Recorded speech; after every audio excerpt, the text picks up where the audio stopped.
This audiobook is a fan-made production and is not affiliated with the original author or publisher. It is created for personal and entertainment purposes only. Copyright remains with the original author and publisher. Pride and Prejudice by Jane Austen. It is a truth universally acknowledged that a single man in possession of a good fortune must be in want of a wife. However little known the feelings or views of such a man may be on his first entering a neighborhood, this truth is so well fixed in the minds of the surrounding families that he is considered the rightful property of some one or other of their daughters. "My dear Mr. Bennet," said his lady to him one day, "have you heard that Netherfield Park is let at last?" Mr. Bennet replied that he had not. "But it is," returned she, "for Mrs. Long has just been here, and she told me all about it." Mr. Bennet made no answer. "Do you not want to know who has taken it?" cried his wife impatiently. "You want to tell me, and I have no objection to hearing it." This was invitation enough. "Why, my dear, you must know, Mrs. Long says that Netherfield is taken by a young man of large fortune from the north of England, that he came down on Monday in a chaise and four to see the place, and was so much delighted with it, that he agreed with Mr. Morris immediately, that he is to take possession before Michaelmas, and some of his servants are to be in the house by the end of next week." "What is his name?" "Bingley." "Is he married or single?"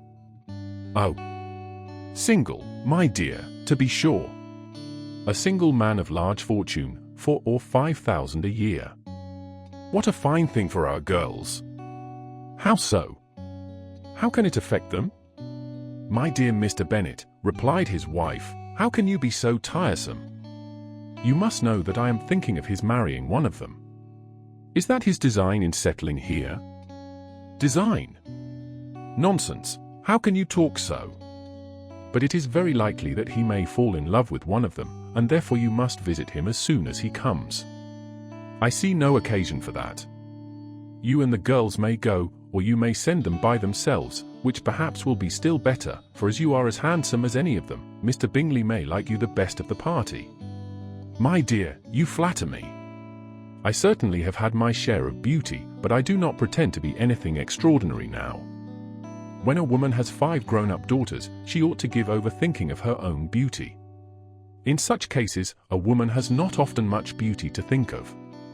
But, my dear, you must indeed go and see Mr. Bingley when he comes into the neighborhood. It is more than I engage for, I assure you. But consider your daughters. Only think what an establishment it would be for one of them. Sir William and Lady Lucas are determined to go, merely on that account, for in general, you know, they visit no newcomers. Indeed you must go, for it will be impossible for us to visit him if you do not. You are over-scrupulous, surely. I dare say Mr. Bingley will be very glad to see you, and I will send a few lines by you to assure him of my hearty consent to his marrying whichever he chooses of the girls, though I must throw in a good word for my little Lizzie. I desire you will do no such thing. Lizzie is not a bit better than the others, and I am sure she is not half so handsome as Jane, nor half so good-humoured as Lydia. But you are always giving her the preference." "They have none of them much to recommend them," replied he. "They are all silly and ignorant like other girls, but Lizzie has something more of quickness than her sisters." "Mr. Bennet, how can you abuse your own children in such a way? You take delight in vexing me. You have no compassion for my poor nerves. You mistake me, my dear. I have a high respect for your nerves.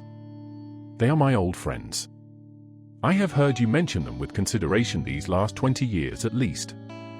Mr. Bennet was so odd a mixture of quick parts, sarcastic humour, reserve, and caprice, that the experience of 23 years had been insufficient to make his wife understand his character. Her mind was less difficult to develop. She was a woman of mean understanding, little information, and uncertain temper. When she was discontented, she fancied herself nervous. The business of her life was to get her daughters married, its solace was visiting and news. Mr. Bennet was among the earliest of those who waited on Mr. Bingley. He had always intended to visit him, though to the last always assuring his wife that he should not go, until the evening after the visit was paid she had no knowledge of it.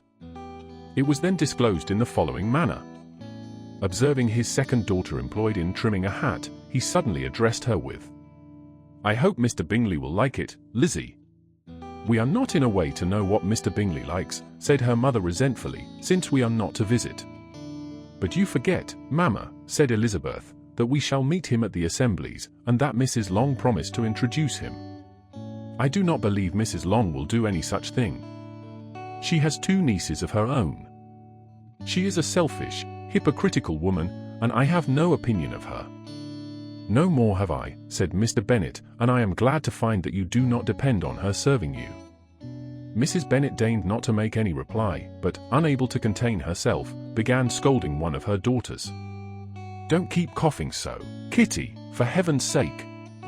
Have a little compassion on my nerves. You tear them to pieces." "Kitty has no discretion in her coughs," said her father, "she times them ill." "I do not cough for my own amusement," replied Kitty fretfully. "When is your next ball to be, Lizzie?" "Tomorrow fortnight." "Aye, so it is," cried her mother, "and Mrs. Long does not come back till the day before, so it will be impossible for her to introduce him, for she will not know him herself." "Then, my dear, you may have the advantage of your friend, and introduce Mr. Bingley to her." "Impossible, Mr. Bennet, impossible, when I am not acquainted with him myself. How can you be so teasing?" "I honour your circumspection. A fortnight's acquaintance is certainly very little. One cannot know what a man really is by the end of a fortnight. But if we do not venture, somebody else will, and after all, Mrs. Long and her daughters must stand their chance, and, therefore, as she will think it an act of kindness, if you decline the office, I will take it on myself." The girls stared at their father. Mrs. Bennet said only, "Nonsense, nonsense." "What can be the meaning of that emphatic exclamation?" cried he. "Do you consider the forms of introduction, and the stress that is laid on them, as nonsense? I cannot quite agree with you there. What say you, Mary? For you are a young lady of deep reflection, I know, and read great books and make extracts." Mary wished to say something sensible, but knew not how. While Mary is adjusting her ideas, he continued, "Let us return to Mr. Bingley." "I am sick of Mr. Bingley," cried his wife. "I am sorry to hear that, but why did not you tell me that before? If I had known as much this morning, I certainly would not have called on him. It is very unlucky, but as I have actually paid the visit, we cannot escape the acquaintance now." The astonishment of the ladies was just what he wished, that of Mrs. Bennet perhaps surpassing the rest, though, when the first tumult of joy was over, she began to declare that it was what she had expected all the while. "How good it was in you, my dear Mr. Bennet! But I knew I should persuade you at last. I was sure you loved your girls too well to neglect such an acquaintance. Well, how pleased I am! And it is such a good joke, too, that you should have gone this morning and never said a word about it till now." "Now, Kitty, you may cough as much as you choose," said Mr. Bennet, and, as he spoke, he left the room, fatigued with the raptures of his wife. "What an excellent father you have, girls," said she, when the door was shut.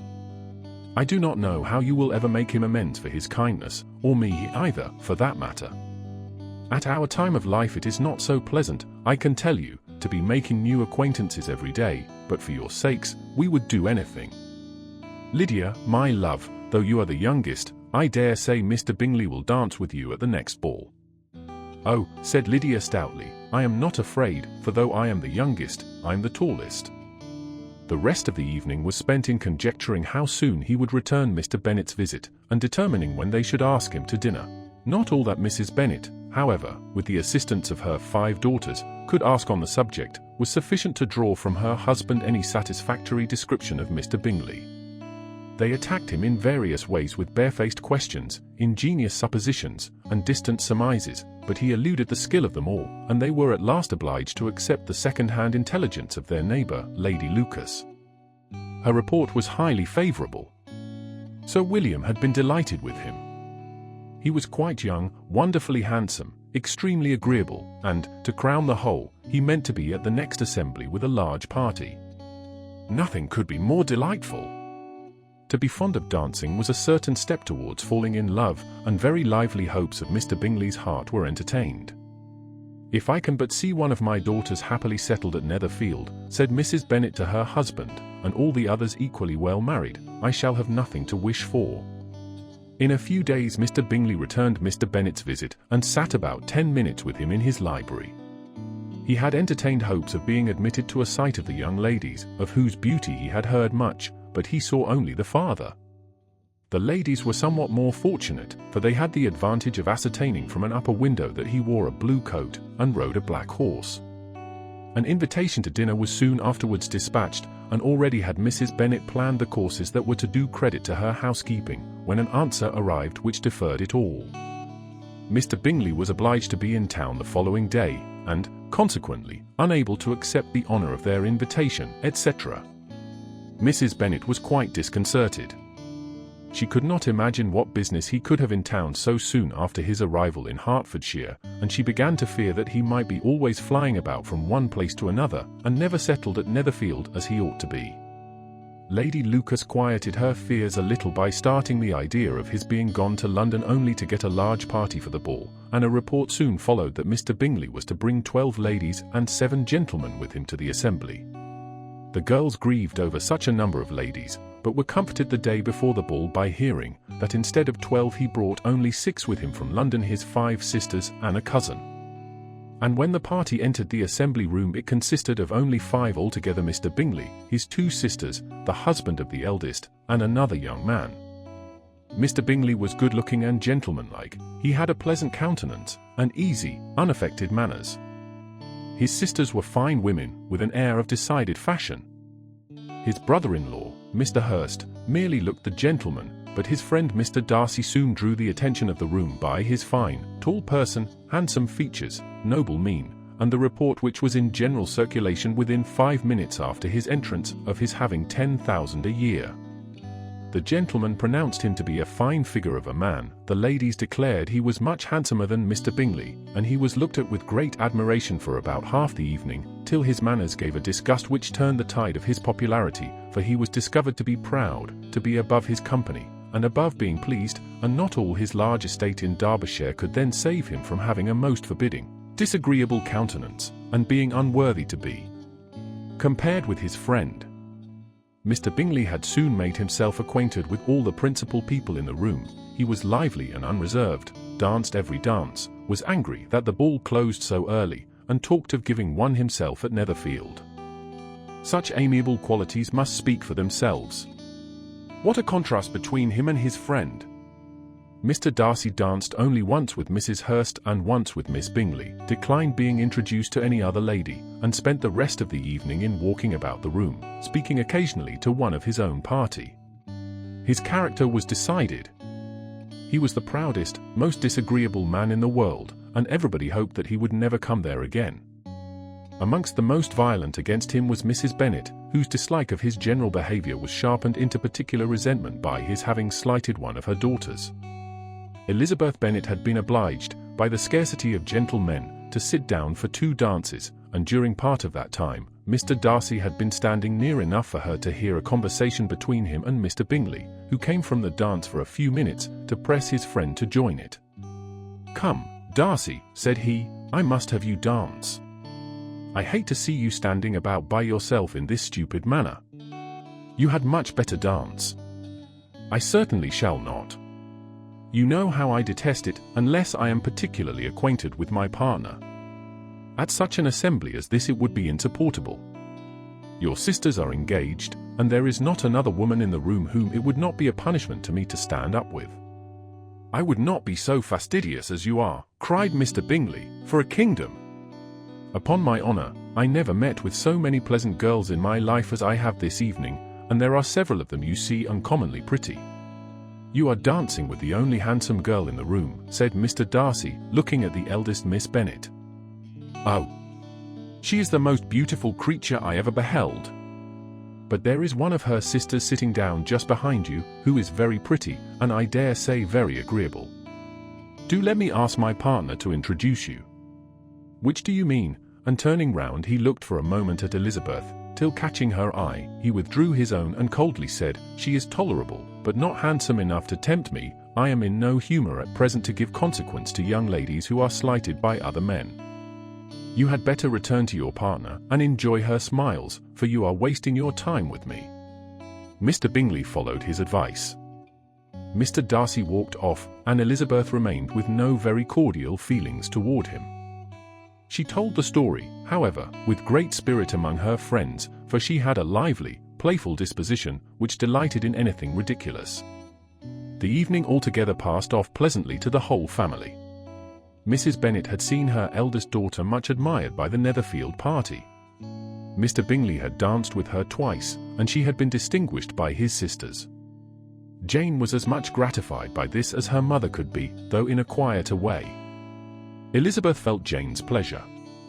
Mary had heard herself mentioned to Miss Bingley as the most accomplished girl in the neighbourhood, and Catherine and Lydia had been fortunate enough never to be without partners, which was all that they had yet learned to care for at a ball. They returned, therefore, in good spirits to Longbourn, the village where they lived, and of which they were the principal inhabitants. They found Mr. Bennet still up. With a book he was regardless of time, and on the present occasion he had a good deal of curiosity as to the events of an evening which had raised such splendid expectations. He had rather hoped that his wife's views on the stranger would be disappointed, but he soon found out that he had a different story to hear. "Oh, my dear Mr. Bennet," as she entered the room, "we have had a most delightful evening, a most excellent ball. I wish you had been there. Jane was so admired, nothing could be like it. Everybody said how well she looked, and Mr. Bingley thought her quite beautiful, and danced with her twice. Only think of that, my dear, he actually danced with her twice. And she was the only creature in the room that he asked a second time. First of all, he asked Miss Lucas. I was so vexed to see him stand up with her. But, however, he did not admire her at all, indeed, nobody can, you know, and he seemed quite struck with Jane as she was going down the dance. So he inquired who she was, and got introduced, and asked her for the two next. Then the 2/3 he danced with Miss King, and the 2/4 with Maria Lucas, and the 2/5 with Jane again, and the 2/6 with Lizzie, and the Boulanger. If he had had any compassion for me, cried her husband impatiently, he would not have danced half so much. For God's sake, say no more of his partners. Or that he had sprained his ankle in the first place. Oh, my dear, I am quite delighted with him. He is so excessively handsome. And his sisters are charming women. I never in my life saw anything more elegant than their dresses. I dare say the lace upon Mrs. Hurst's gown." Here she was interrupted again. Mr. Bennet protested against any description of finery. She was therefore obliged to seek another branch of the subject, and related, with much bitterness of spirit and some exaggeration, the shocking rudeness of Mr. Darcy. "But I can assure you," she added, "that Lizzie does not lose much by not suiting his fancy, for he is a most disagreeable, horrid man, not at all worth pleasing. So high and so conceited that there was no enduring him. He walked here, and he walked there, fancying himself so very great. Not handsome enough to dance with. I wish you had been there, my dear, to have given him one of your set-downs. I quite detest the man." When Jane and Elizabeth were alone, the former, who had been cautious in her praise of Mr. Bingley before, expressed to her sister just how very much she admired him.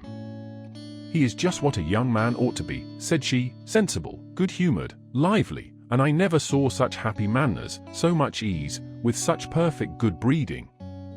"He is also handsome," replied Elizabeth, "which a young man ought likewise to be, if he possibly can. His character is thereby complete. I was very much flattered by his asking me to dance a second time. I did not expect such a compliment. Did not you? I did for you. But that is one great difference between us. Compliments always take you by surprise, and me never. What could be more natural than his asking you again? He could not help seeing that you were about 5 times as pretty as every other woman in the room. No thanks to his gallantry for that. Well, he certainly is very agreeable, and I give you leave to like him. You have liked many a stupider person. Dear Lizzie. Oh, you are a great deal too apt, you know, to like people in general. You never see a fault in anybody. All the world are good and agreeable in your eyes. I never heard you speak ill of a human being in your life.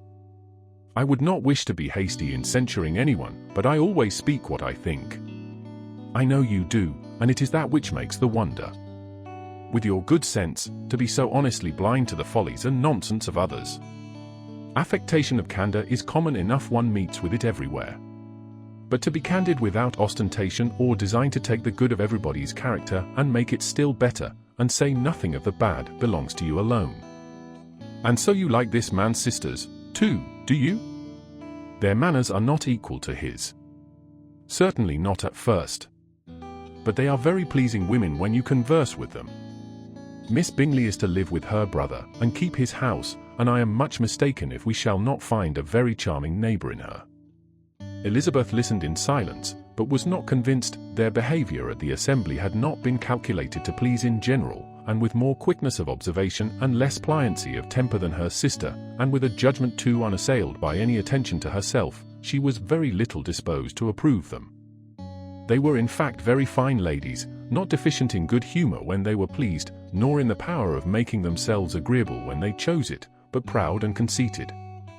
They were rather handsome, had been educated in one of the first private seminaries in town, had a fortune of £20,000, were in the habit of spending more than they ought, and of associating with people of rank, and were therefore in every respect entitled to think well of themselves, and meanly of others. They were of a respectable family in the north of England, a circumstance more deeply impressed on their memories than that their brother's fortune and their own had been acquired by trade. Mr. Bingley inherited property to the amount of nearly £100,000 from his father, who had intended to purchase an estate, but did not live to do it. Mr. Bingley intended it likewise, and sometimes made choice of his county, but as he was now provided with a good house and the liberty of a manor, it was doubtful to many of those who best knew the easiness of his temper, whether he might not spend the remainder of his days at Netherfield, and leave the next generation to purchase. His sisters were anxious for his having an estate of his own, but though he was now only established as a tenant, Miss Bingley was by no means unwilling to preside at his table, nor was Mrs. Hurst, who had married a man of more fashion and fortune, less disposed to consider his house as her home when it suited her. Mr. Bingley had not been of age 2 years, when he was tempted by an accidental recommendation to look at Netherfield House. He did look at it, and into it for half an hour, was pleased with the situation and the principal rooms, satisfied with what the owner said in its praise, and took it immediately. Between him and Darcy there was a very steady friendship, in spite of great opposition of character. Bingley was indebted to Darcy by the easiness, openness, and ductility of his temper, though no disposition could offer a greater contrast to his own, and though with his own he never appeared dissatisfied. On the strength of Darcy's regard, Bingley had the firmest reliance, and of his judgment the highest opinion. In understanding, Darcy was the superior. Bingley was by no means deficient, but Darcy was clever. He was at the same time haughty, reserved, and fastidious, and his manners, though well-bred, were not inviting. In that respect his friend had greatly the advantage. Bingley was sure of being liked wherever he appeared. Darcy was continually giving offence. The manner in which they spoke of the Meryton assembly was sufficiently characteristic. Bingley had never met with more pleasant people or prettier girls in his life. Everybody had been most kind and attentive to him. There had been no formality, no stiffness. He had soon felt acquainted with all the room, and, as to Miss Bennet, he could not conceive an angel more beautiful. Darcy, on the contrary, had seen a collection of people in whom there was little beauty and no fashion, for none of whom he had felt the smallest interest, and from none received either attention or pleasure. Miss Bennet he acknowledged to be pretty, but she smiled too much.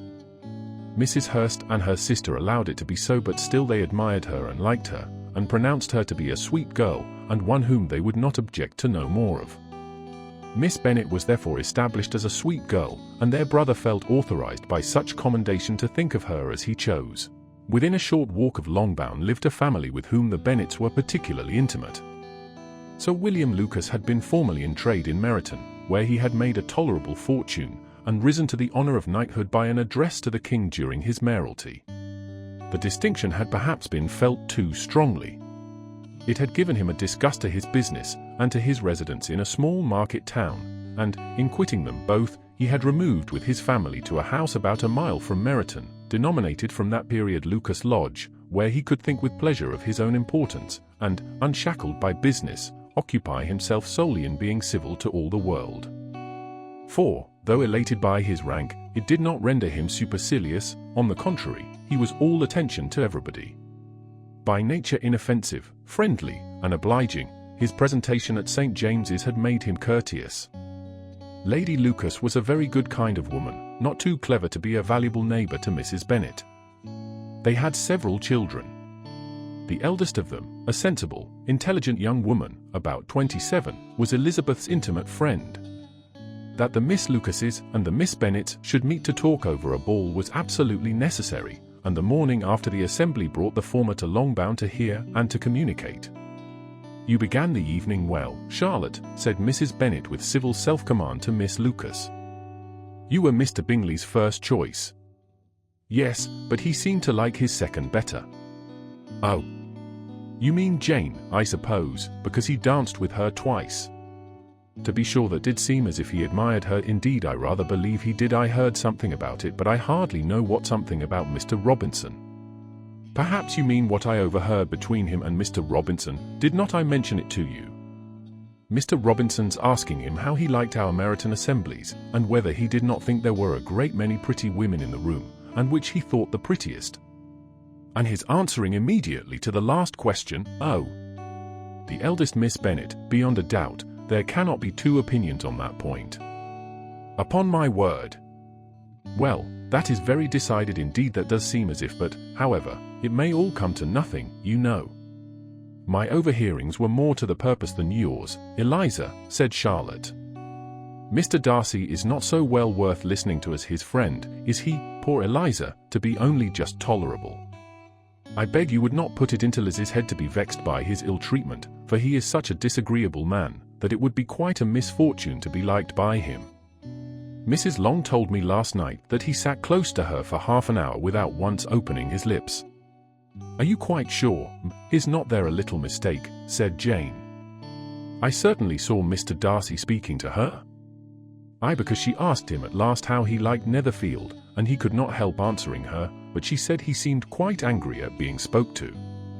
"Miss Bingley told me," said Jane, "that he never speaks much, unless among his intimate acquaintances. With them he is remarkably agreeable." "I do not believe a word of it, my dear. If he had been so very agreeable, he would have talked to Mrs. Long. But I can guess how it was. Everybody says that he is eat up with pride, and I dare say he had heard somehow that Mrs. Long does not keep a carriage, and had come to the ball in a hack chaise." "I do not mind his not talking to Mrs. Long," said Miss Lucas, "but I wish he had danced with Eliza." "Another time, Lizzie," said her mother, "I would not dance with him, if I were you." "I believe, I may safely promise you never to dance with him." "His pride," said Miss Lucas, "does not offend me so much as pride often does, because there is an excuse for it. One cannot wonder that so very fine a young man, with family, fortune, everything in his favour, should think highly of himself. If I may so express it, he has a right to be proud." "That is very true," replied Elizabeth, "and I could easily forgive his pride, if he had not mortified mine." "Pride," observed Mary, who piqued herself upon the solidity of her reflections, "is a very common failing, I believe.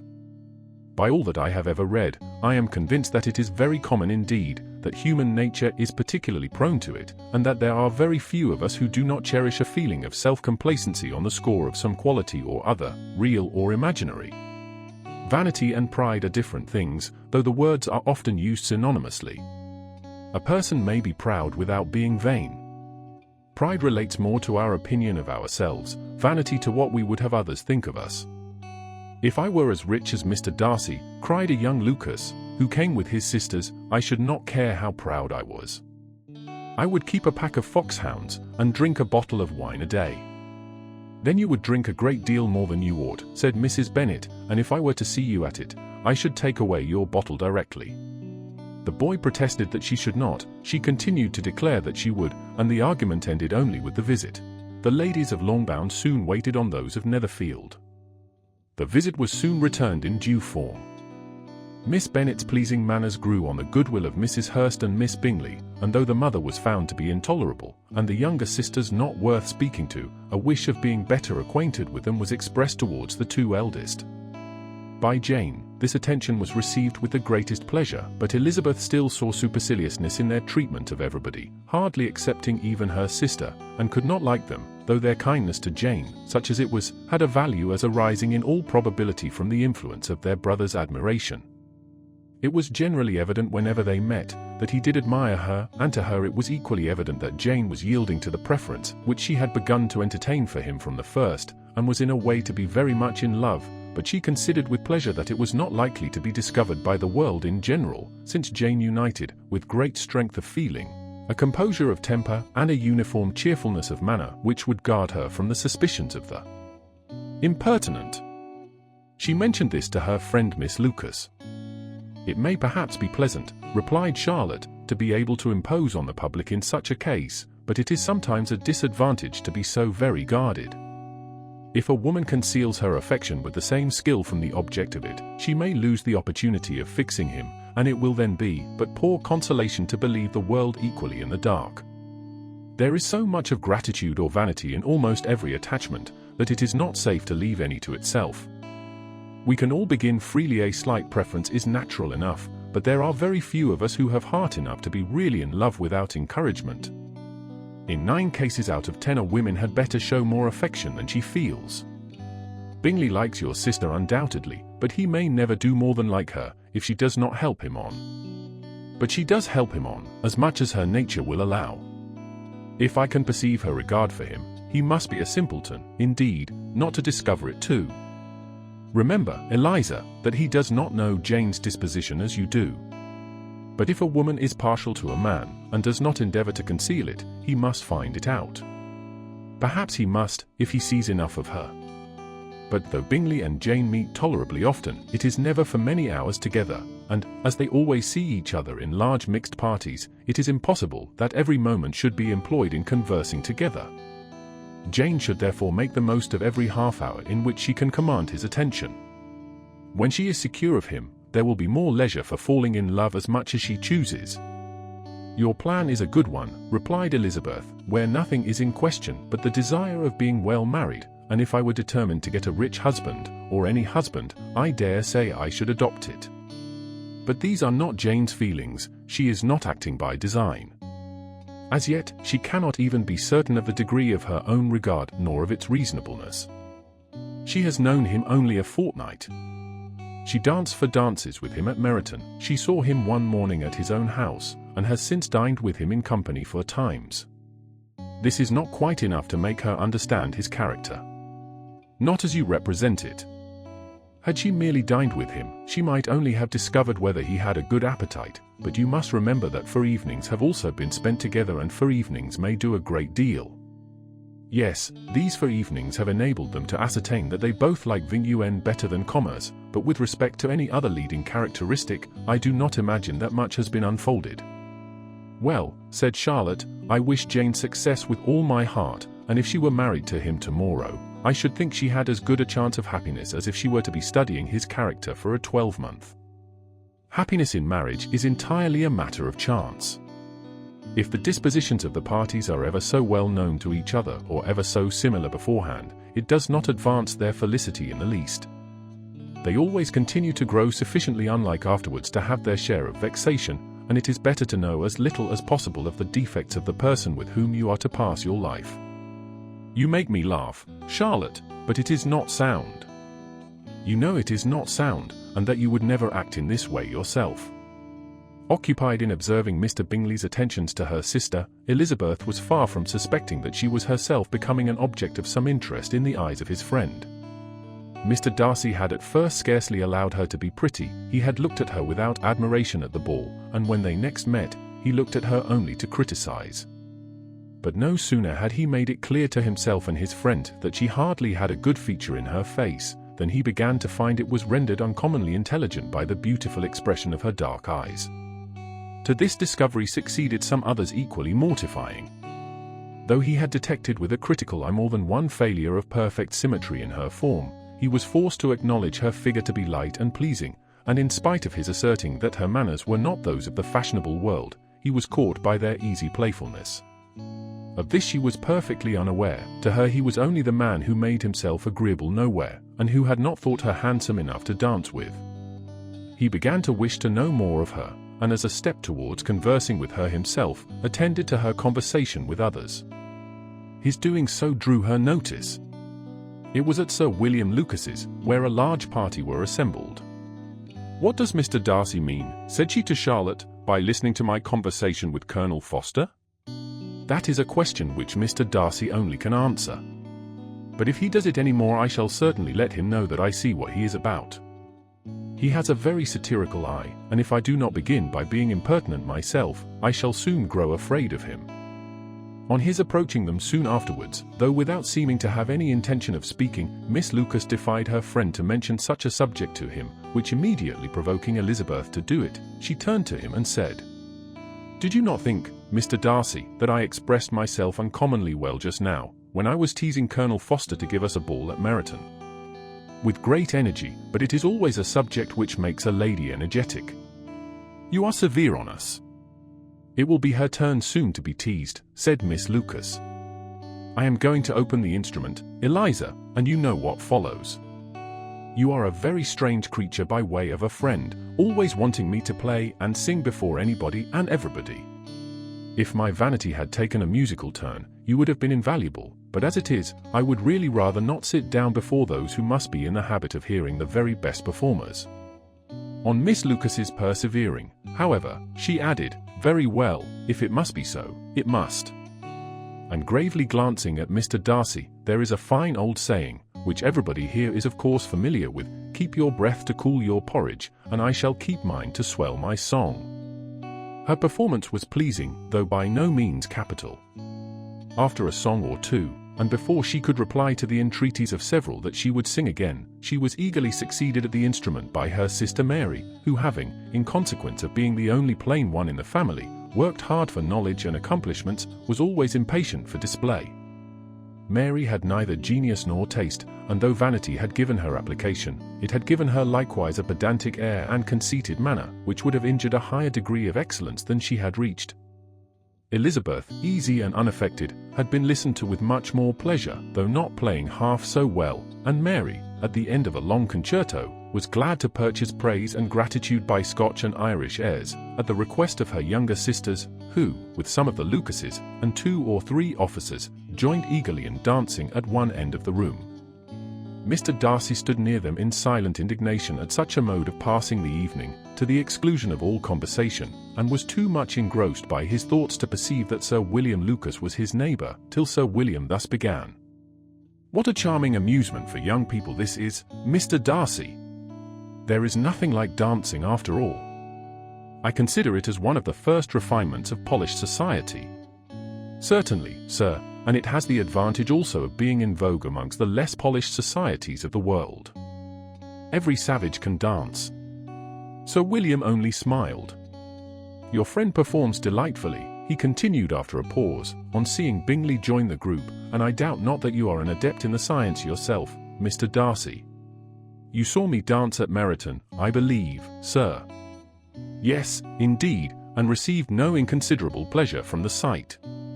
"Do you often dance at St. James's?" "Never, sir." "Do you not think it would be a proper compliment to the place?" "It is a compliment which I never pay to any place if I can avoid it." "You have a house in town, I conclude?" Mr. Darcy bowed. "I had once had some thought of fixing in town myself, for I am fond of superior society, but I did not feel quite certain that the air of London would agree with Lady Lucas." He paused in hopes of an answer, but his companion was not disposed to make any, and Elizabeth at that instant moving towards them, he was struck with the action of doing a very gallant thing, and called out to her, "My dear Miss Eliza, why are you not dancing? Mr. Darcy, you must allow me to present this young lady to you as a very desirable partner. You cannot refuse to dance, I am sure, when so much beauty is before you." And, taking her hand, he would have given it to Mr. Darcy, who, though extremely surprised, was not unwilling to receive it, when she instantly drew back, and said with some discomposure to Sir William, "Indeed, sir, I have not the least intention of dancing. I entreat you not to suppose that I moved this way in order to beg for a partner." Mr. Darcy, with grave propriety, requested to be allowed the honour of her hand, but in vain. Elizabeth was determined, nor did Sir William at all shake her purpose by his attempt at persuasion. "You excel so much in the dance, Miss Eliza, that it is cruel to deny me the happiness of seeing you, and though this gentleman dislikes the amusement in general, he can have no objection, I am sure, to oblige us for 1/2 hour." "Mr. Darcy is all politeness," said Elizabeth, smiling. "He is, indeed, but, considering the inducement, my dear Miss Eliza, we cannot wonder at his complaisance, for who would object to such a partner?" Elizabeth looked archly, and turned away. Her resistance had not injured her with the gentleman, and he was thinking of her with some complacency when thus accosted by Miss Bingley. "I can guess the subject of your reverie." "I should imagine not. You are considering how insupportable it would be to pass many evenings in this manner in such society, and indeed I am quite of your opinion. I was never more annoyed. The insipidity, and yet the noise, the nothingness, and yet the self-importance of all those people. What would I give to hear your strictures on them? Your conjecture is totally wrong, I assure you. My mind was more agreeably engaged. I have been meditating on the very great pleasure which a pair of fine eyes in the face of a pretty woman can bestow." Miss Bingley immediately fixed her eyes on his face, and desired he would tell her what lady had the credit of inspiring such reflections. Mr. Darcy replied with great intrepidity, "Miss Elizabeth Bennet." "Miss Elizabeth Bennet," repeated Miss Bingley. "I am all astonishment. How long has she been such a favourite, and pray, when am I to wish you joy?" "That is exactly the question which I expected you to ask.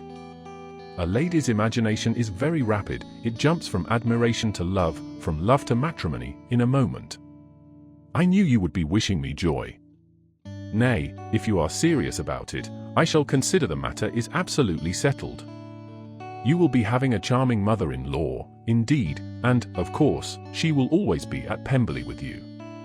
He listened to her with perfect indifference while she chose to entertain herself in this manner, and as his composure convinced her that all was safe, her wit flowed long. Mr. Bennet's property consisted almost entirely in an estate of 2,000 a year, which, unfortunately for his daughters, was entailed, in default of heirs male, on a distant relation, and their mother's fortune, though ample for her situation in life, could but ill supply the deficiency of his. Her father had been an attorney in Meryton, and had left her £4,000. She had a sister married to a Mr. Phillips, who had been a clerk to their father and succeeded him in the business, and a brother settled in London in a respectable line of trade. The village of Longbourn was only 1 mile from Meryton, a most convenient distance for the young ladies, who were usually tempted thither 3 or 4 times a week, to pay their duty to their aunt and to a milliner's shop just over the way. The 2 youngest of the family, Catherine and Lydia, were particularly frequent in these attentions. Their minds were more vacant than their sisters', and when nothing better offered, a walk to Meryton was necessary to amuse their morning hours and furnish conversation for the evening, and however bare of news the country in general might be, they always contrived to learn some from their aunt. At present, indeed, they were well supplied both with news and happiness by the recent arrival of a militia regiment in the neighbourhood. It was to remain the whole winter, and Meryton was the headquarters. Their visits to Mrs. Phillips were now productive of the most interesting intelligence. Every day added something to their knowledge of the officers' names and connections. Their lodgings were not long a secret, and at length they began to know the officers themselves. Mr. Phillips visited them all, and this opened to his nieces a store of felicity unknown before. They could talk of nothing but officers, and Mr. Bingley's large fortune, the mention of which gave animation to their mother, was worthless in their eyes when opposed to the regimentals of an ensign. After listening one morning to their effusions on this subject, Mr. Bennet coolly observed, "From all that I can collect by your manner of talking, you must be 2 of the silliest girls in the country. I have suspected it some time, but I am now convinced." Catherine was disconcerted, and made no answer, but Lydia, with perfect indifference, continued to express her admiration of Captain Carter, and her hope of seeing him in the course of the day, as he was going the next morning to London. "I am astonished, my dear," said Mrs. Bennet, "that you should be so ready to think your own children silly. If I wish to think slightingly of anybody's children, it should not be of my own, however. If my children are silly, I must hope to be always sensible of it. Yes, but as it happens, they are all of them very clever. This is the only point, I flatter myself, on which we do not Agree. I had hoped that our sentiments coincided in every particular, but I must so far differ from you as to think our two youngest daughters uncommonly foolish. My dear Mr. Bennet, you must not expect such girls to have the sense of their father and mother. When they get to our age, I dare say they will not think about officers any more than we do.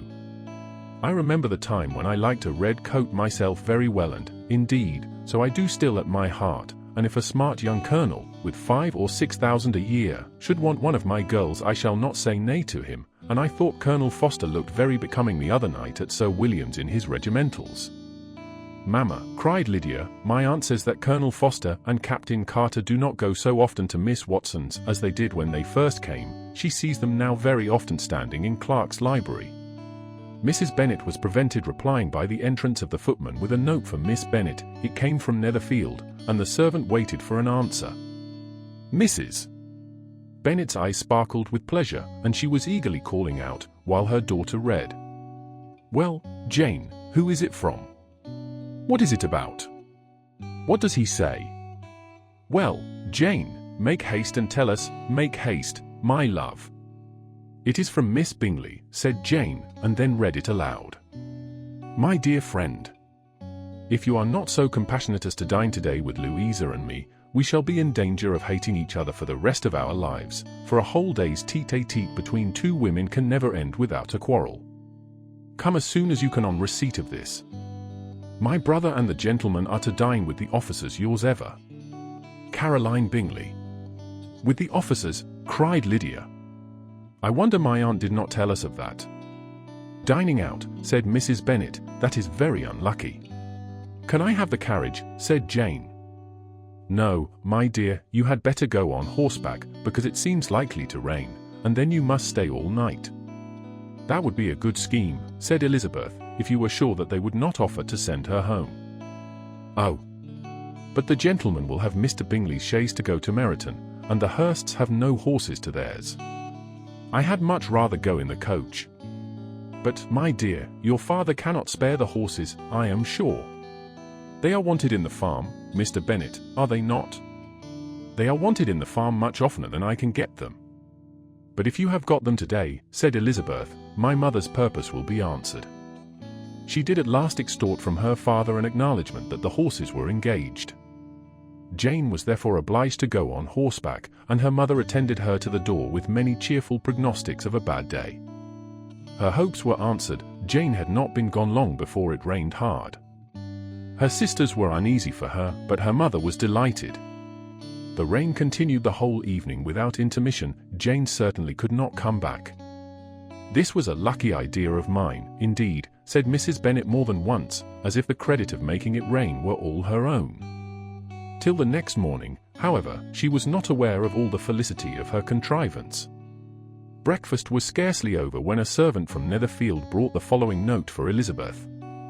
My dearest Lizzie, I find myself very unwell this morning, which, I suppose, is to be imputed to my getting wet through yesterday. My kind friends will not hear of my returning till I am better. They insist also on my seeing Mr. Jones, therefore do not be alarmed if you should hear of his having been to me, and, excepting a sore throat and headache, there is not much the matter with me, yours, etc. Well, my dear, said Mr. Bennet, when Elizabeth had read the note aloud, if your daughter should have a dangerous fit of illness, if she should die, it would be a comfort to know that it was all in pursuit of Mr. Bingley, and under your orders. Oh, I am not afraid of her dying. People do not die of little trifling colds. She will be taken good care of. As long as she stays there, it is all very well. I would go and see her if I could have the carriage. Elizabeth, feeling really anxious, was determined to go to her, though the carriage was not to be had, and as she was no horsewoman, walking was her only alternative. She declared her resolution. How can you be so silly, cried her mother, as to think of such a thing, in all this dirt? You will not be fit to be seen when you get there. I shall be very fit to see Jane, which is all I want.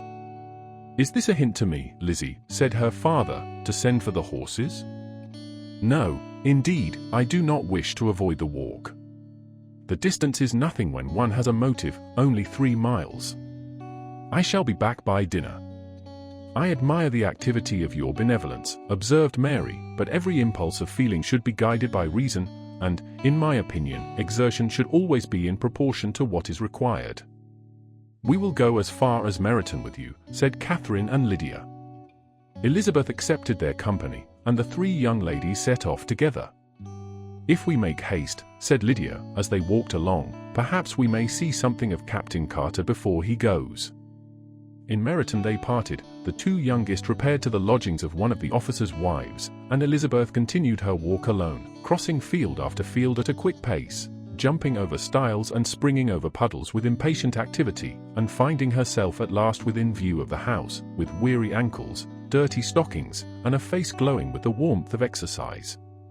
She was shown into the breakfast parlour, where all but Jane were assembled, and where her appearance created a great deal of surprise. That she should have walked 3 miles so early in the day, in such dirty weather, and by herself, was almost incredible to Mrs. Hurst and Miss Bingley, and Elizabeth was convinced that they held her in contempt for it. She was received, however, very politely by them, and in their brother's manners there was something better than politeness, there was good humour and kindness.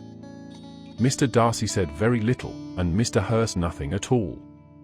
The former was divided between admiration of the brilliancy which exercise had given to her complexion, and doubt as to the occasions justifying her coming so far alone. The latter was thinking only of his breakfast. Her inquiries after her sister were not very favourably answered. Miss Bennet had slept ill, and though up, was very feverish, and not well enough to leave her room. Elizabeth was glad to be taken to her immediately, and Jane, who had only been withheld by the fear of giving alarm or inconvenience from expressing in her note how much she longed for such a visit, was delighted at her entrance. She was not equal, however, to much conversation, and when Miss Bingley left them together, could attempt little besides expressions of gratitude for the extraordinary kindness she was treated with. Elizabeth silently attended her.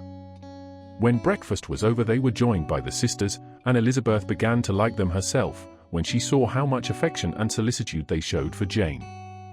The apothecary came, and having examined his patient, said, as might be supposed, that she had caught a violent cold, and that they must endeavour to get the better of it, advised her to return to bed, and promised her some draughts. The advice was followed readily, for the feverish symptoms increased, and her head ached acutely. Elizabeth did not quit her room for a moment, nor were the other ladies often absent, the gentlemen being out. They had, in fact, nothing to do elsewhere. When the clock struck 3, Elizabeth felt that she must go, and very unwillingly said so. Miss Bingley offered her the carriage, and she only wanted a little pressing to accept it, when Jane testified such concern in parting with her, that Miss Bingley was obliged to convert the offer of the chaise to an invitation to remain at Netherfield for the present. Elizabeth most thankfully consented, and a servant was dispatched to Longbourn to acquaint the family with her stay and bring back a supply of clothes. At 5 o'clock the two ladies retired to dress, and at 6:30 Elizabeth was summoned to dinner. To the civil inquiries which then poured in, and amongst which she had the pleasure of distinguishing the much superior solicitude of Mr. Bingley's, she could not make a very favourable answer. Jane was by no means better. The sisters, on hearing this, repeated 3 or 4 times how much they were grieved, how shocking it was to have a bad cold, and how excessively they disliked being ill themselves, and then thought no more of the matter, and their indifference towards Jane when not immediately before them restored Elizabeth to the enjoyment of all her former dislike. Their brother, indeed, was the only one of the party whom she could regard with any complacency. His anxiety for Jane was evident, and his attentions to herself most pleasing, and they prevented her feeling herself so much an intruder as she believed she was considered by the others. She had very little notice from any but him. Miss Bingley was engrossed by Mr. Darcy, her sister scarcely less so, and as for Mr. Hurst, by whom Elizabeth sat, he was an indolent man, who lived only to eat, drink, and play at cards, who, when he found her to prefer a plain dish to a ragout, had nothing to say to her. When dinner was over, she returned directly to Jane, and Miss Bingley began abusing her as soon as she was out of the room. Her manners were pronounced to be very bad indeed, a mixture of pride and impertinence. She had no conversation, no style, no beauty. Mrs. Hurst thought the same, and added, "She has nothing, in short, to recommend her, but being an excellent walker. I shall never forget her appearance this morning." She really looked almost wild. She did, indeed, Louisa. I could hardly keep my countenance. Very nonsensical to come at all. Why must she be scampering about the country because her sister had a cold? Her hair, so untidy, so blousy. Yes, and her petticoat. I hope you saw her petticoat, 6 inches deep in mud, I am absolutely certain, and the gown which had been let down to hide it not doing its office. Your picture may be very exact, Louisa, said Bingley, but this was all lost upon me. I thought Miss Elizabeth Bennet looked remarkably well when she came into the room this morning. Her dirty petticoat quite escaped my notice. You observed it, Mr. Darcy, I am sure, said Miss Bingley, and I am inclined to think that you would not wish to see your sister make such an exhibition. Certainly not. To walk 3 miles, or 4 miles, or 5 miles, or whatever it is, above her ankles in dirt, and alone, quite alone. What could she mean by it? It seems to me to show an abominable sort of conceited independence, a most country-town indifference to decorum. It shows an affection for her sister that is very pleasing, said Bingley. I am afraid, Mr. Darcy, observed Miss Bingley in a half-whisper, that this adventure has rather affected your admiration of her fine eyes. Not at all, he replied, they were brightened by the exercise. A short pause followed this speech, and Mrs. Hurst began again. I have excessive regard for Miss Jane Bennet, she is really a very sweet girl, and I wish with all my heart she were well settled. But with such a father and mother, and such low connections, I am afraid there is no chance of it. I think I have heard you say that their uncle is an attorney on Meryton. Yes, and they have another, who lives somewhere near Cheapside. That is capital, added her sister, and they both laughed heartily. If they had uncles enough to fill all Cheapside, cried Bingley, it would not make them one jot less agreeable. But it must very materially lessen their chance of marrying men of any consideration in the world, replied Darcy. To this speech Bingley made no answer, but his sisters gave it their hearty assent, and indulged their mirth for some time at the expense of their dear friend's vulgar relations. With a renewal of tenderness, however, they returned to her room on leaving the dining parlour, and sat with her till summoned to coffee. She was still very poorly, and Elizabeth would not quit her at all, till late in the evening, when she had the comfort of seeing her sleep, and when it seemed to her rather right than pleasant that she should go downstairs herself. On entering the drawing-room she found the whole party at loo, and was immediately invited to join them, but suspecting them to be playing high she declined it, and making her sister the excuse, said she would amuse herself for the short time she could stay below, with a book. Mr. Hurst looked at her with astonishment. Do you prefer reading to cards, said he, that is rather singular.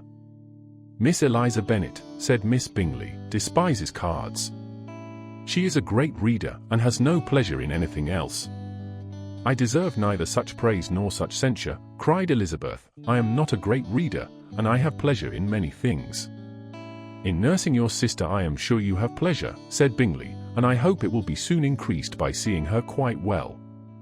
Elizabeth thanked him from her heart, and then walked towards the table where a few books were lying. He immediately offered to fetch her others all that his library afforded. And I wish my collection were larger for your benefit and my own credit, but I am an idle fellow, and though I have not many, I have more than I ever looked into. Elizabeth assured him that she could suit herself perfectly with those in the room. I am astonished, said Miss Bingley, that my father should have left so small a collection of books. What a delightful library you have at Pemberley, Mr. Darcy. It ought to be good, he replied, it has been the work of many generations. And then you have added so much to it yourself, you are always buying books. I cannot comprehend the neglect of a family library in such days as these. Neglect! I am sure you neglect nothing that can add to the beauties of that noble place. Charles, when you build your house, I wish it may be half as delightful as Pemberley. I wish it may. But I would really advise you to make your purchase in that neighbourhood, and take Pemberley for a kind of model. There is not a finer county in England than Derbyshire. With all my heart, I will buy Pemberley itself if Darcy will sell it. I am talking of possibilities, Charles. Upon my word, Caroline, I should think it more possible to get Pemberley by purchase than by imitation. Elizabeth was so much caught with what passed as to leave her very little attention for her book, and soon laying it wholly aside, she drew near the card table and stationed herself between Mr. Bingley and his eldest sister to observe the game. "Is Miss Darcy much grown since the spring?" said Miss Bingley. "Will she be as tall as I am?" "I think she will. She is now about Miss Elizabeth Bennet's height, or rather taller. How I long to see her again. I never met with anybody who delighted me so much. Such a countenance, such manners, and so extremely accomplished for her age. Her performance on the pianoforte is exquisite." "It is amazing to me," said Bingley, "how young ladies can have patience to be so very accomplished as they all are." "All young ladies accomplished? My dear Charles, what do you mean?" "Yes, all of them, I think. They all paint tables, cover screens, and net purses. I scarcely know anyone who cannot do all this, and I am sure I never heard a young lady spoken of for the first time, without being informed that she was very accomplished." "Your list of the common extent of accomplishments," said Darcy, "has too much truth. The word is applied to many a woman who deserves it no otherwise than by netting a purse or covering a screen. But I am very far from agreeing with you in your estimation of ladies in general. I cannot boast of knowing more than half a dozen, in the whole range of my acquaintance, that are really accomplished." "Nor I am sure," said Miss Bingley. "Then," observed Elizabeth, "you must comprehend a great deal in your idea of an accomplished woman." "Yes, I do comprehend a great deal in it." "Oh, certainly," cried his faithful assistant, "no one can be really esteemed accomplished who does not greatly surpass what is usually met with. A woman must have a thorough knowledge of music, singing, drawing, dancing, and the modern languages, to deserve the word, and besides all this, she must possess a certain something in her air and manner of walking, the tone of her voice, her address and expressions, or the word will be but half deserved. All this she must possess," added Darcy, "and to all this she must yet add something more substantial, in the improvement of her mind by extensive reading. I am no longer surprised at your knowing only 6 accomplished women. I rather wonder now at your knowing ANY. Are you so severe upon your own sex as to doubt the possibility of all this? I never saw such a woman. I never saw such capacity, and taste, and application, and elegance, as you describe united." Mrs. Hurst and Miss Bingley both cried out against the injustice of her implied doubt, and were both protesting that they knew many women who answered this description, when Mr. Hurst called them to order, with bitter complaints of their inattention to what was going forward. As all conversation was thereby at an end, Elizabeth soon afterwards left the room. "Elizabeth Bennet," said Miss Bingley, when the door was closed on her, "is one of those young ladies who seek to recommend themselves to the other sex by undervaluing their own, and with many men, I dare say, it succeeds. But, in my opinion, it is a paltry device, a very mean art." "Undoubtedly," replied Darcy, to whom this remark was chiefly addressed, "there is a meanness in all the arts which ladies sometimes condescend to employ for captivation. Whatever bears affinity to cunning is despicable." Miss Bingley was not so entirely satisfied with this reply as to continue the subject. Elizabeth joined them again only to say that her sister was worse, and that she could not leave her. Bingley urged Mr. Jones being sent for immediately, while his sisters, convinced that no country advice could be of any service, recommended an express to town for one of the most eminent physicians. This she would not hear of, but she was not so unwilling to comply with their brother's proposal, and it was settled that Mr. Jones should be sent for early in the morning, if Miss Bennet were not decidedly better. Bingley was quite uncomfortable. His sisters declared that they were miserable. They solaced their wretchedness, however, by duets after supper, while he could find no better relief to his feelings than by giving his housekeeper directions that every attention might be paid to the sick lady and her sister.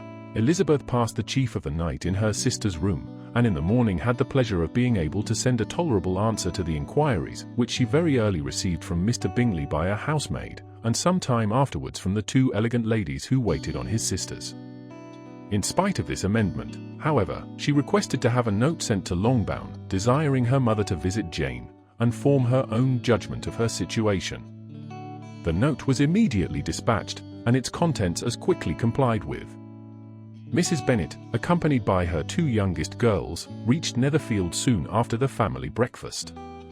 Had she found Jane in any apparent danger, Mrs. Bennet would have been very miserable, but being satisfied on seeing her that her illness was not alarming, she had no wish of her recovering immediately, as her restoration to health would probably remove her from Netherfield. She would not listen, therefore, to her daughter's proposal of being carried home, neither did the apothecary, who arrived about the same time, think it at all advisable. After sitting a little while with Jane, on Miss Bingley's appearance and invitation, the mother and 3 daughters all attended her into the breakfast parlour. Bingley met them with hopes that Mrs. Bennet had not found Miss Bennet worse than she expected. "Indeed I have, sir," was her answer. "She is a great deal too ill to be moved. Mr. Jones says we must not think of moving her. We must trespass a little longer on your kindness." "Removed!" cried Bingley. "It must not be thought of. My sister, I am sure, will not hear of her removal." "You may depend upon it, madam," said Miss Bingley, with cold civility, "that Miss Bennet will receive every possible attention while she remains with us." Mrs. Bennet was profuse in her acknowledgments. "I am sure," she added, "if it was not for such good friends I do not know what would become of her, for she is very ill indeed, and suffers a vast deal, though with the greatest patience in the world, which is always the way with her, for she has, without exception, the sweetest temper I have ever met with. I often tell my other girls they are nothing to her. You have a sweet room here, Mr. Bingley, and a charming prospect over the gravel walk. I do not know a place in the country that is equal to Netherfield. You will not think of quitting it in a hurry, I hope, though you have but a short lease." "Whatever I do is done in a hurry," replied he, "and therefore if I should resolve to quit Netherfield, I should probably be off in 5 minutes. At present, however, I consider myself as quite fixed here." "That is exactly what I should have supposed of you," said Elizabeth. "You begin to comprehend me, do you?" cried he, turning towards her. "Oh, yes, I understand you perfectly. I wish I might take this for a compliment, but to be so easily seen through I am afraid is pitiful. That is as it happens. It does not follow that a deep, intricate character is more or less estimable than such a one as yours." "Lizzie," cried her mother, "remember where you are, and do not run on in the wild manner that you are suffered to do at home. I did not know before," continued Bingley immediately, "that you were a studier of character. It must be an amusing study." "Yes, but intricate characters are the most amusing. They have at least that advantage." "The country," said Darcy, "can in general supply but a few subjects for such a study. In a country neighbourhood you move in a very confined and unvarying society. But people themselves alter so much, that there is something new to be observed in them forever." "Yes, indeed," cried Mrs. Bennet, offended by his manner of mentioning a country neighbourhood. "I assure you there is quite as much of that going on in the country as in town." Everybody was surprised, and Darcy, after looking at her for a moment, turned silently away. Mrs. Bennet, who fancied she had gained a complete victory over him, continued her triumph. "I cannot see that London has any great advantage over the country, for my part, except the shops and public places. The country is a vast deal pleasanter, is it not, Mr. Bingley?" "When I am in the country," he replied, "I never wish to leave it, and when I am in town it is pretty much the same. They have each their advantages, and I can be equally happy in either." "That is because you have the right disposition." But that gentleman, looking at Darcy, seemed to think the country was nothing at all. "Indeed, mamma, you are mistaken," said Elizabeth, blushing for her mother. "You quite mistook Mr. Darcy. He only meant that there was not such a variety of people to be met with in the country as in the town, which you must acknowledge to be true." "Certainly, my dear, nobody said there were, but as to not meeting with many people in this neighbourhood, I believe there are few neighbourhoods larger. I know we dine with 24 families." Nothing but concern for Elizabeth could enable Bingley to keep his countenance. His sister was less delicate, and directed her eyes towards Mr. Darcy with a very expressive smile. Elizabeth, for the sake of saying something that might turn her mother's thoughts, now asked her if Charlotte Lucas had been at Longbourn since her coming away. "Yes, she called yesterday with her father." "What an agreeable man Sir William is, Mr. Bingley, is not he? So much the man of fashion. So genteel and easy. He had always something to say to everybody. That is my idea of good breeding, and those persons who fancy themselves very important and never open their mouths quite mistake the matter. Did Charlotte dine with you? No, she would go home. I fancy she was wanted about the mince pies. For my part, Mr. Bingley, I always keep servants that can do their own work. My daughters are brought up very differently. But everybody is to judge for themselves, and the Lucases are a very good sort of girls, I assure you. It is a pity they are not handsome. Not that I think Charlotte so very plain, but then she is our particular friend. She seems a very pleasant young woman. Oh, dear, yes, but you must own she is very plain. Lady Lucas herself has often said so, and envied me Jane's beauty. I do not like to boast of my own child, but to be sure, Jane one does not often see anybody better looking. It is what everybody says. I do not trust my own partiality. When she was only 15, there was a man at my brother Gardner's in town so much in love with her that my sister-in-law was sure he would make her an offer before we came away. But, however, he did not. Perhaps he thought her too young. However, he wrote some verses on her, and very pretty they were. And so ended his affection, said Elizabeth impatiently. There has been many a one, I fancy, overcome in the same way. I wonder who first discovered the efficacy of poetry in driving away love. I have been used to consider poetry as the food of love, said Darcy. Of a fine, stout, healthy love it may. Everything nourishes what is strong already. But if it be only a slight, thin sort of inclination, I am convinced that one good sonnet will starve it entirely away. Darcy only smiled, and the general pause which ensued made Elizabeth tremble lest her mother should be exposing herself again. She longed to speak, but could think of nothing to say, and after a short silence Mrs. Bennet began repeating her thanks to Mr. Bingley for his kindness to Jane, with an apology for troubling him also with Lizzie. Mr. Bingley was unaffectedly civil in his answer, and forced his younger sister to be civil also, and say what the occasion required. She performed her part indeed without much graciousness, but Mrs. Bennet was satisfied, and soon afterwards ordered her carriage. Upon this signal, the youngest of her daughters put herself forward. The two girls had been whispering to each other during the whole visit, and the result of it was that the youngest should tax Mr. Bingley with having promised on his first coming into the country to give a ball at Netherfield. Lydia was a stout, well-grown girl of 15, with a fine complexion and good-humoured countenance, a favourite with her mother, whose affection had brought her into public at an early age. She had high animal spirits, and a sort of natural self-consequence, which the attention of the officers, to whom her uncle's good dinners, and her own easy manners recommended her, had increased into assurance. She was very equal, therefore, to address Mr. Bingley on the subject of the ball, and abruptly reminded him of his promise, adding, that it would be the most shameful thing in the world if he did not keep it. His answer to this sudden attack was delightful to their mother's ear. I am perfectly ready, I assure you, to keep my engagement, and when your sister is recovered, you shall, if you please, name the very day of the ball. But you would not wish to be dancing when she is ill. Lydia declared herself satisfied. Oh, yes, it would be much better to wait till Jane was well, and by that time most likely Captain Carter would be at Meryton again. And when you have given your ball, she added, I shall insist on their giving one also. I shall tell Colonel Foster it will be quite a shame if he does not. Mrs. Bennet and her daughters then departed, and Elizabeth returned instantly to Jane, leaving her own and her relations' behaviour to the remarks of the two ladies and Mr. Darcy, the latter of whom, however, could not be prevailed on to join in their censure of her, in spite of all Miss Bingley's witticisms on fine eyes. The day passed much as the day before had done. Mrs. Hurst and Miss Bingley had spent some hours of the morning with the invalid, who continued, though slowly, to mend, and in the evening Elizabeth joined their party in the drawing-room. The loo table, however, did not appear. Mr. Darcy was writing, and Miss Bingley, seated near him, was watching the progress of his letter and repeatedly calling off his attention by messages to his sister. Mr. Hurst and Mr. Bingley were at piquet, and Mrs. Hurst was observing their game.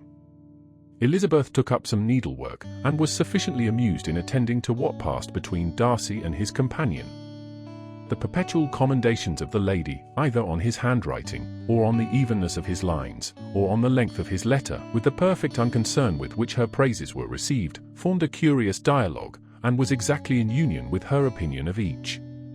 How delighted Miss Darcy will be to receive such a letter! He made no answer. You write uncommonly fast. You are mistaken. I write rather slowly. How many letters you must have occasion to write in the course of a year? Letters of business, too. How odious I should think them. It is fortunate, then, that they fall to my lot instead of yours. Pray tell your sister that I long to see her. I have already told her so once, by your desire. I am afraid you do not like your pen. Let me mend it for you. I mend pens remarkably well. Thank you, but I always mend my own. How can you contrive to write so even? He was silent. Tell your sister I am delighted to hear of her improvement on the harp, and pray let her know that I am quite in raptures with her beautiful little design for a table, and I think it infinitely superior to Miss Grantley's. Will you give me leave to defer your raptures till I write again? At present I have not room to do them justice. Oh. It is of no consequence. I shall see her in January. But do you always write such charming long letters to her, Mr. Darcy? They are generally long, but whether always charming it is not for me to determine. It is a rule with me that a person who can write a long letter with ease cannot write ill. That will not do for a compliment to Darcy, Caroline, cried her brother, because he does not write with ease. He studies too much for words of 4 syllables. Do not you, Darcy? My style of writing is very different from yours. Oh, cried Miss Bingley, Charles writes in the most careless way imaginable. He leaves out half his words, and blots the rest. My ideas flow so rapidly that I have not time to express them, by which means my letters sometimes convey no ideas at all to my correspondents. Your humility, Mr. Bingley, said Elizabeth, must disarm reproof. Nothing is more deceitful, said Darcy, than the appearance of humility. It is often only carelessness of opinion, and sometimes an indirect boast. And which of the two do you call my little recent piece of modesty? The indirect boast, for you are really proud of your defects in writing, because you consider them as proceeding from a rapidity of thought and carelessness of execution, which, if not estimable, you think at least highly interesting. The power of doing anything with quickness is always prized much by the possessor, and often without any attention to the imperfection of the performance. When you told Mrs. Bennet this morning that if you ever resolved upon quitting Netherfield you should be gone in 5 minutes, you meant it to be a sort of panegyric, of compliment to yourself, and yet what is there so very laudable in a precipitance which must leave very necessary business undone, and can be of no real advantage to yourself or anyone else? Nay, cried Bingley, this is too much, to remember at night all the foolish things that were said in the morning. And yet, upon my honour, I believe what I said of myself to be true, and I believe it at this moment. At least, therefore, I did not assume the character of needless precipitance merely to show off before the ladies. I dare say you believed it, but I am by no means convinced that you would be gone with such celerity. Your conduct would be quite as dependent on chance as that of any man I know, and if, as you were mounting your horse, a friend were to say, Bingley, you had better stay till next week, you would probably do it, you would probably not go, and at another word, might stay a month. You have only proved by this, cried Elizabeth, that Mr. Bingley did not do justice to his own disposition. You have shown him off now much more than he did himself. I am exceedingly gratified, said Bingley, by your converting what my friend says into a compliment on the sweetness of my temper. But I am afraid you are giving it a turn which that gentleman did by no means intend, for he would certainly think better of me, if under such a circumstance I were to give a flat denial, and ride off as fast as I could. Would Mr. Darcy then consider the rashness of your original intentions as atoned for by your obstinacy in adhering to it? Upon my word, I cannot exactly explain the matter, Darcy must speak for himself. You expect me to account for opinions, which you choose to call mine, but which I have never acknowledged. Allowing the case, however, to stand according to your representation, you must remember, Miss Bennet, that the friend who is supposed to desire his return to the house, and the delay of his plan, has merely desired it, asked it without offering one argument in favour of its propriety. To yield readily easily to the persuasion of a friend is no merit with you. To yield without conviction is no compliment to the understanding of either. You appear to me, Mr. Darcy, to allow nothing for the influence of friendship and affection. A regard for the requester would often make one readily yield to a request, without waiting for arguments to reason one into it. I am not particularly speaking of such a case as you have supposed about Mr. Bingley. We may as well wait, perhaps, till the circumstance occurs before we discuss the discretion of his behaviour thereupon. But in general and ordinary cases between friend and friend, where one of them is desired by the other to change a resolution of no very great moment, should you think ill of that person for complying with the desire, without waiting to be argued into it? Will it not be advisable, before we proceed on this subject, to arrange with rather more precision the degree of importance which is to appertain to this request, as well as the degree of intimacy subsisting between the parties? By all means, cried Bingley, let us hear all the particulars, not forgetting their comparative height and size, for that will have more weight in the argument, Miss Bennet, than you may be aware of. I assure you, that if Darcy were not such a great tall fellow, in comparison with myself, I should not pay him half so much deference. I declare I do not know a more awful object than Darcy, on particular occasions, and in particular places, at his own house especially, and of a Sunday evening, when he has nothing to do. Mr. Darcy smiled, but Elizabeth thought she could perceive that he was rather offended, and therefore checked her laugh. Miss Bingley warmly resented the indignity he had received, in an expostulation with her brother for talking such nonsense. I see your design, Bingley, said his friend. You dislike an argument, and want to silence this. Perhaps I do. Arguments are too much like disputes. If you and Miss Bennet will defer yours till I am out of the room, I shall be very thankful, and then you may say whatever you like of me. What you ask, said Elizabeth, is no sacrifice on my side, and Mr. Darcy had much better finish his letter. Mr. Darcy took her advice, and did finish his letter. When that business was over, he applied to Miss Bingley and Elizabeth for an indulgence of some music. Miss Bingley moved with some alacrity to the pianoforte, and, after a polite request that Elizabeth would lead the way which the other as politely and more earnestly negatived, she seated herself. Mrs. Hurst sang with her sister, and while they were thus employed, Elizabeth could not help observing, as she turned over some music books that lay on the instrument, how frequently Mr. Darcy's eyes were fixed on her. She hardly knew how to suppose that she could be an object of admiration to so great a man, and yet that he should look at her because he disliked her, was still more strange. She could only imagine, however, at last that she drew his notice because there was something more wrong and reprehensible, according to his ideas of right, than in any other person present. The supposition did not pain her. She liked him too little to care for his approbation. After playing some Italian songs, Miss Bingley varied the charm by a lively Scotch air, and soon afterwards Mr. Darcy, drawing near Elizabeth, said to her, "Do not you feel a great inclination, Miss Bennet, to see such an opportunity of dancing a reel?" She smiled, but made no answer. He repeated the question, with some surprise at her silence. "Oh," said she, "I heard you before, but I could not immediately determine what to say in reply.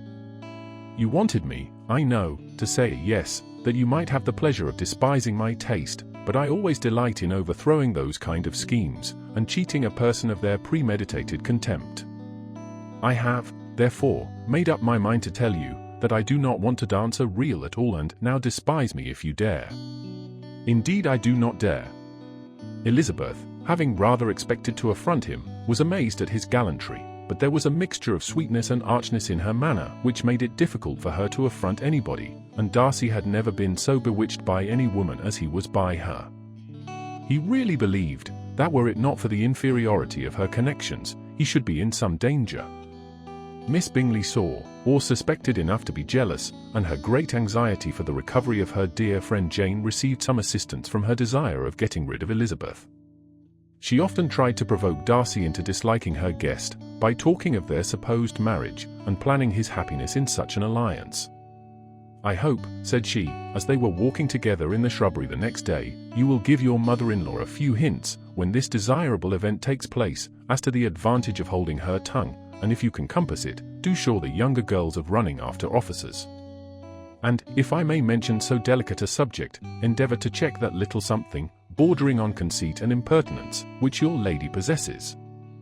Have you anything else to propose for my domestic felicity? Oh, yes. Do let the portraits of your uncle and Aunt Phillips be placed in the gallery at Pemberley. Put them next to your great-uncle the judge. They are in the same profession, you know, only in different lines. As for your Elizabeth's picture, you must not have it taken, for what painter could do justice to those beautiful eyes? It would not be easy, indeed, to catch their expression, but their colour and shape, and the eyelashes, so remarkably fine, might be copied. At that moment they were met from another walk by Mrs. Hurst and Elizabeth herself.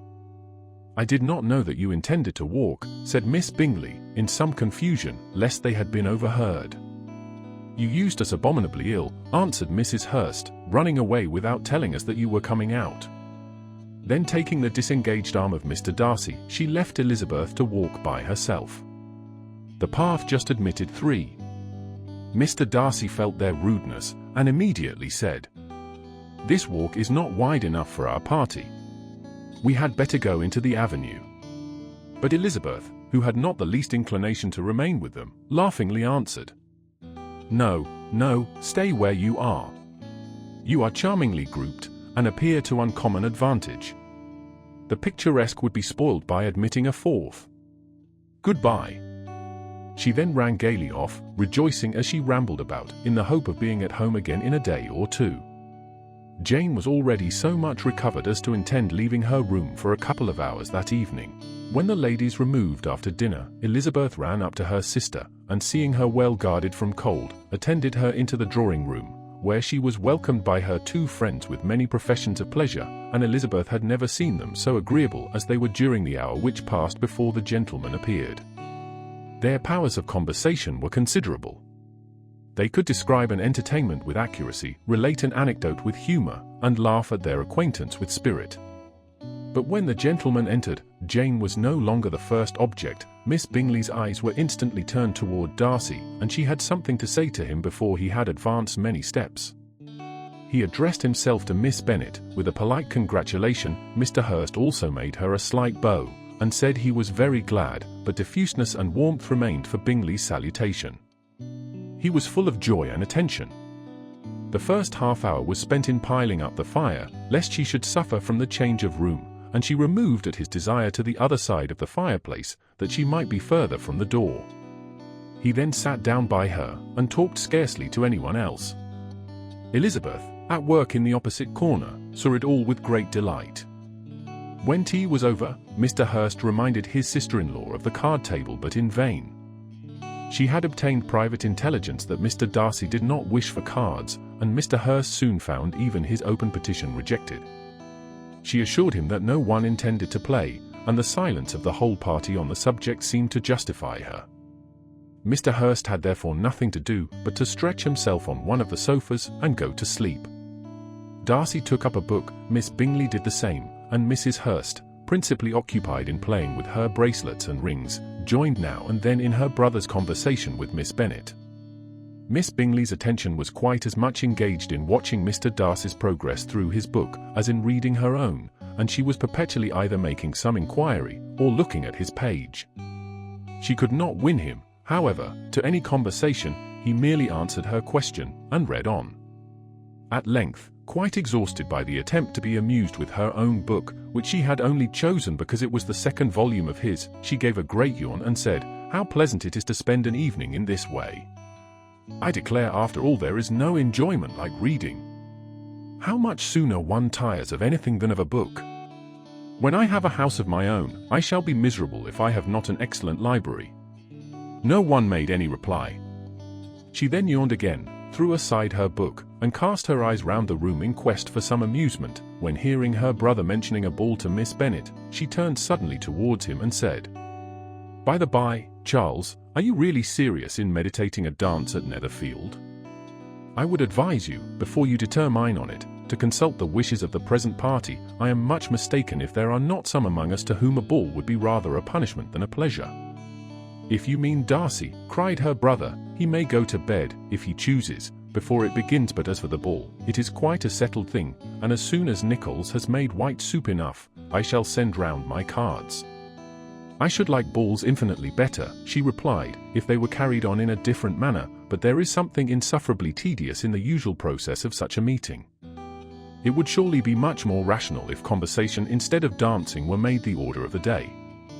Much more rational, my dear Caroline, I dare say, but it would not be near so much like a ball. Miss Bingley made no answer, and soon afterwards she got up and walked about the room.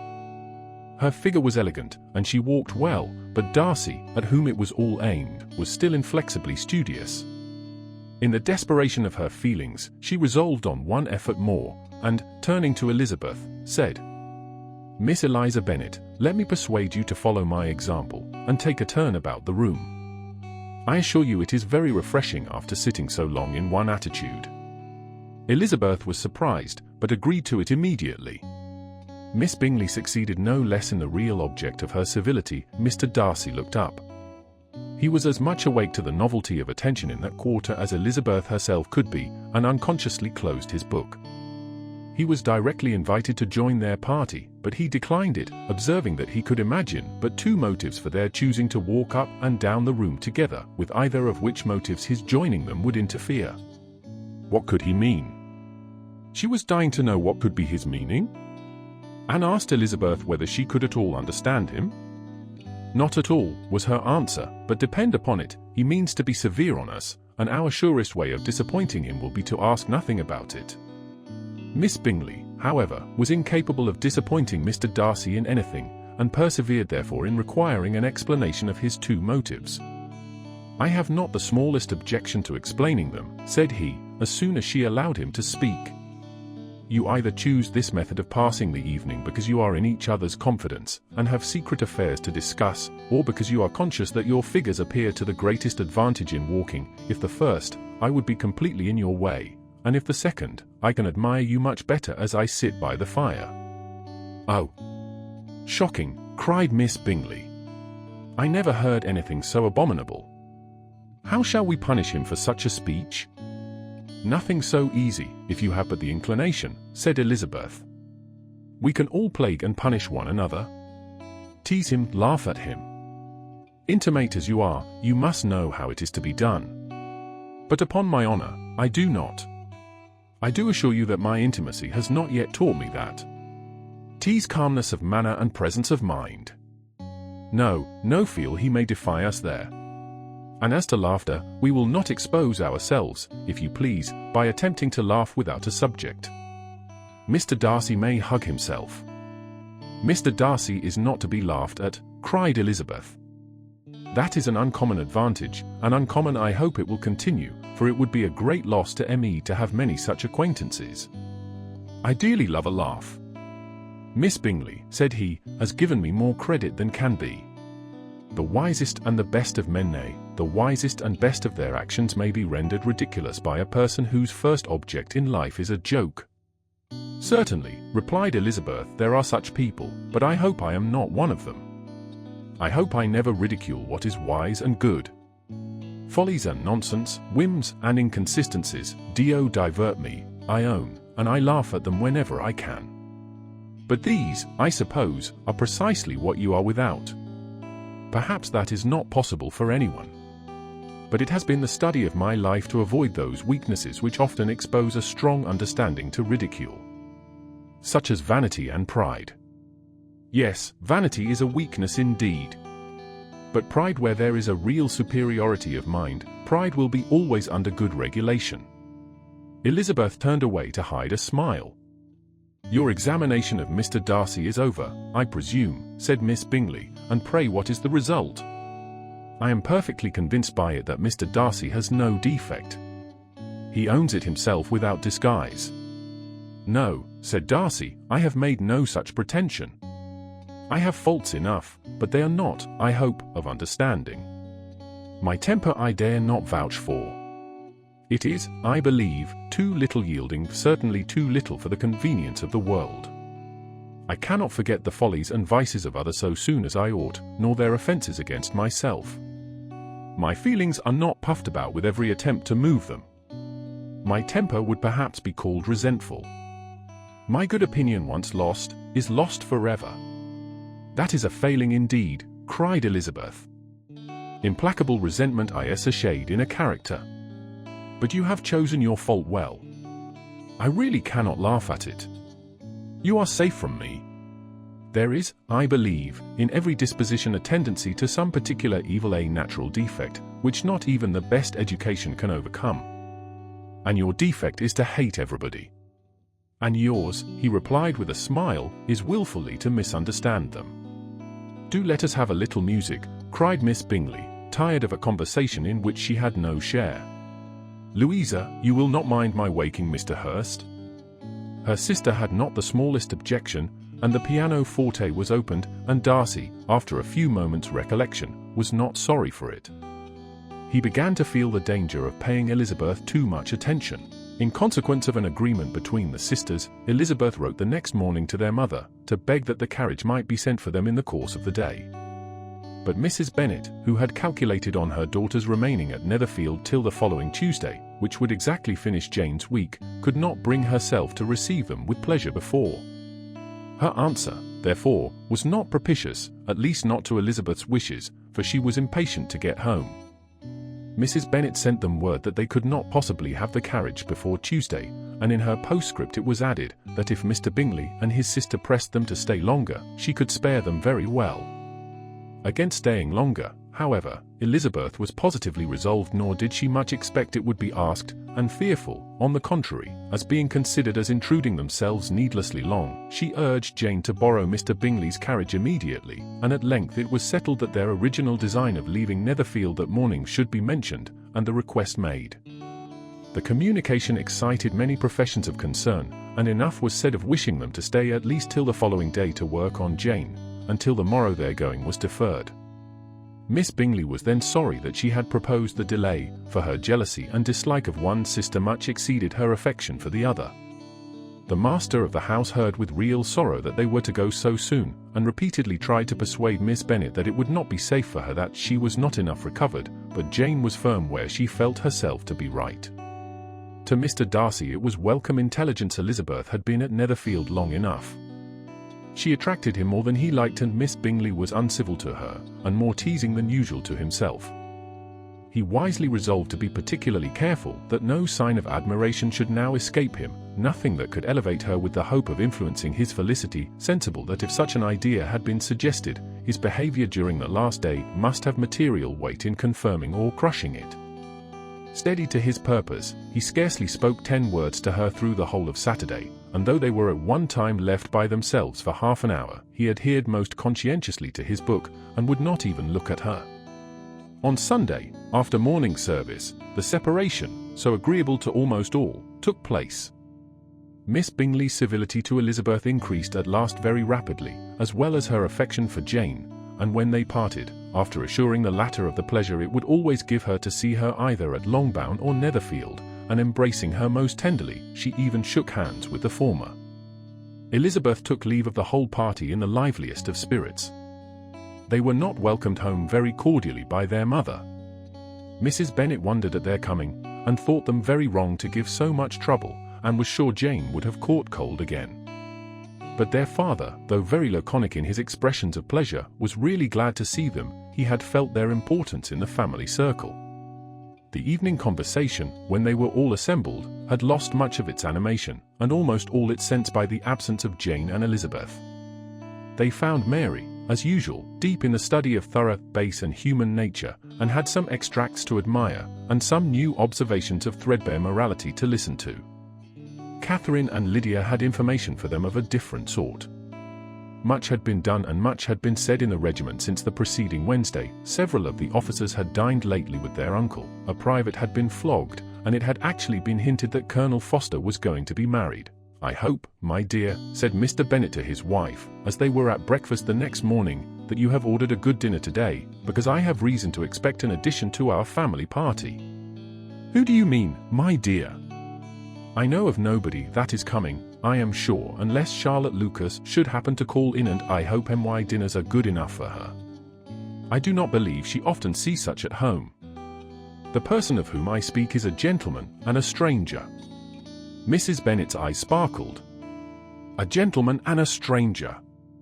It is Mr. Bingley, I am sure." Well, I am sure I shall be extremely glad to see Mr. Bingley. But good Lord! How unlucky! There is not a bit of fish to be got today. Lydia, my love, ring the bell. I must speak to Hill this moment.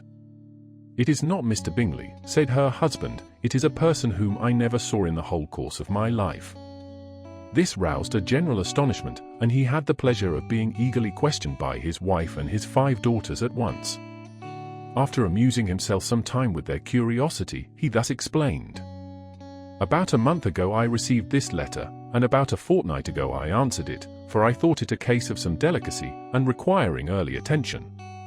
It is from my cousin, Mr. Collins, who, when I am dead, may turn you all out of this house as soon as he pleases. Oh!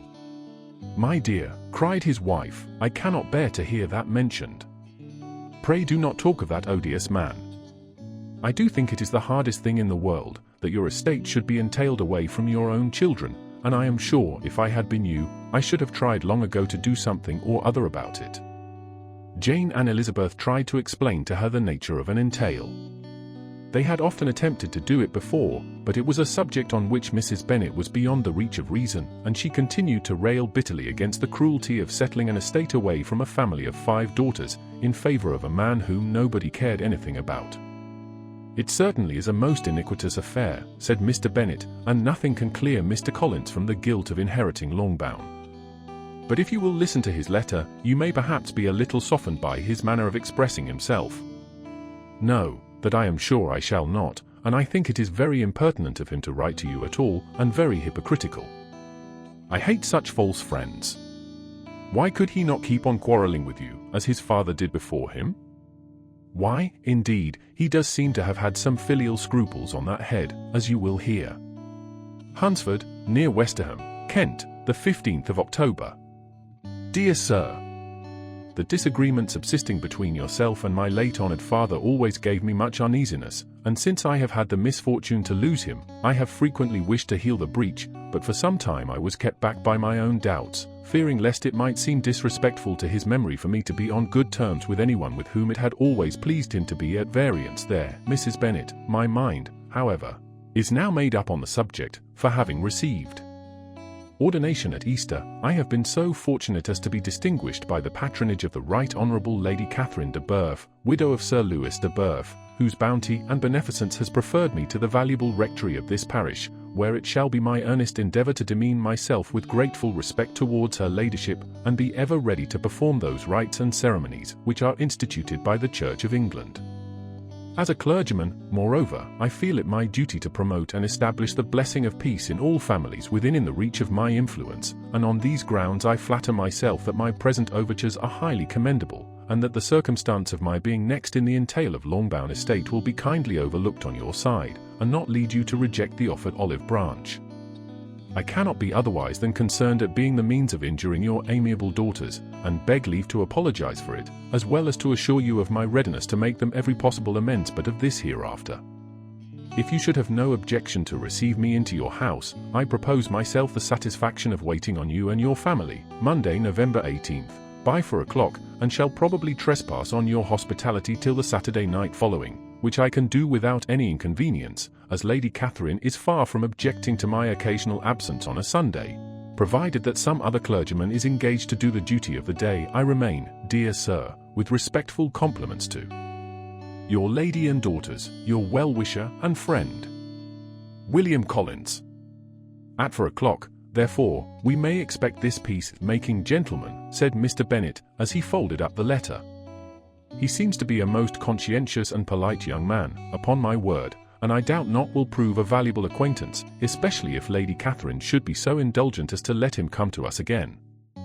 There is some sense in what he says about the girls, however, and if he is disposed to make them any amends, I shall not be the person to discourage him. Though it is difficult, said Jane, to guess in what way he can mean to make us the atonement he thinks our due, the wish is certainly to his credit. Elizabeth was chiefly struck by his extraordinary deference for Lady Catherine, and his kind intention of christening, marrying, and burying his parishioners whenever it were required. He must be an oddity, I think, said she. I cannot make him out. There is something very pompous in his style, And what can he mean by apologizing for being next in the entail? We cannot suppose he would help it if he could. Could he be a sensible man, sir? No, my dear, I think not. I have great hopes of finding him quite the reverse. There is a mixture of servility and self-importance in his letter, which promises well. I am impatient to see him. In point of composition, said Mary, the letter does not seem defective. The idea of the olive branch perhaps is not wholly new, yet I think it is well expressed. To Catherine and Lydia, neither the letter nor its writer were in any degree interesting. It was next to impossible that their cousin should come in a scarlet coat, and it was now some weeks since they had received pleasure from the society of a man in any other colour. As for their mother, Mr. Collins's letter had done away much of her ill will, and she was preparing to see him with a degree of composure which astonished her husband and daughters. Mr. Collins was punctual to his time, and was received with great politeness by the whole family. Mr. Bennet indeed said little, but the ladies were ready enough to talk, and Mr. Collins seemed neither in need of encouragement, nor inclined to be silent himself. He was a tall, heavy-looking young man of 25. His air was grave and stately, and his manners were very formal. He had not been long seated before he complimented Mrs. Bennet on having so fine a family of daughters, said he had heard much of their beauty, but that in this instance fame had fallen short of the truth, and added, that he did not doubt her seeing them all in due time disposed of in marriage. This gallantry was not much to the taste of some of his hearers, but Mrs. Bennet, who quarrelled with no compliments, answered most readily. You are very kind, I am sure, and I wish with all my heart it may prove so, for else they will be destitute enough. Things are settled so oddly. You allude, perhaps, to the entail of this estate. Ah, sir, I do indeed. It is a grievous affair to my poor girls, you must confess. Not that I mean to find fault with you, for such things I know are all chance in this world. There is no knowing how estates will go when once they come to be entailed. I am very sensible, madam, of the hardship to my fair cousins, and could say much on the subject, but that I am cautious of appearing forward and precipitate. But I can assure the young ladies that I come prepared to admire them. At present I will not say more, but, perhaps, when we are better acquainted. He was interrupted by a summons to dinner, and the girls smiled on each other. They were not the only objects of Mr. Collins's admiration. The hall, the dining room, and all its furniture were examined and praised, and his commendation of everything would have touched Mrs. Bennet's heart, but for the mortifying supposition of his viewing it all as his own future property. The dinner too in its turn was highly admired, and he begged to know to which of his fair cousins the excellency of its cooking was owing. But he was set right there by Mrs. Bennet, who assured him with some asperity that they were very well able to keep a good cook, and that her daughters had nothing to do in the kitchen. He begged pardon for having displeased her? In a softened tone, she declared herself not at all offended, but he continued to apologize for about a quarter of an hour. During dinner, Mr. Bennet scarcely spoke at all, but when the servants were withdrawn, he thought it time to have some conversation with his guest, and therefore started a subject in which he expected him to shine, by observing that he seemed very fortunate in his patroness. Lady Catherine de Bourg's attention to his wishes, and consideration for his comfort, appeared very remarkable. Mr. Bennet could not have chosen better. Mr. Collins was eloquent in her praise. The subject elevated him to more than usual solemnity of manner, and with a most important aspect he protested that he had never in his life witnessed such behaviour in a person of rank, such affability and condescension, as he had himself experienced from Lady Catherine. She had been graciously pleased to approve of both of the discourses which he had already had the honour of preaching before her. She had also asked him twice to dine at Rosings, and had sent for him only the Saturday before, to make up her pool of quadrille in the evening. Lady Catherine was reckoned proud by many people he knew, but he had never seen anything but affability in her. She had always spoken to him as she would to any other gentleman. She made not the smallest objection to his joining in the society of the neighbourhood, nor to his leaving the parish occasionally for a week or two, to visit his relations. She had even condescended to advise him to marry as soon as he could, provided he chose with discretion, and had once paid him a visit in his humble parsonage, where she had perfectly approved all the alterations he had been making, and had even vouchsafed to suggest some herself some shelves in the closet upstairs. "That is all very proper and civil, I am sure," said Mrs. Bennet, "and I dare say she is a very agreeable woman. It is a pity that great ladies in general are not more like her. Does she live near you, sir?" "The garden in which stands my humble abode is separated only by a lane from Rosings Park, her ladyship's residence." "I think you said she was a widow, sir." "Has she any family?" "She has only one daughter, the heiress of Rosings, and a very extensive property." "Ah," said Mrs. Bennet, shaking her head, "then she is better off than many girls." "And what sort of young lady is she?" "Is she handsome?" "She is a most charming young lady indeed. Lady Catherine herself says that, in point of true beauty, Mr. Burf is far superior to the handsomest of her sex, because there is that in her features which marks the young lady of distinguished birth. She is unfortunately of a sickly constitution, which has prevented her from making that progress in many accomplishments which she could not have otherwise failed of, as I am informed by the lady who superintended her education, and who still resides with them. But she is perfectly amiable, and often condescends to drive by my humble abode in her little phaeton and ponies." "Has she been presented?" "I do not remember her name among the ladies at court. Her indifferent state of health unhappily prevents her being in town, and by that means, as I told Lady Catherine one day, has deprived the British court of its brightest ornaments. Her ladyship seemed pleased with the idea, and you may imagine that I am happy on every occasion to offer those little delicate compliments which are always acceptable to ladies. I have more than once observed to Lady Catherine that her charming daughter seemed born to be a duchess, and that the most elevated rank, instead of giving her consequence, would be adorned by her. These are the kind of little things which please her ladyship, and it is a sort of attention which I conceive myself peculiarly bound to pay." "You judge very properly," said Mr. Bennet, "and it is happy for you that you possess the talent of flattering with delicacy. May I ask whether these pleasing attentions proceed from the impulse of the moment, or are the result of previous study?" "They arise chiefly from what is passing at the time, and though I sometimes amuse myself with suggesting and arranging such little elegant compliments as may be adapted to ordinary occasions, I always wish to give them as unstudied an air as possible." Mr. Bennet's expectations were fully answered. His cousin was as absurd as he had hoped, and he listened to him with the keenest enjoyment, maintaining at the same time the most resolute composure of countenance, and, except in an occasional glance at Elizabeth, requiring no partner in his pleasure. By tea-time, however, the dose had been enough, and Mr. Bennet was glad to take his guest into the drawing-room again, and, when tea was over, glad to invite him to read aloud to the ladies. Mr. Collins readily assented, and a book was produced, but, on beholding it, for everything announced it to be from a circulating library, he started back, and begging pardon, protested that he never read novels. Kitty stared at him, and Lydia exclaimed. Other books were produced, and after some deliberation he chose Fordyce's Sermons. Lydia gaped as he opened the volume, and before he had, with very monotonous solemnity, read 3 pages, she interrupted him with, "Do you know, Mamma, that my Uncle Phillips talks of turning away Richard, and if he does, Colonel Foster will hire him. My aunt told me so herself on Saturday.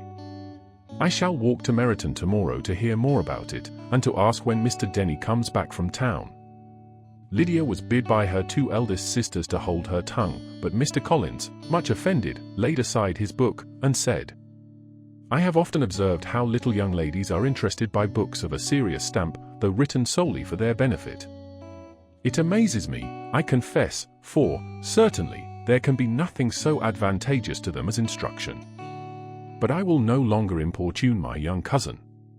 Then turning to Mr. Bennet, he offered himself as his antagonist at backgammon.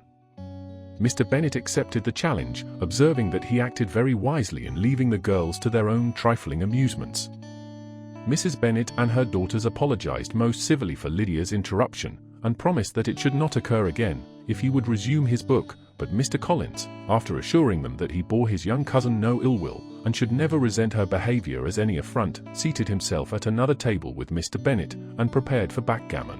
Mr. Collins was not a sensible man, and the deficiency of nature had been but little assisted by education or society, the greatest part of his life having been spent under the guidance of an illiterate and miserly father, and though he belonged to one of the universities, he had merely kept the necessary terms, without forming at it any useful acquaintance. The subjection in which his father had brought him up had given him originally great humility of manner, but it was now a good deal counteracted by the self-conceit of a weak head, living in retirement, and the consequential feelings of early and unexpected prosperity. A fortunate chance had recommended him to Lady Catherine de Bourgh when the living of Hunsford was vacant, and the respect which he felt for her high rank, and his veneration for her as his patroness, mingling with a very good opinion of himself, of his authority as a clergyman, and his right as a rector, made him altogether a mixture of pride and obsequiousness, self-importance and humility. Having now a good house and a very sufficient income, he intended to marry, and in seeking a reconciliation with the long-bound family he had a wife in view, as he meant to choose one of the daughters, if he found them as handsome and amiable as they were represented by common report. This was his plan of amends of atonement for inheriting their father's estate, and he thought it an excellent one, full of eligibility and suitableness, and excessively generous and disinterested on his own part. His plan did not vary on seeing them. Miss Bennet's lovely face confirmed his views, and established all his strictest notions of what was due to seniority, and for the first evening she was his settled choice.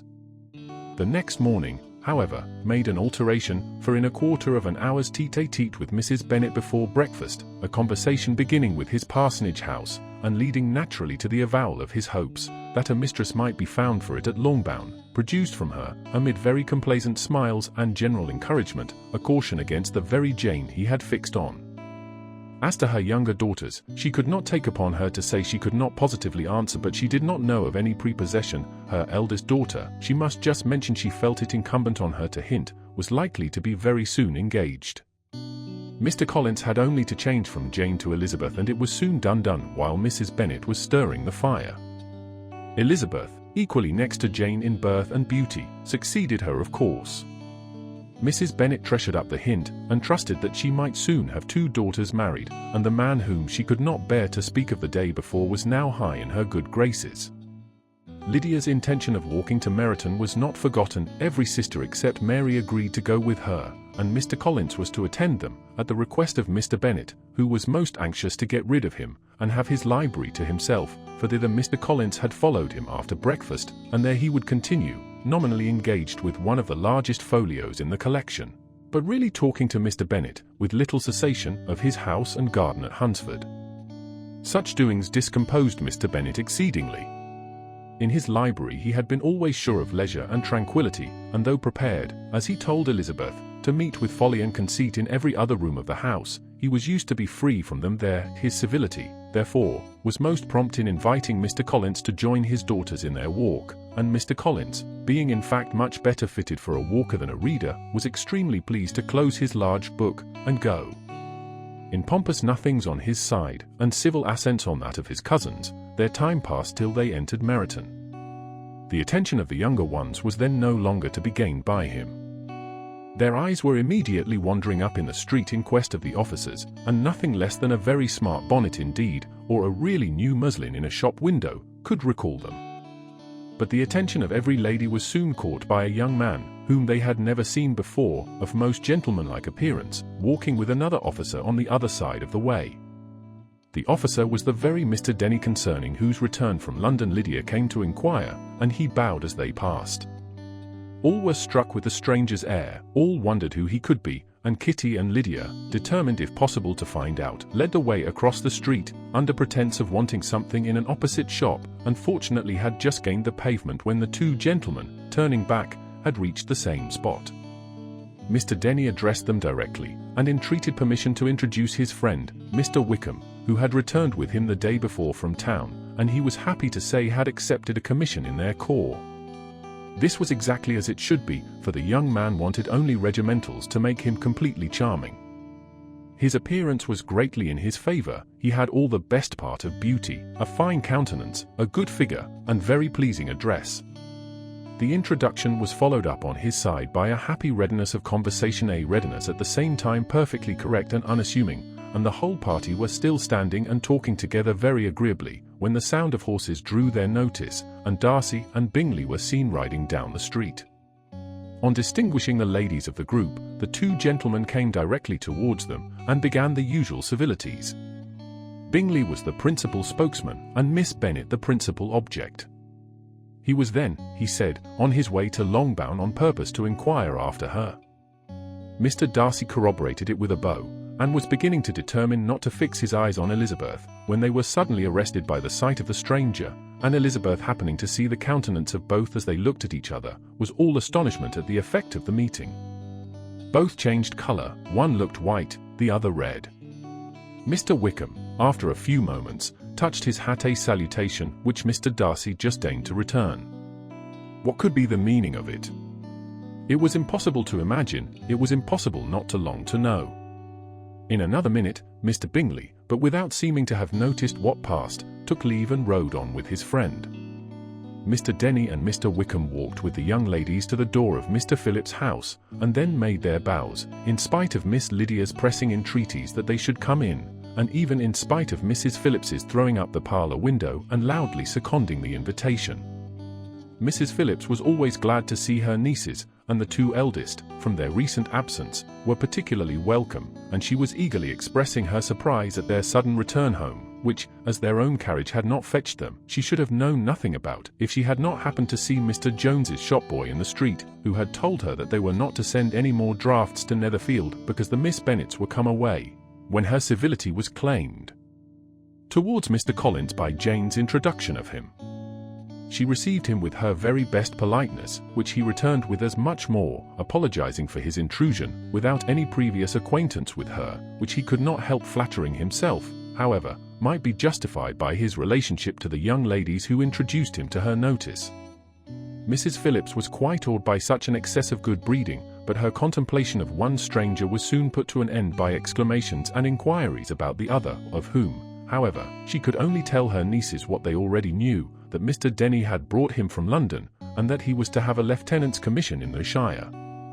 She had been watching him the last hour, she said, as he walked up and down the street, and had Mr. Wickham appeared, Kitty and Lydia would certainly have continued the occupation, but unluckily no one passed windows now except a few of the officers, who, in comparison with the stranger, were become stupid, disagreeable fellows.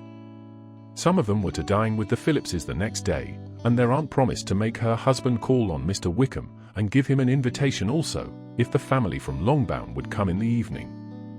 This was agreed to, and Mrs. Phillips protested that they would have a nice comfortable noisy game of lottery tickets, and a little bit of hot supper afterwards.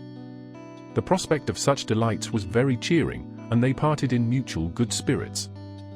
Mr. Collins repeated his apologies in quitting the room, and was assured with unwearying civility that they were perfectly needless. As they walked home, Elizabeth related to Jane what she had seen pass between the two gentlemen, but though Jane would have defended either or both, had they appeared to be in the wrong, she could no more explain such behaviour than her sister.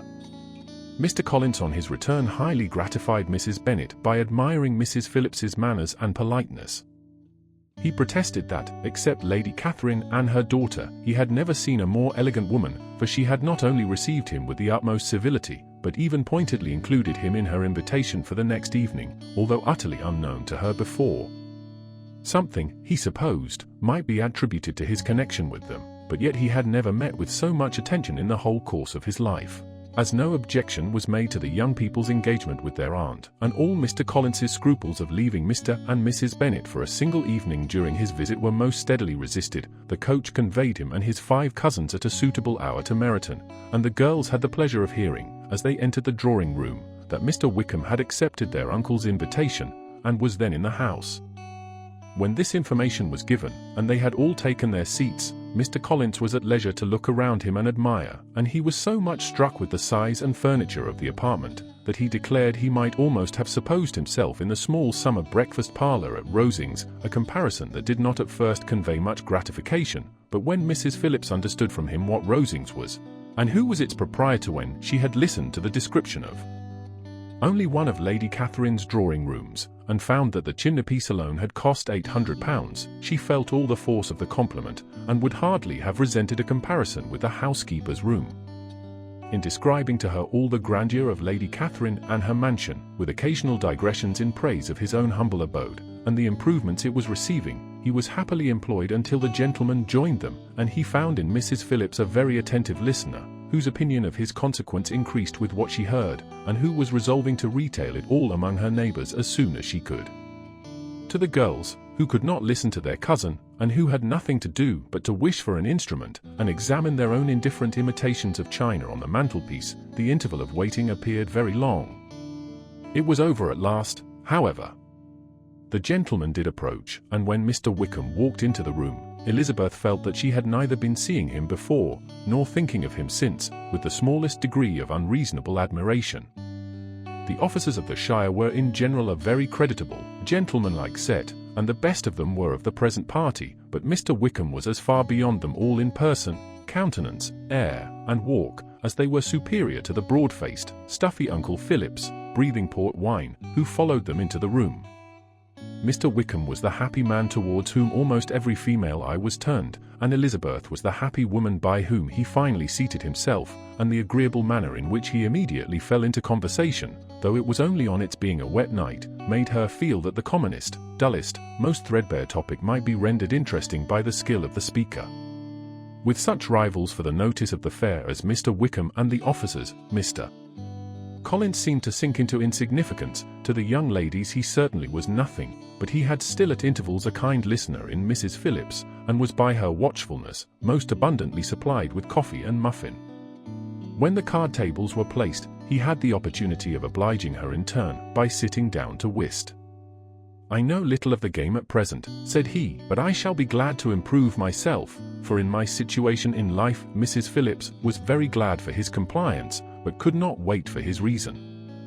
Mr. Wickham did not play at whist, and with ready delight was he received at the other table between Elizabeth and Lydia. At first there seemed danger of Lydia's engrossing him entirely, for she was a most determined talker, but being likewise extremely fond of lottery tickets, she soon grew too much interested in the game, too eager in making bets and exclaiming after prizes to have attention for anyone in particular. Allowing for the common demands of the game, Mr. Wickham was therefore at leisure to talk to Elizabeth, and she was very willing to hear him, though what she chiefly wished to hear she could not hope to be told the history of his acquaintance with Mr. Darcy. She dared not even mention that gentleman. Her curiosity, however, was unexpectedly relieved. Mr. Wickham began the subject himself. He inquired how far Netherfield was from Meryton, and, after receiving her answer, asked in a hesitating manner how long Mr. Darcy had been staying there. "About a month," said Elizabeth, and then, unwilling to let the subject drop, added, "He is a man of very large property in Derbyshire, I understand." "Yes," replied Mr. Wickham, "his estate there is a noble one. A clear 10,000 per annum. You could not have met with a person more capable of giving you certain information on that head than myself, for I have been connected with his family in a particular manner from my infancy." Elizabeth could not but look surprised. "You may well be surprised, Miss Bennet, at such an assertion, after seeing, as you probably might, the very cold manner of our meeting yesterday. Are you much acquainted with Mr. Darcy?" "As much as I ever wish to be," cried Elizabeth very warmly. "I have spent for days in the same house with him, and I think him very disagreeable." "I have no right to give my opinion," said Wickham, "as to his being agreeable or otherwise. I am not qualified to form one. I have known him too long and too well to be a fair judge. It is impossible for me to be impartial. But I believe your opinion of him would in general astonish, and perhaps you would not express it quite so strongly anywhere else. Here you are in your own family. Upon my word, I say no more here than I might say in any house in the neighbourhood, except Netherfield. He is not at all liked in Hertfordshire. Everybody is disgusted with his pride. You will not find him more favourably spoken of by anyone." "I cannot pretend to be sorry," said Wickham, after a short interruption, "that he or that any man should not be estimated beyond their deserts, but with him I believe it does not often happen. The world is blinded by his fortune and consequence, or frightened by his high and imposing manners, and sees him only as he chooses to be seen. I should take him, even on my slight acquaintance, to be an ill-tempered man." Wickham only shook his head. "I wonder," said he, at the next opportunity of speaking, "whether he is likely to be in this country much longer. I do not at all know, but I heard nothing of his going away when I was at Netherfield. I hope your plans in favour of the Shire will not be affected by his being in the neighbourhood." "Oh, no, it is not for me to be driven away by Mr. Darcy. If he wishes to avoid seeing me, he must go, We are not on friendly terms, and it always gives me pain to meet him, but I have no reason for avoiding him, but what I might proclaim before all the world, a sense of very great ill-usage, and most painful regrets at his being what he is. His father, Miss Bennet, the late Mr. Darcy, was one of the best men that ever breathed, and the truest friend I ever had, and I can never be in company with this Mr. Darcy without being grieved to the soul by 1,000 tender recollections. His behavior to myself has been scandalous, but I verily believe I could forgive him anything and everything, rather than his disappointing the hopes and disgracing the memory of his father. Elizabeth found the interest of the subject increase, and listened with all her heart, but the delicacy of it prevented further inquiry. Mr. Wickham began to speak on more general topics, Meryton, the neighbourhood, the society, appearing highly pleased with all that he had yet seen, and speaking of the latter with gentle but very intelligible gallantry. It was the prospect of constant society, and good society, he added, which was my chief inducement to enter the shire. I knew it to be a most respectable, agreeable corps, and my friend Denny tempted me further by his account of their present quarters, and the very great attentions and excellent acquaintances Meryton had procured them. Society, I own, is necessary to me. I have been a disappointed man, and my spirits will not bear solitude. I must have employment and society. A military life is not what I was intended for, but circumstances have now made it eligible. The church ought to have been my profession. I was brought up for the church, and I should at this time have been in possession of a most valuable living, had it pleased the gentleman we were speaking of just now. Indeed. Yes, the late Mr. Darcy bequeathed me the next presentation of the best living in his gift. He was my godfather, and excessively attached to me. I cannot do justice to his kindness. He meant to provide for me amply, and thought he had done it, but when the living fell, it was given elsewhere. Good heavens, cried Elizabeth, but how could that be? How could his will be disregarded? Why did you not seek legal redress? There was just such an informality in the terms of the bequest as to give me no hope from law. A man of honour could not have doubted the intention, but Mr. Darcy chose to doubt it or to treat it as a merely conditional recommendation, and to assert that I had forfeited all claim to it by extravagance, imprudence, in short, anything or nothing. Certain it is, that the living became vacant 2 years ago, exactly as I was of an age to hold it, and that it was given to another man, and no less certain is it, that I cannot accuse myself of having really done anything to deserve to lose it. I have a warm, unguarded temper, and I may have spoken my opinion of him, and to him, too freely. I can recall nothing worse. But the fact is, that we are very different sort of men, and that he hates me. This is quite shocking. He deserves to be publicly disgraced. Some time or other he will be, but it shall not be by me. Till I can forget his father, I can never defy or expose him. Elizabeth honoured him for such feelings, and thought him handsomer than ever as he expressed them. But what, said she, after a pause, can have been his motive? What can have induced him to behave so cruelly? A thorough, determined dislike of me, a dislike which I cannot but attribute in some measure to jealousy. Had the late Mr. Darcy liked me less, his son might have borne with me better, but his father's uncommon attachment to me irritated him, I believe, very early in life. He had not a temper to bear the sort of competition in which we stood, the sort of preference which was often given me. I had not thought Mr. Darcy so bad as this, though I have never liked him. I had not thought so very ill of him.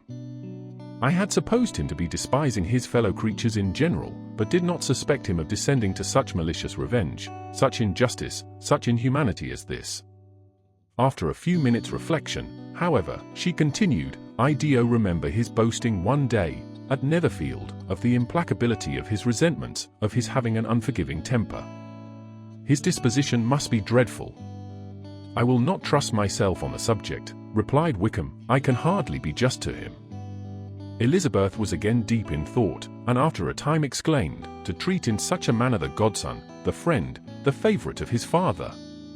She could have added, a young man, too, like you, whose very countenance may vouch for your being amiable, but she contented herself with, and one, too, who had probably been his companion from childhood, connected together, as I think you said, in the closest manner. We were born in the same parish, within the same park, the greatest part of our youth was passed together, inmates of the same house, sharing the same amusements, objects of the same parental care. My father began life in the profession which your uncle, Mr. Phillips, appears to do so much credit to, but he gave up everything to be of use to the late Mr. Darcy and devoted all his time to the care of the Pemberley property. He was most highly esteemed by Mr. Darcy, a most intimate, confidential friend. Mr. Darcy often acknowledged himself to be under the greatest obligations to my father's active superintendence, and when, immediately before my father's death, Mr. Darcy gave him a voluntary promise of providing for me, I am convinced that he felt it to be as much a debt of gratitude to him as of his affection to myself. "How strange!" cried Elizabeth. "How abominable! I wonder that the very pride of this Mr. Darcy has not made him just to you. If from no better motive, that he should not have been too proud to be dishonest for dishonesty, I must call it. It is wonderful," replied Wickham, "for almost all his actions may be traced to pride, and pride had often been his best friend. It has connected him nearer with virtue than with any other feeling. But we are none of us consistent, and in his behavior to me there were stronger impulses even than pride." "Can such abominable pride as his have ever done him good?" "Yes. It has often led him to be liberal and generous, to give his money freely, to display hospitality, to assist his tenants, and relieve the poor. Family pride, and filial pride. For he is very proud of what his father was have done this.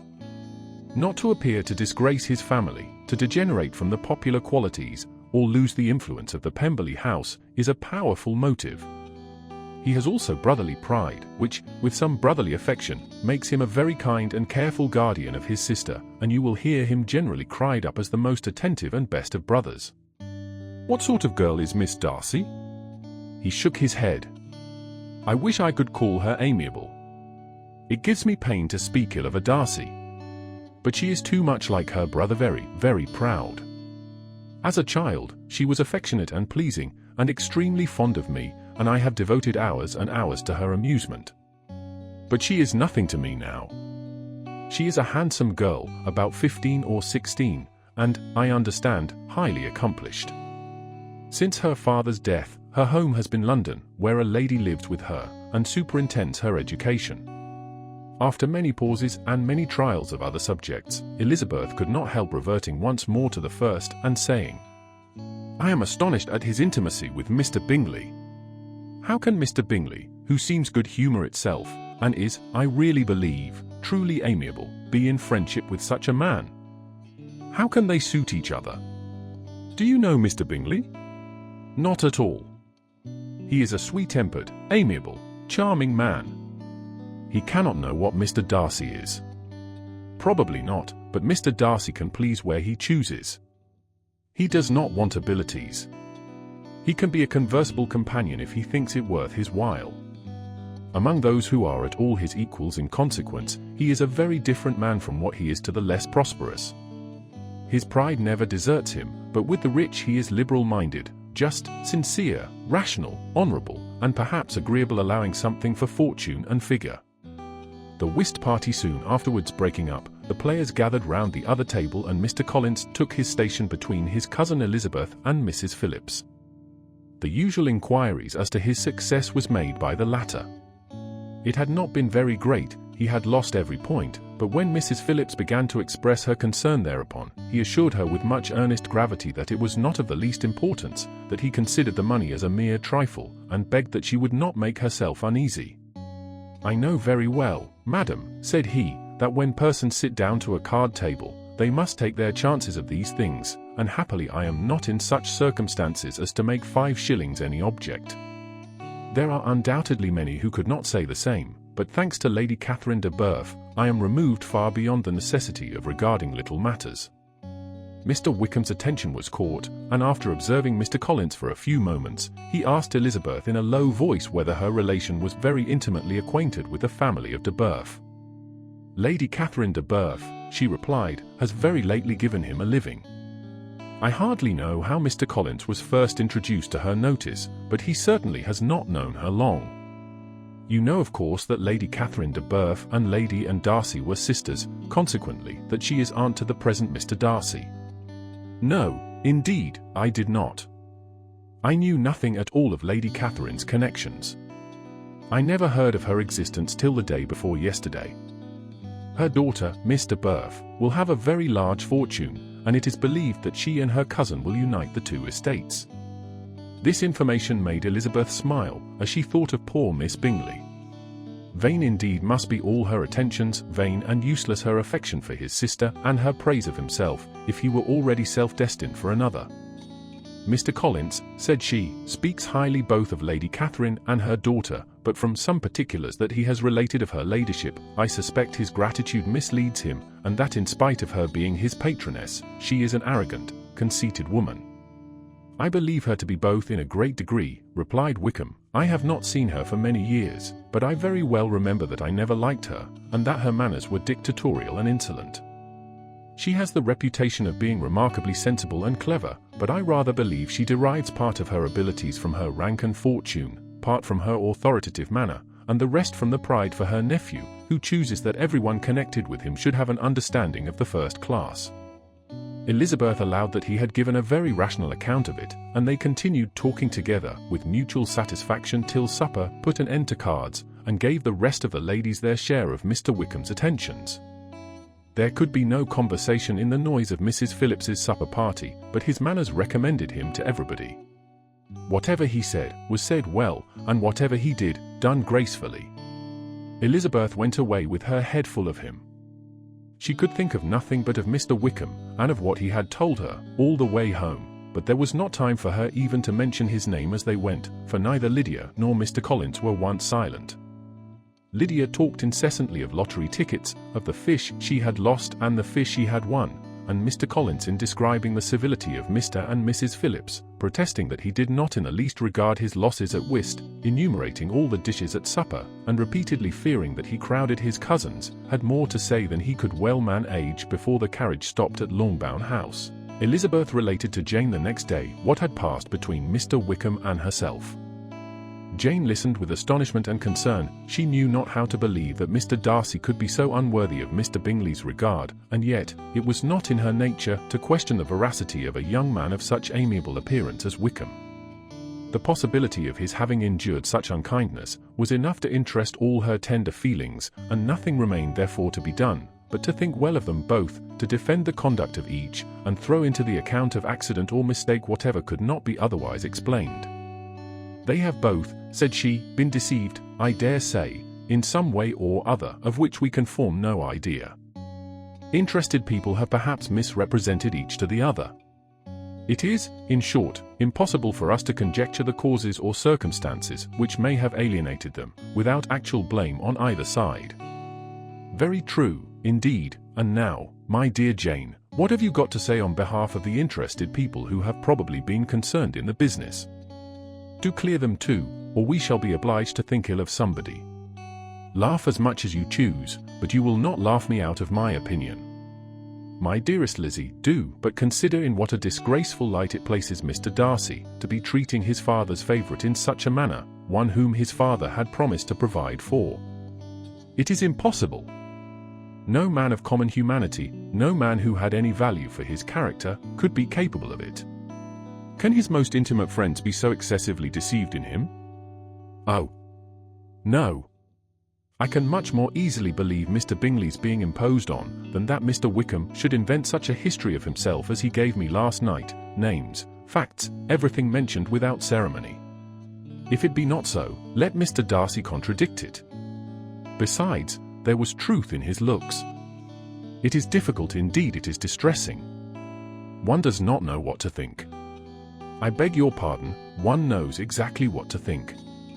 But Jane could think with certainty on only one point, that Mr. Bingley, if he had been imposed on, would have much to suffer when the affair became public.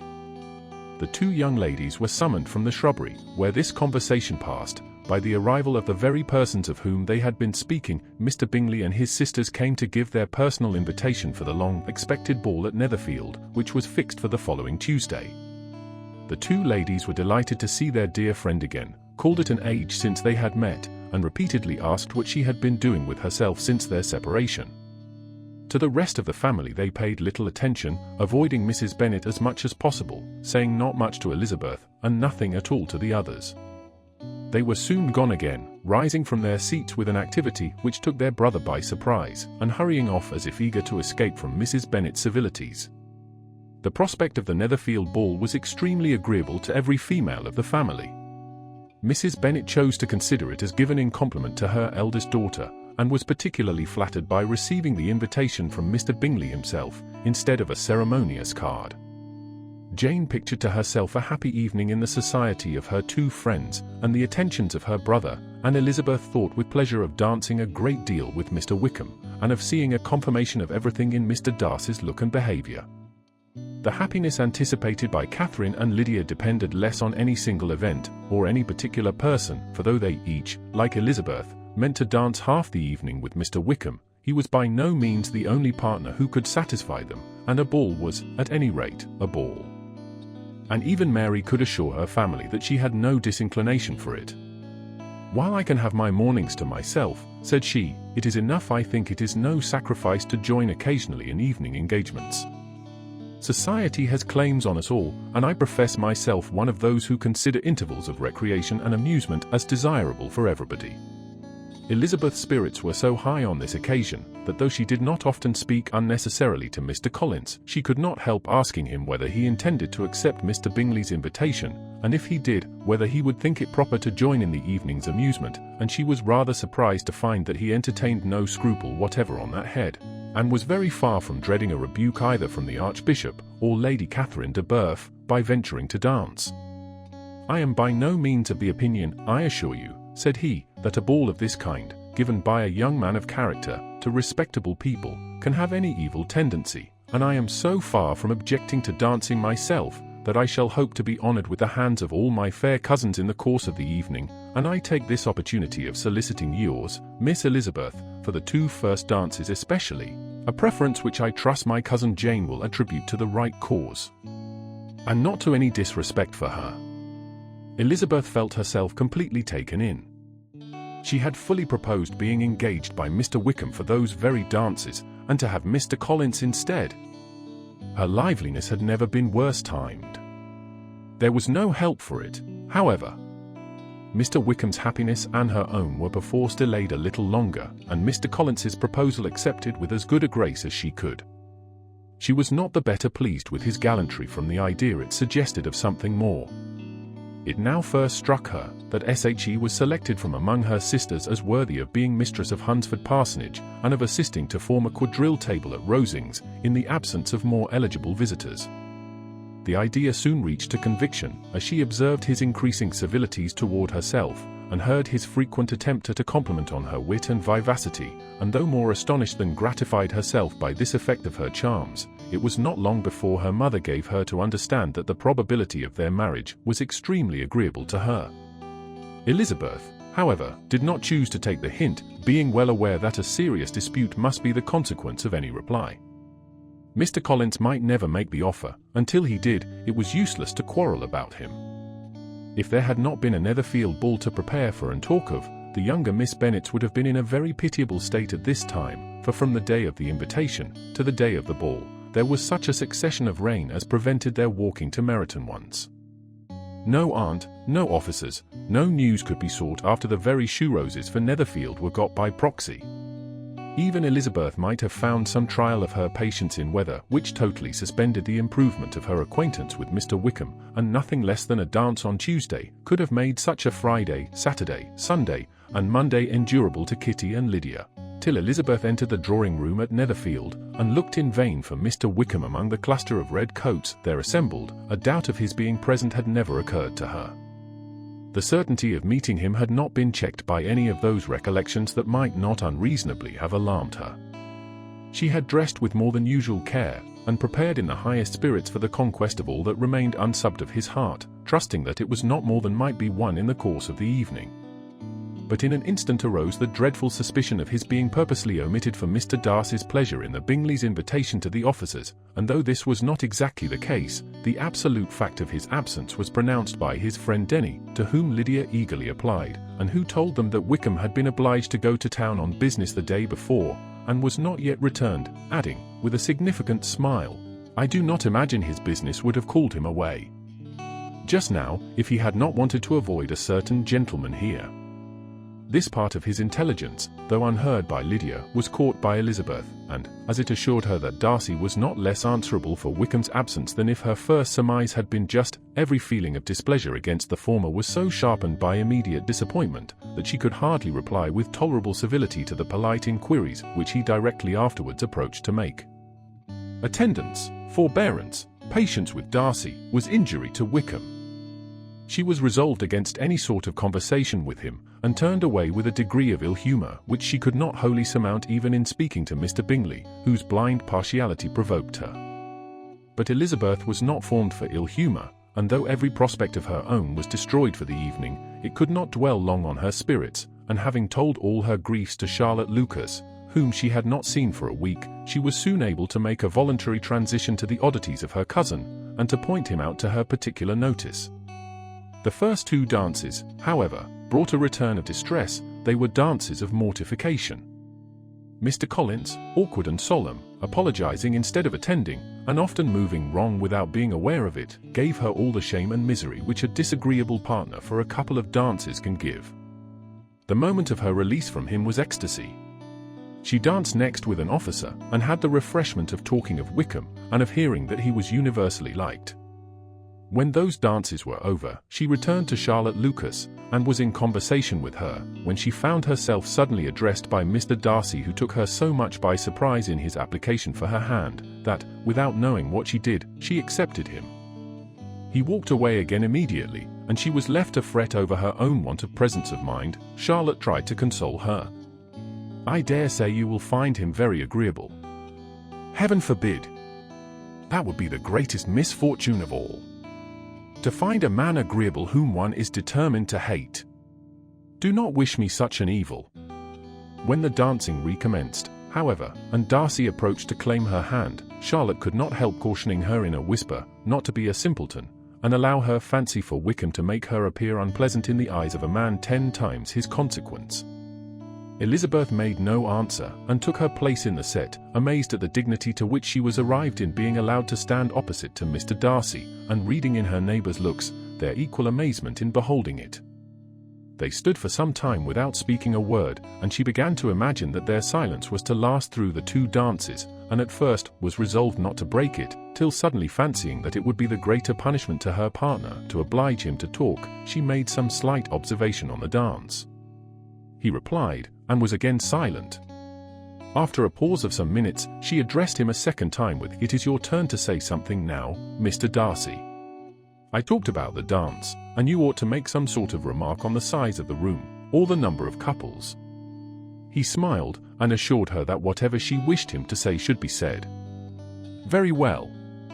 That reply will do for the present. Perhaps by and by I may observe that private balls are much pleasanter than public ones. But now we may be silent." "Do you talk by rule, then, while you are dancing?" "Sometimes. One must speak a little, you know. It would look odd to be entirely silent for half an hour together, and yet for the advantage of some, conversation ought to be so arranged as that they may have the trouble of saying as little as possible. Are you consulting your own feelings in the present case, or do you imagine that you are gratifying mine?"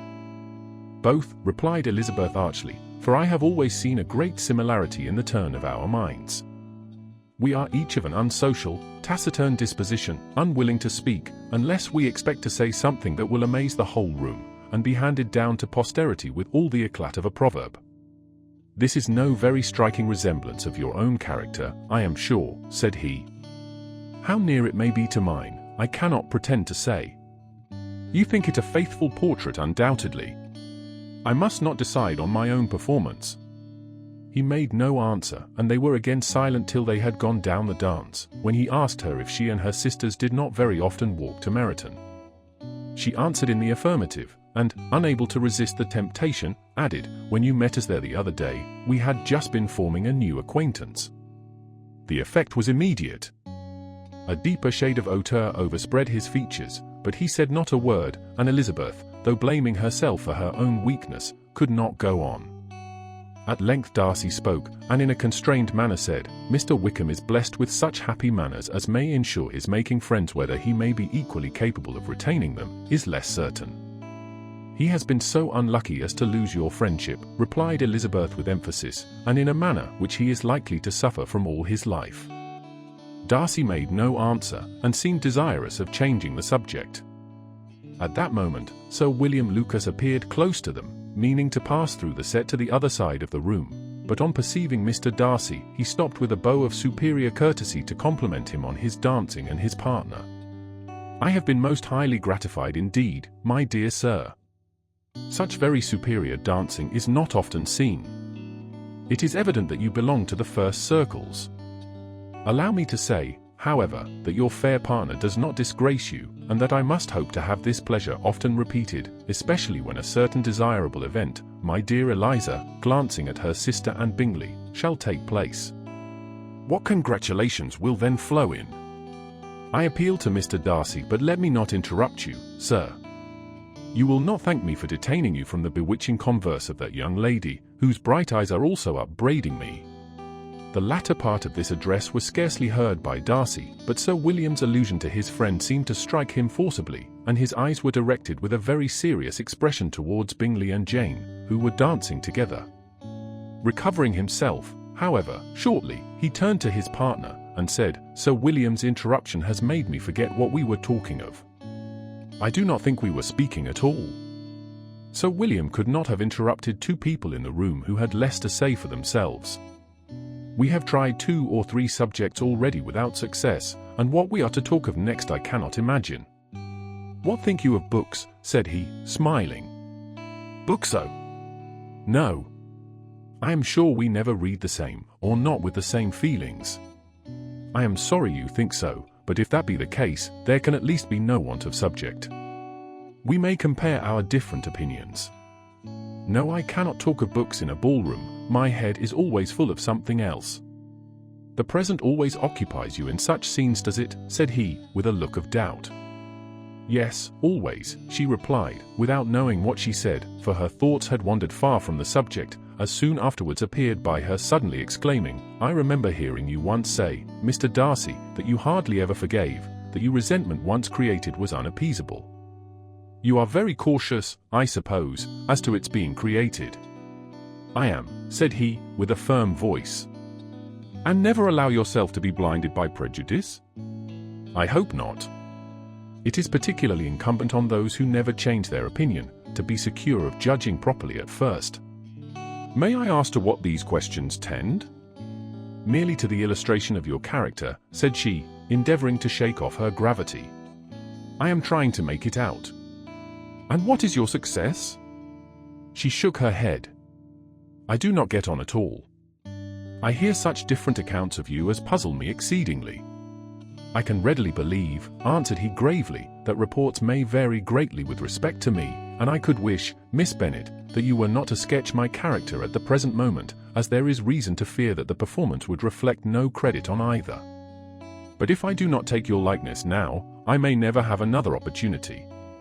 "I would by no means suspend any pleasure of yours," he coldly replied. She said no more, and they went down the other dance and parted in silence, and on each side dissatisfied, though not to an equal degree, for in Darcy's breast there was a tolerable powerful feeling towards her, which soon procured her pardon, and directed all his anger against another. They had not long separated, when Miss Bingley came towards her, and with an expression of civil disdain accosted her. "So, Miss Eliza, I hear you are quite delighted with George Wickham. Your sister has been talking to me about him, and asking me 1,000 questions, and I find that the young man quite forgot to tell you, among his other communication, that he was the son of old Wickham, the late Mr. Darcy's steward. Let me recommend you, however, as a friend, not to give implicit confidence to all his assertions, for as to Mr. Darcy's using him ill, it is perfectly false, for, on the contrary, he has always been remarkably kind to him, though George Wickham has treated Mr. Darcy in a most infamous manner. I do not know the particulars, but I know very well that Mr. Darcy is not in the least to blame, that he cannot bear to hear George Wickham mentioned, and that though my brother thought that he could not well avoid including him in his invitation to the officers, he was excessively glad to find that he had taken himself out of the way. He's coming into the country at all is a most insolent thing, indeed, and I wonder how he could presume to do it. I pity you, Miss Eliza, for this discovery of your favourite's guilt, but really, considering his descent, one could not expect much better." "His guilt and his descent appear by your account to be the same," said Elizabeth angrily, "for I have heard you accuse him of nothing worse than of being the son of Mr. Darcy's steward, and of that, I can assure you, he informed me himself." "I beg your pardon," replied Miss Bingley, turning away with a sneer. "Excuse my interference, it was kindly meant." "Insolent girl," said Elizabeth to herself. "You are much mistaken if you expect to influence me by such a paltry attack as this. I see nothing in it but your own wilful ignorance and the malice of Mr. Darcy." She then sought her eldest sister, who has undertaken to make inquiries on the same subject of Bingley. Jane met her with a smile of such sweet complacency, a glow of such happy expression, as sufficiently marked how well she was satisfied with the occurrences of the evening. Elizabeth instantly read her feelings, and at that moment solicitude for Wickham, resentment against his enemies, and everything else, gave way before the hope of Jane's being in the fairest way for happiness. "I want to know," said she, with a countenance no less smiling than her sister's, "what you have learnt about Mr. Wickham. But perhaps you have been too pleasantly engaged to think of any third person, in which case you may be sure of my pardon." "No," replied Jane, "I have not forgotten him, but I have nothing satisfactory to tell you. Mr. Bingley does not know the whole of his history, and is quite ignorant of the circumstances which have principally offended Mr. Darcy, but he will vouch for the good conduct, the probity, and honour of his friend, and is perfectly convinced that Mr. Wickham has deserved much less attention from Mr. Darcy than he has received, and I am sorry to say by his account as well as his sister's, Mr. Wickham is by no means a respectable young man. I am afraid he has been very imprudent, and has deserved to lose Mr. Darcy's regard." "Mr. Bingley does not know Mr. Wickham himself?" "No, he never saw him till the other morning at Meryton." "This account then is what he has received from Mr. Darcy. I am satisfied. But what does he say of the living?" "He does not exactly recollect the circumstances, though he has heard them from Mr. Darcy more than once, but he believes that it was left to him conditionally only." "I have not a doubt of Mr. Bingley's sincerity," said Elizabeth warmly, "but you must excuse my not being convinced by assurances only. Mr. Bingley's defence of his friend was a very able one, I dare say, but since he is unacquainted with several parts of the story, and has learnt the rest from that friend himself, I shall venture to still think of both gentlemen as I did before." She then changed the discourse to one more gratifying to each, and on which there could be no difference of sentiment. Elizabeth listened with delight to the happy, though modest hopes which Jane entertained of Mr. Bingley's regard, and said all in her power to heighten her confidence in it. On their being joined by Mr. Bingley himself, Elizabeth withdrew to Miss Lucas, to whose inquiry after the pleasantness of her last partner she had scarcely replied, before Mr. Collins came up to them, and told her with great exultation that he had just been so fortunate as to make a most important discovery. "I have found out," said he, "by a singular accident, that there is now in the room a near relation of my patroness. I happened to overhear the gentleman himself mentioning to the young lady who does the honours of the house the names of his cousin Mr. Burf, and of her mother Lady Catherine. How wonderfully these sort of things occur! Who would have thought of my meeting with, perhaps, a nephew of Lady Catherine de Burf in this assembly? I am most thankful that the discovery is made in time for me to pay my respects to him, which I am now going to do, and trust he will excuse my not having done it before. My total ignorance of the connection must plead my apology." "You are not going to introduce yourself to Mr. Darcy?" "Indeed I am. I shall entreat his pardon for not having done it earlier. I believe him to be Lady Catherine's nephew. It will be in my power to assure him that her ladyship was quite well yesterday se'night." Elizabeth tried hard to dissuade him from such a scheme, assuring him that Mr. Darcy would consider his addressing him without introduction as an impertinent freedom, rather than a compliment to his aunt, that it was not in the least necessary there should be any notice on either side, and that if it were, it must belong to Mr. Darcy, the superior in consequence, to begin the acquaintance. Mr. Collins listened to her with the determined air of following his own inclination, and, when she ceased speaking, replied thus: "My dear Miss Elizabeth, I have the highest opinion in the world in your excellent judgment in all matters within the scope of your understanding, but permit me to say, that there must be a wide difference between the established forms of ceremony amongst the laity, and those which regulate the clergy. 4. Give me leave to observe that I consider the clerical office as equal in point of dignity with the highest rank in the kingdom, provided that a proper humility of behavior is at the same time maintained. You must therefore allow me to follow the dictates of my conscience on this occasion, which leads me to perform what I look on as a point of duty. Pardon me for neglecting to profit by your advice, which on every other subject shall be my constant guide, though in the case before us I consider myself more fitted by education and habitual study to decide on what is right than a young lady like yourself. And with a low bow he left her to attack Mr. Darcy, whose reception of his advances she eagerly watched, and whose astonishment at being so addressed was very evident. Her cousin prefaced his speech with a solemn bow, and though she could not hear a word of it, she felt as if hearing it all, and saw in the motion of his lips the words Thopology, Hunsford, and Lady Catherine de Bourgh. It vexed her to see him expose himself to such a man. Mr. Darcy was eyeing him with unrestrained wonder, and when at last Mr. Collins allowed him time to speak, replied with an air of distant civility. Mr. Collins, however, was not discouraged from speaking again, and Mr. Darcy's contempt seemed abundantly increasing with the length of his second speech, and at the end of it he only made him a slight bow, and moved another way. Mr. Collins then returned to Elizabeth. I have no reason, I assure you, said he, to be dissatisfied with my reception. Mr. Darcy seemed much pleased with the attention. He answered me with the utmost civility, and even paid me the compliment of saying that he was so well convinced of Lady Catherine's discernment as to be certain she could never bestow a favour unworthily. It was really a very handsome thought. Upon the whole, I am much pleased with him. As Elizabeth had no longer any interest of her own to pursue, she turned her attention almost entirely on her sister and Mr. Bingley, and the train of agreeable reflections, which her observations gave birth to, made her perhaps almost as happy as Jane. She saw her in idea settled in that very house, in all the felicity which a marriage of true affection could bestow, and she felt capable, under such circumstances, of endeavouring even to like Bingley's two sisters.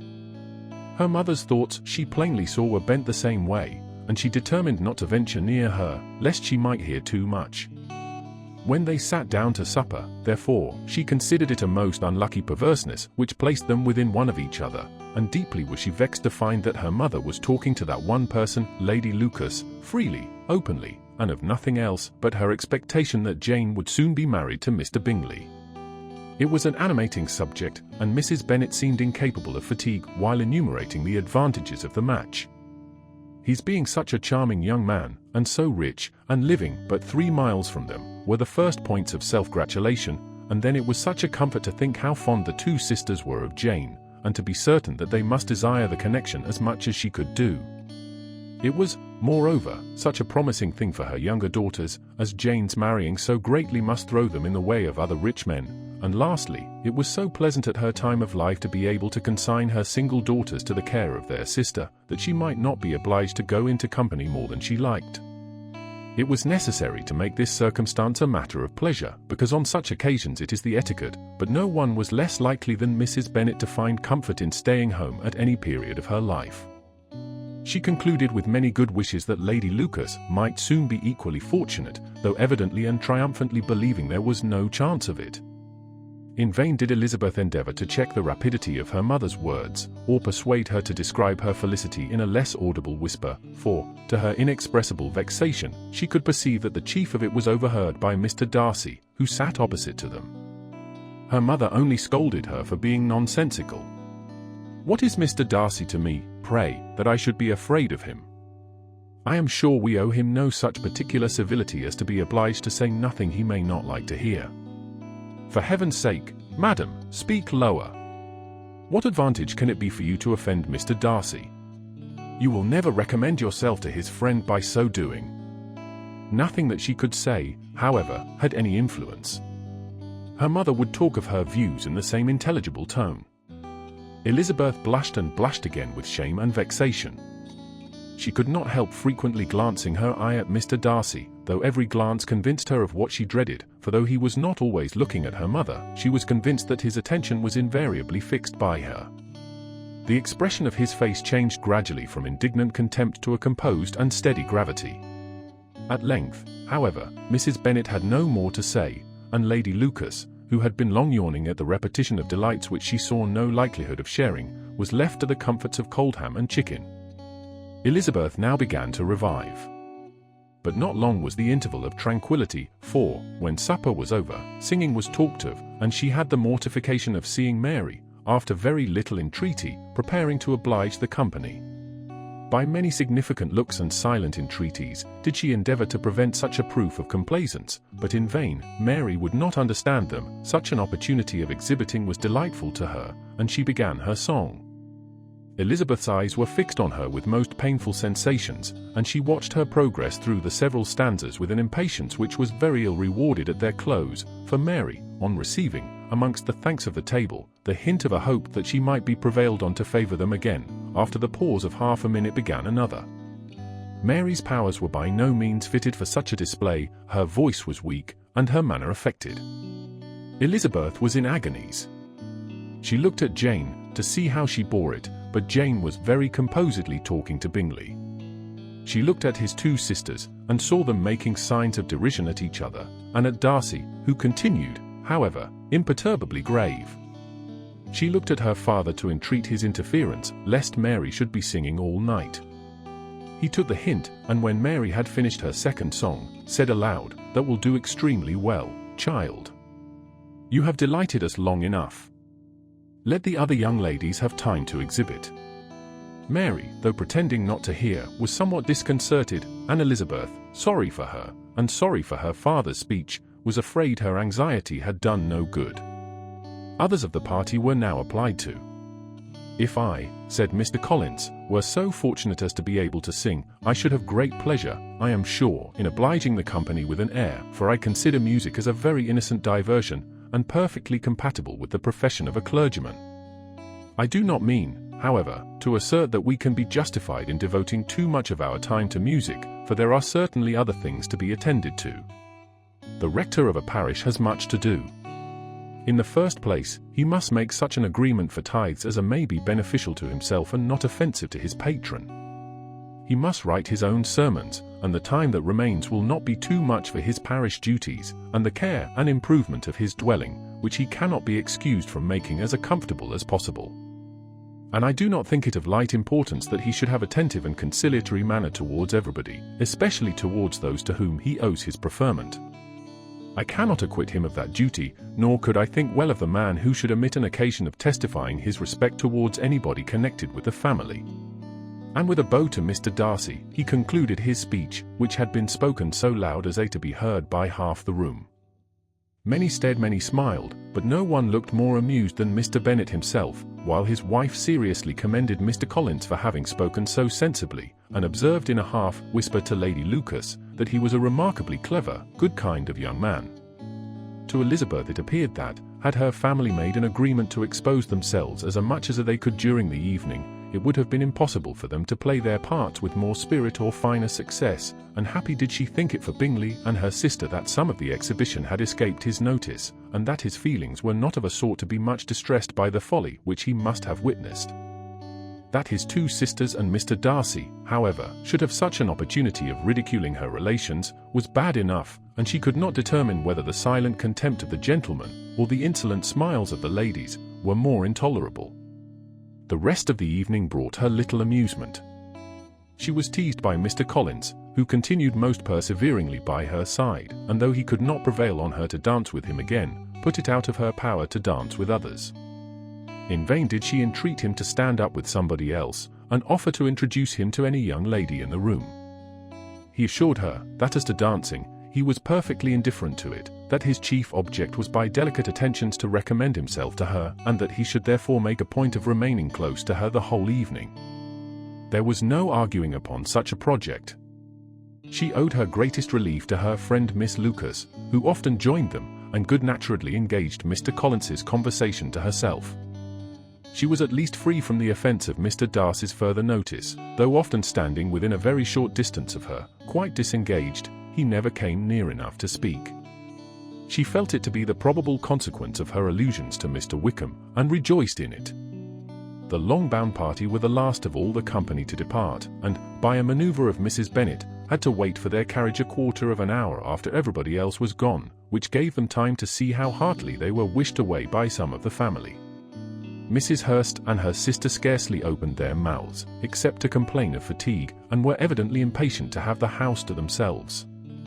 They repulsed every attempt of Mrs. Bennet at conversation, and by so doing threw a languor over the whole party, which was very little relieved by the long speeches of Mr. Collins, who was complimenting Mr. Bingley and his sisters on the elegance of their entertainment, and the hospitality and politeness which had marked their behaviour to their guests. Darcy said nothing at all. Mr. Bennet, in equal silence, was enjoying the scene. Mr. Bingley and Jane were standing together, a little detached from the rest, and talked only to each other. Elizabeth preserved as steady a silence as either Mrs. Hurst or Miss Bingley, and even Lydia was too much fatigued to utter more than the occasional exclamation of "Lord, how tired I am," accompanied by a violent yawn. When at length they arose to take leave, Mrs. Bennet was most pressingly civil in her hope of seeing the whole family soon at Longbourn, and addressed herself especially to Mr. Bingley, to assure him how happy he would make them by eating a family dinner with them at any time, without the ceremony of a formal invitation. Bingley was all grateful pleasure, and he readily engaged for taking the earliest opportunity of waiting on her, after his return from London, whither he was obliged to go the next day for a short time. Mrs. Bennet was perfectly satisfied, and quitted the house under the delightful persuasion that, allowing for the necessary preparations of settlements, new carriages, and wedding clothes, she should undoubtedly see her daughter settled at Netherfield in the course of 3 or 4 months. Of having another daughter married to Mr. Collins, she thought with equal certainty, and with considerable, though not equal, pleasure. Elizabeth was the least dear to her of all her children, and though the man and the match were quite good enough for her, the worth of each was eclipsed by Mr. Bingley and Netherfield. The next day opened a new scene at Longbourn. Mr. Collins made his declaration in form, having resolved to do it without loss of time, as his leave of absence extended only to the following Saturday, and having no feelings of diffidence to make it distressing to himself even at the moment, he set about it in a very orderly manner, with all the observances which he supposed a regular part of the business. On finding Mrs. Bennet, Elizabeth, and one of the younger girls together, soon after breakfast, he addressed the mother in these words: "May I hope, madam, for your interest with your fair daughter Elizabeth, when I solicit for the honour of a private audience with her in the course of this morning?" Before Elizabeth had time for anything but a blush of surprise, Mrs. Bennet answered instantly, "Oh dear, yes, certainly. I am sure Lizzie will be very happy. I am sure she can have no objection. Come, Kitty, I want you upstairs." And, gathering her work together, she was hastening away, when Elizabeth called out, "Dear madam, do not go. I beg you will not go. Mr. Collins must excuse me. He can have nothing to say to me that anybody need not hear. I am going away myself." "No, no, nonsense, Lizzie. I desire you to stay where you are." And upon Elizabeth seeming really, with vexed and embarrassed looks, about to escape, she added, "Lizzie, I insist upon your staying and hearing Mr. Collins." Elizabeth would not oppose such an injunction, and a moment's consideration making her also sensible that it would be wisest to get it over as soon and as quietly as possible, she sat down again, and tried to conceal, by incessant employment, the feelings which were divided between distress and diversion. Mrs. Bennet and Kitty walked off, and as soon as they were gone, Mr. Collins began: "Believe me, my dear Miss Elizabeth, that your modesty, so far from doing you any disservice, rather adds to your other perfections. You would have been less amiable in my eyes had there not been this little unwillingness, but allow me to assure you that I have your respected mother's permission for this address. You can hardly doubt the purport of my discourse, however your natural delicacy may lead you to dissemble. My attentions have been too marked to be mistaken. Almost as soon as I entered the house, I singled you out as the companion of my future life. But before I am run away with by my feelings on this subject, perhaps it would be advisable for me to state my reasons for marrying and, moreover, for coming into Hertfordshire with the design of selecting a wife, as I certainly did." The idea of Mr. Collins, with all his solemn composure, being run away with by his feelings, made Elizabeth so near laughing, that she could not use the short pause he allowed in any attempt to stop him further, and he continued: My reasons for marrying are, first, that I think it a right thing for every clergyman in easy circumstances, like myself, to set the example of matrimony in his parish; secondly, that I am convinced that it will add very greatly to my happiness; and thirdly, which perhaps I ought to have mentioned earlier, that it is the particular advice and recommendation of the very noble lady whom I have the honor of calling patroness. Twice has she condescended to give me her opinion, unasked too, on this subject, and it was but the very Saturday night before I left Hunsford between our pools at quadrille, while Mrs. Jenkinson was arranging Mr. Bertha's footstool, that she said, "Mr. Collins, you must marry. A clergyman like you must marry. Choose properly, choose a gentlewoman for M.Y.'s sake, and for your O.W.N. Let her be an active, useful sort of person, not brought up high, but able to make a small income go a good way. This is my advice. Find such a woman as soon as you can, bring her to Hunsford, and I will visit her. Allow me, by the way, to observe, my fair cousin, that I do not reckon the notice and kindness of Lady Catherine de Bourgh as among the least of the advantages in my power to offer. You will find her manners beyond anything I can describe, and your wit and vivacity, I think, must be acceptable to her, especially when tempered with the silence and respect which her rank will inevitably excite. Thus much for my general intention in favor of matrimony. It remains to be told why my views were directed towards Longbourn instead of my own neighborhood, where I can assure you there are many amiable young women. But the fact is, that being, as I am, to inherit this estate after the death of your honored father, who, however, may live many years longer, I could not satisfy myself without resolving to choose a wife from among his daughters, that the loss to them might be as little as possible, when the melancholy event takes place which, however, as I have already said, may not be for several years. This has been my motive, my fair cousin, and I flatter myself it will not sink me in your esteem. And now nothing remains, but for me, but to assure you in the most animated language of the violence of my affection. To fortune I am perfectly indifferent, and shall make no demand of that nature on your father, since I am well aware that it could not be complied with, and that £1,000 in the 4%, which will not be yours till after your mother's decease, is all that you may ever be entitled to. On that head, therefore, I shall be uniformly silent, and you may assure yourself that no ungenerous reproach shall ever pass my lips when we are married." It was absolutely necessary to interrupt him now. "You are too hasty, sir," she cried. "You forget that I have made no answer. Let me do it without further loss of time. Accept my thanks for the compliment you are paying me. I am very sensible of the honor of your proposals, but it is impossible for me to do otherwise than to decline them." "I am not now to learn," replied Mr. Collins, with a formal wave of the hand, "that it is usual with young ladies to reject the addresses of the man whom they secretly mean to accept, when he first applies for their favor, and that sometimes the refusal is repeated a second, or even a third time. I am therefore by no means discouraged by what you have just said, and shall hope to lead you to the altar ere long." "Upon my word, sir," cried Elizabeth, "your hope is a rather extraordinary one after my declaration.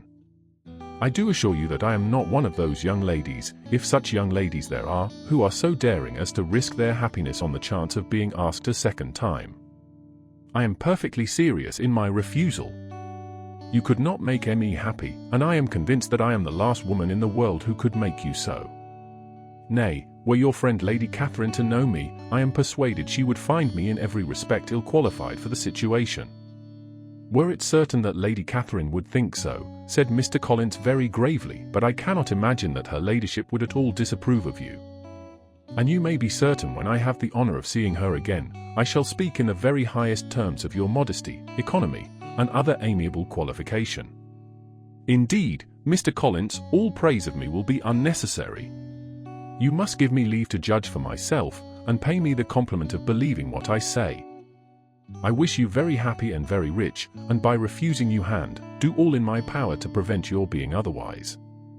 In making me the offer, you must have satisfied the delicacy of your feelings with regard to my family, and may take possession of Longbourn estate whenever it falls, without any self-reproach. This matter may be considered, therefore, as finally settled." And rising as she thus spoke, she would have quitted the room, had Mr. Collins not thus addressed her. "When I do myself the honor of speaking to you next on the subject, I shall hope to receive a more favorable answer than you have now given me, though I am far from accusing you of cruelty at present, because I know it to be the established custom of your sex to reject a man on the first application, and perhaps you have even now said as much to encourage my suit as would be consistent with the true delicacy of the female character." "Really, Mr. Collins," cried Elizabeth with some warmth, "you puzzle me exceedingly. If what I have hitherto said can appear to you in the form of encouragement, I know not how to express my refusal in such a way as to convince you of its being one. You must give me leave to flatter myself, my dear cousin, that your refusal of my addresses is merely words of course. My reasons for believing it are briefly these: it does not appear to me that my hand is unworthy your acceptance, or that the establishment I can offer would be any other than highly desirable. My situation in life, my connections with the family of de Bourgh, and my relationship to your own, are circumstances highly in my favor, and you should take it into further consideration, that in spite of your manifold attractions, it is by no means certain that another offer of marriage may ever be made you. Your portion is unhappily so small that it will in all likelihood undo the effects of your loveliness and amiable qualifications. As I must therefore conclude that you are not serious in your rejection of me, I shall choose to attribute it to your wish of increasing my love by suspense, according to the usual practice of elegant females. I do assure you, sir, that I have no pretensions whatever to that kind of elegance which consists in tormenting a respectable man. I would rather be paid the compliment of being believed sincere. I thank you again and again for the honor you have done me in your proposals, but to accept them is absolutely impossible. My feelings in every respect forbid it. Can I speak plainer? Do not consider me now as an elegant female, intending to plague you, but as a rational creature, speaking the truth from her heart. You are uniformly charming," cried he, with an air of awkward gallantry, "and I am persuaded that when sanctioned by the express authority of both your excellent parents, my proposals will not fail of being acceptable." To such perseverance in wilful self-deception Elizabeth would make no reply, and immediately and in silence withdrew, determined, if he persisted in considering her repeated refusals as flattering encouragement, to apply to her father, whose negative might be uttered in such a manner as to be decisive, and whose behaviour at least could not be mistaken for the affectation and coquetry of an elegant female. Mr. Collins was not left long to the silent contemplation of his successful love for Mrs. Bennet. Having dawdled about in the vestibule to watch for the end of the conference, no sooner saw Elizabeth open the door and with quick step pass her towards the staircase, than she entered the breakfast room, and congratulated both him and herself in warm terms on the happy prospect or their nearer connection. Mr. Collins received and returned these felicitations with equal pleasure, and then proceeded to relate the particulars of their interview, with the result of which he trusted he had every reason to be satisfied, since the refusal which his cousin had steadfastly given him would naturally flow from her bashful modesty and the genuine delicacy of her character. This information, however, startled Mrs. Bennet. She would have been glad to be equally satisfied that her daughter had meant to encourage him by protesting against his proposals, but she dared not believe it, and could not help saying so. "But, depend upon it, Mr. Collins," she added, "that Lizzie shall be brought to reason. I will speak to her about it directly. She is a very headstrong, foolish girl, and does not know her own interest, but I will make her know it." "Pardon me for interrupting you, madam," cried Mr. Collins, "but if she is really headstrong and foolish, I know not whether she would altogether be a very desirable wife to a man in my situation, who naturally looks for happiness in the marriage state. If therefore she actually persists in rejecting my suit, perhaps it were better not to force her into accepting me, because if liable to such defects of temper, she could not contribute much to my felicity." "Sir, you quite misunderstand me," said Mrs. Bennet, alarmed. "Lizzie is only headstrong in such matters as these. In everything else she is as good-natured a girl as ever lived. I will go directly to Mr. Bennet, and we shall very soon settle it with her, I am sure." She would not give him time to reply, but hurrying instantly to her husband, called out as she entered the library, "Oh, Mr. Bennet, you are wanted immediately, we are all in an uproar. You must come and make Lizzie marry Mr. Collins, for she vows she will not have him, and if you do not make haste he will change his mind and not have her." Mr. Bennet raised his eyes from his book as she entered, and fixed them on her face with a calm unconcern which was not in the least altered by her communication. "I have not the pleasure of understanding you," said he, when she had finished her speech. "Of what are you talking?" Of Mr. Collins and Lizzie. Lizzie declares she will not have Mr. Collins, and Mr. Collins begins to say that he will not have Lizzie. And what am I to do on the occasion? It seems an hopeless business. Speak to Lizzie about it yourself. Tell her that you insist upon her marrying him. Let her be called down. She shall hear my opinion. Mrs. Bennet rang the bell, and Miss Elizabeth was summoned to the library. Come here, child, cried her father as she appeared. I have sent for you on an affair of importance. I understand that Mr. Collins has made you an offer of marriage. Is it true? Elizabeth replied that it was. Very well, and this offer of marriage you have refused? I have, sir. Very well. We now come to the point. Your mother insists upon your accepting it. Is it not so, Mrs. Bennet? Yes, or I will never see her again. An unhappy alternative is before you, Elizabeth. From this day you must be a stranger to one of your parents. Your mother will never see you again if you do not marry Mr. Collins, and I will never see you again if you do. Elizabeth could not but smile at such a conclusion of such a beginning, but Mrs. Bennet, who had persuaded herself that her husband regarded the affair as she wished, was excessively disappointed. What do you mean, Mr. Bennet, in talking this way? You promise me to insist upon her marrying him. My dear, replied her husband, I have two small favors to request. First, that you will allow me the free use of my understanding on the present occasion, and secondly, of my room. I shall be glad to have the library to myself as soon as may be. Not yet, however, in spite of her disappointment in her husband, did Mrs. Bennet give up the point. She talked to Elizabeth again and again, coaxed and threatened her by turns. She endeavored to secure Jane in her interest, but Jane, with all possible mildness, declined interfering, and Elizabeth, sometimes with real earnestness, and sometimes with playful gaiety, replied to her attacks. Though her manner varied, however, her determination never did. Mr. Collins, meanwhile, was meditating in solitude on what had passed. He thought too well of himself to comprehend on what motives his cousin could refuse him, and though his pride was hurt, he suffered in no other way. His regard for her was quite imaginary, and the possibility of her deserving her mother's reproach prevented his feeling any regret. While the family were in this confusion, Charlotte Lucas came to spend the day with them. She was met in the vestibule by Lydia, who, flying to her, cried in a half-whisper, I am glad you are come, for there is such fun here. What do you think has happened this morning? Mr. Collins has made an offer to Lizzie, and she will not have him. Charlotte hardly had time to answer before they were joined by Kitty, who came to tell the same news, and no sooner had they entered the breakfast room, where Mrs. Bennet was alone, than she likewise began on the subject, calling on Miss Lucas for her compassion, and entreating her to persuade her friend Lizzie to comply with the wishes of all her family. Pray do, my dear Miss Lucas, she added in a melancholy tone, for nobody is on my side, nobody takes part with me. I am cruelly used, nobody feels for my poor nerves. Charlotte's reply was spared by the entrance of Jane and Elizabeth. Aye, there she comes, continued Mrs. Bennet, looking as unconcerned as may be, and caring no more for us than if we were at York, provided she can have her own way. But I tell you, Miss Lizzie, if you take it into your head to go on refusing every offer of marriage in this way, you will never get a husband at all, and I am sure I do not know who is to maintain you when your father is dead. I shall not be able to keep you, and so I warn you. I have done with you from this very day.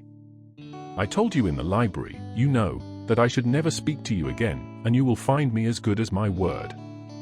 I have no pleasure in talking to undutiful children. Not that I have much pleasure, indeed, in talking to anybody. People who suffer as I do from nervous complaints can have no great inclination for talking. Nobody can tell what I suffer. But it is always so. Those who do not complain are never pitied. Her daughters listened in silence to this effusion, sensible that any attempt to reason with her or soothe her would only increase the irritation. She talked on, therefore, without interruption from any of them, till they were joined by Mr. Collins, who entered the room with an air more stately than usual, and on perceiving whom, she said to the girls, Now, I do insist upon it, that you, all of you, hold your tongues, and let me and Mr. Collins have a little conversation together. Elizabeth passed quietly out of the room. Jane and Kitty followed, but Lydia stood her ground, determined to hear all she could, and Charlotte, detained first by the civility of Mr. Collins, whose inquiries after herself and all her family were very minute, and then by a little curiosity, satisfied herself with walking to the window and pretending not to hear. In a doleful voice Mrs. Bennet began the projected conversation. "Oh, Mr. Collins." "My dear madam," replied he, "let us be forever silent on this point." "Far be it from me," he presently continued, in a voice that marked his displeasure, "to resent the behavior of your daughter.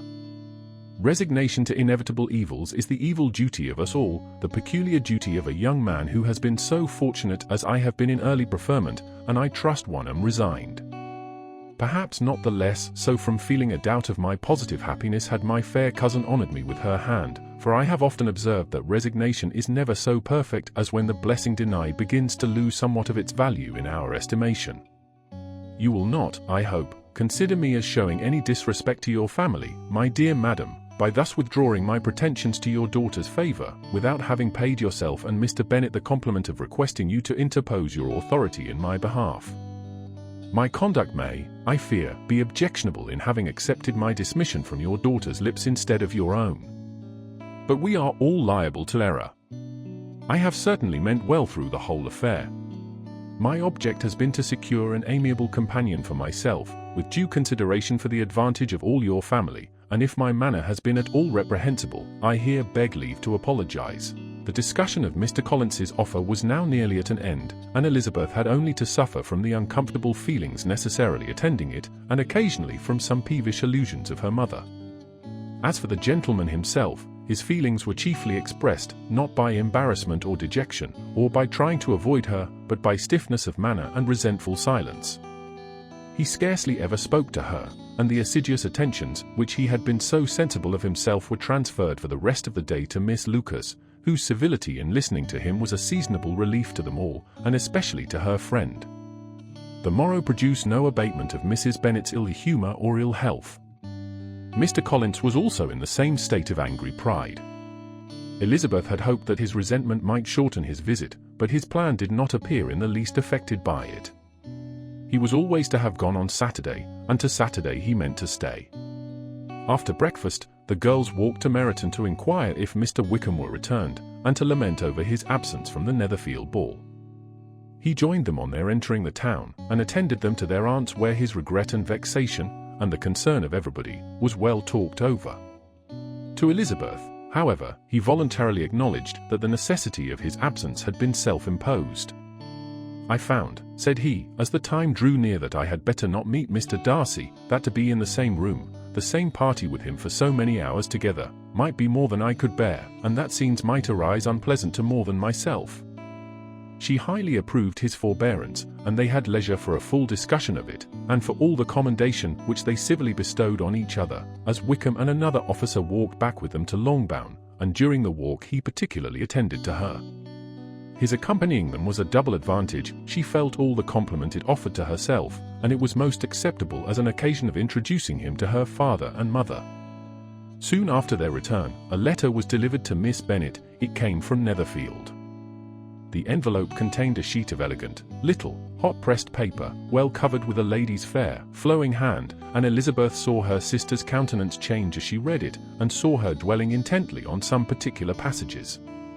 Jane recollected herself soon, and putting the letter away, tried to join with her usual cheerfulness in the general conversation, but Elizabeth felt an anxiety on the subject which drew off her attention even from Wickham, and no sooner had he and his companion taken leave, than a glance from Jane invited her to follow her upstairs.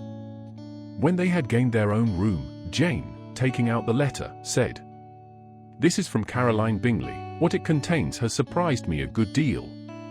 The whole party have left Netherfield by this time, and are on their way to town, and without any intention of coming back again. You shall hear what she says." She then read the first sentence aloud, which comprised the information of their having just resolved to follow their brother to town directly, and of their meaning to dine in Grosvenor Street, where Mr. Hurst had a house. The next was in these words: "I do not pretend to regret anything I shall leave in Hertfordshire, except your society, my dearest friend, but we will hope, at some future period, to enjoy many returns of the delightful intercourse we have known, and in the meanwhile may lessen the pain of separation by a very frequent and most unreserved correspondence. I depend on you for that." To these high-flown expressions Elizabeth listened with all the insensibility of distrust, and though the suddenness of their removal surprised her, she saw nothing in it really to lament. It was not to be supposed that their absence from Netherfield would prevent Mr. Bingley's being there, and as to the loss of their society, she was persuaded that Jane must cease to regard it in the enjoyment of his. "It is unlucky," said she, after a short pause, "that you should not be able to see your friends before they leave the country. But may we not hope that the period of future happiness to which Miss Bingley looks forward may arrive earlier than she is aware, and that the delightful intercourse you have known as friends will be renewed with yet greater satisfaction as sisters? Mr. Bingley will not be detained in London by them. Caroline decidedly says that none of the party will return into Hertfordshire this winter. I will read it to you. When my brother left us yesterday, he imagined that the business which took him to London might be concluded in 3 or 4 days, but as we are certain it cannot be so, and at the same time convinced that when Charles gets to town he will be in no hurry to leave it again, we have determined on following him thither, that he may not be obliged to spend his vacant hours in a comfortless hotel.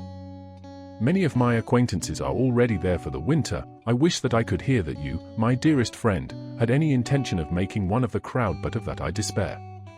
I sincerely hope your Christmas in Hertfordshire may abound in the gaieties which that season generally brings, and that your beaux will be so numerous as to prevent your feeling the loss of the 3 of whom we shall deprive you. It is evident by this," added Jane, "that he comes back no more this winter. It is only evident that Miss Bingley does not mean that he should. Why will you think so? It must be his own doing. He is his own master. But you do not know all. I will read you the passage which particularly hurts me. I will have no reserves from you. Mr. Darcy is impatient to see his sister, and, to confess the truth, we are scarcely less eager to meet her again. I really do not think Georgiana Darcy has her equal for beauty, elegance, and accomplishments, and the affection she inspires in Louisa and myself is heightened into something still more interesting, from the hope we dare entertain of her being hereafter our sister. I do not know whether I ever before mentioned to you my feelings on this subject, but I will not leave the country without confiding them, and I trust you will not esteem them unreasonable. My brother admires her greatly already. He will have frequent opportunity now of seeing her on the most intimate footing. Her relations all wish the connection as much as his own, and a sister's partiality is not misleading me, I think, when I call Charles most capable of engaging any woman's heart. With all these circumstances to favour an attachment, and nothing to prevent it, am I wrong, my dearest Jane, in indulging the hope of an event which will secure the happiness of so many? What do you think of this sentence, my dear Lizzie? Said Jane as she finished it. Is it not clear enough? Does it not expressly declare that Caroline neither expects nor wishes me to be her sister, that she is perfectly convinced of her brother's indifference, and that if she suspects the nature of my feelings for him, she means, most kindly, to put me on my guard? Can there be any other opinion on the subject? Yes, there can, for mine is totally different. Will you hear it? Most willingly. You shall have it in a few words. Miss Bingley sees that her brother is in love with you, and wants him to marry Miss Darcy. She follows him to town in hope of keeping him there, and tries to persuade you that he does not care about you. Jane shook her head. Indeed, Jane, you ought to believe me. No one who has ever seen you together can doubt his affection. Miss Bingley, I am sure, cannot. She is not such a simpleton. Could she have seen half as much love in Mr. Darcy for herself, she would have ordered her wedding clothes. But the case is this, we are not rich enough or grand enough for them, and she is the more anxious to get Miss Darcy for her brother, from the notion that when there has been any intermarriage, she may have less trouble in achieving a second, in which there is certainly some ingenuity, and I dare say it would succeed, if Mr. Burf were out of the way. But, my dearest Jane, you cannot seriously imagine that because Miss Bingley tells you her brother greatly admires Miss Darcy, he is in the smallest degree less sensible of your merit than when he took leave of you on Tuesday, or that it will be in her power to persuade him that, instead of being in love with you, he is very much in love with her friend. If we thought alike of Miss Bingley, replied Jane, your representation of all this might make me quite easy. But I know the foundation is unjust. Caroline is incapable of willfully deceiving anyone, and all that I can hope in this case is that she is deceiving herself." "That is right.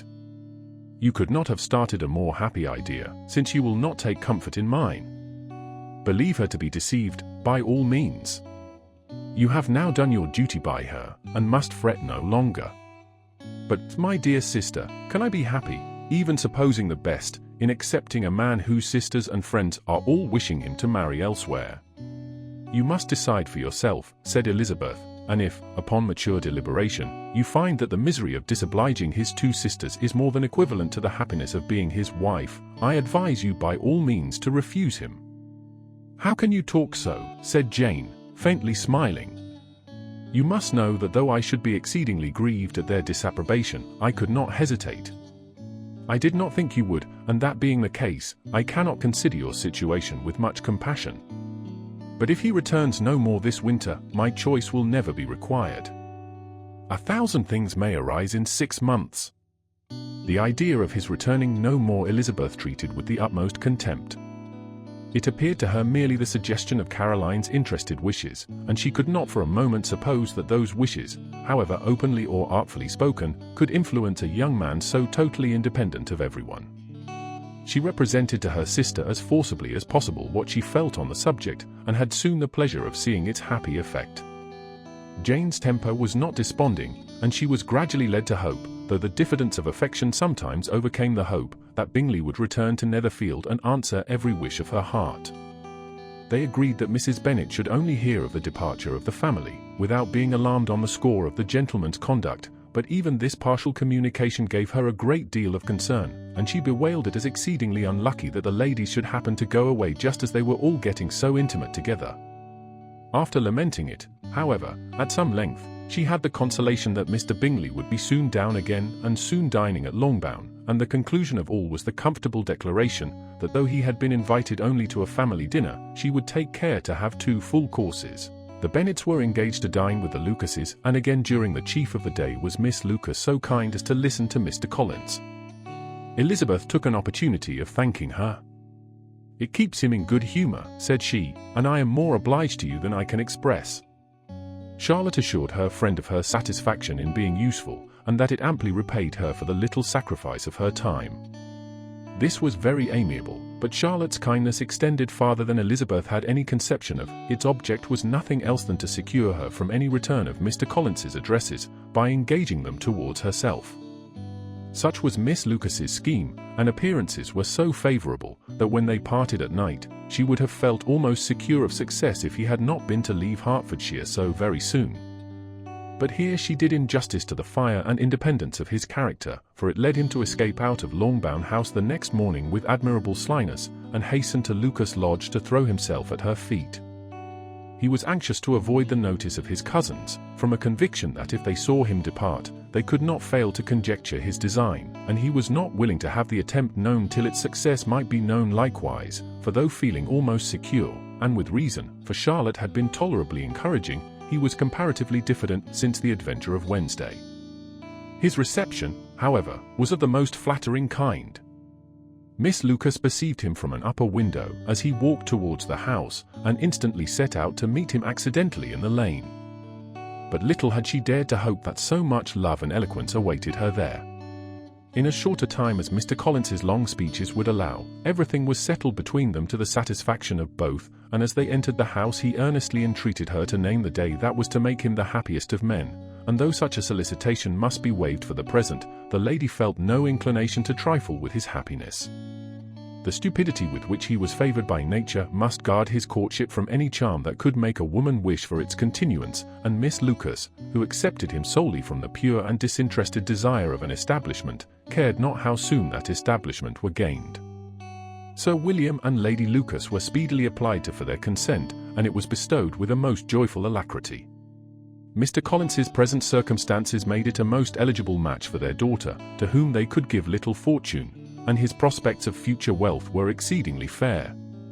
Lady Lucas began directly to calculate, with more interest than the matter had ever excited before, how many years longer Mr. Bennet was likely to live, and Sir William gave it as his decided opinion, that whenever Mr. Collins should be in possession of the Longbourn estate, it would be highly expedient that both he and his wife should make their appearance at St. James's.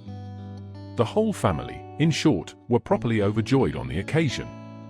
The younger girls formed hopes of coming out a year or two sooner than they might otherwise have done, and the boys were relieved from their apprehension of Charlotte's dying an old maid. Charlotte herself was tolerably composed. She had gained her point and had time to consider of it. Her reflections were in general satisfactory. Mr. Collins, to be sure, was neither sensible nor agreeable, his society was irksome, and his attachment to her must be imaginary. But still he would be her husband. Without thinking highly either of men or matrimony, marriage had always been her object. It was the only provision for well-educated young women of small fortune, and however uncertain of giving happiness, must be their pleasantest preservative from want. This preservative she had now obtained, and at the age of 27, without having ever been handsome, she felt all the good luck of it. The least agreeable circumstance in the business was the surprise it must occasion to Elizabeth Bennet, whose friendship she valued beyond that of any other person. Elizabeth would wonder, and probably would blame her, and though her resolution was not to be shaken, her feelings must be hurt by such a disapprobation. She resolved to give her the information herself, and therefore charged Mr. Collins, when he returned to Longbourn to dinner, to drop no hint of what had passed before any of the family. A promise of secrecy was of course very dutifully given, but it could not be kept without difficulty, for the curiosity excited by his long absence burst forth in such very direct questions on his return as required some ingenuity to evade, and he was at the same time exercising great self-denial, for he was longing to publish his prosperous love. As he was to begin his journey too early on the morrow to see any of the family, the ceremony of leave-taking was performed when the ladies moved for the night, and Mrs. Bennet, with great politeness and cordiality, said how happy they should be to see him at Longbourn again, whenever his engagements might allow him to visit them. "My dear madam," he replied, "this invitation is particularly gratifying, because it is what I have been hoping to receive, and you may be very certain that I shall avail myself of it as soon as possible." They were all astonished, and Mr. Bennet, who could by no means wish for so speedy a return, immediately said, "But is there not danger of Lady Catherine's disapprobation here, my good sir?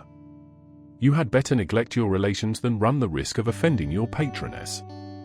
"My dear sir," replied Mr. Collins, "I am particularly obliged to you for this friendly caution, and you may depend upon my not taking so material a step without her ladyship's concurrence.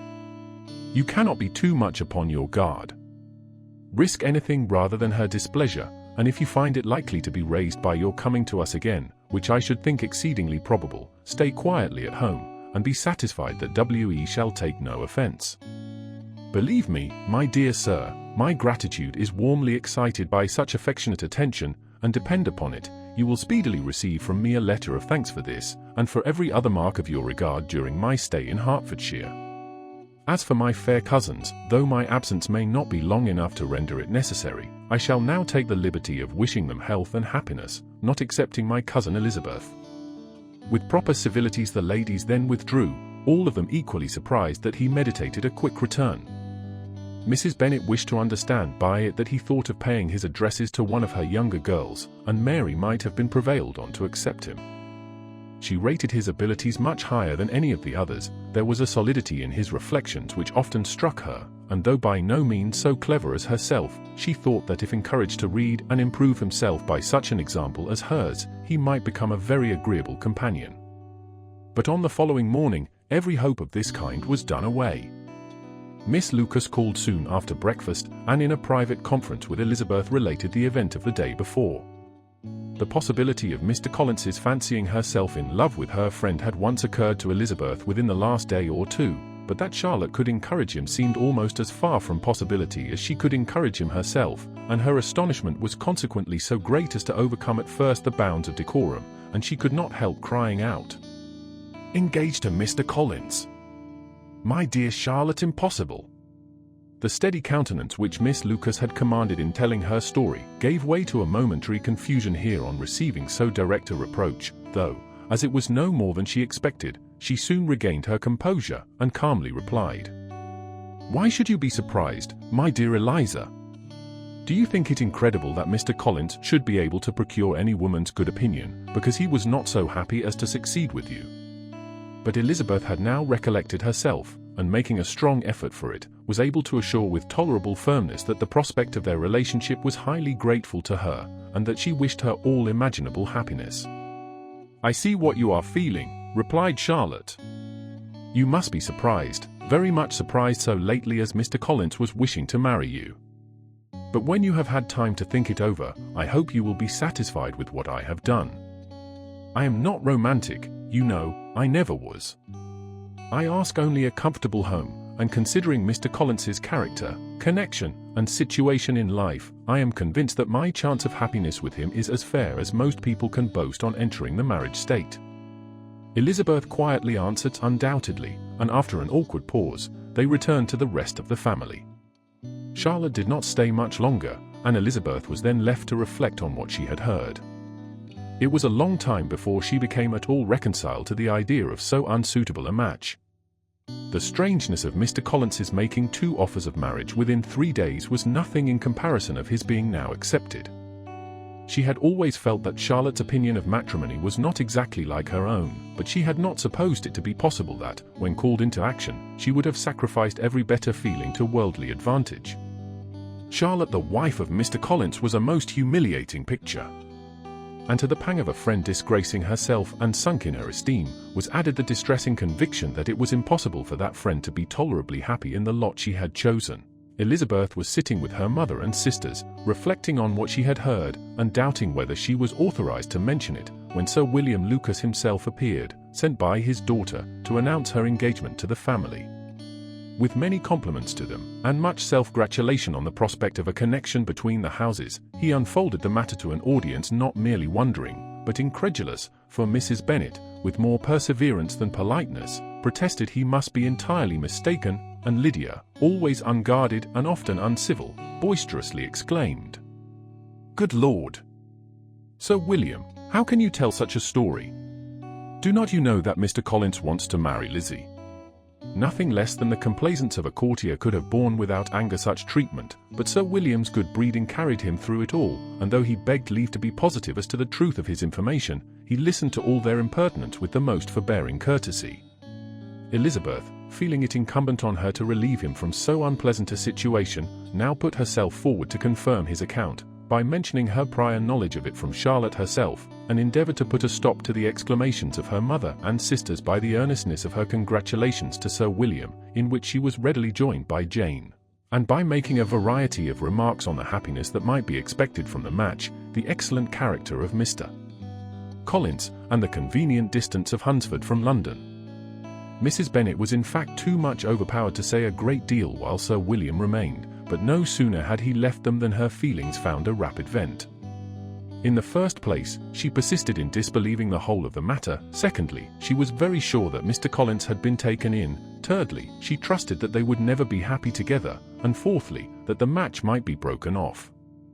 2 inferences, however, were plainly deduced from the whole. 1, that Elizabeth was the real cause of the mischief, and the other that she herself had been barbarously misused by them all, and on these 2 points she principally dwelt during the rest of the day.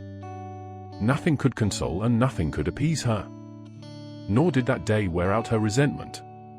A week elapsed before she could see Elizabeth without scolding her, a month passed away before she could speak to Sir William or Lady Lucas without being rude, and many months were gone before she could at all forgive their daughter. Mr. Bennet's emotions were much more tranquil on the occasion, and such as he did experience he pronounced to be of a most agreeable sort, for it gratified him, he said, to discover that Charlotte Lucas, whom he had been used to think tolerably sensible, was as foolish as his wife, and more foolish than his daughter. Jane confessed herself a little surprised at the match, but she said less of her astonishment than of her earnest desire for their happiness, nor could Elizabeth persuade her to consider it as improbable. Kitty and Lydia were far from envying Miss Lucas, for Mr. Collins was only a clergyman, and it affected them in no other way than as a piece of news to spread at Meryton. Lady Lucas could not be insensible of triumph on being able to retort on Mrs. Bennet the comfort of having a daughter well married, and she called at Longbourn rather oftener than usual to say how happy she was, though Mrs. Bennet's sour looks and ill-natured remarks might have been enough to drive happiness away. Between Elizabeth and Charlotte there was a restraint which kept them mutually silent on the subject, and Elizabeth felt persuaded that no real confidence could ever subsist between them again. Her disappointment in Charlotte made her turn with fonder regard to her sister, of whose rectitude and delicacy she was sure her opinion could never be shaken, and for whose happiness she grew daily more anxious, as Bingley had now been gone a week and nothing more was heard of his return. Jane had sent Caroline an early answer to her letter, and was counting the days till she might reasonably hope to hear again. The promised letter of thanks from Mr. Collins arrived on Tuesday, addressed to their father, and written with all the solemnity of gratitude which a 12-month's abode in the family might have prompted. After discharging his conscience on that head, he proceeded to inform them, with many rapturous expressions, of his happiness in having obtained the affection of their amiable neighbour, Miss Lucas, and then explained that it was merely with the view of enjoying her society that he had been so ready to close with their kind wish of seeing him again at Longbourn, whither he hoped to be able to return on Monday fortnight, for Lady Catherine, he added, so heartily approved his marriage, that she wished it to take place as soon as possible, which he trusted would be an unanswerable argument with his amiable Charlotte to name an early day for making him the happiest of men. Mr. Collins's return into Hertfordshire was no longer a matter of pleasure to Mrs. Bennet. On the contrary, she was as much disposed to complain of it as her husband. It was very strange that he should come to Longbourn instead of to Lucas Lodge. It was also very inconvenient and exceedingly troublesome. She hated having visitors in the house while her health was so indifferent, and lovers were of all people the most disagreeable. Such were the gentle murmurs of Mrs. Bennet, and they gave way only to the greater distress of Mr. Bingley's continued absence. Neither Jane nor Elizabeth were comfortable on this subject. Day after day passed away without bringing any other tidings of him than the report which shortly prevailed in Meryton of his coming no more to Netherfield the whole winter, a report which highly incensed Mrs. Bennet, and which she never failed to contradict as a most scandalous falsehood. Even Elizabeth began to fear not that Bingley was indifferent but that his sisters would be successful in keeping him away.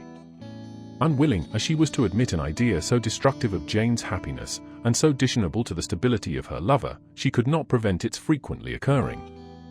The united efforts of his two unfeeling sisters and of his overpowering friend, assisted by the attractions of Miss Darcy and the amusements of London, might be too much, she feared, for the strength of his attachment.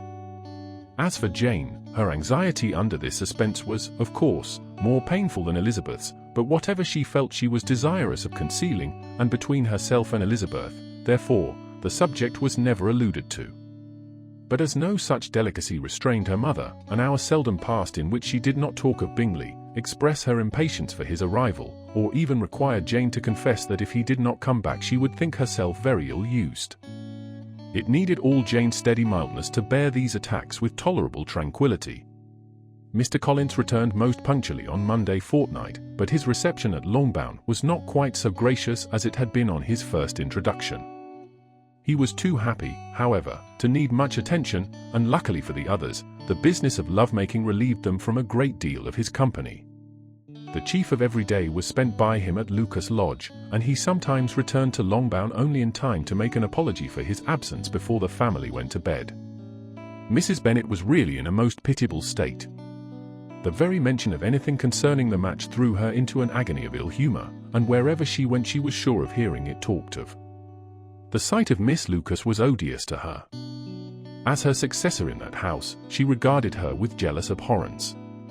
Whenever Charlotte came to see them, she concluded her to be anticipating the hour of possession, and whenever she spoke in a low voice to Mr. Collins, was convinced that they were talking of the Longbourn estate, and resolving to turn herself and her daughters out of the house, as soon as Mr. Bennet were dead.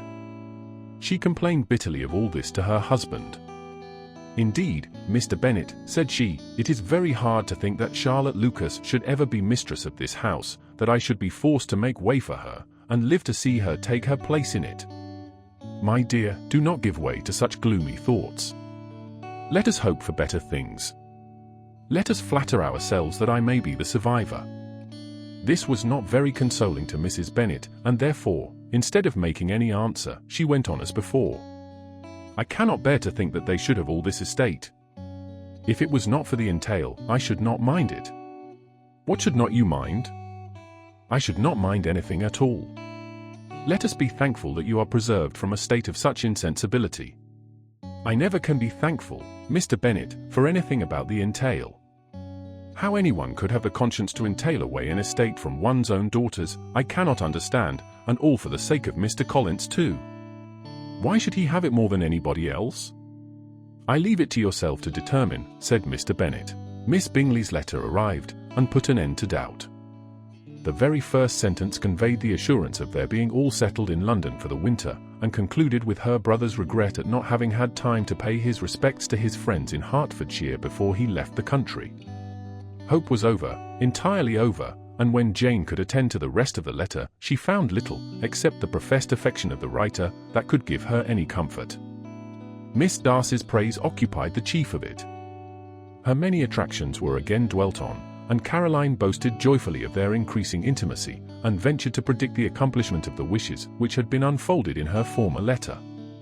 She wrote also with great pleasure of her brother's being an inmate of Mr. Darcy's house, and mentioned with rapture some plans of the latter with regard to new furniture. Elizabeth, to whom Jane very soon communicated the chief of all this, heard it in silent indignation. Her heart was divided between concern for her sister, and resentment against all others. To Caroline's assertion of her brother's being partial to Miss Darcy she paid no credit. That he was really fond of Jane, she doubted no more than she had ever done, and much as she had always been disposed to like him, she could not think without anger, hardly without contempt, on that easiness of temper, that want of proper resolution, which now made him the slave of his designing friends, and led him to sacrifice of his own happiness to the caprice of their inclination. Had his own happiness, however, been the only sacrifice, he might have been allowed to sport with it in whatever manner he thought best, but her sister's was involved in it, as she thought he must be sensible himself. It was a subject, in short, on which reflection would be long indulged, and must be unavailing. She could think of nothing else, and yet whether Bingley's regard had really died away, or were suppressed by his friend's interference, whether he had been aware of Jane's attachment, or whether it had escaped his observation, whatever were the case, though her opinion of him must be materially affected by the difference, her sister's situation remained the same, her peace equally wounded. A day or two passed before Jane had courage to speak of her feelings to Elizabeth, but at last, on Mrs. Bennet's leaving them together, after a longer irritation than usual about Netherfield and its master, she could not help saying, "Oh, that my dear mother had more command over herself. She can have no idea of the pain she gives me by her continual reflections on him. But I will not repine. It cannot last long. He will be forgot, and we shall all be as we were before." Elizabeth looked at her sister with incredulous solicitude, but said nothing. "You doubt me," cried Jane, slightly colouring. "Indeed, you have no reason. He may live in my memory as the most amiable man of my acquaintance, but that is all. I have nothing either to hope or fear, and nothing to reproach him with. Thank God! I have not that pain. A little time, therefore I shall certainly try to get the better." With a stronger voice she soon added, "I have this comfort immediately, that it has not been more than an error of fancy on my side, and that it has done no harm to anyone but myself." "My dear Jane," exclaimed Elizabeth, "you are too good. Your sweetness and disinterestedness are really angelic. I do not know what to say to you. I feel as if I had never done you justice, or loved you as you deserve." Miss Bennet eagerly disclaimed all extraordinary merit, and threw back the praise on her sister's warm affection. "Nay," said Elizabeth, "this is not fair. You wish to think all the world respectable, and are hurt if I speak ill of anybody. I only want to think you perfect, and you set yourself against it. Do not be afraid of my running into any excess, of my encroaching on your privilege of universal goodwill. You need not. There are few people whom I really love, and still fewer of whom I think well. The more I see of the world, the more am I dissatisfied with it, and every day confirms my belief of the inconsistency of all human characters, and of the little dependence that can be placed on the appearance of merit or sense. I have met with 2 instances lately, one I will not mention, the other is Charlotte's marriage. It is unaccountable. In every view it is unaccountable. My dear Lizzie, do not give way to such feelings as these. They will ruin your happiness. You do not make allowance enough for difference of situation and temper. Consider Mr. Collins's respectability, and Charlotte's steady, prudent character. Remember that she is one of a large family, that as to fortune, it is a most eligible match, and be ready to believe, for everybody's sake, that she may feel something like regard and esteem for our cousin.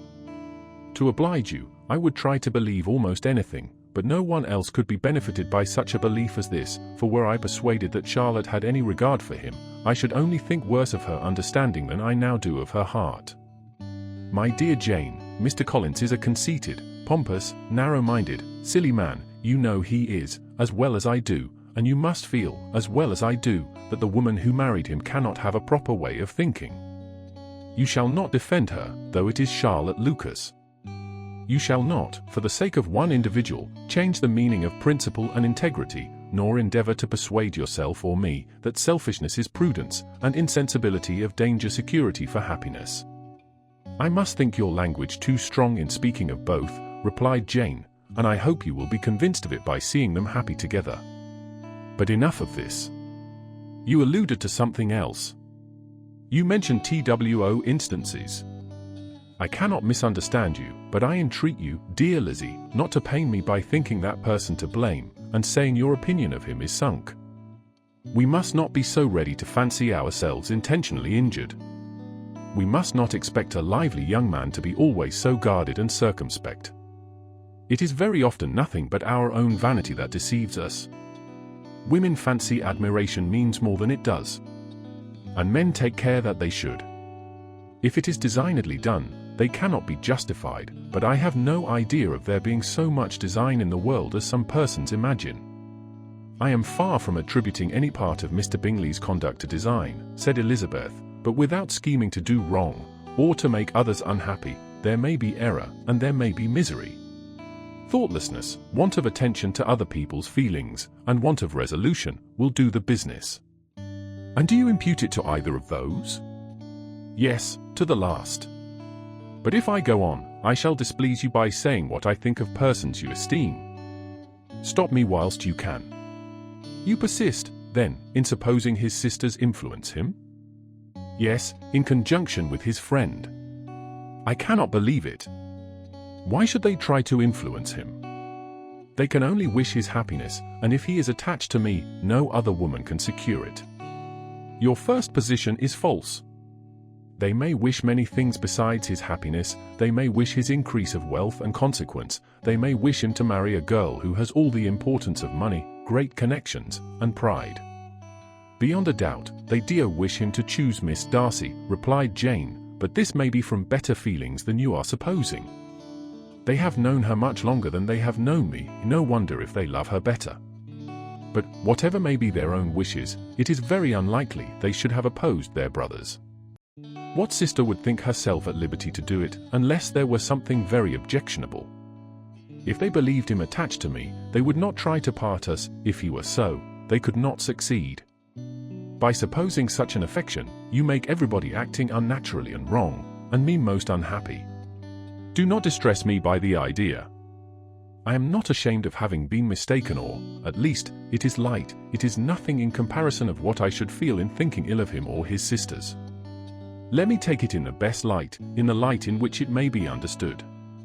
Elizabeth could not oppose such a wish, and from this time Mr. Bingley's name was scarcely ever mentioned between them. Mrs. Bennet still continued to wonder and repine at his returning no more, and though a day seldom passed in which Elizabeth did not account for it clearly, there was little chance of her ever considering it with less perplexity. Her daughter endeavoured to convince her of what she did not believe herself, that his attentions to Jane had been merely the effect of a common and transient liking, which ceased when he saw her no more, but though the probability of the statement was admitted at the time, she had the same story to repeat every day. Mrs. Bennet's best comfort was that Mr. Bingley must be down again in the summer. Mr. Bennet treated the matter differently. "So, Lizzie," said he one day, "your sister is crossed in love, I find. I congratulate her.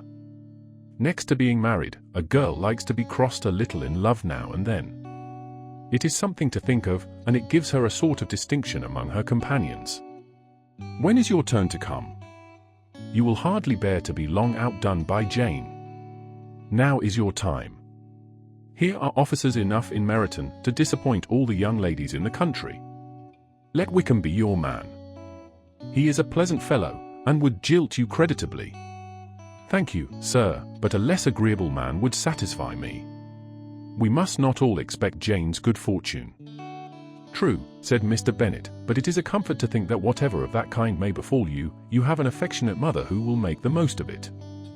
Mr. Wickham's society was of material service in dispelling the gloom which the late perverse occurrences had thrown on many of the Longbourn family. They saw him often, and to his other recommendations was now added that of general unreserve.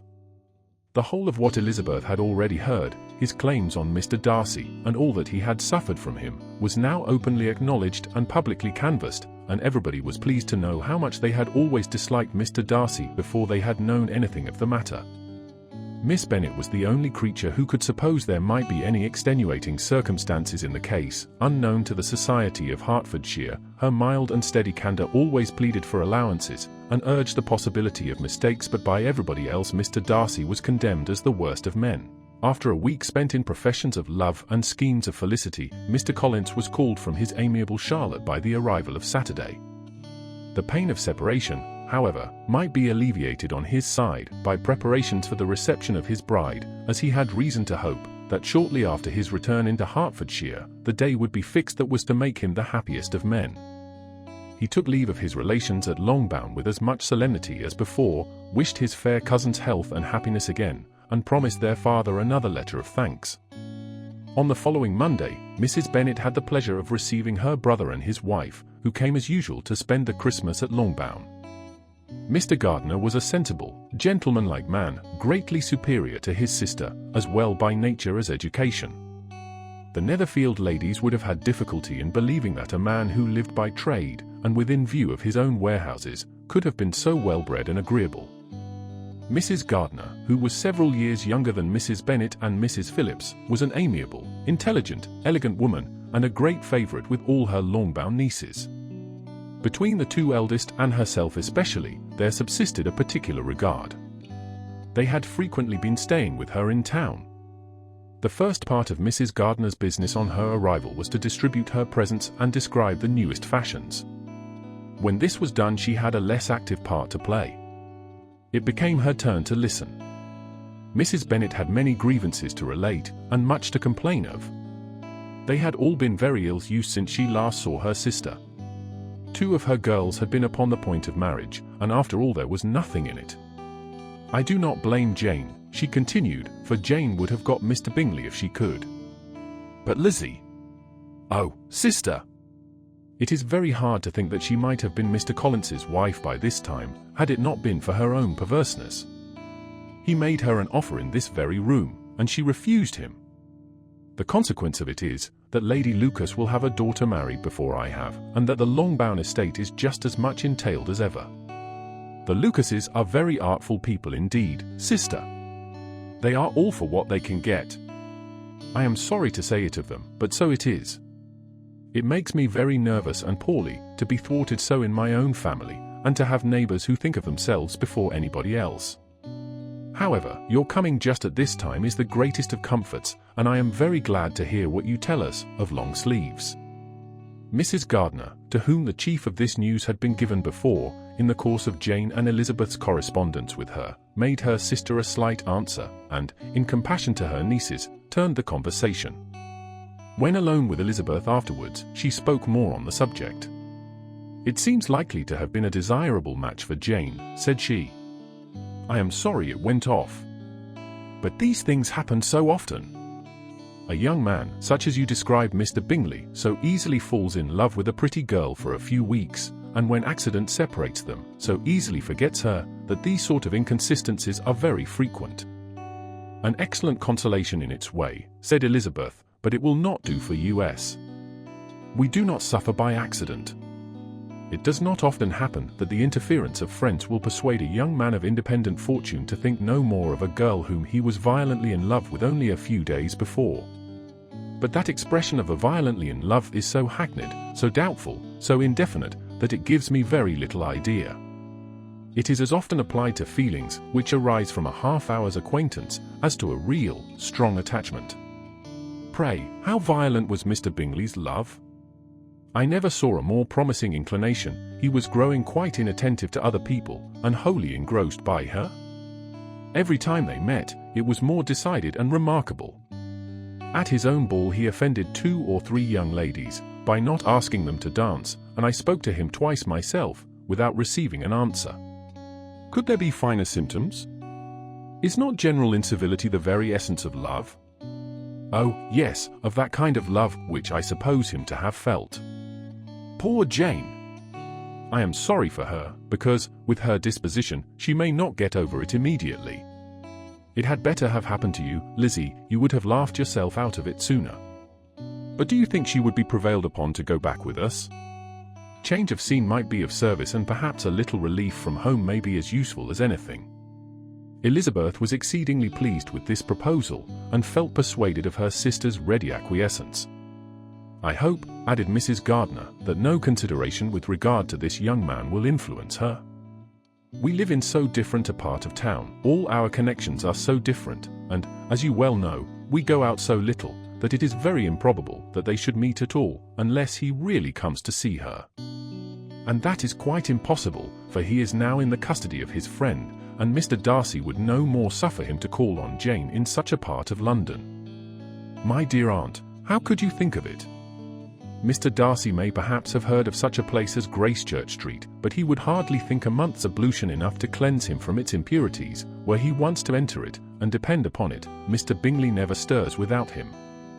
So much the better. I hope they will not meet at all. But does not Jane correspond with his sister? She will not be able to help calling. She will drop the acquaintance entirely.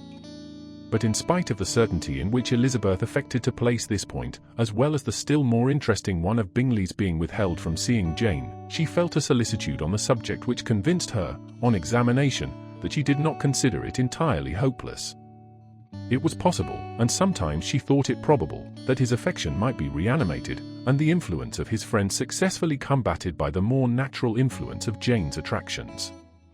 Miss Bennet accepted her aunt's invitation with pleasure, and the Bingleys were no otherwise in her thoughts at the same time, than as she hoped by Caroline's not living in the same house with her brother, she might occasionally spend a morning with her, without any danger of seeing him.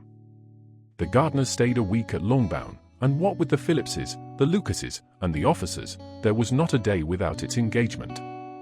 Mrs. Bennet had so carefully provided for the entertainment of her brother and sister, that they did not once sit down to a family dinner. When the engagement was for home, some of the officers always made part of it, of which officers Mr. Wickham was sure to be one, and on these occasions, Mrs. Gardiner, rendered suspicious by Elizabeth's warm commendation, narrowly observed them both. Without supposing them, from what she saw, to be very seriously in love, their preference of each other was plain enough to make her a little uneasy, and she resolved to speak to Elizabeth on the subject before she left Hertfordshire, and represent to her the imprudence of encouraging such an attachment. To Mrs. Gardiner, Wickham had one means of affording pleasure, unconnected with his general powers. About 10 or a dozen years ago, before her marriage, she had spent a considerable time in that very part of Derbyshire to which he belonged. They had, therefore, many acquaintances in common, and though Wickham had been little there since the death of Darcy's father, it was yet in his power to give her fresher intelligence of her former friends than she had been in the way of procuring. Mrs. Gardiner had seen Pemberley, and known the late Mr. Darcy by character perfectly well. Here consequently was an inexhaustible subject of discourse.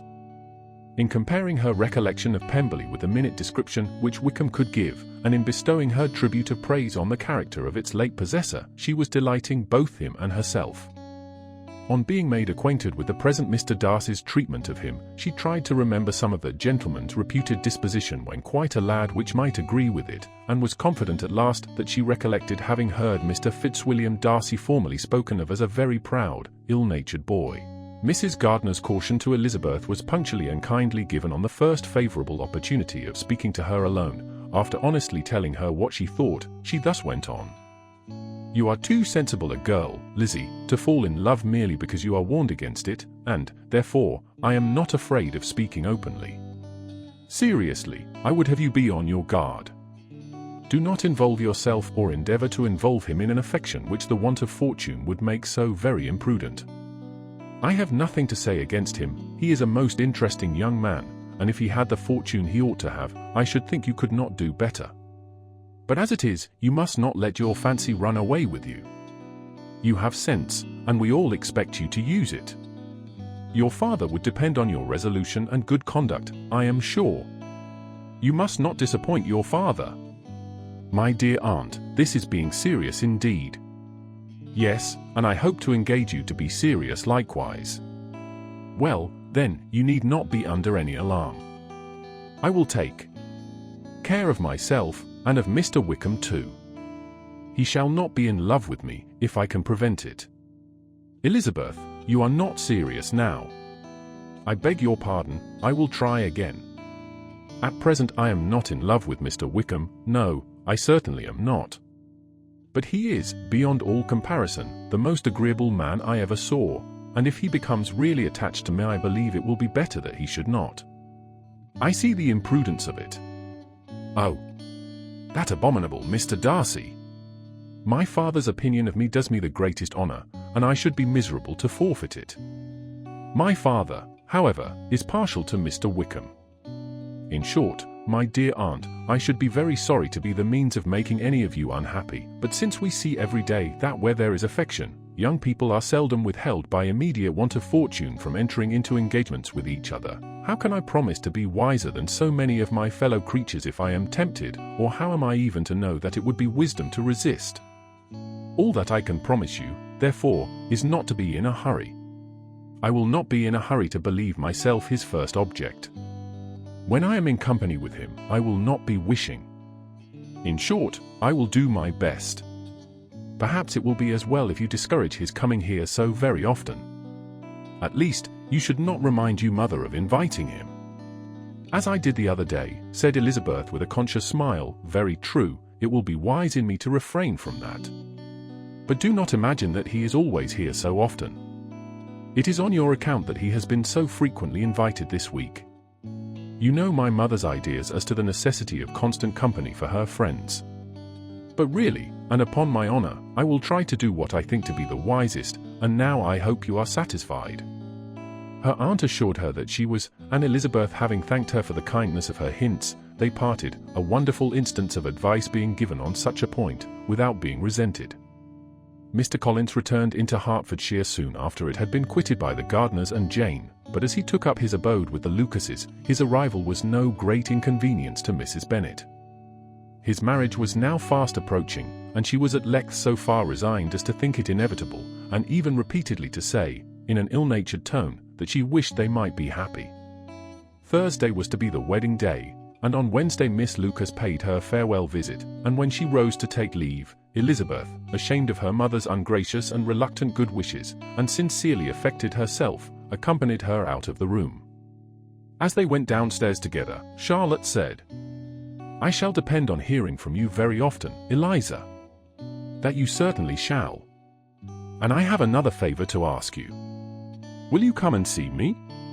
We shall often meet, I hope, in Hertfordshire. I am not likely to leave Kent for some time. Promise me, therefore, to come to Hunsford." Elizabeth could not refuse, though she foresaw little pleasure in the visit. "My father and Maria are coming to me in March," added Charlotte, "and I hope you will consent to be of the party." "Indeed, Eliza, you will be as welcome as either of them." The wedding took place, the bride and bridegroom set off for Kent from the church door, and everybody had as much to say, or to hear, on the subject as usual. Elizabeth soon heard from her friend, and their correspondence was as regular and frequent as it had ever been. That it should be equally unreserved was impossible. Elizabeth could never address her without feeling that all the comfort of intimacy was over, and though determined not to slacken as a correspondent, it was for the sake of what had been, rather than what was. Charlotte's first letters were received with a good deal of eagerness. There could not but be curiosity to know how she would speak of her new home, how she would like Lady Catherine, and how happy she would dare pronounce herself to be, though, when the letters were read, Elizabeth felt that Charlotte expressed herself on every point exactly as she might have foreseen. She wrote cheerfully, seemed surrounded with comforts, and mentioned nothing which she could not praise. The house, furniture, neighbourhood, and roads were all to her taste, and Lady Catherine's behaviour was most friendly and obliging. It was Mr. Collins's picture of Hunsford and Rosings rationally softened, and Elizabeth perceived that she must wait for her own visit there to know the rest. Jane had already written a few lines to her sister to announce their safe arrival in London, and when she wrote again, Elizabeth hoped it would be in her power to say something of the Bingleys. Her impatience for this second letter was as well rewarded as impatience generally is. Jane had been a week in town without either seeing or hearing from Caroline. She accounted for it, however, by supposing that her last letter to her friend from Longbourn had by some accident been lost. "My aunt," she continued, "is going tomorrow into that part of the town, and I shall take the opportunity of calling in Grosvenor Street." She wrote again when the visit was paid, and she had seen Miss Bingley. "I did not think Caroline in spirits," were her words, "but she was very glad to see me, and reproached me for giving her no notice of my coming to London. I was right, therefore, my last letter had never reached her.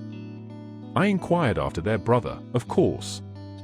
He was well, but so much engaged with Mr. Darcy that they scarcely ever saw him. I found that Miss Darcy was expected to dinner. I wish I could see her.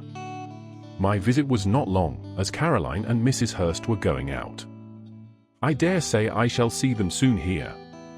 Elizabeth shook her head over this letter. It convinced her that accident only could discover to Mr. Bingley her sister's being in town.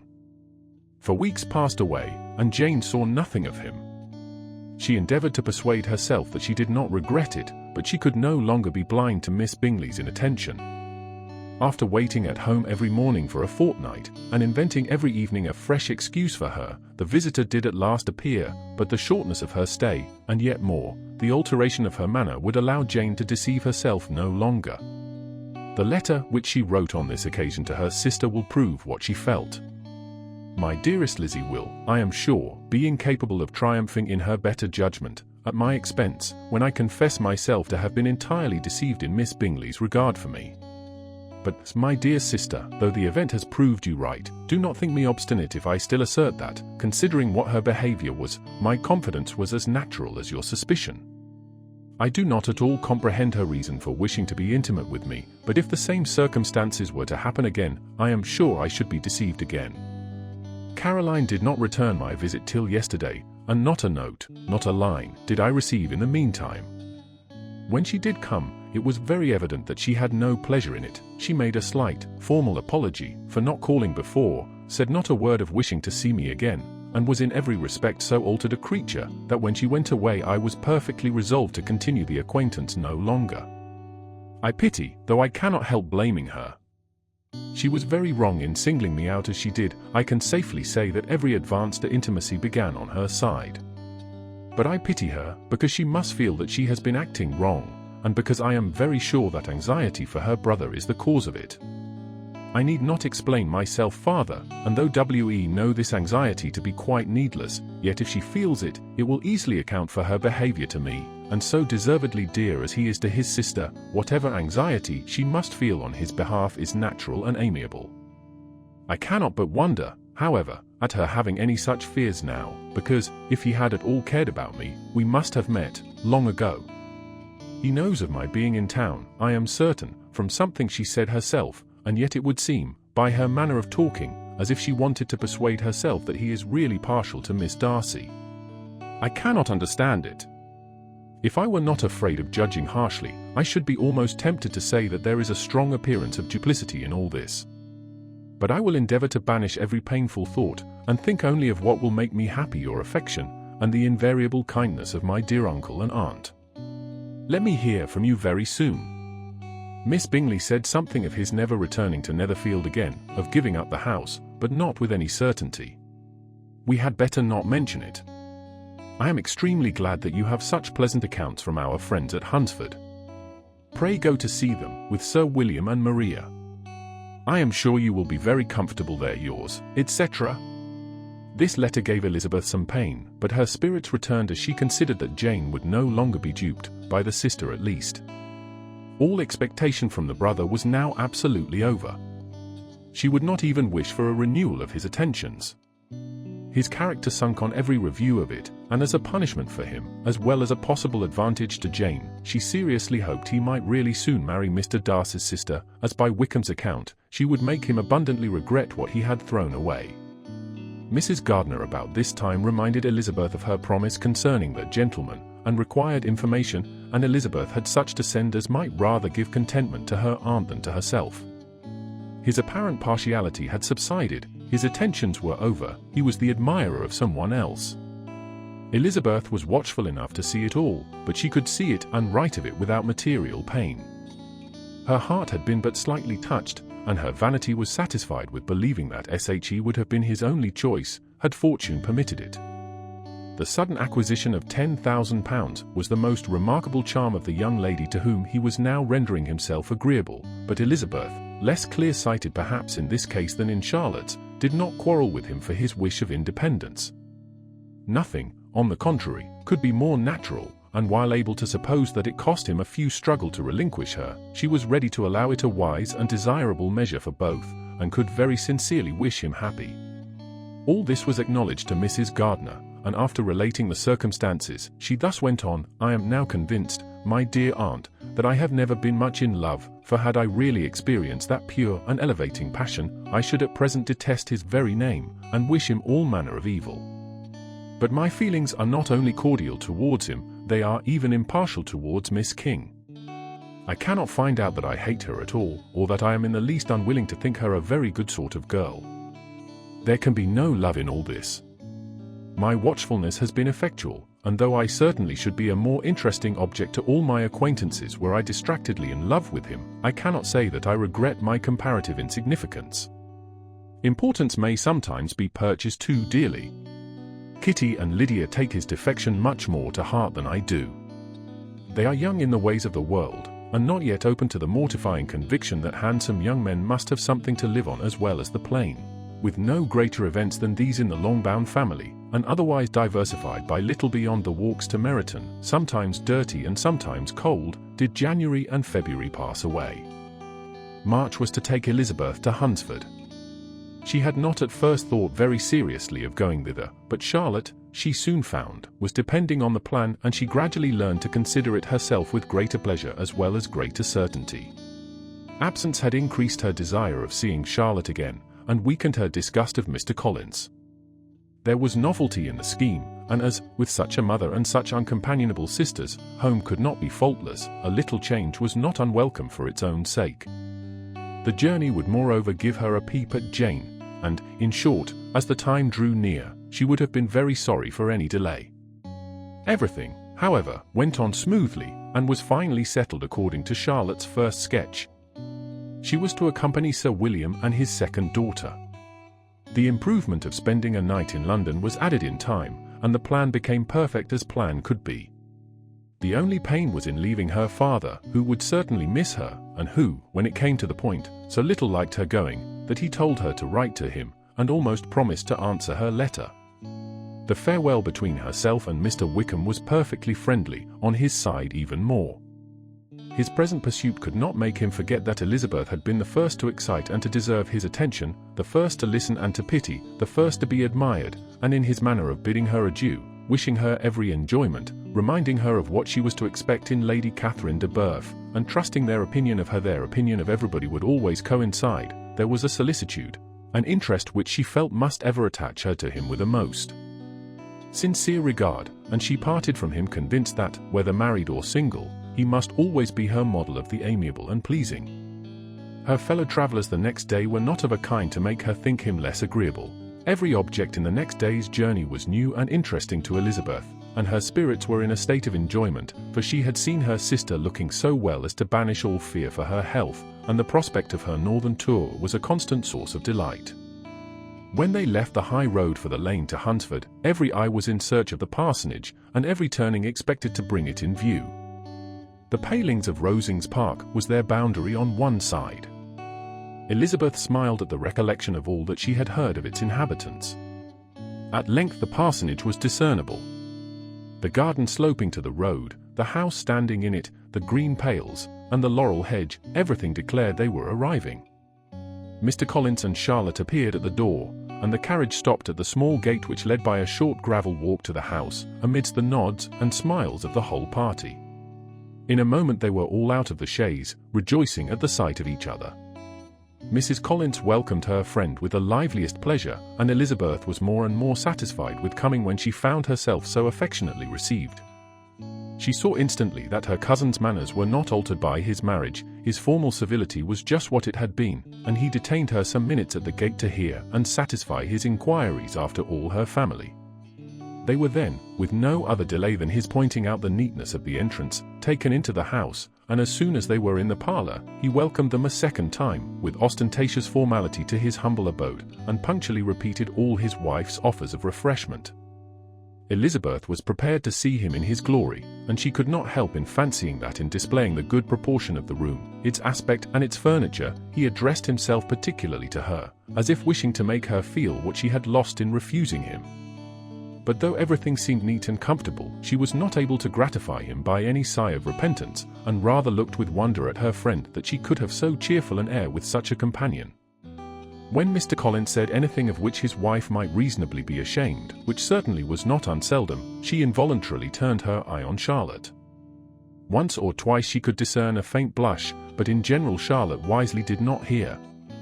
After sitting long enough to admire every article of furniture in the room, from the sideboard to the fender, to give an account of their journey, and of all that had happened in London, Mr. Collins invited them to take a stroll in the garden, which was large and well laid out, and to the cultivation of which he attended himself.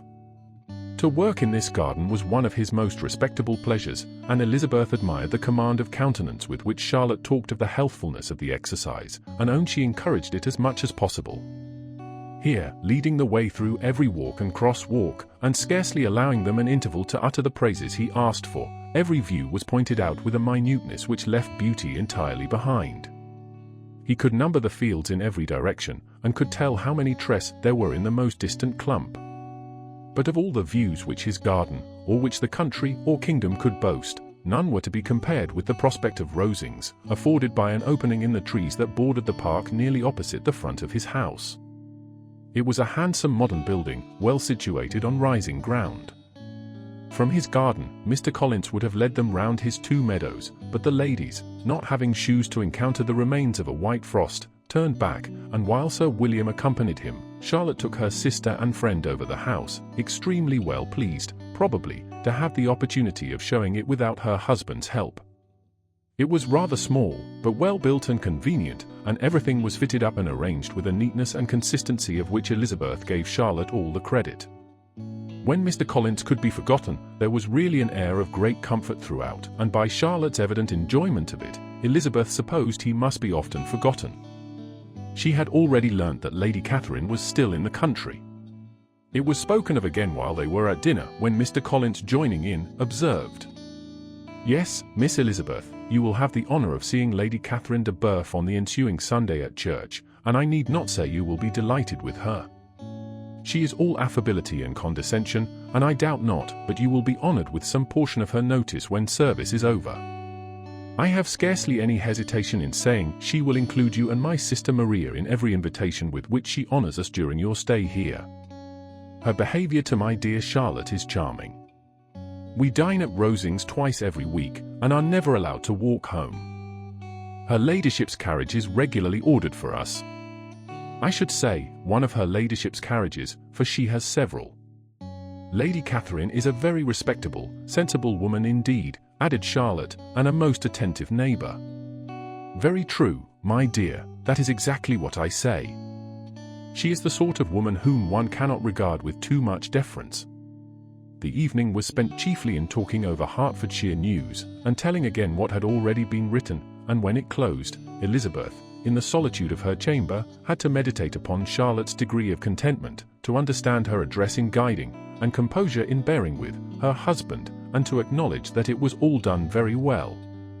She had also to anticipate how her visit would pass, the quiet tenor of their usual employments, the vexatious interruptions of Mr. Collins, and the gaieties of their intercourse with Rosings. A lively imagination soon settled it all. About the middle of the next day, as she was in her room getting ready for a walk, a sudden noise below seemed to speak the whole house in confusion, and, after listening a moment, she heard somebody running upstairs in a violent hurry, and calling loudly after her. She opened the door and met Maria in the landing-place, who, breathless with agitation, cried out, "Oh, my dear Eliza! Pray make haste and come into the dining-room, for there is such a sight to be seen. I will not tell you what it is. Make haste, and come down this moment." Elizabeth asked questions in vain. Maria would tell her nothing more, and down they ran into the dining room, which fronted the lane. In quest of this wonder, it was two ladies stopping in a low phaeton at the garden gate.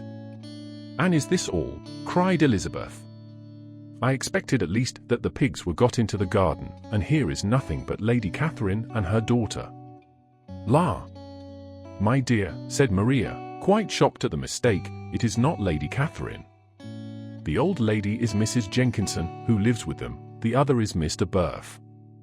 Only look at her. She is quite a little creature. Who would have thought that she could be so thin and small? She is abominably rude to keep Charlotte out of doors in all this wind. Why does she not come in? Oh, Charlotte says she hardly ever does. It is the greatest of favors when Mr. Burf comes in. I like her appearance," said Elizabeth, struck with other ideas. "She looks sickly and cross. Yes, she will do for him very well. She will make him a very proper wife." Mr. Collins and Charlotte were both standing at the gate in conversation with the ladies, and Sir William, to Elizabeth's high diversion, was stationed in the doorway, in earnest contemplation of the greatness before him, and constantly bowing whenever Mr. Burf looked that way. At length there was nothing more to be said. The ladies drove on, and the others returned into the house. Mr. Collins no sooner saw the two girls than he began to congratulate them on their good fortune, which Charlotte explained by letting them know that the whole party was asked to dine at Rosings the next day. Mr. Collins's triumph, in consequence of this invitation, was complete. The power of displaying the grandeur of his patroness to his wondering visitors, and of letting them see her civility towards himself and his wife, was exactly what he had wished for, and that an opportunity of doing it should be given so soon, was such an instance of Lady Catherine's condescension, as he knew not how to admire enough. "I confess," said he, "that I should not have been at all surprised by her ladyship's asking us on Sunday to drink tea and spend the evening at Rosings. I rather expected, from my knowledge of her affability, that it would happen. But who could have foreseen such an attention as this? Who could have imagined that we should receive an invitation to dine there, an invitation, moreover, including the whole party, so immediately after your arrival?" "I am the less surprised at what has happened," replied Sir William, "from that knowledge of what the manners of the great really are, which my situation in life has allowed me to acquire. About the court, such instances of elegant breeding are not uncommon. Scarcely anything was talked of the whole day or next morning but their visit to Rosings. Mr. Collins was carefully instructing them in what they were to expect, that the sight of such rooms, so many servants, and so splendid a dinner, might not wholly overpower them. When the ladies were separating for the toilette, he said to Elizabeth, "Do not make yourself uneasy, my dear cousin, about your apparel. Lady Catherine is far from requiring that elegance of dress in us which becomes herself and her daughter. I would advise you merely to put on whatever of your clothes is superior to the rest. There is no occasion for anything more. Lady Catherine will not think the worse of you for being simply dressed. She likes to have the distinction of rank preserved." While they were dressing, he came 2 or 3 times to their different doors, to recommend their being quick, as Lady Catherine very much objected to be kept waiting for her dinner. Such formidable accounts of her ladyship, and her manner of living, quite frightened Maria Lucas, who had been little used to company, and she looked forward to her introduction at Rosings with as much apprehension as her father had done to his presentation at St. James's. As the weather was fine, they had a pleasant walk of about half a mile across the park. Every park has its beauty and its prospects, and Elizabeth saw much to be pleased with, though she could not be in such raptures as Mr. Collins expected the scene to inspire, and was but slightly affected by his enumeration of the windows in front of the house, and his relation of what the glazing altogether had originally cost Sir Louis de Burf. When they ascended the steps to the hall, Maria's alarm was every moment increasing, and even Sir William did not look perfectly calm. Elizabeth's courage did not fail her. She had heard nothing of Lady Catherine that spoke her awful from any extraordinary talents or miraculous virtue, and the mere stateliness of money or rank she thought she could witness without trepidation. From the entrance hall, of which Mr. Collins pointed out, with a rapturous air, the fine proportion and the finished ornaments, they followed the servants through an antechamber, to the room where Lady Catherine, her daughter, and Mrs. Jenkinson were sitting. Her ladyship, with great condescension, arose to receive them, and as Mrs. Collins had settled it with her husband that the office of introduction should be hers, it was performed in a proper manner, without any of those apologies and thanks which he would have thought necessary.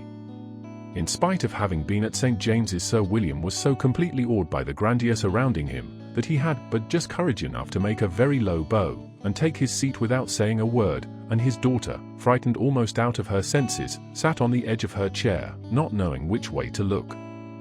Elizabeth found herself quite equal to the scene, and could observe the three ladies before her composedly. Lady Catherine was a tall, large woman, with strongly marked features, which might once have been handsome. Her air was not conciliating, nor was her manner of receiving them such as to make her visitors forget their inferior rank. She was not rendered formidable by silence, but whatever she said was spoken in so authoritative a tone, as marked her self-importance, and brought Mr. Wickham immediately to Elizabeth's mind, and from the observation of the day altogether, she believed Lady Catherine to be exactly what he represented. When, after examining the mother, in whose countenance and deportment she soon found some resemblance of Mr. Darcy, she turned her eyes on the daughter, she could almost have joined in Maria's astonishment at her being so thin and so small. There was neither in figure nor face any likeness between the ladies. Mr. Burf was pale and sickly, her features, though not plain, were insignificant, and she spoke very little, except in a low voice, to Mrs. Jenkinson, in whose appearance there was nothing remarkable, and who was entirely engaged in listening to what she said, and placing a screen in the proper direction before her eyes. After sitting a few minutes, they were all sent to one of the windows to admire the view, Mr. Collins attending them to point out its beauties, and Lady Catherine kindly informing them that it was much better worth looking at in the summer. The dinner was exceedingly handsome, and there were all the servants and all the articles of plate which Mr. Collins had promised, and, as he had likewise foretold, he took his seat at the bottom of the table, by her ladyship's desire, and looked as if he felt that life could furnish nothing greater. He carved, and ate, and praised with delighted alacrity, and every dish was commended, first by him and then by Sir William, who was now enough recovered to echo whatever his son-in-law said, in a manner which Elizabeth wondered Lady Catherine could bear. But Lady Catherine seemed gratified by their excessive admiration, and gave most gracious smiles, especially when any dish on the table proved a novelty to them. The party did not supply much conversation. Elizabeth was ready to speak whenever there was an opening, but she was seated between Charlotte and Mr. Burf, the former of whom was engaged in listening to Lady Catherine, and the latter said not a word to her all dinner time. Mrs. Jenkinson was chiefly employed in watching how little Mr. Burf ate, pressing her to try some other dish, and fearing she was indisposed. Maria thought speaking out of the question, and the gentlemen did nothing but eat and admire. When the ladies returned to the drawing-room, there was little to be done but to hear Lady Catherine talk, which she did without any intermission till coffee came in, delivering her opinion on every subject in so decisive a manner, as proved that she was not used to have her judgment controverted. She inquired into Charlotte's domestic concerns familiarly and minutely, gave her a great deal of advice as to the management of them all, told her how everything ought to be regulated in so small a family as hers, and instructed her as to the care of her cows and her poultry. Elizabeth found that nothing was beneath this great lady's attention, which could furnish her with an occasion of dictating to others. In the intervals of her discourse with Mrs. Collins, she addressed a variety of questions to Maria and Elizabeth, but especially to the latter, of whose connection she knew the least, and who she observed to Mrs. Collins was a very genteel, pretty kind of girl. She asked her, at different times, how many sisters she had, whether they were older or younger than herself, whether any of them were likely to be married, whether they were handsome, where they had been educated, what carriage her father kept, and what had been her mother's maiden name. Elizabeth felt all the impertinence of her questions but answered them very composedly. Lady Catherine then observed, "Your father's estate is entailed on Mr. Collins, I think. For your sake," turning to Charlotte, "I am glad of it, but otherwise I see no occasion for entailing estates from the female line. It was not thought necessary in Sir Louis de Burfa's family. Do you play and sing, Miss Bennet?" "A little." "Oh. Then some time or other we shall be happy to hear you. Our instrument is a capital one, probably superior to you shall try it some day. Do your sisters play and sing?" "One of them does." "Why did not you all learn? You ought all to have learned." The Miss Webbs all play, and their father has not so good an income as yours. Do you draw? No, not at all. What, none of you? Not one. That is very strange. But I suppose you had no opportunity. Your mother should have taken you to town every spring for the benefit of masters. My mother would have had no objection, but my father hates London. Has your governess left you? We never had any governess. No governess? How was that possible? 5 daughters brought up at home without a governess. I never heard of such a thing. Your mother must have been quite a slave to your education. Elizabeth could hardly help smiling as she assured her that had not been the case. Then, who taught you? Who attended to you? Without a governess, you must have been neglected. Compared with some families, I believe we were, but such of us as wished to learn never wanted the means. We were always encouraged to read, and had all the masters that were necessary. Those who chose to be idle certainly might. No doubt, but that is what a governess will prevent, and if I had known your mother, I should have advised her most strenuously to engage one. I always say that nothing is to be done in education without steady and regular instruction, and nobody but a governess can give it. It is wonderful how many families I have been the means of supplying in that way. I am always glad to get a young person well placed out. For nieces of Mrs. Jenkinson are most delightfully situated through my means, and it was but the other day that I recommended another young person, who was merely accidentally mentioned to me, and the family are quite delighted with her. Mrs. Collins, did I tell you of Lady Metcalfe's calling yesterday to thank me? She finds Miss Pope a treasure. Lady Catherine, said she, you have given me a treasure. Are any of your younger sisters out, Miss Bennet? Yes. All. All. What, all 5 out at once? Very odd. And you only the second. The younger ones out before the elder ones are married. Your younger sisters must be very young? Yes, my youngest is not 16. Perhaps SHE is full young to be much in company. But really, I think it would be very hard upon younger sisters that they should not have their share of society and amusement, because the elder may not have the means or inclination to marry early. The last-born has as good a right to the pleasures of youth at the first.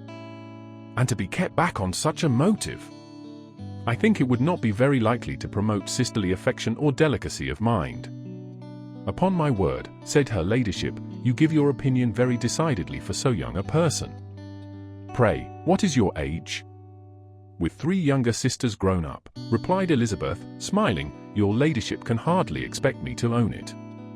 Lady Catherine seemed quite astonished at not receiving a direct answer, and Elizabeth suspected herself to be the first creature who had ever dared to trifle with so much dignified impertinence.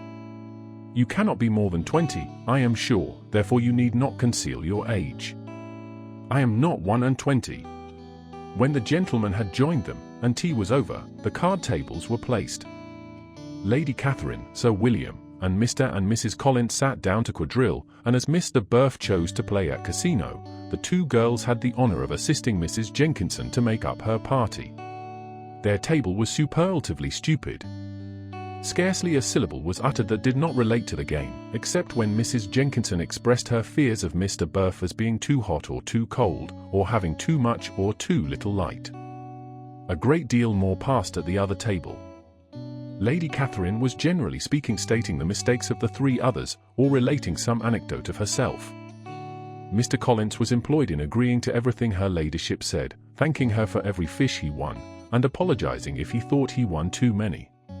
Sir William did not say much. He was storing his memory with anecdotes and noble names. When Lady Catherine and her daughter had played as long as they chose, the tables were broken up, the carriage was offered to Mrs. Collins, gratefully accepted and immediately ordered. The party then gathered round the fire to hear Lady Catherine determine what weather they were to have on the morrow. From these instructions they were summoned by the arrival of the coach, and with many speeches of thankfulness on Mr. Collins's side and as many bows on Sir William's they departed. As soon as they had driven from the door, Elizabeth was called on by her cousin to give her opinion of all that she had seen at Rosings, which, for Charlotte's sake, she made more favourable than it really was. but her commendation, though costing her some trouble, could by no means satisfy Mr. Collins, and he was very soon obliged to take her ladyship's praise into his own hands. Sir William stayed only a week at Hunsford, but his visit was long enough to convince him of his daughter's being most comfortably settled, and of her possessing such a husband and such a neighbour as were not often met with. While Sir William was with them, Mr. Collins devoted his morning to driving him out in his gig and showing him the country, but when he went away, the whole family returned to their usual employments, and Elizabeth was thankful to find that they did not see more of her cousin by the alteration, for the chief of the time between breakfast and dinner was now passed by him either at work in the garden or in reading and writing, and looking out of the window in his own book-room, which fronted the road. The room in which the ladies sat was backwards. Elizabeth had at first rather wondered that Charlotte should not prefer the dining parlour for common use. It was a better-sized room, and had a more pleasant aspect, but she soon saw that her friend had an excellent reason for what she did, for Mr. Collins would undoubtedly have been much less in his own apartment had they sat in one equally lively, and she gave Charlotte credit for the arrangement. From the drawing-room they could distinguish nothing in the lane, and were indebted to Mr. Collins for the knowledge of what carriages went along, and how often especially Mr. Burf drove by in her phaeton, which he never failed coming to inform them of, though it happened almost every day.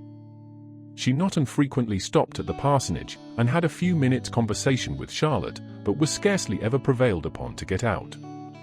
Very few days passed in which Mr. Collins did not walk to Rosings, and not many in which his wife did not think it necessary to go likewise, until Elizabeth recollected that there might be other family livings to be disposed of. She could not understand the sacrifice of so many hours. Now and then they were honoured with a call from her ladyship, and nothing escaped her observation that was passing in the room during these visits. She examined into their employments, looked at their work, and advised them to do it differently, found fault with the arrangement of the furniture, or detected the housemaid in negligence, and if she accepted any refreshment, seemed to do it only for the sake of finding out that Mrs. Collins's joints of meat were too large for her family. Elizabeth soon perceived that though this great lady was not in commission of the peace of the county, she was a most active magistrate in her own parish, the minutest concerns of which were carried to her by Mr. Collins, and whenever any of the cottagers were disposed to be quarrelsome, discontented, or too poor, she sallied forth into the village to settle their differences, silence their complaints, and scold them into harmony and plenty. The entertainment of dining at Rosings was repeated about twice a week, and, allowing for the loss of Sir William, and there being only one card table in the evening, every such entertainment was the counterpart of the first. Their other engagements were few, as the style of living in the neighbourhood in general was beyond Mr. Collins's reach. This, however, was no evil to Elizabeth, and upon the whole she spent her time comfortably enough. There were half hours of pleasant conversation with Charlotte, and the weather was so fine for the time of year that she had often great enjoyment out of doors. Her favourite walk, and where she frequently went while the others were calling on Lady Catherine, was along the open grove which edged that side of the park, where there was a nice sheltered path, which no one seemed to value but herself, and where she felt beyond the reach of Lady Catherine's curiosity. In this quiet way, the first fortnight of her visit soon passed away. Easter was approaching, and the week preceding it was to bring an addition to the family at Rosings, which in so small a circle must be important. Elizabeth had heard soon after her arrival that Mr. Darcy was expected there in the course of a few weeks, and though there were not many of her acquaintances whom she did not prefer, his coming would furnish one comparatively new to look at in their Rosings parties, and she might be amused in seeing how hopeless Miss Bingley's designs on him were, by his behaviour to his cousin, for whom he was evidently destined by Lady Catherine, who talked of his coming with the greatest satisfaction, spoke of him in terms of the highest admiration, and seemed almost angry to find that he had already been frequently seen by Miss Lucas and herself. His arrival was soon known at the parsonage, for Mr. Collins was walking the whole morning within view of the lodges opening into Hunsford Lane, in order to have the earliest assurance of it, and after making his bow as the carriage turned into the park, hurried home with the great intelligence. On the following morning he hastened to Rosings to pay his respects. There were two nephews of Lady Catherine to require them, for Mr. Darcy had brought with him a Colonel Fitzwilliam, the younger son of his uncle Lord, and, to the great surprise of all the party, when Mr. Collins returned, the gentleman accompanied him. Charlotte had seen them from her husband's room, crossing the road, and immediately running into the other, told the girls what an honour they might expect, adding, I may thank you, Eliza, for this piece of civility. Mr. Darcy would never have come so soon to wait upon me. Elizabeth had scarcely time to disclaim all right to the compliment before their approach was announced by the doorbell, and shortly afterwards the three gentlemen entered the room. Colonel Fitzwilliam, who led the way, was about 30, not handsome, but in person and address most truly the gentleman. Mr. Darcy looked just as he had been used to look in Hertfordshire, paid his compliments, with his usual reserve, to Mrs. Collins, and whatever might be his feelings toward her friend, met her with every appearance of composure. Elizabeth merely curtsied to him without saying a word. Colonel Fitzwilliam entered into conversation directly with the readiness and ease of a well-bred man, and talked very pleasantly, but his cousin, after having addressed a slight observation on the house and garden to Mrs. Collins, sat for some time without speaking to anybody. At length, however, his civility was so far awakened as to inquire of Elizabeth after the health of her family. She answered him in the usual way, and after a moment's pause, added, "My eldest sister has been in town these 3 months. Have you never happened to see her there?" She was perfectly sensible that he never had, but she wished to see whether he would betray any consciousness of what had passed between the Bingleys and Jane, and she thought he looked a little confused as he answered that he had never been so fortunate as to meet Miss Bennet. The subject was pursued no farther, and the gentleman soon afterwards went away. Colonel Fitzwilliam's manners were very much admired at the parsonage, and the ladies all felt that he must add considerably to the pleasures of their engagements at Rosings. It was some days, however, before they received any invitation thither, for while there were visitors in the house, they could not be necessary, and it was not till Easter Day, almost a week after the gentleman's arrival, that they were honoured by such an attention, and then they were merely asked on leaving church to come there in the evening. For the last week they had seen very little of Lady Catherine or her daughter. Colonel Fitzwilliam had called at the parsonage more than once during the time, but Mr. Darcy they had seen only at church. The invitation was accepted, of course, and at a proper hour they joined the party in Lady Catherine's drawing-room. Her ladyship received them civilly, but it was plain that their company was by no means so acceptable as when she could get nobody else, and she was, in fact, almost engrossed by her nephews, speaking to them, especially to Darcy, much more than to any other person in the room.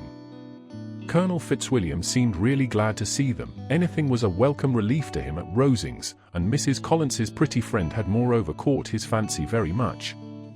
He now seated himself by her, and talked so agreeably of Kent and Hertfordshire, of travelling and staying at home, of new books and music, that Elizabeth had never been half so well entertained in that room before, and they conversed with so much spirit and flow, as to draw the attention of Lady Catherine herself, as well as of Mr. Darcy.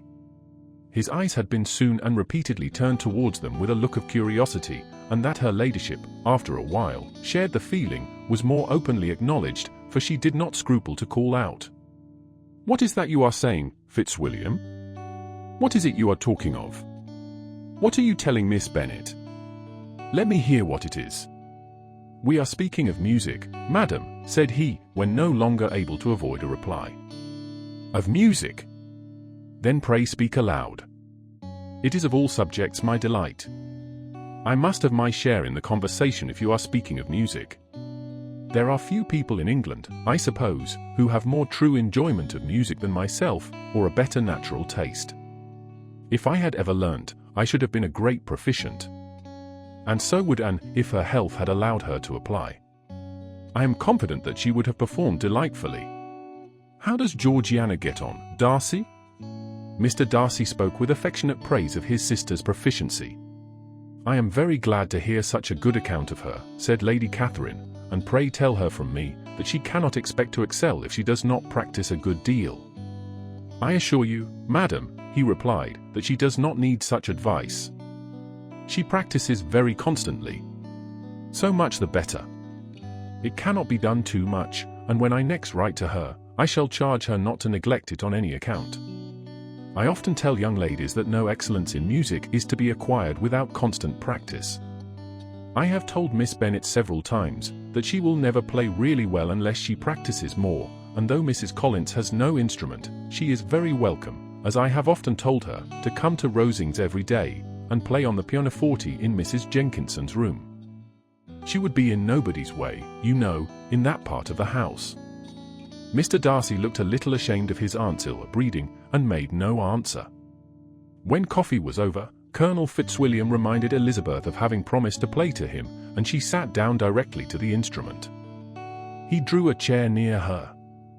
Lady Catherine listened to half a song, and then talked, as before, to her other nephew, till the latter walked away from her, and making with his usual deliberation towards the pianoforte stationed himself so as to command a full view of the fair performer's countenance. Elizabeth saw what he was doing, and at the first convenient pause, turned to him with an arch smile, and said, "You mean to frighten me, Mr. Darcy, by coming in all this state to hear me? I will not be alarmed though your sister does play so well.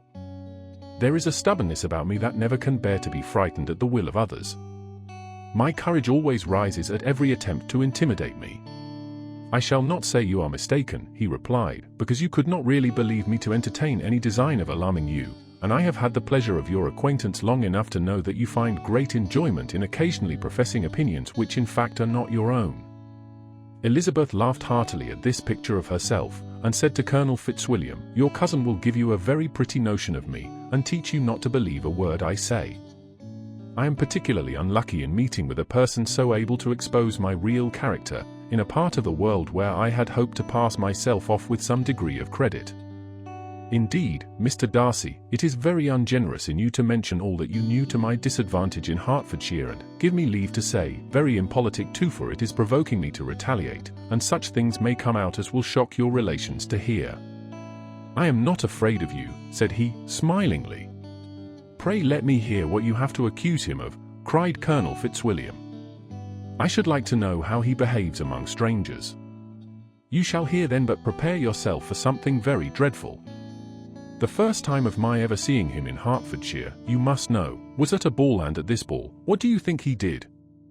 He danced only 4 dances, though gentlemen were scarce, and, to my certain knowledge, more than one young lady was sitting down in want of a partner. Mr. Darcy, you cannot deny the fact. I had not at that time the honor of knowing any lady in the assembly beyond my own party. True, and nobody can ever be introduced in a ballroom. Well, Colonel Fitzwilliam, what do I play next? My fingers wait your orders." "Perhaps," said Darcy, "I should have judged better, had I sought an introduction, but I am ill-qualified to recommend myself to strangers." "Shall we ask your cousin the reason of this?" said Elizabeth, still addressing Colonel Fitzwilliam. "Shall we ask him why a man of sense and education, and who has lived in the world, is ill-qualified to recommend himself to strangers?" "I can answer your question," said Fitzwilliam, "without applying to him. It is because he will not give himself the trouble. I certainly have not the talent which some people possess," said Darcy, "of conversing easily with those I have never seen before. I cannot catch their tone of conversation, or appear interested in their concerns, as I often see done." "My fingers," said Elizabeth, "do not move over this instrument in the masterly manner which I see so many women's do. They have not the same force or rapidity, and do not produce the same expression. But then I have always supposed it to be my own fault because I will not take the trouble of practicing. It is not that I do not believe my fingers as capable as any other woman's of superior execution." Darcy smiled and said, "You are perfectly right. You have employed your time much better. No one admitted to the privilege of hearing you can think anything wanting. We neither of us perform to strangers." Here they were interrupted by Lady Catherine, who called out to know what they were talking of. Elizabeth immediately began playing again. Lady Catherine approached, and, after listening for a few minutes, said to Darcy, "Miss Bennet would not play at all amiss if she practiced more, and could have the advantage of a London master.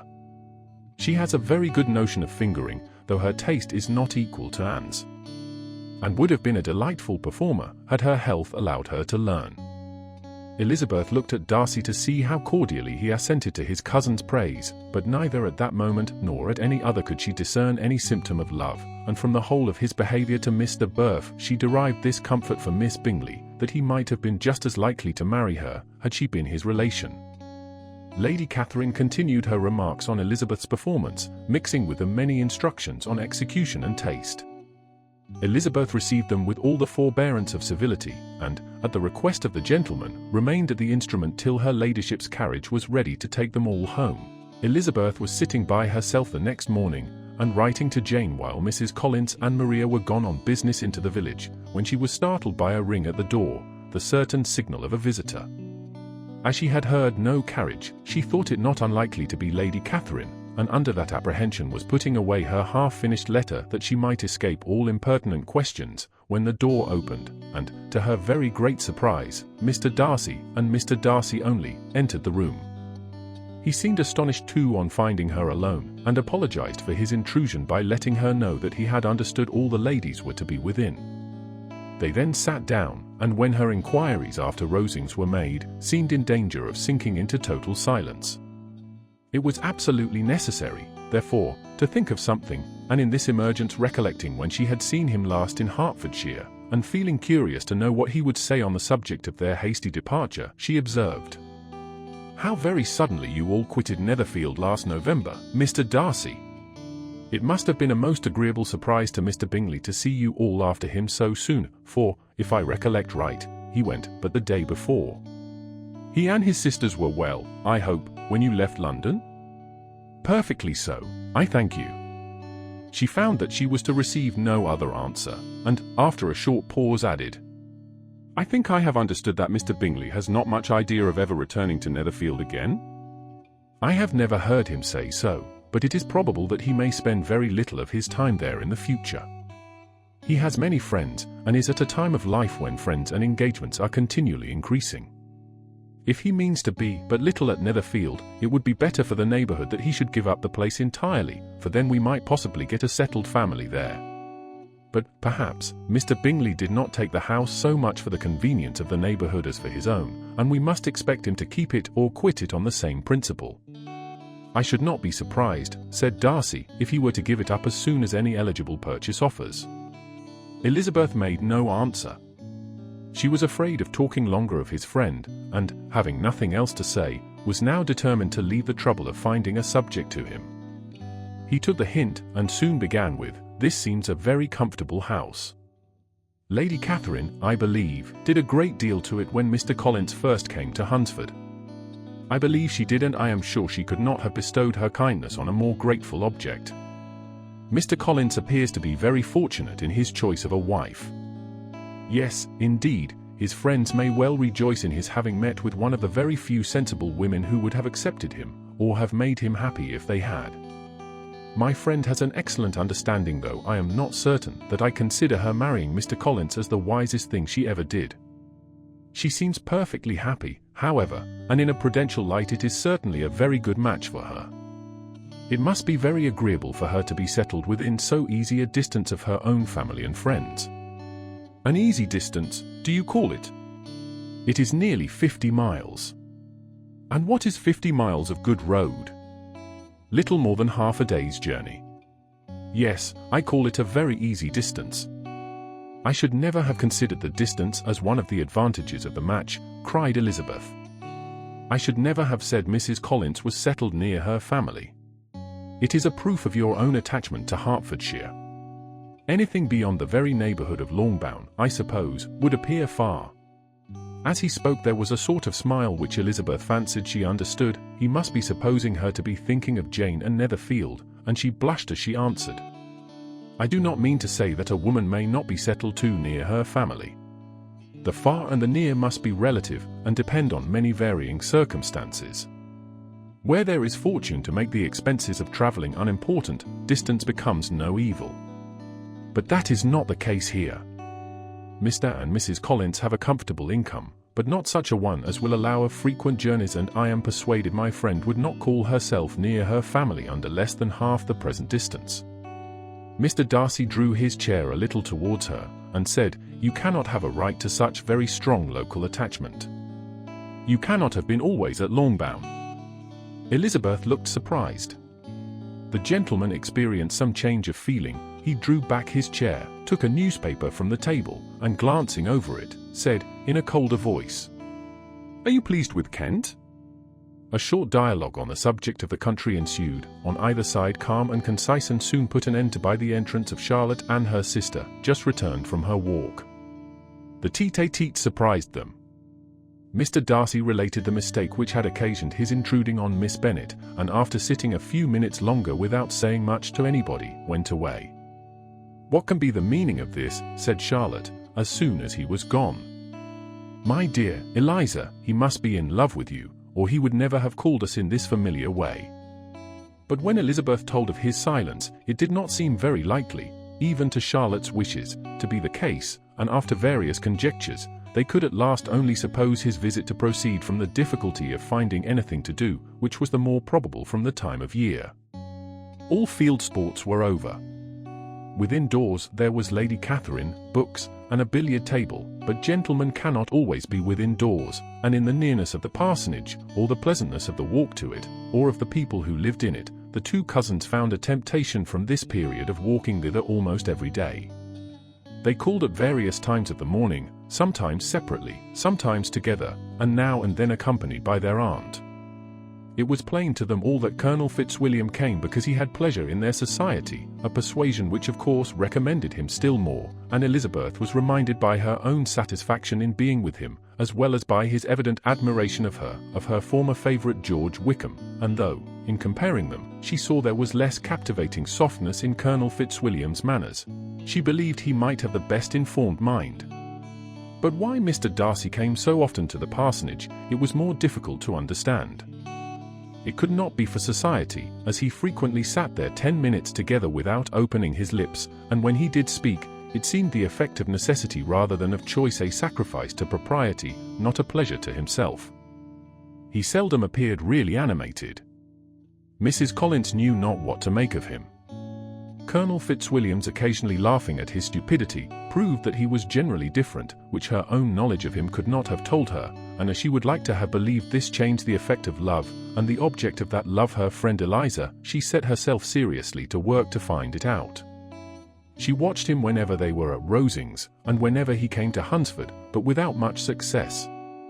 He certainly looked at her friend a great deal, but the expression of that look was disputable.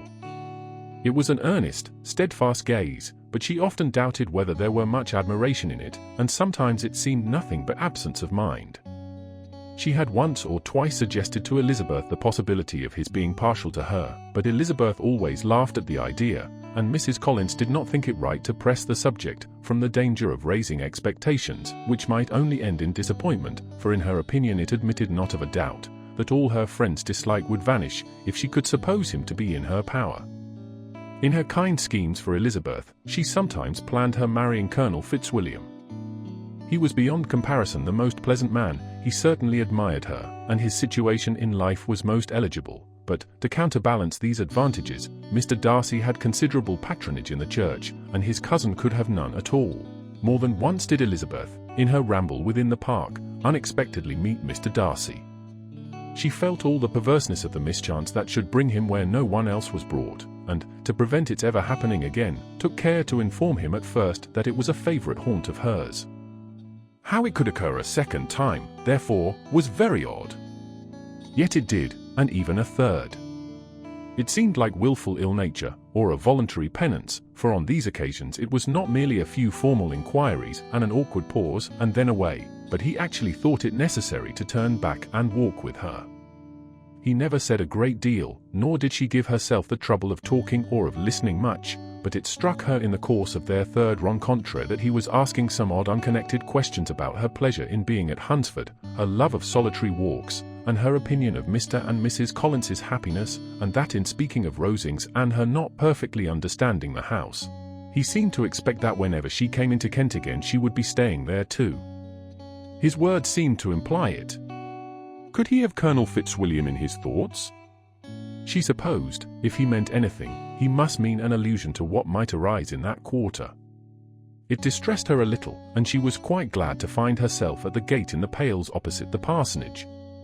She was engaged one day as she walked, in perusing Jane's last letter, and dwelling on some passages which proved that Jane had not written in spirits, when, instead of being again surprised by Mr. Darcy, she saw on looking up that Colonel Fitzwilliam was meeting her.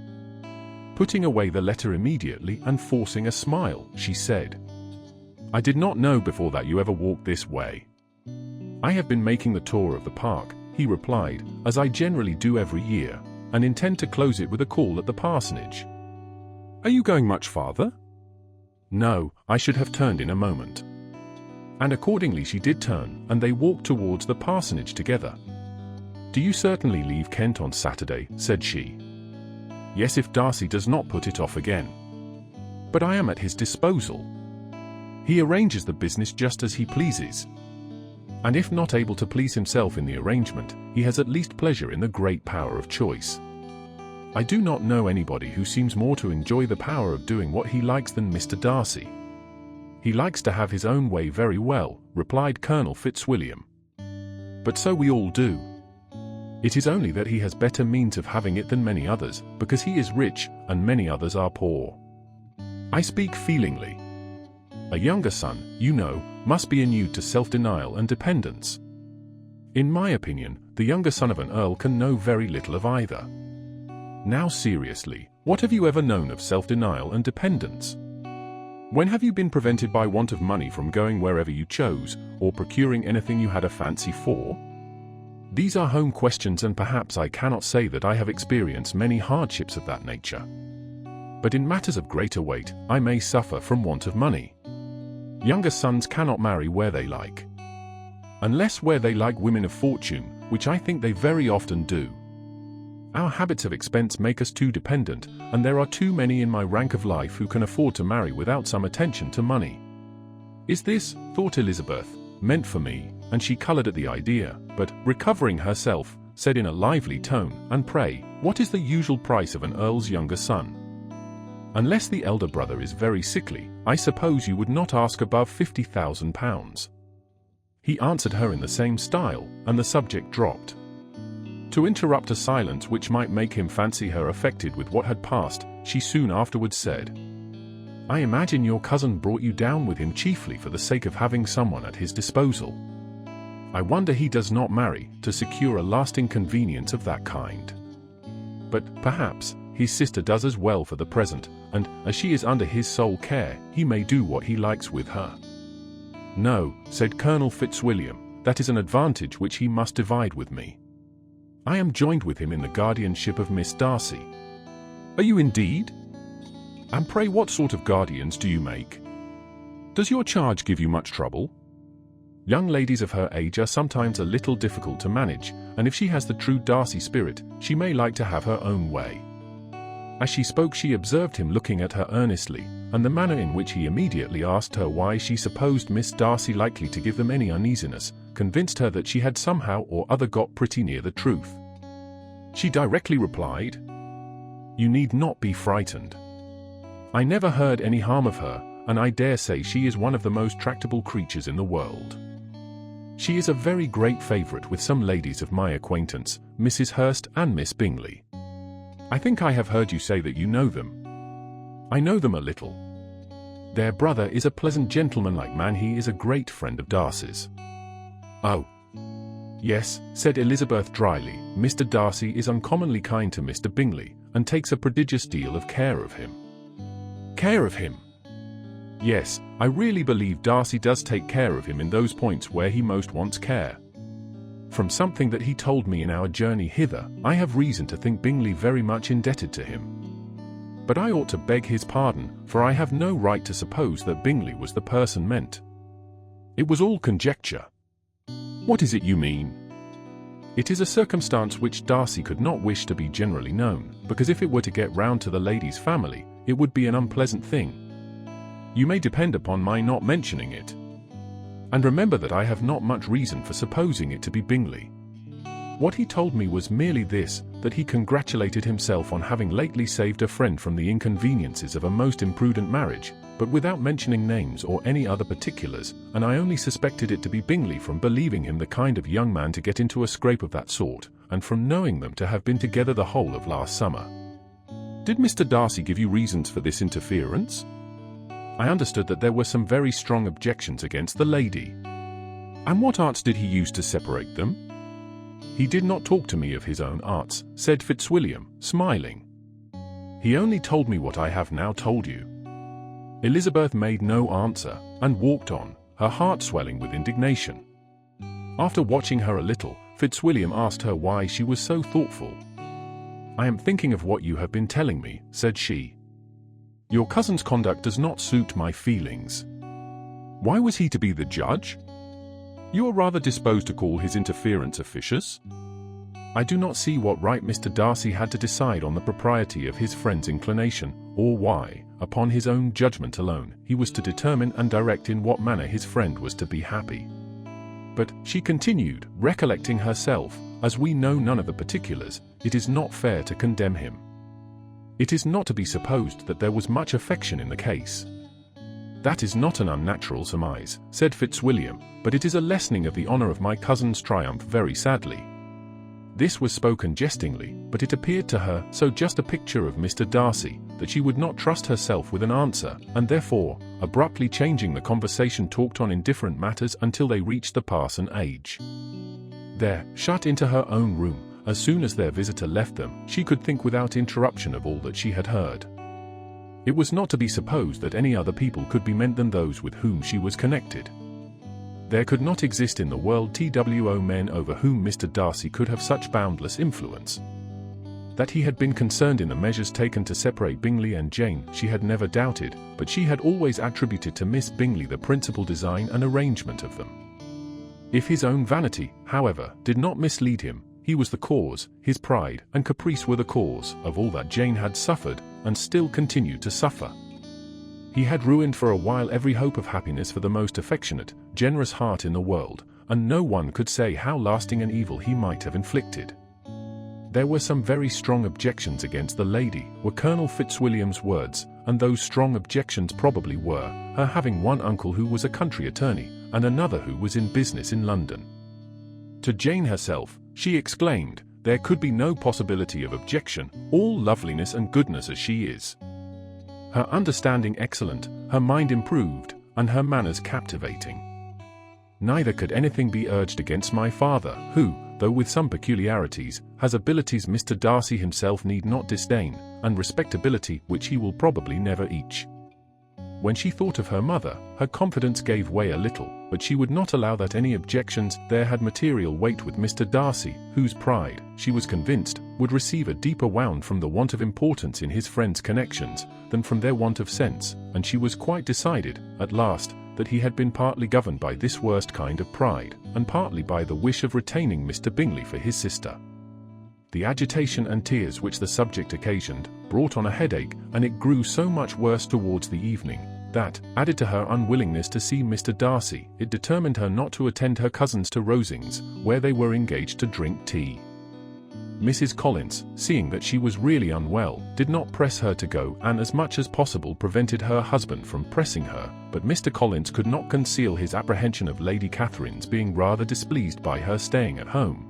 When they were gone, Elizabeth, as if intending to exasperate herself as much as possible against Mr. Darcy, chose for her employment the examination of all the letters which Jane had written to her since her being in Kent. They contained no actual complaint, nor was there any revival of past occurrences, or any communication of present suffering. But in all, and in almost every line of each, there was a want of that cheerfulness which had been used to characterize her style, and which, proceeding from the serenity of a mind at ease with itself and kindly disposed towards everyone, had been scarcely ever clouded. Elizabeth noticed every sentence conveying the idea of uneasiness, with an attention which it had hardly received on the first perusal. Mr. Darcy's shameful boast of what misery he had been able to inflict, gave her a keener sense of her sister's sufferings. It was some consolation to think that his visit to Rosings was to end on the day after the next, and, a still greater, that in less than a fortnight she should herself be with Jane again, and enabled to contribute to the recovery of her spirits, by all that affection could do. She could not think of Darcy's leaving Kent, without remembering that his cousin was to go with him, but Colonel Fitzwilliam had made it clear that he had no intentions at all, and agreeable as he was, she did not mean to be unhappy about him. While settling this point, she was suddenly roused by the sound of the door-bell, and her spirits were a little fluttered by the idea of its being Colonel Fitzwilliam himself, who had once before called late in the evening, and might now come to inquire particularly after her. But this idea was soon banished, and her spirits were very differently affected, when, to her utter amazement, she saw Mr. Darcy walk into the room. In an hurried manner, he immediately began an inquiry after her health, imputing his visit to a wish of hearing that she were better. she answered him with cold civility. He sat down for a few moments, and then getting up, walked about the room. Elizabeth was surprised, but said not a word. After a silence of several minutes, he came towards her in an agitated manner, and thus began. "In vain I have struggled. It will not do. My feelings will not be repressed. You must allow me to tell you how ardently I admire and love you." Elizabeth's astonishment was beyond expression. She stared, colored, doubted, and was silent. This he considered sufficient encouragement, and the avowal of all that he felt, and had long felt for her, immediately followed. He spoke well, but there were feelings besides those of the heart to be detailed, and he was not more eloquent on the subject of tenderness than of pride. His sense of her inferiority, of its being a degradation of the family obstacles, which had always opposed to inclination, were dwelt on with a warmth which seemed due to the consequence he was wounding, but was very unlikely to recommend his suit. In spite of her deeply rooted dislike, she could not be insensible to the compliment of such a man's affection, and though her intentions did not vary for an instant, she was at first sorry for the pain he was to receive, till, roused to resentment by his subsequent language, she lost all compassion in anger. She tried, however, to compose herself to answer him with patience, when he should have done. He concluded with representing to her the strength of that attachment which, in spite of all his endeavors, he had found impossible to conquer, and with expressing his hope that it would now be rewarded by her acceptance of his hand. As he said this, she could easily see that he had no doubt of a favorable answer. He spoke of apprehension and anxiety, but his countenance expressed real security. Such a circumstance could only exasperate farther, and, when he ceased, the color rose into her cheeks, and she said, "In such cases as this, it is, I believe, the established mode to express a sense of obligation for the sentiments avowed, however unequally they may be returned. It is natural that obligation should be felt, and if I could feel gratitude, I would now thank you. But I cannot. I have never desired your good opinion, and you have certainly bestowed it most unwillingly. I am sorry to have occasioned pain to anyone. It has been most unconsciously done, however, and I hope will be of short duration. The feelings which, you tell me, have long prevented the acknowledgement of your regard, can have little difficulty in overcoming it after this explanation." Mr. Darcy, who was leaning against the mantelpiece with his eyes fixed on her face, seemed to catch her words with no less resentment than surprise. His complexion became pale with anger, and the disturbance of his mind was visible in every feature. He was struggling for the appearance of composure, and would not open his lips till he believed himself to have attained it. The pause was to Elizabeth's feelings dreadful. At length, with a voice of forced calmness, he said, "And this is all the reply which I am to have the honor of expecting. I might, perhaps, wish to be informed why, with so little endeavor at civility, I am thus rejected. But it is of small importance." "I might as well inquire," replied she, "why with so evident a desire of offending and insulting me, you chose to tell me that you like me against your will, against your reason, and even against your character. Was not this some excuse for incivility, if I was uncivil? But I have other provocations. You know I have. Had not my feelings decided against you, had they been indifferent, or had they even been favorable, do you think that any consideration would tempt me to accept the man who has been the means of ruining, perhaps forever, the happiness of a most beloved sister?" As she pronounced these words, Mr. Darcy changed color, but the emotion was short, and he listened without attempting to interrupt her while she continued. "I have every reason in the world to think ill of you. No motive can excuse the unjust and ungenerous part you acted there. You dare not, you cannot deny, that you have been the principal, if not the only means of dividing them from each other, of exposing one to the censure of the world for caprice and instability, and the other to its derision for disappointed hopes, and involving them both in misery of the acutest kind." She paused, and saw with no slight indignation that he was listening with an air which proved him wholly unmoved by any feeling of remorse. He even looked at her with a smile of affected incredulity. "Can you deny that you have done it?" she repeated. With assumed tranquility he then replied, "I have no wish of denying that I did everything in my power to separate my friend from your sister, or that I rejoice in my success. Towards him I have been kinder than towards myself." Elizabeth disdained the appearance of noticing this civil reflection, but its meaning did not escape, nor was it likely to conciliate her. But it is not merely this affair, she continued, on which my dislike is founded. Long before it had taken place, my opinion of you was decided. Your character was unfolded in the recital which I received many months ago from Mr. Wickham. On this subject, what can you have to say? In what imaginary act of friendship can you here defend yourself? Or under what misrepresentation can you here impose upon others? You take an eager interest in that gentleman's concerns, said Darcy in a less tranquil tone, and with a heightened colour. Who that knows what his misfortunes have been, can help feeling an interest in him? His misfortunes, repeated Darcy contemptuously, yes, his misfortunes have been great indeed. And of your infliction, cried Elizabeth with energy. You have reduced him to his present state of poverty, or comparative poverty. You have withheld the advantages which you must know to have been designed for him. You have deprived the best years of his life of that independence which was no less his due than his desert. You have done all this, and yet you can treat the mention of his misfortune with contempt and ridicule. And this, cried Darcy, as he walked with quick steps across the room, is your opinion of me. This is the estimation in which you hold me. I thank you for explaining it so fully. My faults, according to this calculation, are heavy indeed.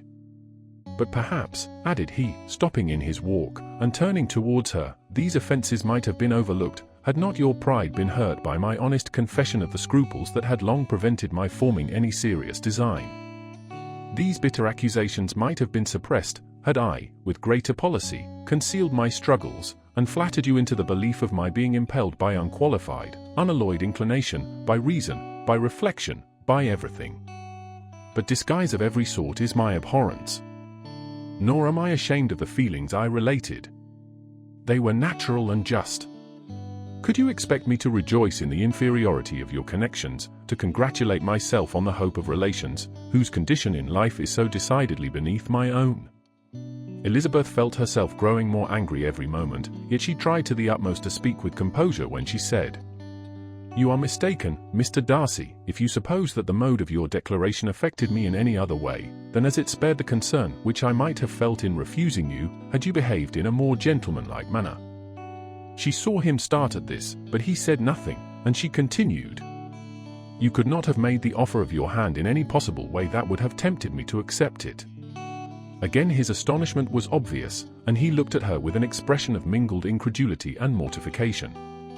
She went on, From the very beginning, from the first moment, I may almost say of my acquaintance with you, your manners, impressing me with the fullest belief of your arrogance, your conceit, and your selfish disdain of the feelings of others, were such as to form the groundwork of disapprobation on which succeeding events have built so immovable a dislike. And I had not known you a month before I felt that you were the last man in the world whom I could ever be prevailed on to marry.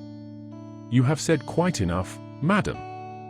I perfectly comprehend your feelings, and have now only to be ashamed of what my own have been. Forgive me for having taken up so much of your time, and accept my best wishes for your health and happiness. And with these words he hastily left the room, and Elizabeth heard him the next moment open the front door and quit the house. The tumult of her mind was now painfully great. She knew not how to support herself, and from actual weakness sat down and cried for half an hour. Her astonishment, as she reflected on what had passed, was increased by every review of it.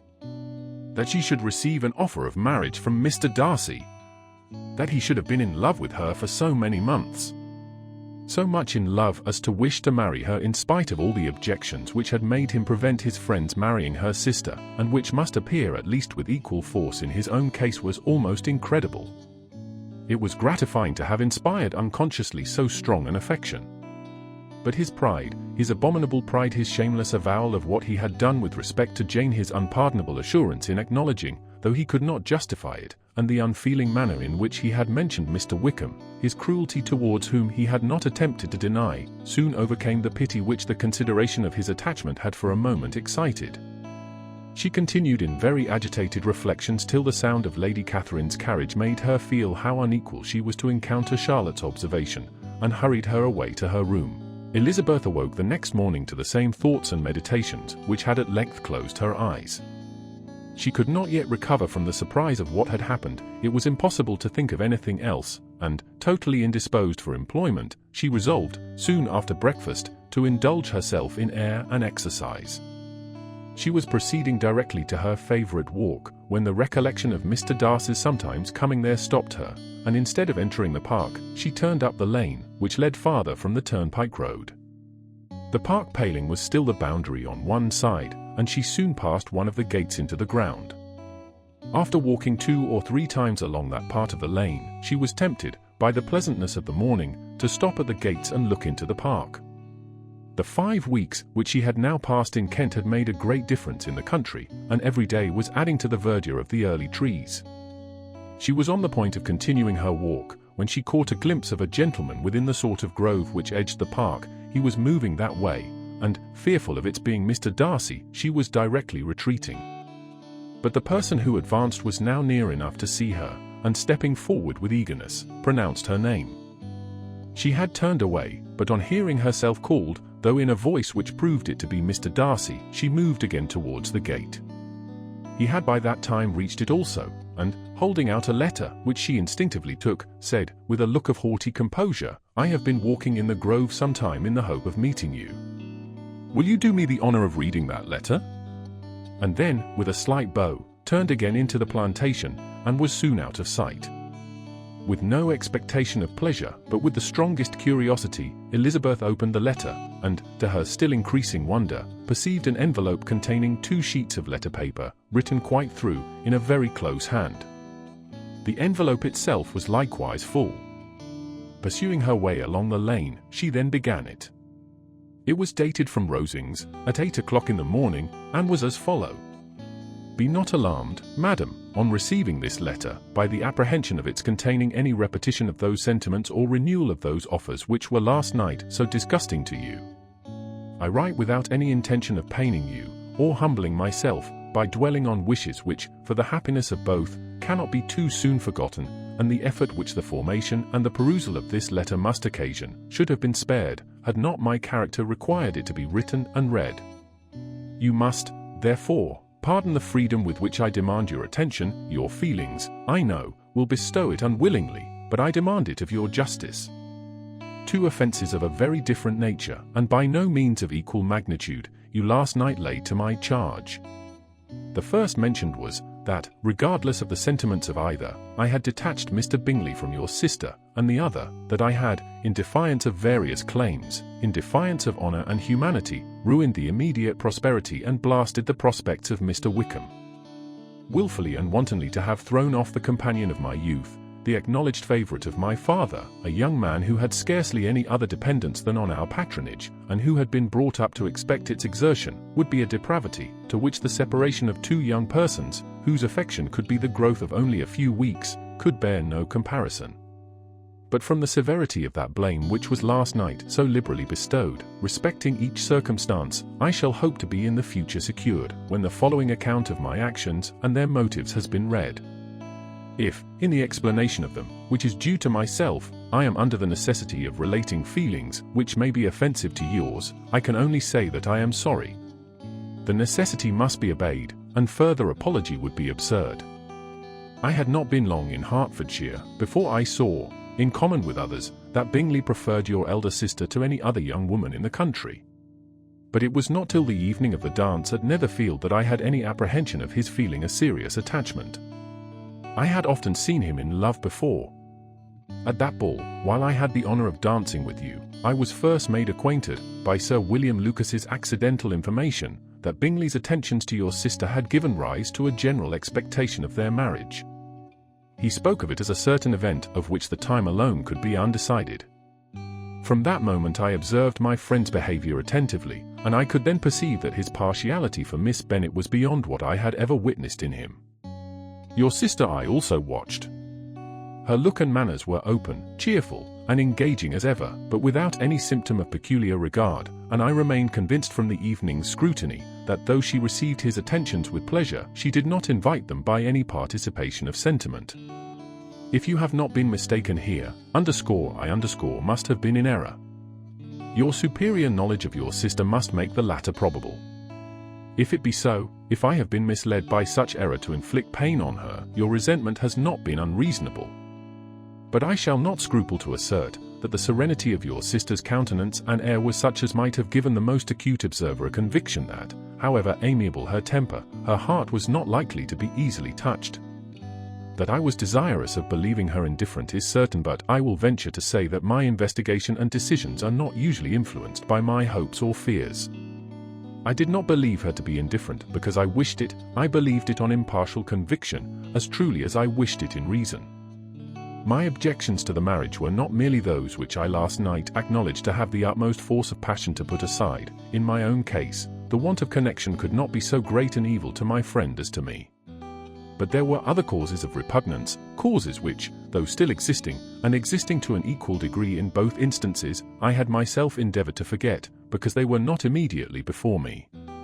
These causes must be stated, though briefly. The situation of your mother's family, though objectionable, was nothing in comparison to that total want of propriety so frequently, so almost uniformly betrayed by herself, by your 3 younger sisters, and occasionally even by your father. Pardon me. It pains me to offend you. But amidst your concern for the defects of your nearest relations, and your displeasure at this representation of them, let it give you consolation to consider that, to have conducted yourself so as to avoid any share of the like censure, is praise no less generally bestowed on you and your elder sister, than it is honourable to the sense and disposition of both. I will only say farther that from what passed that evening, my opinion of all parties was confirmed, and every inducement heightened which could have led me before, to preserve my friend from what I esteemed a most unhappy connection. He left Netherfield for London, on the day following, as you, I am certain, remember, with the design of soon returning. The part which I acted is now to be explained. His sister's uneasiness had been equally excited with my own. Our coincidence of feeling was soon discovered, and, alike sensible that no time was to be lost in detaching their brother, we shortly resolved on joining him directly in London. We accordingly went, and there I readily engaged in the office of pointing out to my friend the certain evils of such a choice. I described and enforced them earnestly.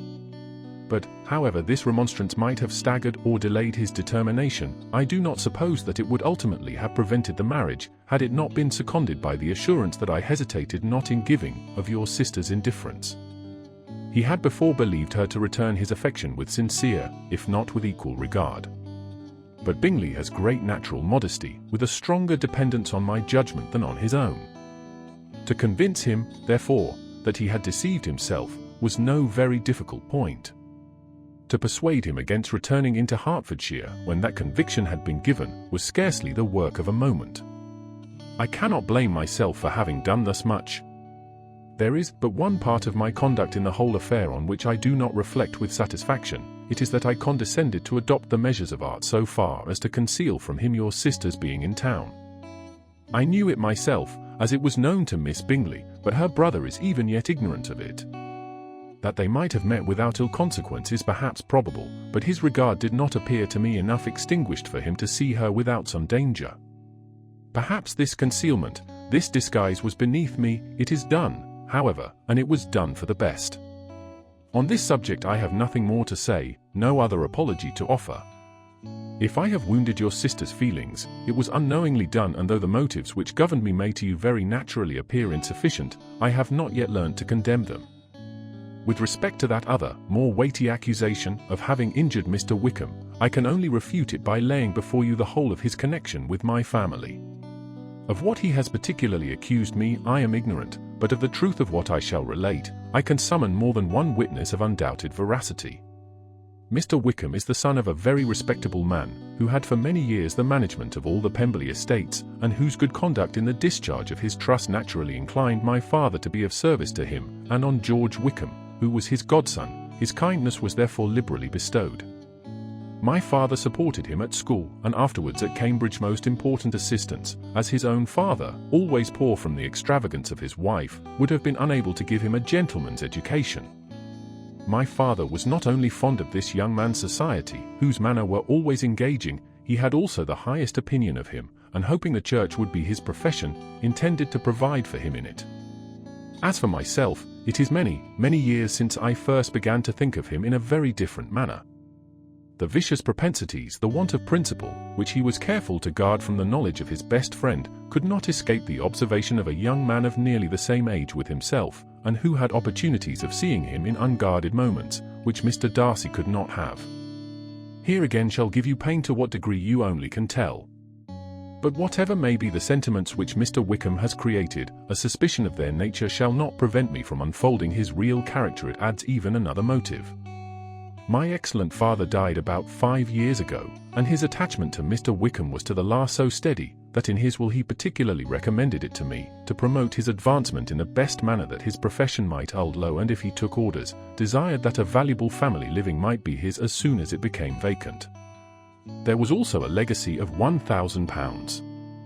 His own father did not long survive mine, and within half a year from these events, Mr. Wickham wrote to inform me that, having finally resolved against taking orders, he hoped I should not think it unreasonable for him to expect some more immediate pecuniary advantage, in lieu of the preferment, by which he could not be benefited. He had some intention, he added, of studying law, and I must be aware that the interest of £1,000 would be a very insufficient support therein. I rather wished than believed him to be sincere, but, at any rate, was perfectly ready to accede to his proposal. I knew that Mr. Wickham ought not to be a clergyman. The business was therefore soon settled. He resigned all claim to assistance in the church, were it possible that he could ever be in a situation to receive it, and accepted in return £3,000. All connection between us seemed now dissolved. I thought too ill of him to invite him to Pemberley, or admit his society in town. In town I believe he chiefly lived, but his studying the law was a mere pretence, and being now free from all restraint, his life was a life of idleness and dissipation.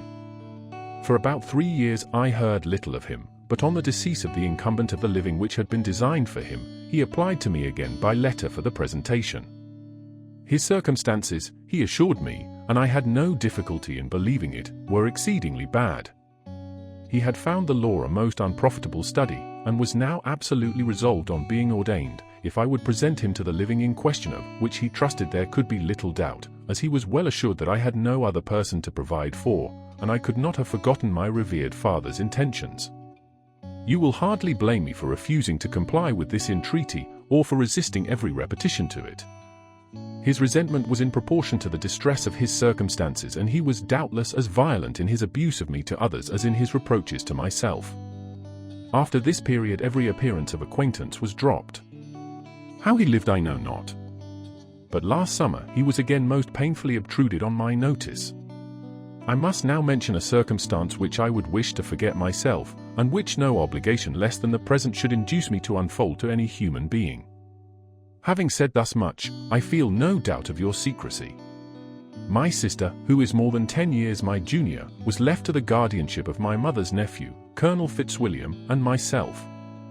About a year ago, she was taken from school, and an establishment formed for her in London, and last summer she went with the lady who presided over it, to Ramsgate, and thither also went Mr. Wickham, undoubtedly by design, for there proved to have been a prior acquaintance between him and Mrs. Yonge, in whose character we were most unhappily deceived, and by her connivance and aid, he so far recommended himself to Georgiana, whose affectionate heart retained a strong impression of his kindness to her as a child, that she was persuaded to believe herself in love, and to consent to an elopement. She was then but 15, which must be her excuse, and after stating her imprudence, I am happy to add that I owed the knowledge of it to herself. I joined them unexpectedly a day or two before the intended elopement, and then Georgiana, unable to support the idea of grieving and offending a brother whom she almost looked up to as a father, acknowledged the whole to me. You may imagine what I felt and how I acted. Regard for my sister's credit and feelings prevented any public exposure, but I wrote to Mr. Wickham, who left the place immediately, and Mrs. Yonge was of course removed from her charge. Mr. Wickham's chief object was unquestionably my sister's fortune, which is £30,000, but I cannot help supposing that the hope of revenging himself on me was a strong inducement. His revenge would have been complete indeed. This, madam, is a faithful narrative of every event in which we have been concerned together, and if you do not absolutely reject it as false, you will, I hope, acquit me henceforth of cruelty towards Mr. Wickham. I know not in what manner, under what form of falsehood he had imposed on you, but his success is not perhaps to be wondered at. Ignorant as you previously were of everything concerning either, detection could not be in your power, and suspicion certainly not in your inclination. You may possibly wonder why all this was not told you last night, but I was not then master enough of myself to know what could or ought to be revealed. For the truth of everything here related, I can appeal more particularly to the testimony of Colonel Fitzwilliam, who, from our near relationship and constant intimacy, and, still more, as one of the executors of my father's will, has been unavoidably acquainted with every particular of these transactions. If your abhorrence of M.E. should make M.Y. assertions valueless, you cannot be prevented by the same cause from confiding in my cousin, and that there may be the possibility of consulting him, I shall endeavour to find some opportunity of putting this letter in your hands in the course of the morning. I will only add, God bless you. Fitzwilliam Darcy. If Elizabeth, when Mr. Darcy gave her the letter, did not expect it to contain a renewal of his offers, she had formed no expectation at all of its contents. But such as they were, it may well be supposed how eagerly she went through them, and what a contrariety of emotion they excited. Her feelings as she read were scarcely to be defined. With amazement did she first understand that he believed any apology to be in his power, and steadfastly was she persuaded that he could have no explanation to give which a just sense of shame would not conceal. With a strong prejudice against everything he might say, she began his account of what had happened at Netherfield. She read with an eagerness which hardly left her power of comprehension, and from impatience of knowing what the next sentence might bring, was incapable of attending to the sense of the one before her eyes. His belief of her sister's insensibility she instantly resolved to be false, and his account of the real, the worst objections to the match, made her too angry to have any wish of doing him justice. He expressed no regret for what he had done which satisfied her. His style was not penitent, but haughty. It was all pride and insolence. But when this subject was succeeded by his account of Mr. Wickham, when she read with somewhat clearer attention a relation of events which, if true, must overthrow every cherished opinion of his worth, and which bore so alarming an affinity to his own history of himself, her feelings were yet more acutely painful and more difficult of definition. Astonishment, apprehension, and even horror oppressed her. She wished to discredit it entirely, repeatedly exclaiming, "This must be false. This cannot be. This must be the grossest falsehood." And when she had gone through the whole letter, though scarcely knowing anything of the last page or two, put it hastily away, protesting that she would not regard it, that she would never look in it again. In this perturbed state of mind, with thoughts that could rest on nothing, she walked on, but it would not do. In half a minute the letter was unfolded again, and collecting herself as well as she could, she again began the mortifying perusal of all that related to Wickham, and commanded herself so far as to examine the meaning of every sentence. The account of his connection with the Pemberley family was exactly what he had related himself, and the kindness of the late Mr. Darcy, though she had not before known its extent, agreed equally well with his own words. So far each recital confirmed the other, but when she came to the will, the difference was great. What Wickham had said of the living was fresh in her memory, and as she recalled his very words, it was impossible not to feel that there was gross duplicity on one side or the other, and, for a few moments, she flattered herself that her wishes did not err. But when she read and reread with the closest attention, the particulars immediately following of Wickham's resigning all pretensions to the living, of his receiving in lieu so considerable a sum as £3,000, again was she forced to hesitate.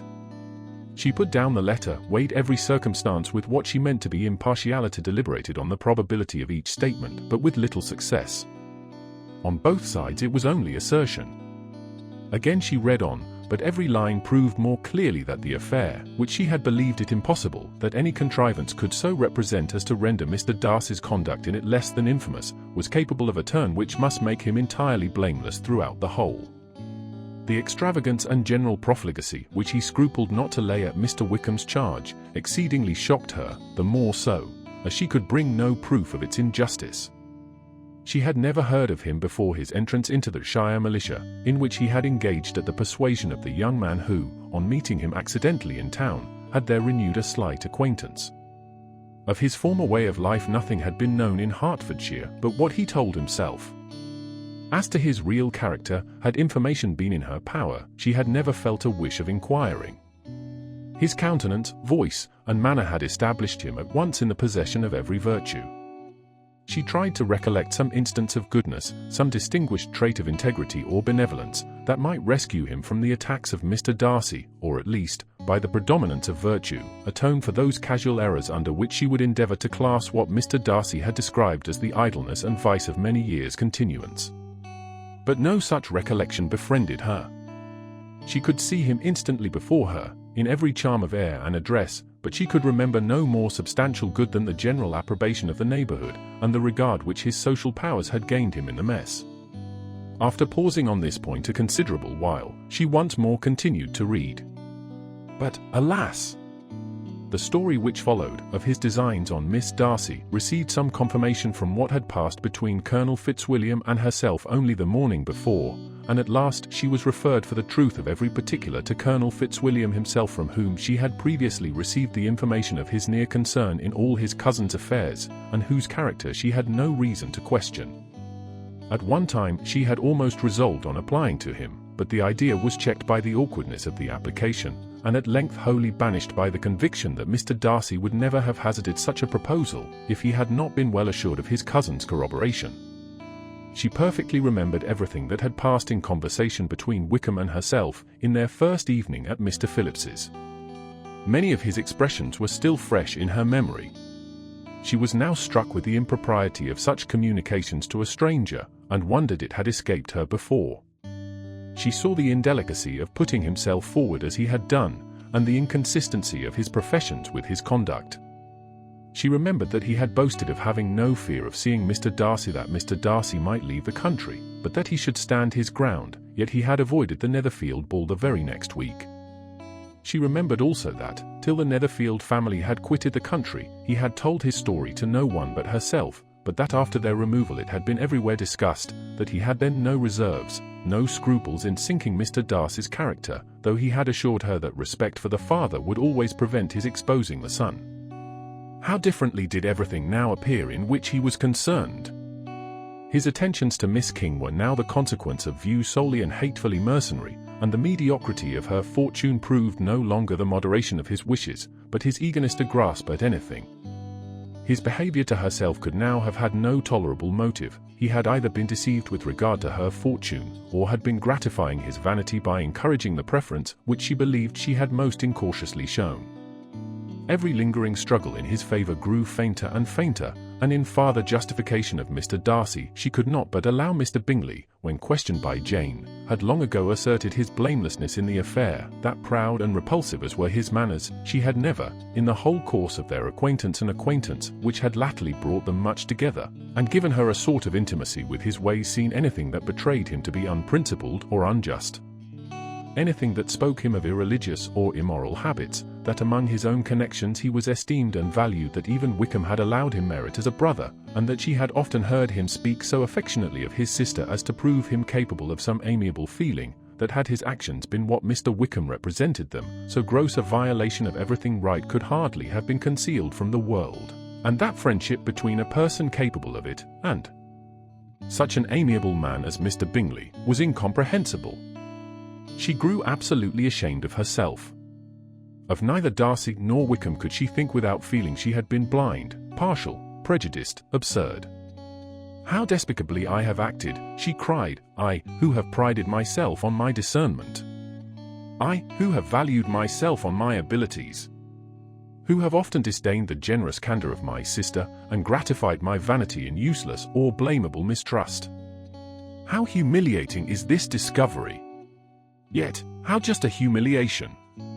Had I been in love, I could not have been more wretchedly blind. But vanity, not love, has been my folly. Pleased with the preference of one, and offended by the neglect of the other, on the very beginning of our acquaintance, I have courted prepossession and ignorance, and driven reason away, where either were concerned. Till this moment I never knew myself." From herself to Jane, from Jane to Bingley, her thoughts were in a line which soon brought to her recollection that Mr. Darcy's explanation there had appeared very insufficient, and she read it again. Widely different was the effect of a second perusal. How could she deny that credit to his assertions in one instance, which she had been obliged to give in the other? He declared himself to be totally unsuspicious of her sister's attachment, and she could not help remembering what Charlotte's opinion had always been. Neither could she deny the justice of his description of Jane. She felt that Jane's feelings, though fervent, were little displayed, and that there was a constant complacency in her air and manner not often united with great sensibility. When she came to that part of the letter in which her family were mentioned in terms of such mortifying, yet merited reproach, her sense of shame was severe. The justice of the charge struck her too forcibly for denial, and the circumstances to which he particularly alluded as having passed at the Netherfield ball, and as confirming all his first disapprobation, could not have made a stronger impression on his mind than on hers. The compliment to herself and her sister was not unfelt.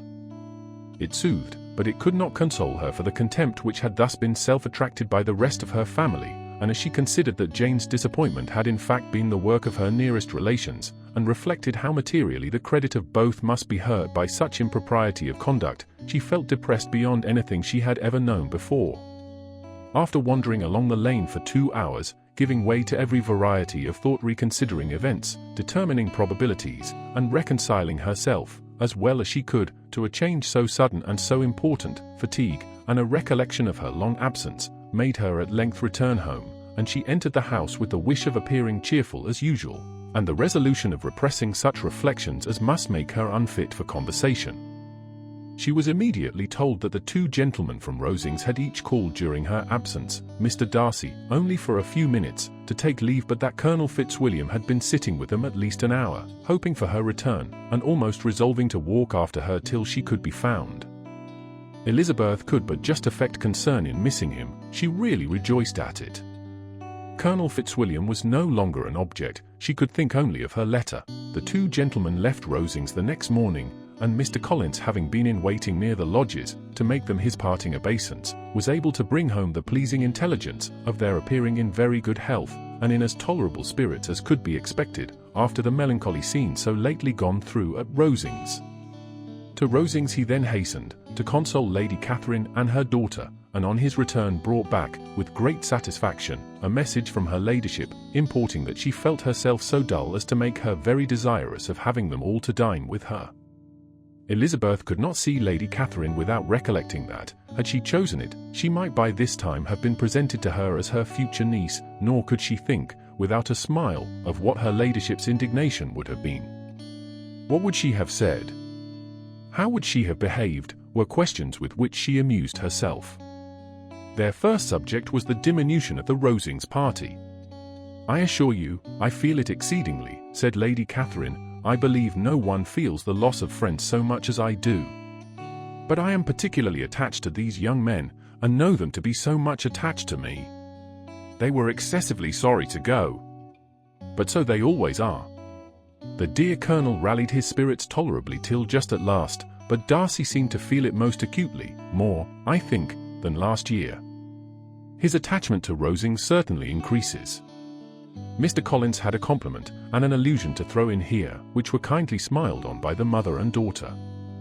Lady Catherine observed, after dinner, that Miss Bennet seemed out of spirits, and immediately accounting for it by herself, by supposing that she did not like to go home again so soon, she added, "But if that is the case, you must write to your mother and beg that you may stay a little longer. Mrs. Collins will be very glad of your company, I am sure." "I am much obliged to your ladyship for your kind invitation," replied Elizabeth, "but it is not in my power to accept it. I must be in town next Saturday." "Why, at that rate, you will have been here only 6 weeks. I expected you to stay 2 months. I told Mrs. Collins so before you came. There can be no occasion for your going so soon.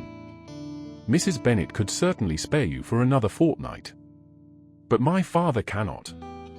He wrote last week to hurry my return." "Oh. Your father of course may spare you, if your mother can. Daughters are never of so much consequence to a father.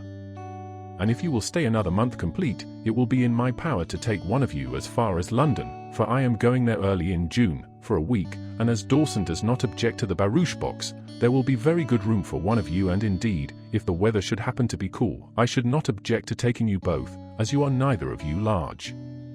You are all kindness, madam, but I believe we must abide by our original plan." Lady Catherine seemed resigned. "Mrs. Collins, you must send a servant with them." You know I always speak my mind, and I cannot bear the idea of two young women travelling post by themselves. It is highly improper. You must contrive to send somebody. I have the greatest dislike in the world to that sort of thing. Young women should always be properly guarded and attended, according to their situation in life. When my niece Georgiana went to Ramsgate last summer, I made a point of her having 2 men servants go with her. Miss Darcy, the daughter of Mr. Darcy, of Pemberley, and Lady Anne, could not have appeared with propriety in a different manner. I am excessively attentive to all those things. You must send John with the young ladies, Mrs. Collins. I am glad it occurred to me to mention it, for it would really be discreditable to you to let them go alone. My uncle is to send a servant for us. Oh. Your uncle? He keeps a manservant, does he? I am very glad you have somebody who thinks of these things. Where shall you change horses? Oh. Bromley, of course. If you mention my name at the bell, you will be attended to. Lady Catherine had many other questions to ask respecting their journey, and as she did not answer them all herself, attention was necessary, which Elizabeth believed to be lucky for her, or, with a mind so occupied, she might have forgotten where she was. Reflection must be reserved for solitary hours. Whenever she was alone, she gave way to it as the greatest relief, and not a day went by without a solitary walk, in which she might indulge in all the delight of unpleasant recollections. Mr. Darcy's letter she was in a fair way of soon knowing by heart. She studied every sentence, and her feelings towards its writer were at times widely different. When she remembered the style of his address, she was still full of indignation, but when she considered how unjustly she had condemned and upbraided him, her anger was turned against herself, and his disappointed feelings became the object of compassion. His attachment excited gratitude, his general character respect, but she could not approve him, nor could she for a moment repent her refusal, or feel the slightest inclination ever to see him again. In her own past behavior, there was a constant source of vexation and regret, and in the unhappy defects of her family, a subject of yet heavier chagrin. They were hopeless of remedy. Her father, contented with laughing at them, would never exert himself to restrain the wild giddiness of his youngest daughters, and her mother, with manners so far from right herself, was entirely insensible of the evil. Elizabeth had frequently united with Jane in an endeavour to check the imprudence of Catherine and Lydia, but while they were supported by their mother's indulgence, what chance could there be of improvement? Catherine, weak-spirited, irritable, and completely under Lydia's guidance, had been always affronted by their advice, and Lydia, self-willed and careless, would scarcely give them a hearing. They were ignorant, idle, and vain. While there was an officer in Meryton, they would flirt with him, and while Meryton was within a walk of Longbourn, they would be going there forever. Anxiety on Jane's behalf was another prevailing concern, and Mr. Darcy's explanation, by restoring Bingley to all her former good opinion, heightened the sense of what Jane had lost. His affection was proved to have been sincere, and his conduct cleared of all blame, unless any could attach to the implicitness of his confidence in his friend. How grievous then was the thought that, of a situation so desirable in every respect, so replete with advantage, so promising for happiness, Jane had been deprived, by the folly and indecorum of her own family. When to these recollections was added the development of Wickham's character, it may be easily believed that the happy spirits, which had seldom been depressed before, were now so much affected as to make it almost impossible for her to appear tolerably cheerful. Their engagements at Rosings were as frequent during the last week of her stay as they had been at first. The very last evening was spent there, and her ladyship again inquired minutely into the particulars of their journey, gave them directions as to the best method of packing, and was so urgent on the necessity of placing gowns in the only right way, that Maria thought herself obliged, on her return, to undo all the work of the morning, and pack her trunk afresh. When they parted, Lady Catherine, with great condescension, wished them a good journey, and invited them to come to Hunsford again next year, and Mr. Burf exerted herself so far as to curtsy and hold out her hand to both. On Saturday morning Elizabeth and Mr. Collins met for breakfast a few minutes before the others appeared, and he took the opportunity of paying the parting civilities which he deemed indispensably necessary. "I know not, Miss Elizabeth," said he, "whether Mrs. Collins has yet expressed her sense of your kindness in coming to us, but I am very certain you will not leave the house without receiving her thanks for it. The favour of your company has been much felt, I assure you. We know how little there is to tempt anyone to our humble abode. Our plain manner of living, our small rooms and few domestics, and the little we see of the world, must make Hunsford extremely dull to a young lady like yourself, but I hope you will believe us grateful for the condescension, and that we have done everything in our power to prevent your spending your time unpleasantly." Elizabeth was eager with her thanks and assurances of happiness. She had spent 6 weeks with great enjoyment, and the pleasure of being with Charlotte, and the kind attention she had received, must make her feel the obliged. Mr. Collins was gratified, and with a more smiling solemnity replied, "It gives me great pleasure to hear that you have passed your time not disagreeably. We have certainly done our best, and most fortunately having it in our power to introduce you to very superior society, and, from our connection with Rosings, the frequent means of varying the humble home scene, I think we may flatter ourselves that your Hunsford visit cannot have been entirely irksome. Our situation with regard to Lady Catherine's family is indeed the sort of extraordinary advantage and blessing which few can boast. You see on what a footing we are. You see how continually we are engaged there.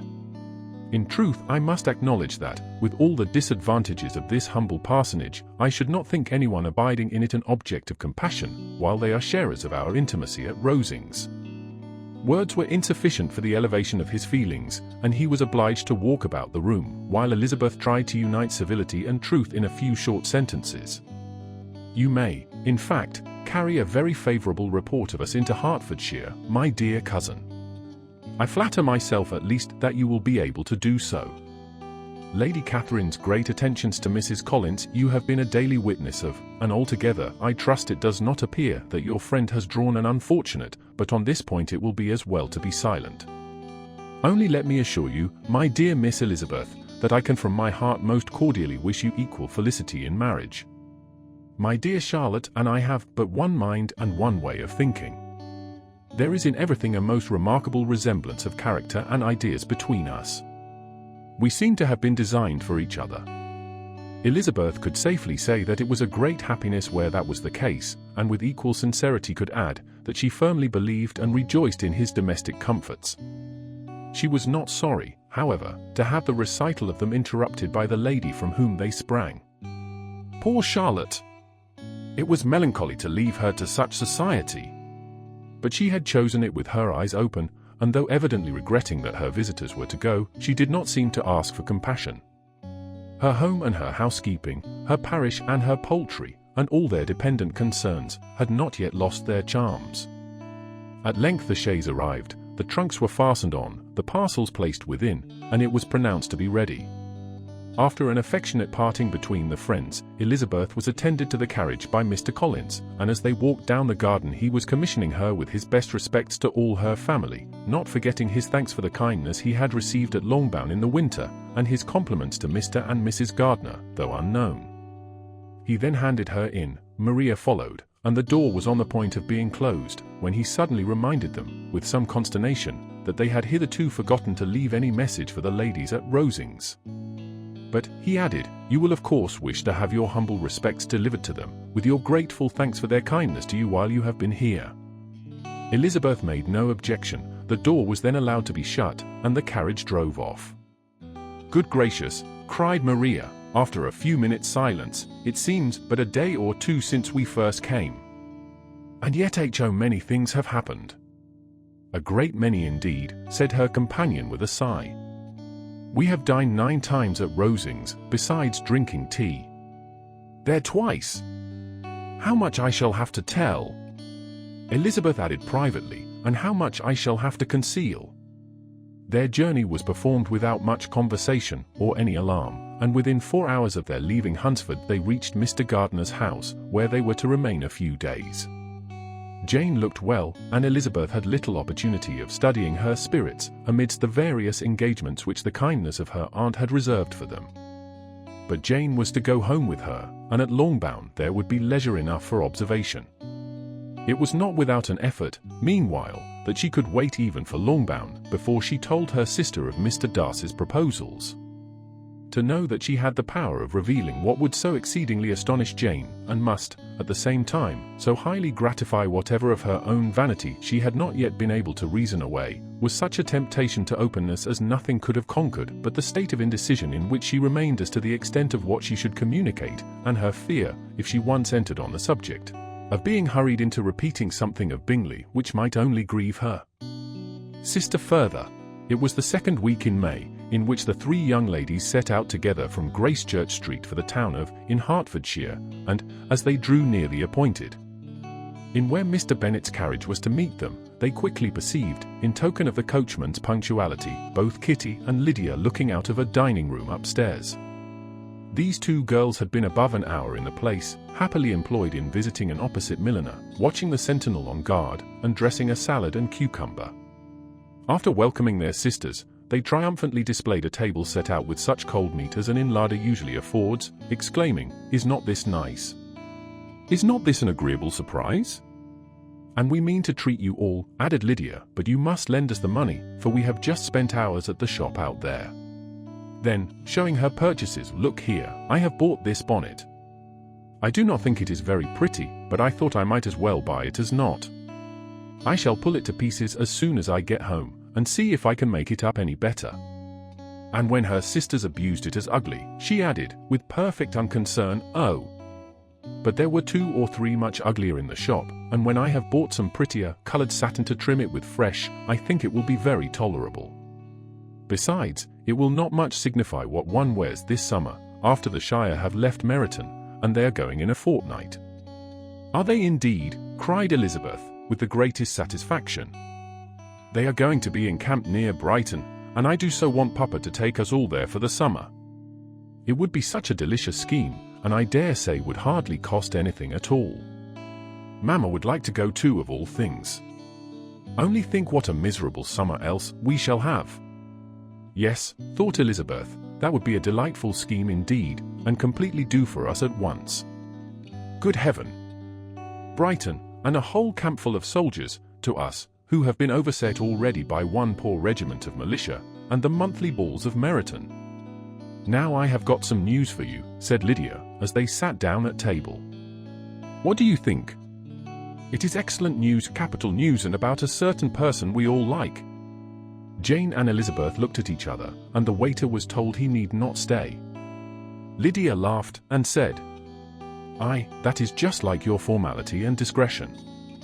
You thought the waiter must not hear, as if he cared. I dare say he often hears worse things said than I am going to say. But he is an ugly fellow. I am glad he is gone. I never saw such a long chin in my life. Well, but now for my news. It is about dear Wickham, too good for the waiter, is it not? There is no danger of Wickham's marrying Mary King. There's for you. She is gone down to her uncle at Liverpool, gone to stay. Wickham is safe. And Mary King is safe, added Elizabeth, safe from a connection imprudent as to fortune. She is a great fool for going away, if she liked him. But I hope there is no strong attachment on either side, said Jane. I am sure there is not on his. I will answer for it, he never cared 3 straws about her who could about such a nasty little freckled thing. Elizabeth was shocked to think that, however incapable of such coarseness of expression herself, the coarseness of the sentiment was little other than her own breast had harboured and fancied liberal. As soon as all had ate, and the elder ones paid, the carriage was ordered, and after some contrivance, the whole party, with all their boxes, work-bags, and parcels, and the unwelcome addition of Kitty's and Lydia's purchases, were seated in it.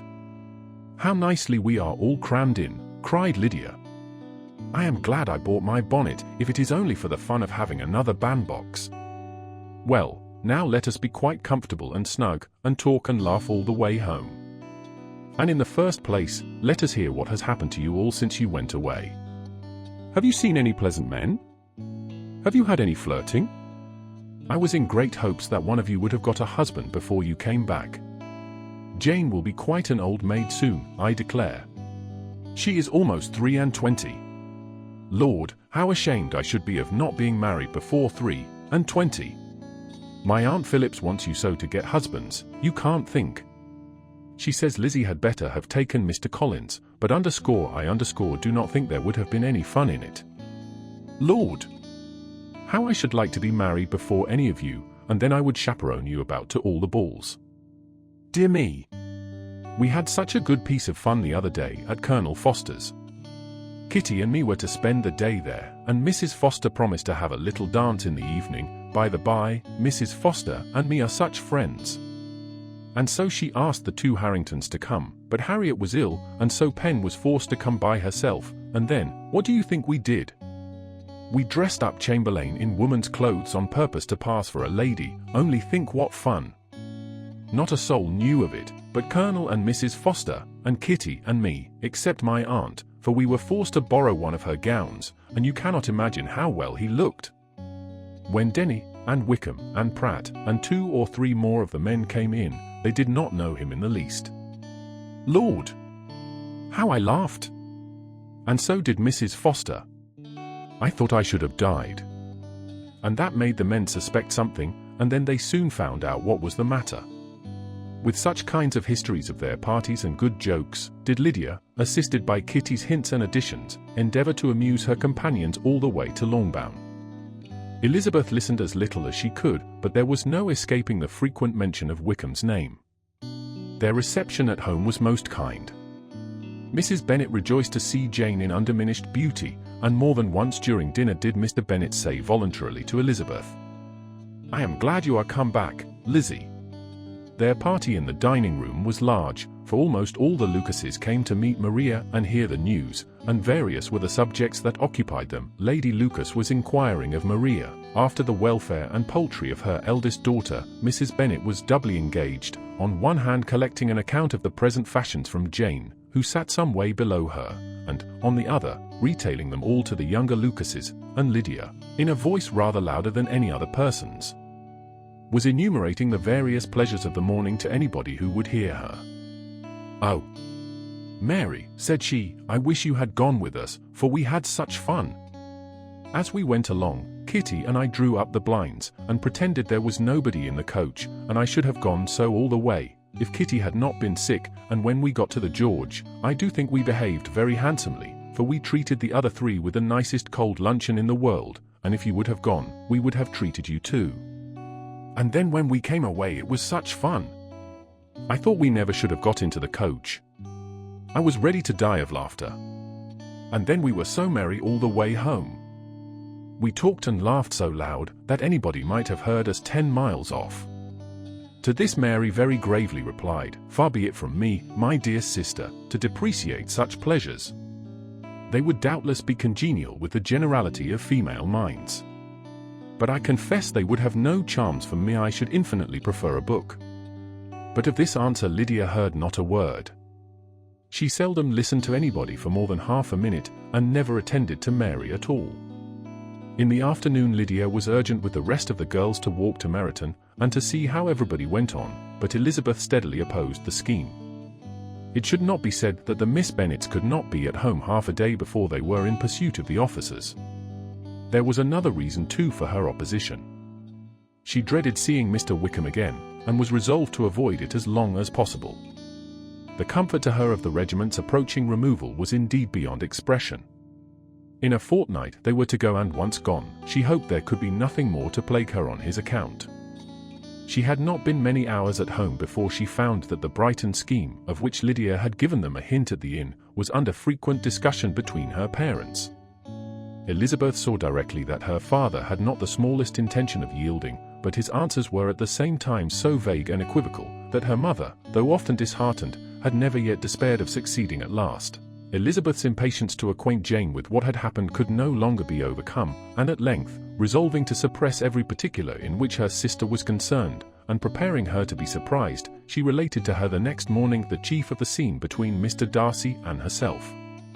Miss Bennet's astonishment was soon lessened by the strong sisterly partiality which made any admiration of Elizabeth appear perfectly natural, and all surprise was shortly lost in other feelings. She was sorry that Mr. Darcy should have delivered his sentiments in a manner so little suited to recommend them, but still more was she grieved for the unhappiness which her sister's refusal must have given him. "His being so sure of succeeding was wrong," said she, "and certainly ought not to have appeared, but consider how much it must increase his disappointment." "Indeed," replied Elizabeth, "I am heartily sorry for him, but he has other feelings, which will probably soon drive away his regard for me. You do not blame me, however, for refusing him?" "Blame you? Oh, no. But you blame me for having spoken so warmly of Wickham?" "No, I do not know that you were wrong in saying what you did. But you will know it when I tell you what happened the very next day." She then spoke of the letter, repeating the whole of its contents as far as they concerned George Wickham. What a stroke was this for poor Jane! Who would willingly have gone through the world without believing that so much wickedness existed in the whole race of mankind, as was here collected in one individual? Nor was Darcy's vindication, though grateful to her feelings, capable of consoling her for such discovery.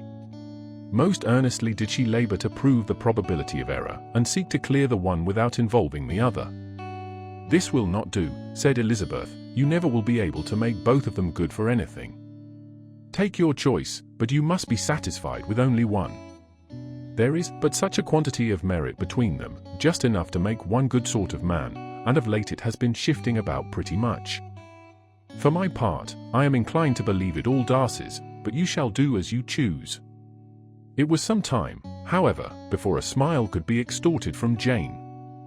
"I do not know when I have been more shocked," said she. "Wickham's so very bad. It is almost past belief. And poor Mr. Darcy. Dear Lizzie, only consider what he must have suffered. Such a disappointment. And with the knowledge of your ill opinion, too. And having to relate such a thing of his sister. It is really too distressing. I am sure you must feel it so." "Oh, no, my regret and compassion are all done away by seeing you so full of both. I know you will do him such ample justice, that I am growing every moment more unconcerned and indifferent. Your profusion makes me saving, and if you lament over him much longer, my heart will be as light as a feather. Poor Wickham! There is such an expression of goodness in his countenance, such an openness and gentleness in his manner. There certainly was some great mismanagement in the education of those two young men. One has got all the goodness, and the other all the appearance of it. I never thought Mr. Darcy so deficient in the appearance of it as you used to do. And yet I meant to be uncommonly clever in taking so decided a dislike to him, without any reason. It is such a spur to one's genius, such an opening for wit, to have a dislike of that kind. One may be continually abusive without saying anything just, but one cannot always be laughing at a man without now and then stumbling on something witty. Lizzie, when you first read that letter, I am sure you could not treat the matter as you do now." "Indeed, I could not. I was uncomfortable enough, I may say unhappy. And with no one to speak to about what I felt, no Jane to comfort me and say that I had not been so very weak and vain and nonsensical as I knew I had. Oh, how I wanted you! How unfortunate that you should have used such very strong expressions in speaking of Wickham to Mr. Darcy, for now they do appear wholly undeserved." "Certainly. But the misfortune of speaking with bitterness is a most natural consequence of the prejudices I had been encouraging. There is one point on which I want your advice. I want to be told whether I ought, or ought not, to make our acquaintances in general understand Wickham's character." Miss Bennet paused a little, and then replied, "Surely there can be no occasion for exposing him so dreadfully." "What is your opinion?" "That it ought not to be attempted. Mr. Darcy has not authorized me to make his communication public. On the contrary, every particular relative to his sister was meant to be kept as much as possible to myself, and if I endeavor to undeceive people as to the rest of his conduct, who will believe me? The general prejudice against Mr. Darcy is so violent, that it would be the death of half the good people in Meryton to attempt to place him in an amiable light. I am not equal to it. Wickham will soon be gone, and therefore it will not signify to anyone here what he really is. Some time hence it will be all found out, and then we may laugh at their stupidity in not knowing it before. At present I will say nothing about it." "You are quite right. To have his errors made public might ruin him forever. He is now, perhaps, sorry for what he has done, and anxious to re-establish a character. We must not make him desperate." The tumult of Elizabeth's mind was allayed by this conversation. She had got rid of 2 of the secrets which had weighed on her for a fortnight, and was certain of a willing listener in Jane, whenever she might wish to talk again of either. But there was still something lurking behind, of which prudence forbade the disclosure. She dared not relate the other half of Mr. Darcy's letter, nor explain to her sister how sincerely she had been valued by her friend. Here was knowledge in which no one could partake, and she was sensible that nothing less than a perfect understanding between the parties could justify her in throwing off this last encumbrance of mystery. "And then," said she, "if that very improbable event should ever take place, I shall merely be able to tell what Bingley may tell in a much more agreeable manner himself. The liberty of communication cannot be mine till it has lost all its value." She was now, on being settled at home, at leisure to observe the real state of her sister's spirits.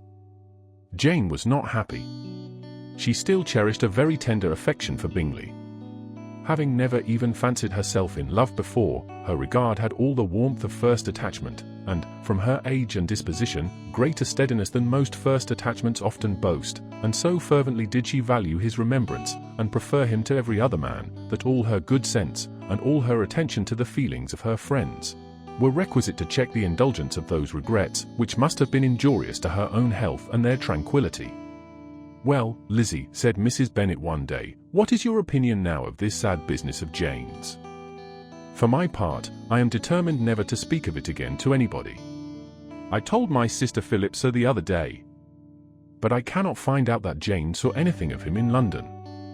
Well, he is a very undeserving young man, and I do not suppose there's the least chance in the world of her ever getting him now.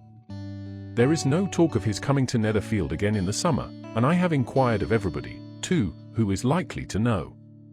I do not believe he will ever live at Netherfield any more. Oh well.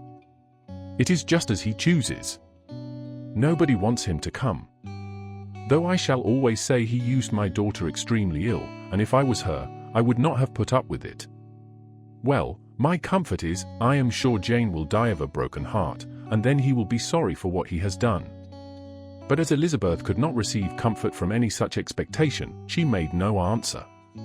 "Well, Lizzie," continued her mother, soon afterwards, "and so the Collinses live very comfortable, do they? Well, well, I only hope it will last. And what sort of table do they keep?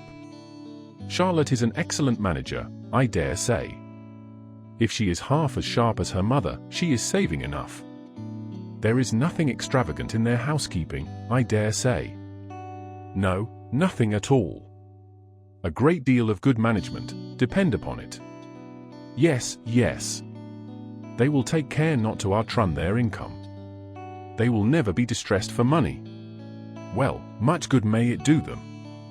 And so, I suppose, they often talk of having Longbourn when your father is dead. They look upon it as quite their own, I dare say, whenever that happens. It was a subject which they could not mention before me. No, it would have been strange if they had, but I make no doubt they often talk of it between themselves. Well, if they can be easy with an estate that is not lawfully their own, so much the better. I should be ashamed of having one that was only entailed on me. The first week of their return was soon gone. The second began. It was the last of the regiment's stay in Meryton, and all the young ladies in the neighbourhood were drooping apace. The dejection was almost universal.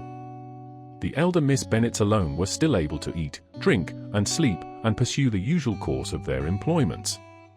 Very frequently were they reproached for this insensibility by Kitty and Lydia, whose own misery was extreme, and who could not comprehend such hard-heartedness in any of the family.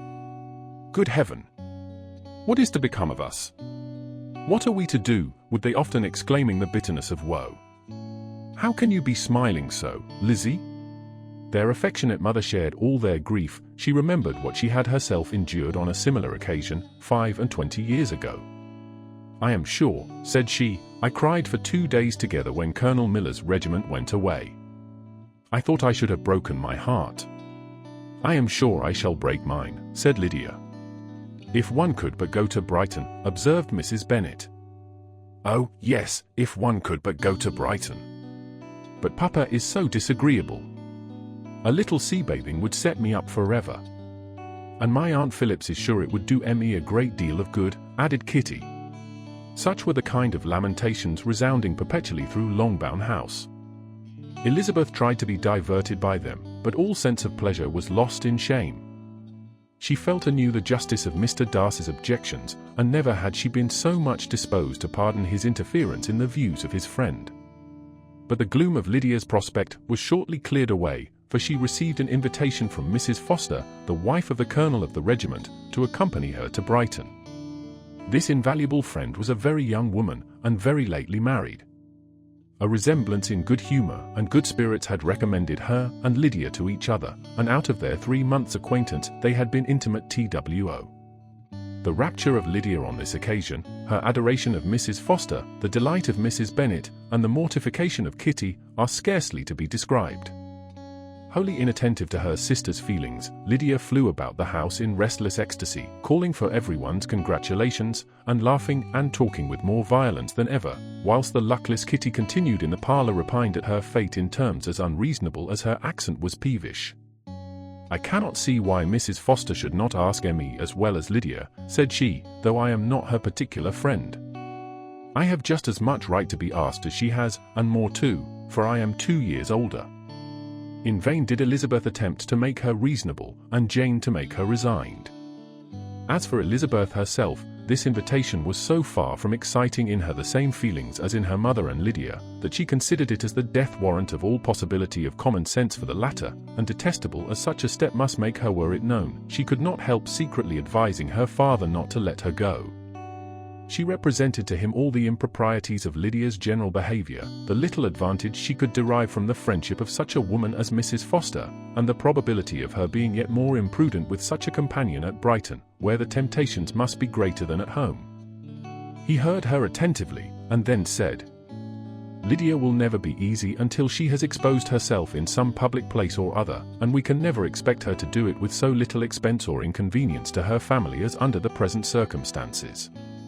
If you were aware," said Elizabeth, "of the very great disadvantage to us all which must arise from the public notice of Lydia's unguarded and imprudent manner, which has already arisen from it, I am sure you would judge differently in the affair." "Already arisen," repeated Mr. Bennet. "What, has she frightened away some of your lovers?" "Poor little Lizzie! But do not be cast down. Such squeamishes as cannot bear to be connected with a little absurdity are not worth a regret. Come, let me see the list of pitiful fellows who have been kept aloof by Lydia's folly. Indeed you are mistaken. I have no such injuries to resent. It is not of particular, but of general evils, which I am now complaining. Our importance, our respectability in the world must be affected by the wild volatility, the assurance and disdain of all restraint, which mark Lydia's character. Excuse me, for I must speak plainly. If you, my dear father, will not take the trouble of checking her exuberant spirits, and of teaching her that her present pursuits are not to be the business of her life, she will soon be beyond the reach of amendment.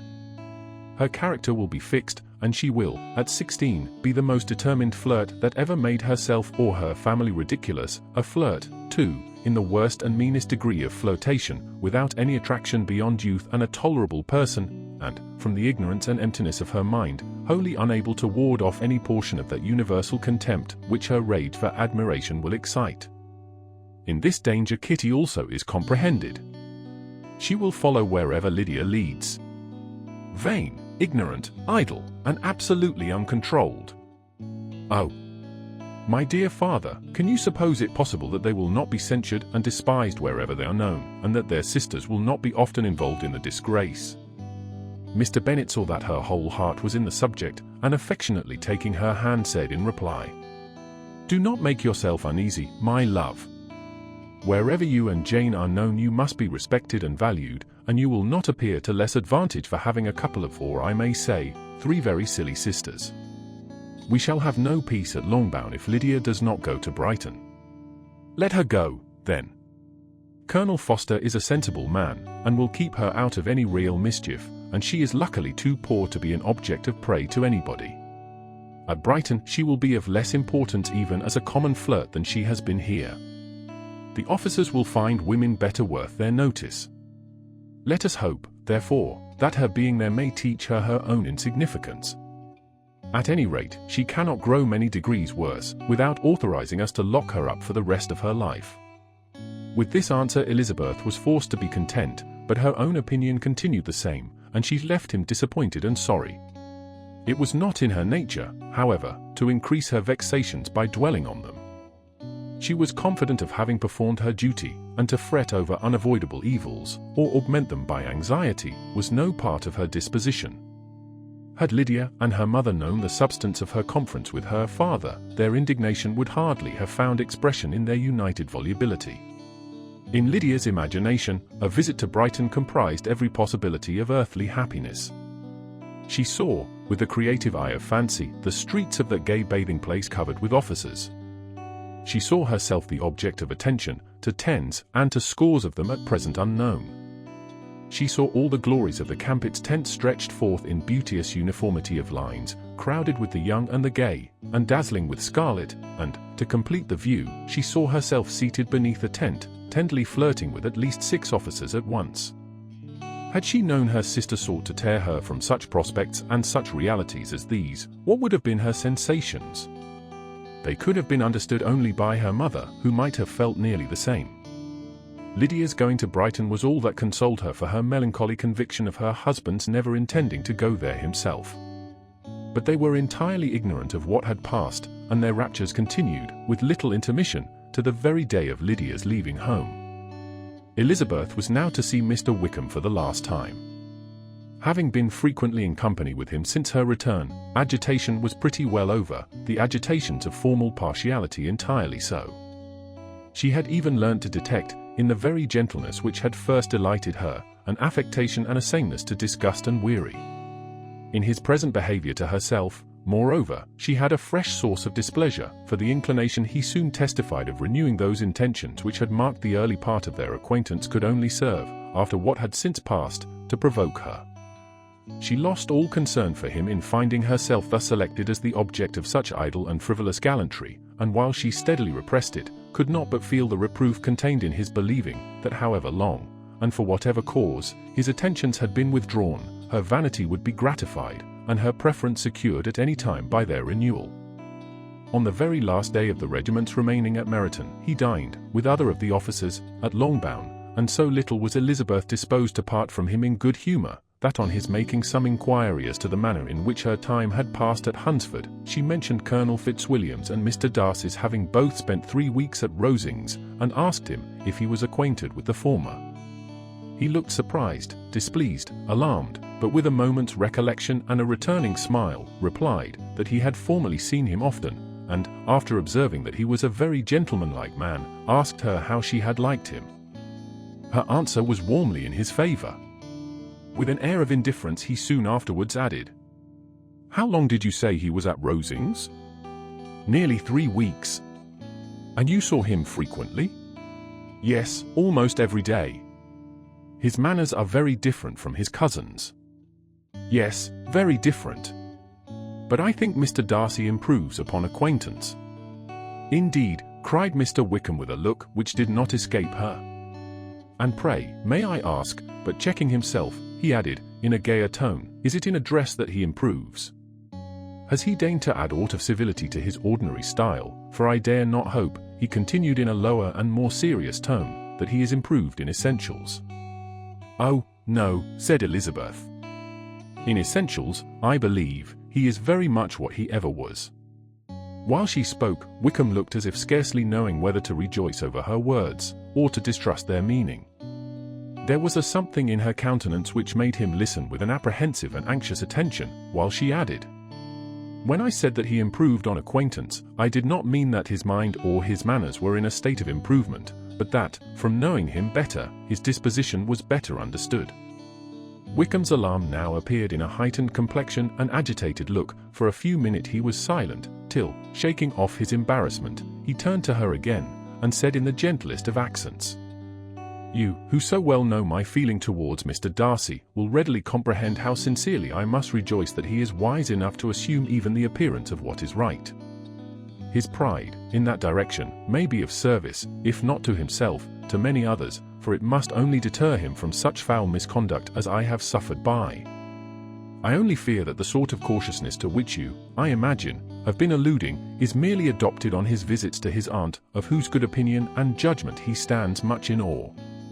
his fear of her has always operated, I know, when they were together, and a good deal is to be imputed to his wish of forwarding the match with Mr. Burf, which I am certain he has very much at heart."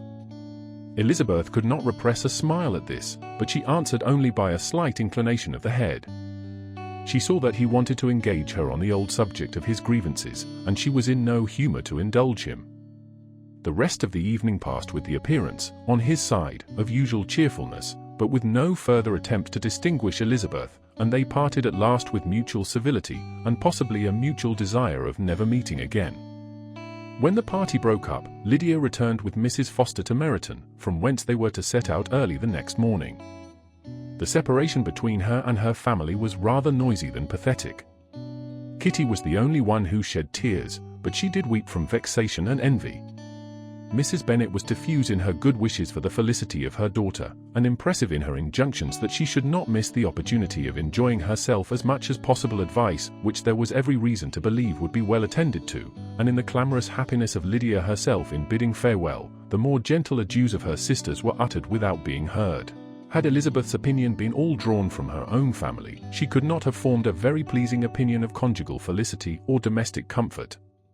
Her father, captivated by youth and beauty, and that appearance of good humour which youth and beauty generally give, had married a woman whose weak understanding and illiberal mind had very early in their marriage put an end to all real affection for her.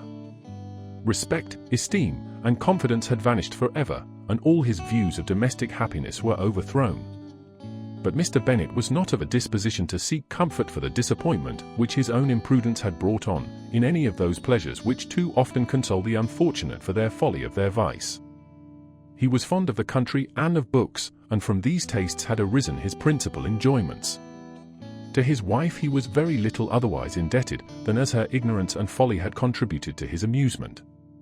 This is not the sort of happiness which a man would in general wish to owe to his wife, but where other powers of entertainment are wanting, the true philosopher will derive benefit from such as are given. Elizabeth, however, had never been blind to the impropriety of her father's behaviour as a husband.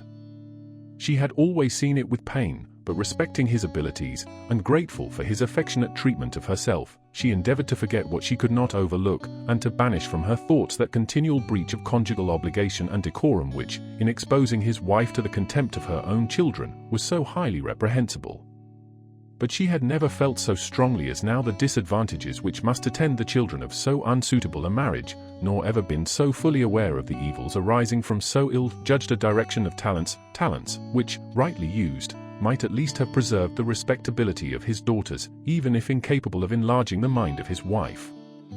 When Elizabeth had rejoiced over Wickham's departure, she found little other cause for satisfaction in the loss of the regiment. Their parties abroad were less varied than before, and at home she had a mother and sister whose constant repinings at the dullness of everything around them threw a real gloom over their domestic circle, and, though Kitty might in time regain her natural degree of sense, since the disturbers of her brain were removed, her other sister, from whose disposition greater evil might be apprehended, was likely to be hardened in all her folly and assurance by a situation of such double danger as a watering place and a camp. Upon the whole, therefore, she found, what has been sometimes been found before, that an event to which she had been looking with impatient desire did not, in taking place, bring all the satisfaction she had promised herself. It was consequently necessary to name some other period for the commencement of actual felicity, to have some other point on which her wishes and hopes might be fixed, and by again enjoying the pleasure of anticipation, console herself for the present, and prepare for another disappointment. Her tour to the lakes was now the object of her happiest thoughts. It was her best consolation for all the uncomfortable hours which the discontentedness of her mother and Kitty made inevitable, and could she have included Jane in the scheme, every part of it would have been perfect. But it is fortunate, thought she, that I have something to wish for. Were the whole arrangement complete, my disappointment would be certain. But here, by carrying with me one ceaseless source of regret in my sister's absence, I may reasonably hope to have all my expectations of pleasure realized. A scheme of which every part promises delight can never be successful, and general disappointment is only warded off by the defense of some little peculiar vexation. When Lydia went away, she promised to write very often and very minutely to her mother and Kitty, but her letters were always long expected, and always very short. Those to her mother contained little else than that they were just returned from the library, where such and such officers had attended them, and where she had seen such beautiful ornaments as made her quite wild, that she had a new gown, or a new parasol, which she would have described more fully, but was obliged to leave off in a violent hurry, as Mrs. Foster called her, and they were going off to the camp, and from her correspondence with her sister, there was still less to be learnt for. Her letters to Kitty, though rather longer, were much too full of lines under the words to be made public.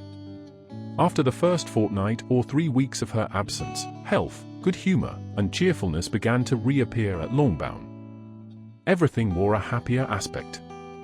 The families who had been in town for the winter came back again, and summer finery and summer engagements arose. Mrs. Bennet was restored to her usual querulous serenity, and, by the middle of June, Kitty was so much recovered as to be able to enter Meryton without tears, an event of such happy promise as to make Elizabeth hope that by the following Christmas she might be so tolerably reasonable as not to mention an officer above once a day, unless, by some cruel and malicious arrangement at the War Office, another regiment should be quartered in Meryton. The time fixed for the beginning of their northern tour was now fast approaching, and a fortnight only was wanting of it, when a letter arrived from Mrs. Gardiner, which at once delayed its commencement and curtailed its extent. Mr. Gardiner would be prevented by business from setting out till a fortnight later in July, and must be in London again within a month, and as that left too short a period for them to go so far, and see so much as they had proposed, or at least to see it with the leisure and comfort they had built on, they were obliged to give up the lakes, and substitute a more contracted tour, and, according to the present plan, were to go no farther northwards than Derbyshire. In that county there was enough to be seen to occupy the chief of their 3 weeks, and to Mrs. Gardiner it had a peculiarly strong attraction. The town where she had formerly passed some years of her life, and where they were now to spend a few days, was probably as great an object of her curiosity as all the celebrated beauties of Matlock, Chatsworth, Dovedale, or the Peak. Elizabeth was excessively disappointed. She had set her heart on seeing the lakes, and still thought there might have been time enough. But it was her business to be satisfied and certainly her temper to be happy, and all was soon right again. With the mention of Derbyshire there were many ideas connected. It was impossible for her to see the word without thinking of Pemberley and its owner. But surely, said she, I may enter his county without impunity, and rob it of a few petrified spars without his perceiving me. The period of expectation was now doubled. For weeks were to pass away before her uncle and aunt's arrival. But they did pass away, and Mr. and Mrs. Gardiner, with their 4 children, did at length appear at Longbourn. The children, 2 girls of 6 and 8 years old, and 2 younger boys, were to be left under the particular care of their cousin Jane, who was the general favourite, and whose steady sense and sweetness of temper exactly adapted her for attending to them in every way, teaching them, playing with them, and loving them. The Gardiners stayed only 1 night at Longbourn, and set off the next morning with Elizabeth in pursuit of novelty and amusement. One enjoyment was certain, that of suitableness of companions, a suitableness which comprehended health and temper to bear inconveniences, cheerfulness to enhance every pleasure, and affection and intelligence, which might supply it among themselves if there were disappointments abroad.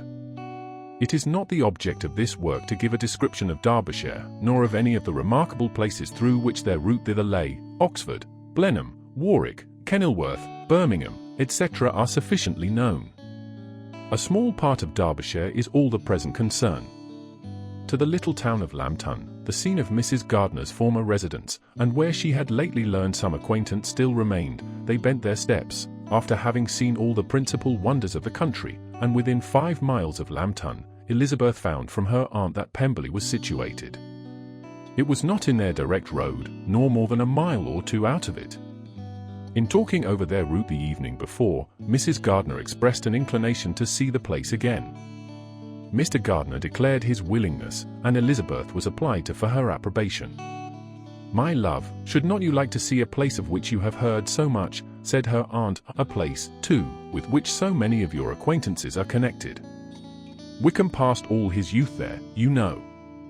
Elizabeth was distressed. She felt that she had no business at Pemberley, and was obliged to assume a disinclination for seeing it. She must own that she was tired of seeing great houses. After going over so many, she really had no pleasure in fine carpets or satin curtains. Mrs. Gardiner abused her stupidity. "If it were merely a fine house richly furnished," said she, I should not care about it myself, but the grounds are delightful. They have some of the finest woods in the country." Elizabeth said no more, but her mind could not acquiesce. The possibility of meeting Mr. Darcy, while viewing the place, instantly occurred. It would be dreadful. She blushed at the very idea, and thought it would be better to speak openly to her aunt than to run such a risk. But against this there were objections, and she finally resolved that it could be the last resource, if her private inquiries to the absence of the family were unfavorably answered. Accordingly, when she retired at night, she asked the chambermaid whether Pemberley were not a very fine place. What was the name of its proprietor? And, with no little alarm, whether the family were down for the summer. A most welcome negative followed the last question, and her alarms now being removed, she was at leisure to feel a great deal of curiosity to see the house herself, and when the subject was revived the next morning, and she was again applied to, could readily answer, and with a proper air of indifference, that she had not really any dislike to the scheme. To Pemberley, therefore, they were to go. Elizabeth, as they drove along, watched for the first appearance of Pemberley Woods with some perturbation, and when at length they turned in at the lodge, her spirits were in a high flutter. The park was very large, and contained great variety of ground. They entered it in one of its lowest points, and drove for some time through a beautiful wood stretching over a wide extent. Elizabeth's mind was too full for conversation, but she saw and admired every remarkable spot and point of view. They gradually ascended for half a mile, and then found themselves at the top of a considerable eminence, where the wood ceased, and the eye was instantly caught by Pemberley House, situated on the opposite side of a valley, into which the road with some abruptness wound. It was a large, handsome stone building, standing well on rising ground, and backed by a ridge of high woody hills, and in front, a stream of some natural importance was swelled into greater, but without any artificial appearance. Its banks were neither formal nor falsely adorned. Elizabeth was delighted. She had never seen a place for which nature had done more, or where natural beauty had been so little counteracted by an awkward taste. They were all of them warm in their admiration, and at that moment she felt that to be mistress of Pemberley might be something. They descended the hill, crossed the bridge, and drove to the door, and, while examining the nearer aspect of the house, all her apprehension of meeting its owner returned. She dreaded lest the chambermaid had been mistaken. On applying to see the place, they were admitted into the hall, and Elizabeth, as they waited for the housekeeper, had leisure to wonder at her being where she was. The housekeeper came, a respectable-looking elderly woman, much less fine, and more civil, than she had any notion of finding her. They followed her into the dining parlour. It was a large, well-proportioned room, handsomely fitted up. Elizabeth, after slightly surveying it, went to a window to enjoy its prospect. The hill, crowned with wood, which they had descended, receiving increased abruptness from the distance, was a beautiful object. Every disposition of the ground was good, and she looked on the whole scene, the river, the trees scattered on its banks, and the winding of the valley, as far as she could trace it, with delight. As they passed into other rooms, these objects were taking different positions, but from every window there were beauties to be seen. The rooms were lofty and handsome, and their furniture suitable to the fortune of its proprietor, but Elizabeth saw, with admiration of his taste, that it was neither gaudy nor uselessly fine, with less of splendour, and more real elegance, than the furniture of Rosings. "And of this place," thought she, "I might have been mistress. With these rooms I might now have been familiarly acquainted. Instead of viewing them as a stranger, I might have rejoiced in them as my own, and welcomed to them as visitors my uncle and aunt. But no, recollecting herself that could never be, my uncle and aunt would have been lost to me, I should not have been allowed to invite them."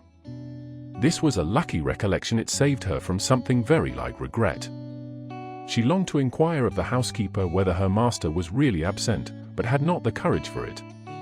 At length, however, the question was asked by her uncle, and she turned away with alarm, while Mrs. Reynolds replied that he was, adding, "But we expect him tomorrow, with a large party of friends." How rejoiced was Elizabeth that their own journey had not by any circumstance been delayed a day. Her aunt now called her to look at a picture. She approached and saw the likeness of Mr. Wickham, suspended, amongst several other miniatures, over the mantelpiece. Her aunt asked her, smilingly, how she liked it. The housekeeper came forward, and told them it was a picture of a young gentleman, the son of her late master's steward, who had been brought up by him at his own expense.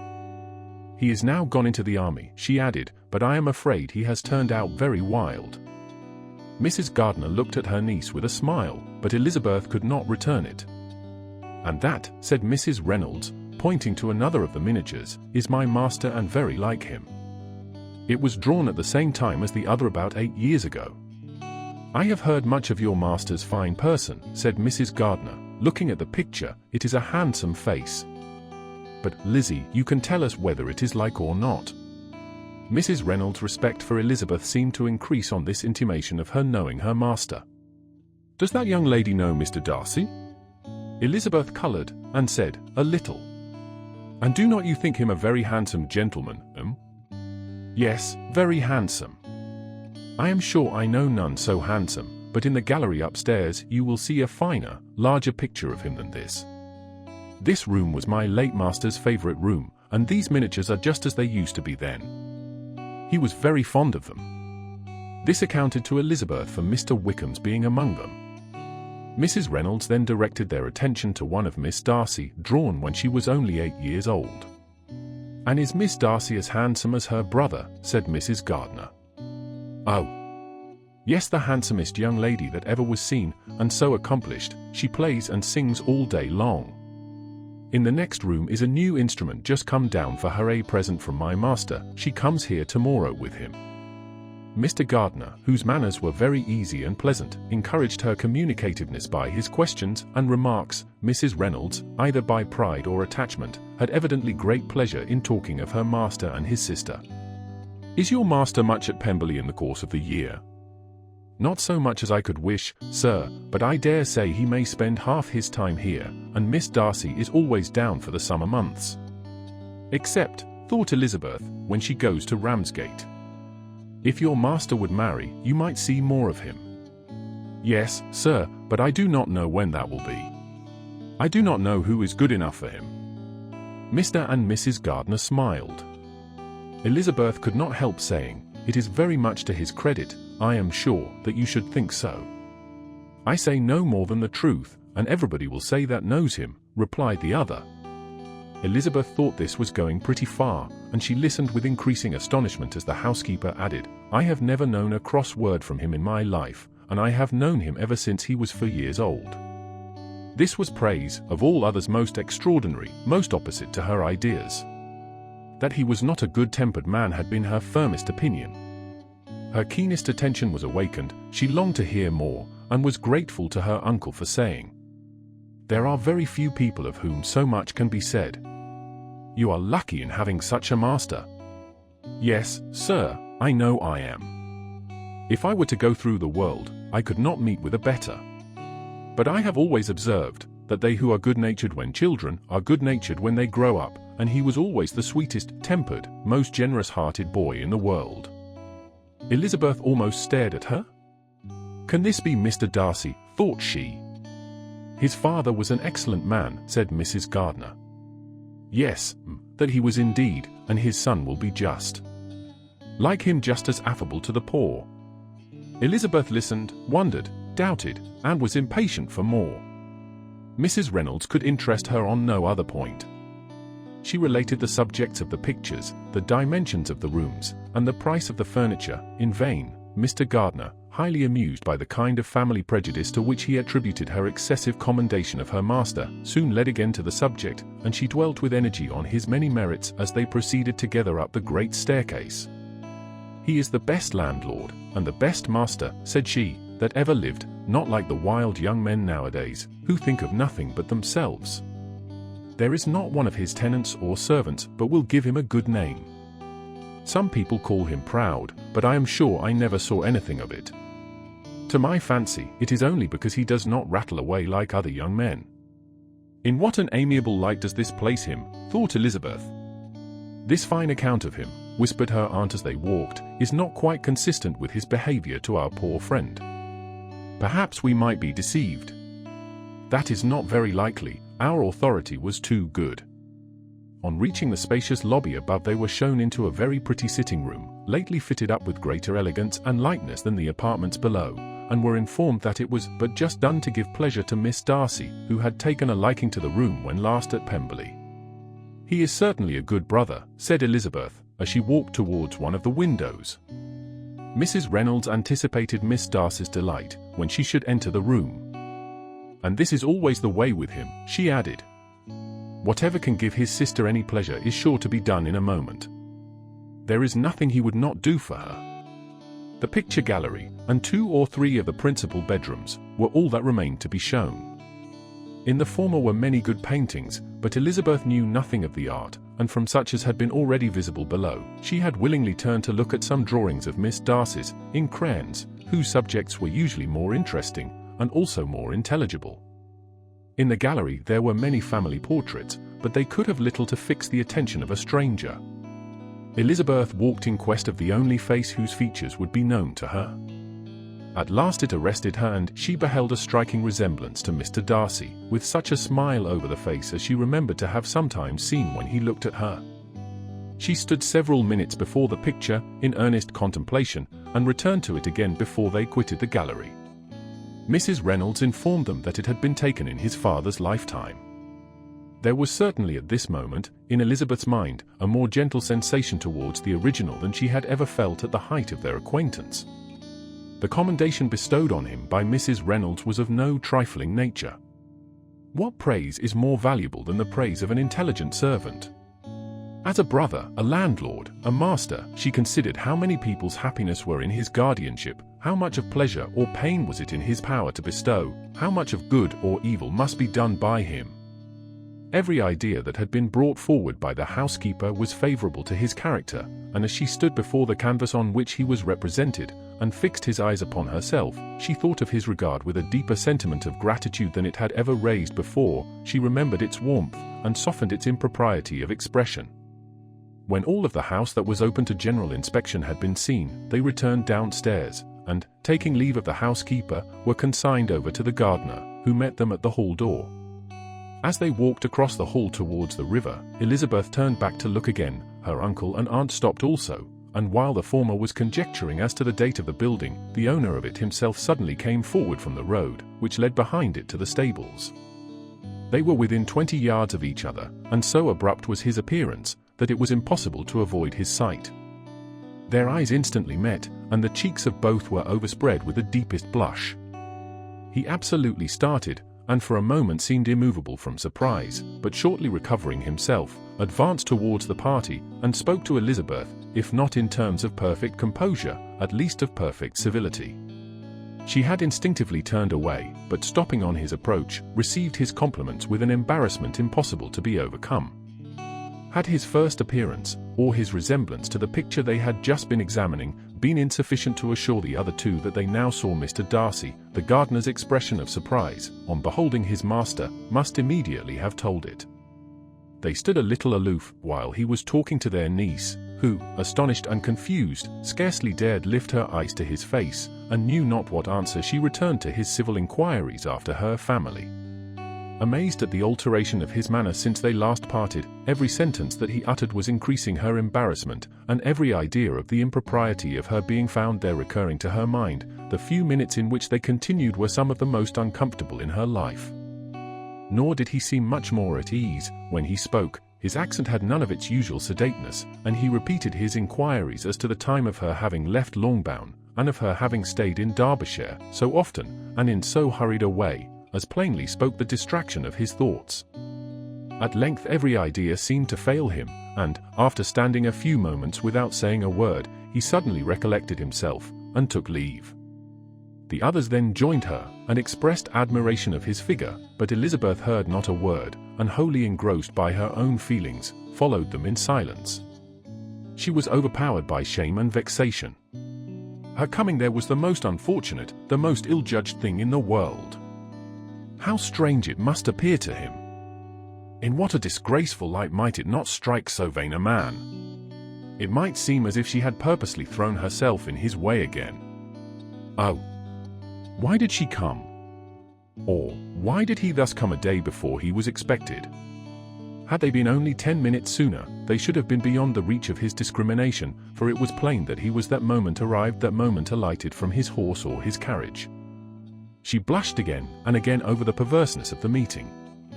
And his behavior, so strikingly altered, what could it mean? That he should even speak to her was amazing, but to speak with such civility, to inquire after her family.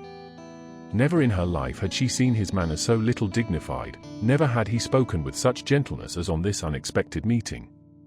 What a contrast did it offer to his last address in Rosings Park, when he put his letter into her hand. She knew not what to think, or how to account for it. They had now entered a beautiful walk by the side of the water, and every step was bringing forward a nobler fall of ground, or a finer reach of the woods to which they were approaching, but it was some time before Elizabeth was sensible of any of it, and, though she answered mechanically to the repeated appeals of her uncle and aunt, and seemed to direct her eyes to such objects as they pointed out, she distinguished no part of the scene. Her thoughts were all fixed on that one spot of Pemberley House, whichever it might be, where Mr. Darcy then was. She longed to know what at the moment was passing in his mind, in what manner he thought of her, and whether, in defiance of everything, she was still dear to him. Perhaps he had been civil only because he felt himself at ease, yet there had been that in his voice which was not like ease. Whether he had felt more of pain or of pleasure in seeing her she could not tell, but he certainly had not seen her with composure. At length, however, the remarks of her companions on her absence of mind aroused her, and she felt the necessity of appearing more like herself. They entered the woods, and bidding adieu to the river for a while, ascended some of the higher grounds, when, in spots where the opening of the trees gave the eye power to wander, were many charming views of the valley, the opposite hills, with the long range of woods overspreading many, and occasionally part of the stream. Mr. Gardiner expressed a wish of going round the whole park, but feared it might be beyond a walk. With a triumphant smile, they were told that it was 10 miles round. It settled the matter, and they pursued the accustomed circuit, which brought them again, after some time, in a descent among hanging woods, to the edge of the water, and one of its narrowest parts. They crossed it by a simple bridge, in character with the general air of the scene. It was a spot less adorned than any they had yet visited, and the valley, here contracted into a glen, allowed room only for the stream, and a narrow walk amidst the rough coppicewood which bordered it. Elizabeth longed to explore its windings, but when they had crossed the bridge, and perceived their distance from the house, Mrs. Gardiner, who was not a great walker, could go no farther, and thought only of returning to the carriage as quickly as possible. Her niece was, therefore, obliged to submit, and they took their way towards the house on the opposite side of the river, in the nearest direction, but their progress was slow, for Mr. Gardiner, though seldom able to indulge the taste, was very fond of fishing, and was so much engaged in watching the occasional appearance of some trout in the water, and talking to the man about them, that he advanced but little. Whilst wandering on in this slow manner, they were again surprised, and Elizabeth's astonishment was quite equal to what it had been at first, by the sight of Mr. Darcy approaching them, and at no great distance. The walk here being less sheltered than on the other side, allowed them to see him before they met. Elizabeth, however astonished, was at least more prepared for an interview than before, and resolved to appear and to speak with calmness, if he really intended to meet them. For a few moments, indeed, she felt that he would probably strike into some other path. The idea lasted while a turning in the walk concealed him from their view. The turning past, he was immediately before them. With a glance, she saw that he had lost none of his recent civility, and, to imitate his politeness, she began, as they met, to admire the beauty of the place, but she had not got beyond the words delightful and charming, when some unlucky recollections obtruded, and she fancied that praise of Pemberley from her might be mischievously construed. Her colour changed, and she said no more. Mrs. Gardiner was standing a little behind, and on her pausing, he asked her if she would do him the honour of introducing him to her friends. This was a stroke of civility for which she was quite unprepared, and she could hardly suppress a smile at his being now seeking the acquaintance of some of those very people against whom his pride had revolted in his offer to herself. What will be his surprise, thought she, when he knows who they are? He takes them now for people of fashion. The introduction, however, was immediately made, and as she named their relationship to herself, she stole a sly look at him, to see how he bore it, and was not without the expectation of his decamping as fast as he could from such disgraceful companions. That he was surprised by the connection was evident. He sustained it, however, with fortitude, and so far from going away, turned his back with them, and entered into conversation with Mr. Gardner. Elizabeth could not but be pleased, could not but triumph. It was consoling that he should know she had some relations for whom there was no need to blush. She listened most attentively to all that passed between them, and gloried in every expression, every sentence of her uncle, which marked his intelligence, his taste, or his good manners.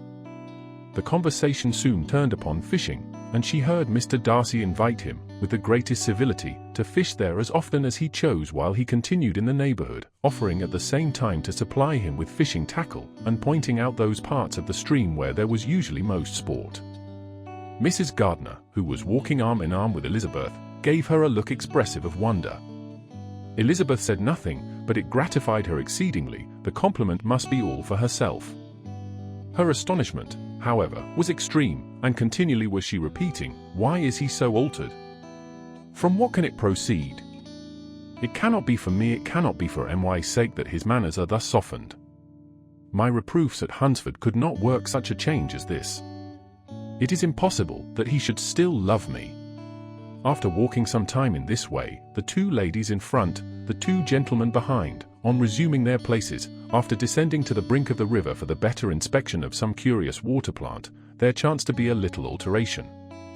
It originated in Mrs. Gardner, who, fatigued by the exercise of the morning, found Elizabeth's arm inadequate to her support, and consequently preferred her husband's. Mr. Darcy took her place by her niece, and they walked on together. After a short silence, the lady first spoke.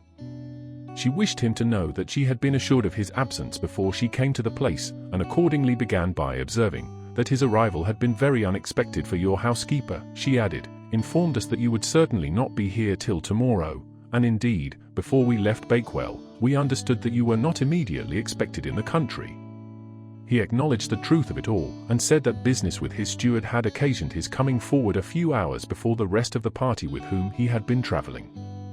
They will join me early tomorrow, he continued, and among them are some who will claim an acquaintance with you, Mr. Bingley and his sisters. Elizabeth answered only by a slight bow.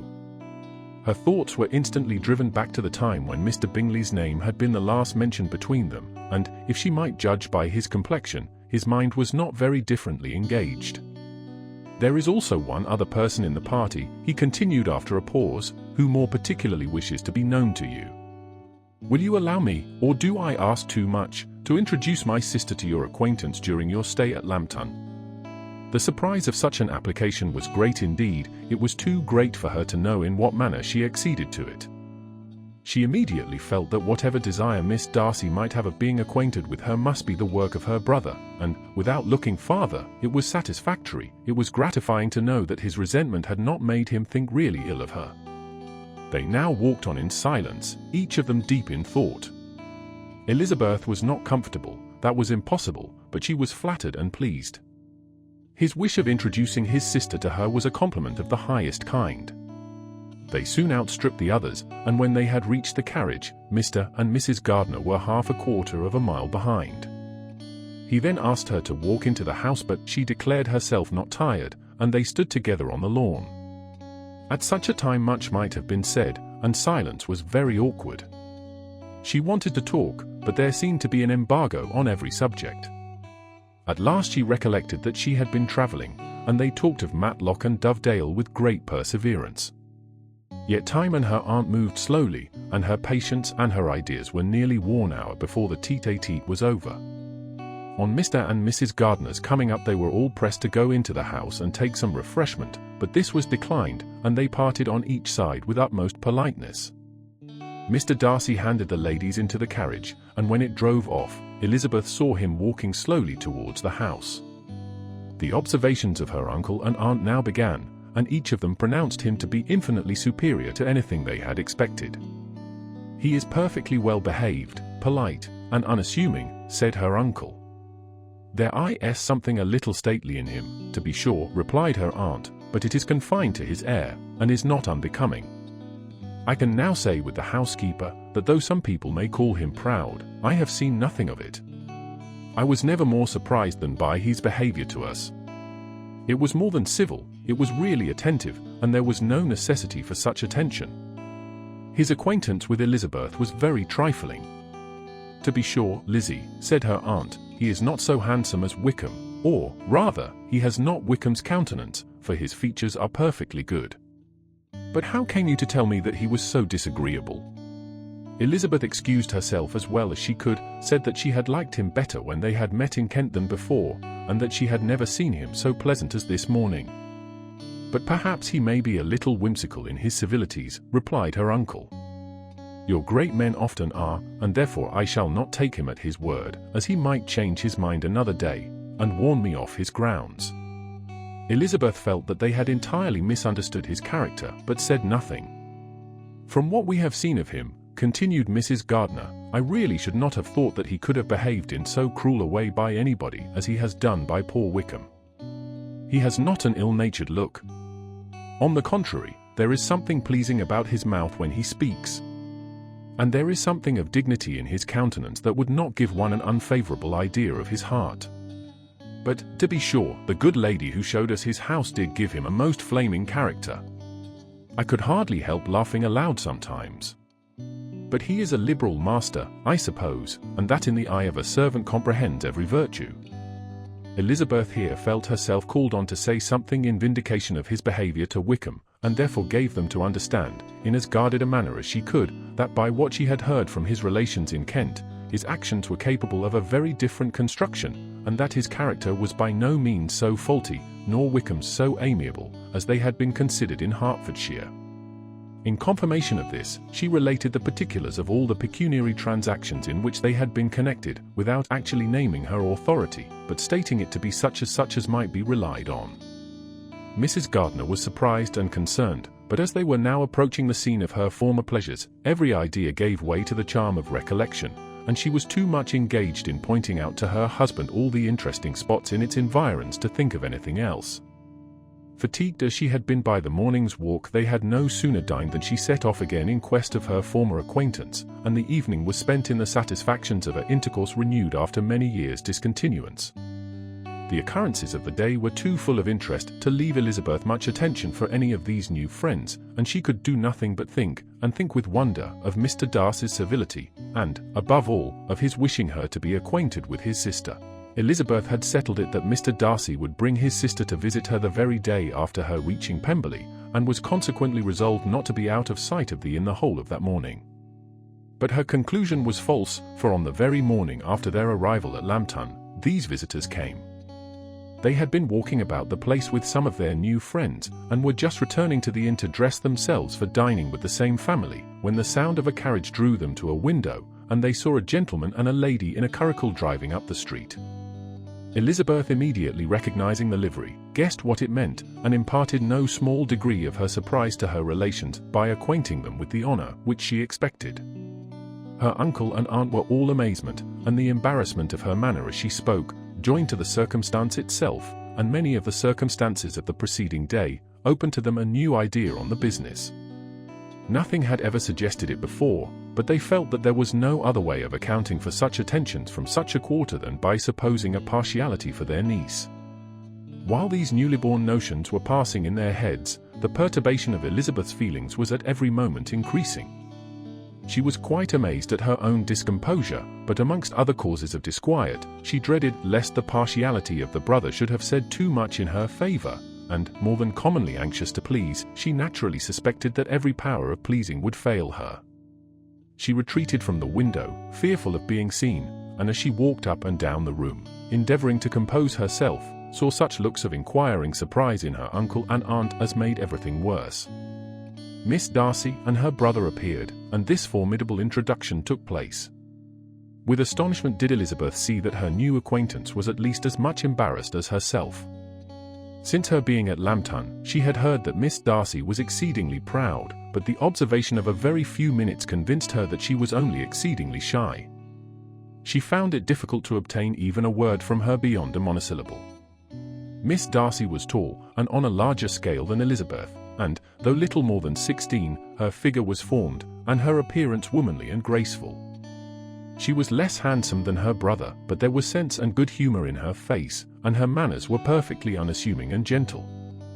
Elizabeth, who had expected to find in her as acute and unembarrassed an observer as ever Mr. Darcy had been, was much relieved by discerning such different feelings. They had not long been together before Mr. Darcy told her that Bingley was also coming to wait on her, and she had barely time to express her satisfaction and prepare for such a visitor when Bingley's quick step was heard on the stairs, and in a moment he entered the room. All Elizabeth's anger against him had been long done away, but had she still felt any, it could hardly have stood its ground against the unaffected cordiality with which he expressed himself on seeing her again.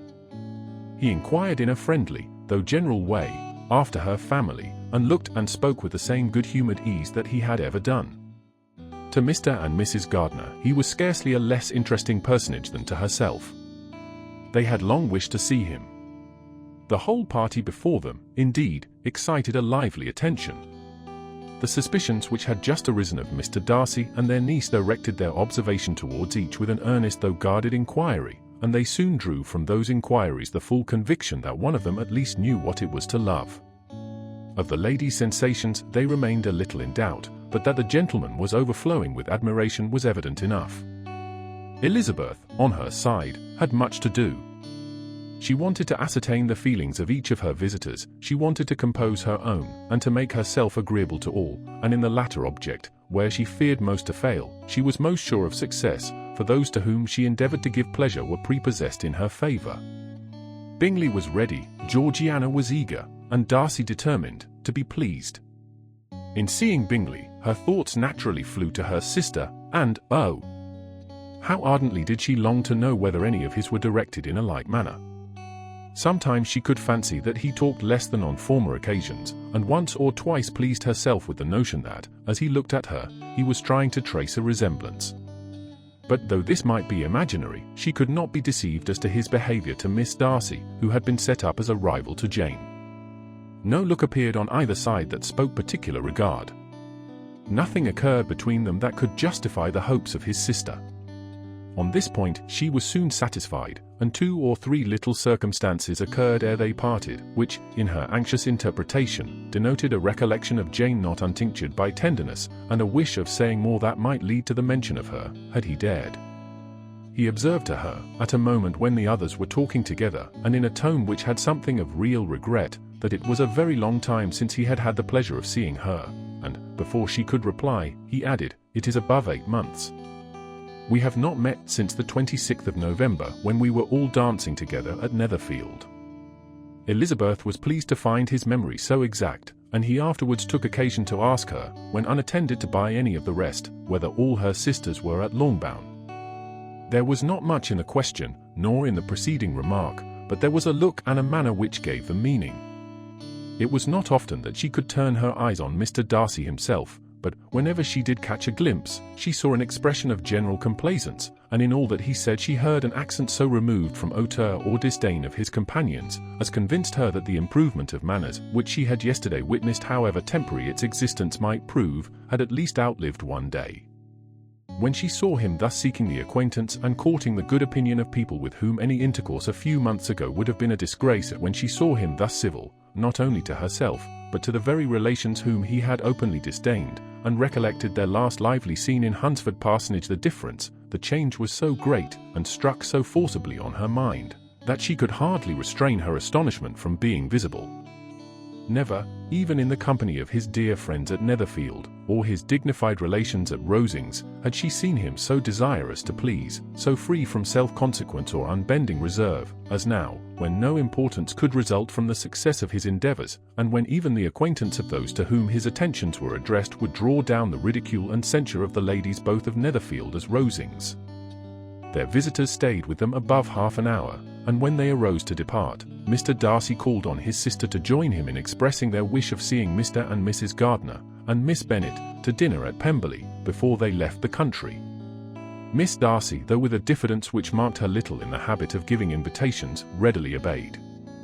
Mrs. Gardiner looked at her niece, desirous of knowing how she, whom the invitation most concerned, felt disposed as to its acceptance, but Elizabeth had turned away her head. presuming, however, that this studied avoidance spoke rather a momentary embarrassment than any dislike of the proposal, and seeing in her husband, who was fond of society, a perfect willingness to accept it, she ventured to engage for her attendance, and the day after the next was fixed on. Bingley expressed great pleasure in the certainty of seeing Elizabeth again, having still a great deal to say to her, and many inquiries to make after all their Hertfordshire friends. Elizabeth, construing all this into a wish of hearing her speak of her sister, was pleased, and on this account, as well as some others, found herself, when their visitors left them, capable of considering the last half-hour with some satisfaction, though while it was passing, the enjoyment of it had been little. Eager to be alone, and fearful of inquiries or hints from her uncle and aunt, she stayed with them only long enough to hear their favourable opinion of Bingley, and then hurried away to dress. But she had no reason to fear Mr. and Mrs. Gardiner's curiosity. It was not their wish to force her communication.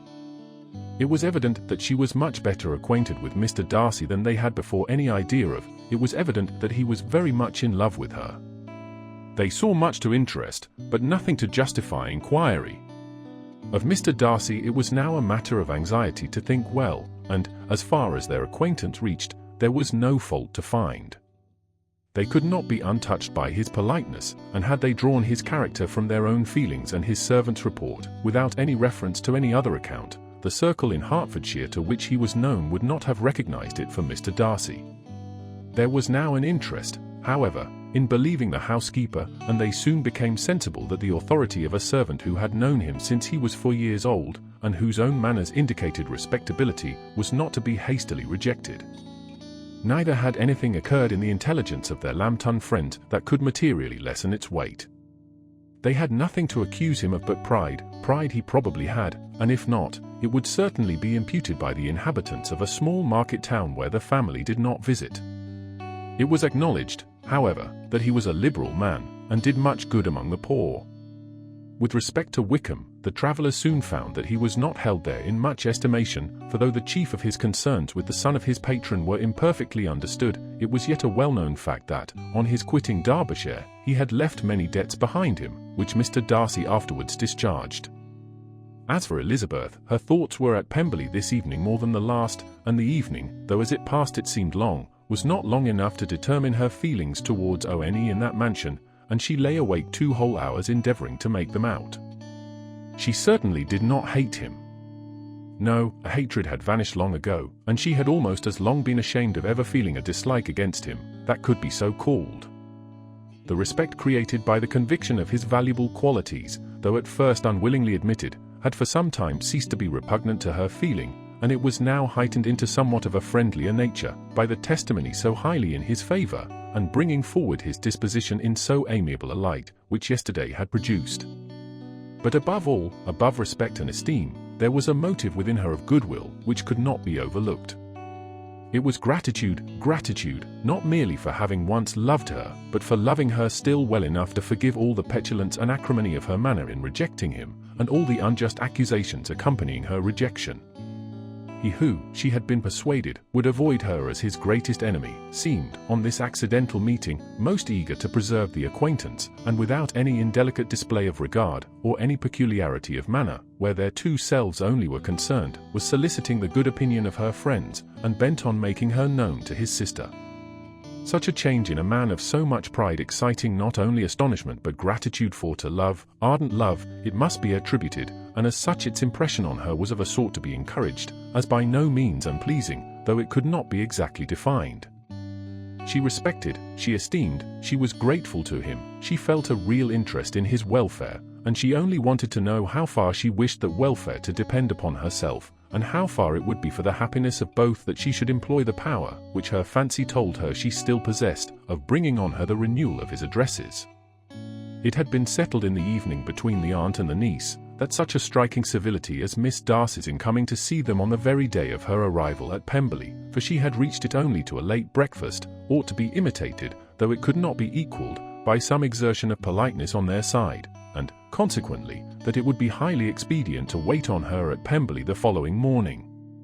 They were, therefore, to go. Elizabeth was pleased, though when she asked herself the reason, she had very little to say in reply. Mr. Gardiner left them soon after breakfast.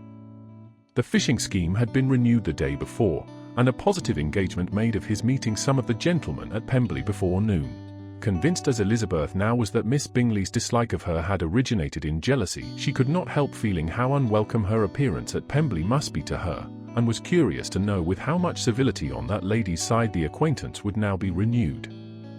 On reaching the house, they were shown through the hall into the saloon, whose northern aspect rendered it delightful for summer.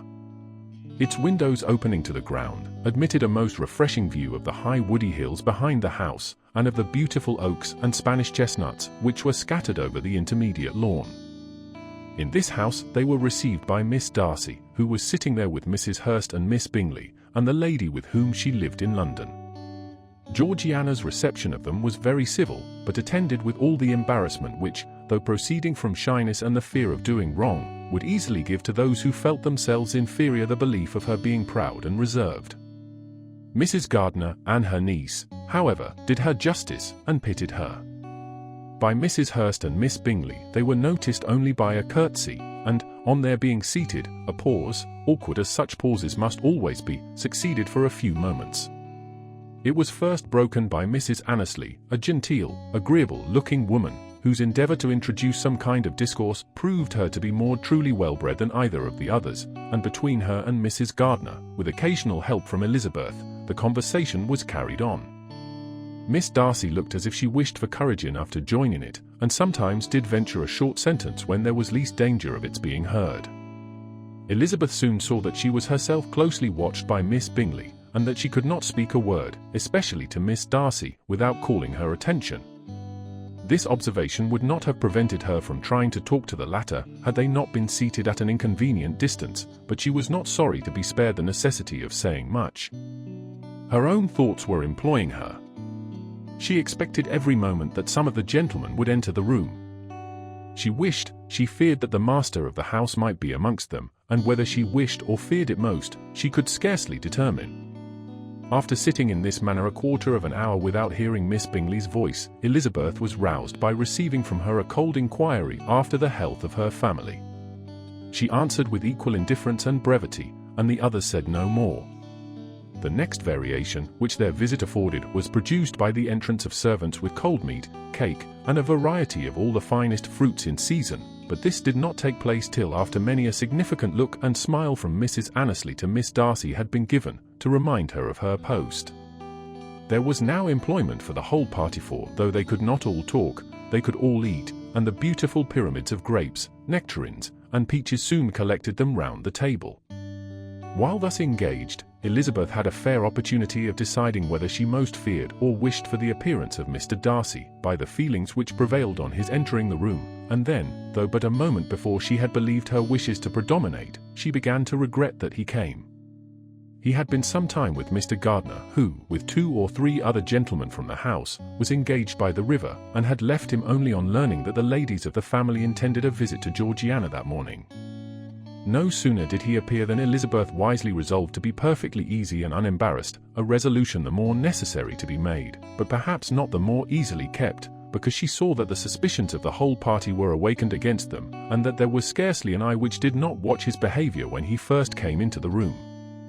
In no countenance was attentive curiosity so strongly marked as in Miss Bingley's, in spite of the smiles which overspread her face whenever she spoke to one of its objects, for jealousy had not yet made her desperate, and her attentions to Mr. Darcy were by no means over. Miss Darcy, on her brother's entrance, exerted herself much more to talk, and Elizabeth saw that he was anxious for his sister and herself to get acquainted, and forwarded as much as possible every attempt at conversation on either side. Miss Bingley saw all this likewise, and, in the imprudence of anger, took the first opportunity of saying, with sneering civility, "Pray, Miss Eliza, are not that shire militia removed from Meryton? They must be a great loss to your family." In Darcy's presence she dared not mention Wickham's name, but Elizabeth instantly comprehended that he was uppermost in her thoughts, and the various recollections connected with him gave her a moment's distress, but exerting herself vigorously to repel the ill-natured attack, she presently answered the question in a tolerably detached tone. While she spoke, an involuntary glance showed her Darcy, with a heightened complexion, earnestly looking at her, and his sister overcome with confusion, and unable to lift up her eyes. Had Miss Bingley known what pain she was then giving her beloved friend, she undoubtedly would have refrained from the hint, but she had merely intended to discompose Elizabeth by bringing forward the idea of a man to whom she believed her partial, to make her betray a sensibility which might injure her in Darcy's opinion, and, perhaps, to remind the latter of all the follies and absurdities by which some part of her family were connected with that corps. Not a syllable had ever reached her of Miss Darcy's meditated elopement. To no creature had it been revealed, where secrecy was possible, except to Elizabeth, and from all Bingley's connections her brother was particularly anxious to conceal it, from the very wish which Elizabeth had long ago attributed to him, of their becoming hereafter her own. He had certainly formed such a plan, and without meaning that it should affect his endeavour to separate him from Miss Bennet, it is probable that it might add something to his lively concern for the welfare of his friend.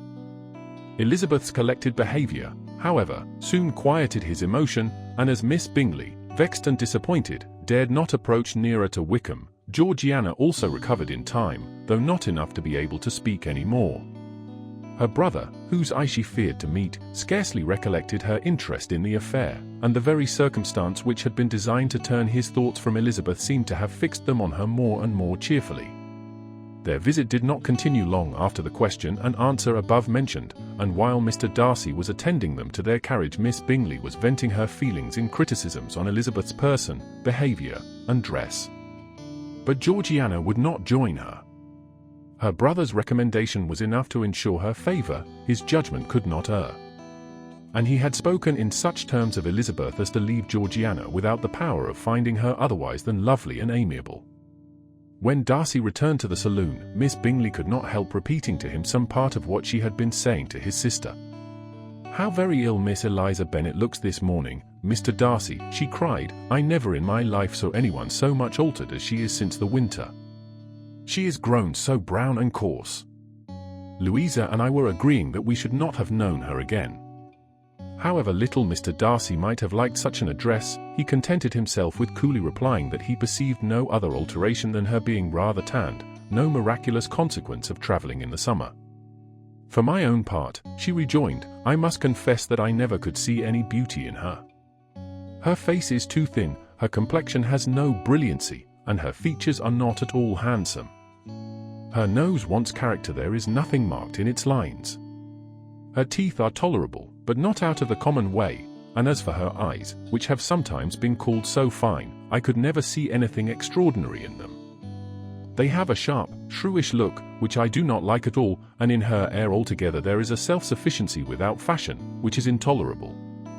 Persuaded as Miss Bingley was that Darcy admired Elizabeth, this was not the best method of recommending herself, but angry people are not always wise, and in seeing him at last look somewhat nettled, she had all the success she expected. He was resolutely silent, however, and, from a determination of making him speak, she continued, "I remember, when we first knew her in Hertfordshire, how amazed we all were to find that she was a reputed beauty, and I particularly recollect your saying one night, after they had been dining at Netherfield, 'She a beauty, I should as soon call her mother a wit.' But afterwards she seemed to improve on you, and I believe you thought her rather pretty at one time." "Yes," replied Darcy, who could contain himself no longer, "but that was only when I first saw her, for it is many months since I have considered her as one of the handsomest women of my acquaintance." He then went away, and Miss Bingley was left to all the satisfaction of having forced him to say what gave no one any pain but herself. Mrs. Gardiner and Elizabeth talked of all that had occurred during their visit, as they returned, except what had particularly interested them both. The look and behaviour of everybody they had seen were discussed, except of the person who had mostly engaged their attention. They talked of his sister, his friends, his house, his fruit, of everything but himself, yet Elizabeth was longing to know what Mrs. Gardiner thought of him, and Mrs. Gardiner would have been highly gratified by her niece's beginning the subject. Elizabeth had been a good deal disappointed in not finding a letter from Jane on their first arrival at Lambton, and this disappointment had been renewed on each of the mornings that had now been spent there, but on the third her repining was over, and her sister justified, by the receipt of 2 letters from her at once, on one of which was marked that it had been missent elsewhere. Elizabeth was not surprised at it, as Jane had written the direction remarkably ill. They had just been preparing to walk as the letters came in, and her uncle and aunt, leaving her to enjoy them in quiet, set off by themselves. The one missent must first be attended to. It had been written 5 days ago. The beginning contained an account of all their little parties and engagements, with such news as the country afforded, but the latter half, which was dated a day later, and written in evident agitation, gave more important intelligence. It was to this effect: "Since writing the above, dearest Lizzie, something has occurred of a most unexpected and serious nature, but I am afraid of alarming you. Be assured that we are all well. What I have to say relates to poor Lydia. An express came at 12 last night, just as we were all gone to bed, from Colonel Foster, to inform us that she was gone off to Scotland with one of his officers, to own the truth, with Wickham. Imagine our surprise. To Kitty, however, it does not seem so wholly unexpected. I am very, very sorry. So imprudent a match on both sides. But I am willing to hope the best, and that his character has been misunderstood. Thoughtless and indiscreet, I can easily believe him, but this step, and let us rejoice over it, marks nothing bad at heart. His choice is disinterested at least, for he must know my father can give her nothing. Our poor mother is sadly grieved. My father bears it better. How thankful am I that we never let them know what has been said against him. We must forget it ourselves. They were off Saturday night about 12, as is conjectured, but were not missed till yesterday morning at 8. The express was sent off directly. My dear Lizzie, they must have passed within 10 miles of us. Colonel Foster gives us reason to expect him here soon. Lydia left a few lines for his wife, informing her of their intention. I must conclude, for I cannot be long from my poor mother. I am afraid you will not be able to make it out, but I hardly know what I have written. Without allowing herself time for consideration, and scarcely knowing what she felt, Elizabeth, on finishing this letter, instantly seized the other, and opening it with the utmost impatience, read as follows. It had been written a day later than the conclusion of the first. By this time, my dearest sister, you have received my hurried letter. I wish this may be more intelligible, but though not confined for time, my head is so bewildered that I cannot answer for being coherent. Dearest Lizzie, I hardly know what I would write, but I have bad news for you, and it cannot be delayed. Imprudent as the marriage between Mr. Wickham and our poor Lydia would be, we are now anxious to be assured it has taken place, for there is but too much reason to fear they are not gone to Scotland. Colonel Foster came yesterday, having left Brighton the day before, not many hours after the express. Though Lydia's short letter to Mrs. F. gave them to understand that they were going to Gretna Green, something was dropped by Denny expressing his belief that W. never intended to go there, or to marry Lydia at all, which was repeated to Colonel F., who, instantly taking the alarm, set off from B. intending to trace their route. He did trace them easily to Clapham, but no further, for on entering that place, they removed into a hackney coach, and dismissed the chaise that brought them from Epsom. All that is known after this is, that they were seen to continue the London road. I know not what to think. After making every possible inquiry on that side London, Colonel F. came on into Hertfordshire, anxiously renewing them at all the turnpikes, and at the inns in Barnet and Hatfield, but without any success. No such people had been seen to pass through. With the kindest concern he came on to Longbourn, and broke his apprehensions to us in a manner most creditable to his heart. I am sincerely grieved for him and Mrs. F., but no one can throw any blame on them. Our distress, my dear Lizzie, is very great. My father and mother believe the worst, but I cannot think so ill of him. Many circumstances might make it more eligible for them to be married privately in town than to pursue their first plan, and even if he could form such a design against a young woman of Lydia's connections, which is not likely, can I suppose her so lost to everything? Impossible! I grieve to find, however, that Colonel F. is not disposed to depend upon their marriage. He shook his head when I expressed my hopes, and said he feared W. was not a man to be trusted. My poor mother is really ill, and keeps her room. Could she exert herself, it would be better, but this is not to be expected. And as to my father, I never in my life saw him so affected. Poor Kitty has anger for having concealed their attachment, but as it was a matter of confidence, one cannot wonder. I am truly glad, dearest Lizzie, that you have been spared something of these distressing scenes, but now, as the first shock is over, shall I own that I long for your return? I am not so selfish, however, as to press for it, if inconvenient. Adieu. I take up my pen again to do what I have just told you I would not, but circumstances are such that I cannot help earnestly begging you all to come here as soon as possible. I know my dear uncle and aunt so well, that I am not afraid of requesting it, though I have still something more to ask of the former. My father is going to London with Colonel Foster instantly, to try to discover her. What he means to do I am sure I know not, but his excessive distress will not allow him to pursue any measure in the best and safest way, and Colonel Foster is obliged to be at Brighton again tomorrow evening. In such an exigence, my uncle's advice and assistance would be everything in the world. He will immediately comprehend what I must feel, and I rely upon his goodness. Oh!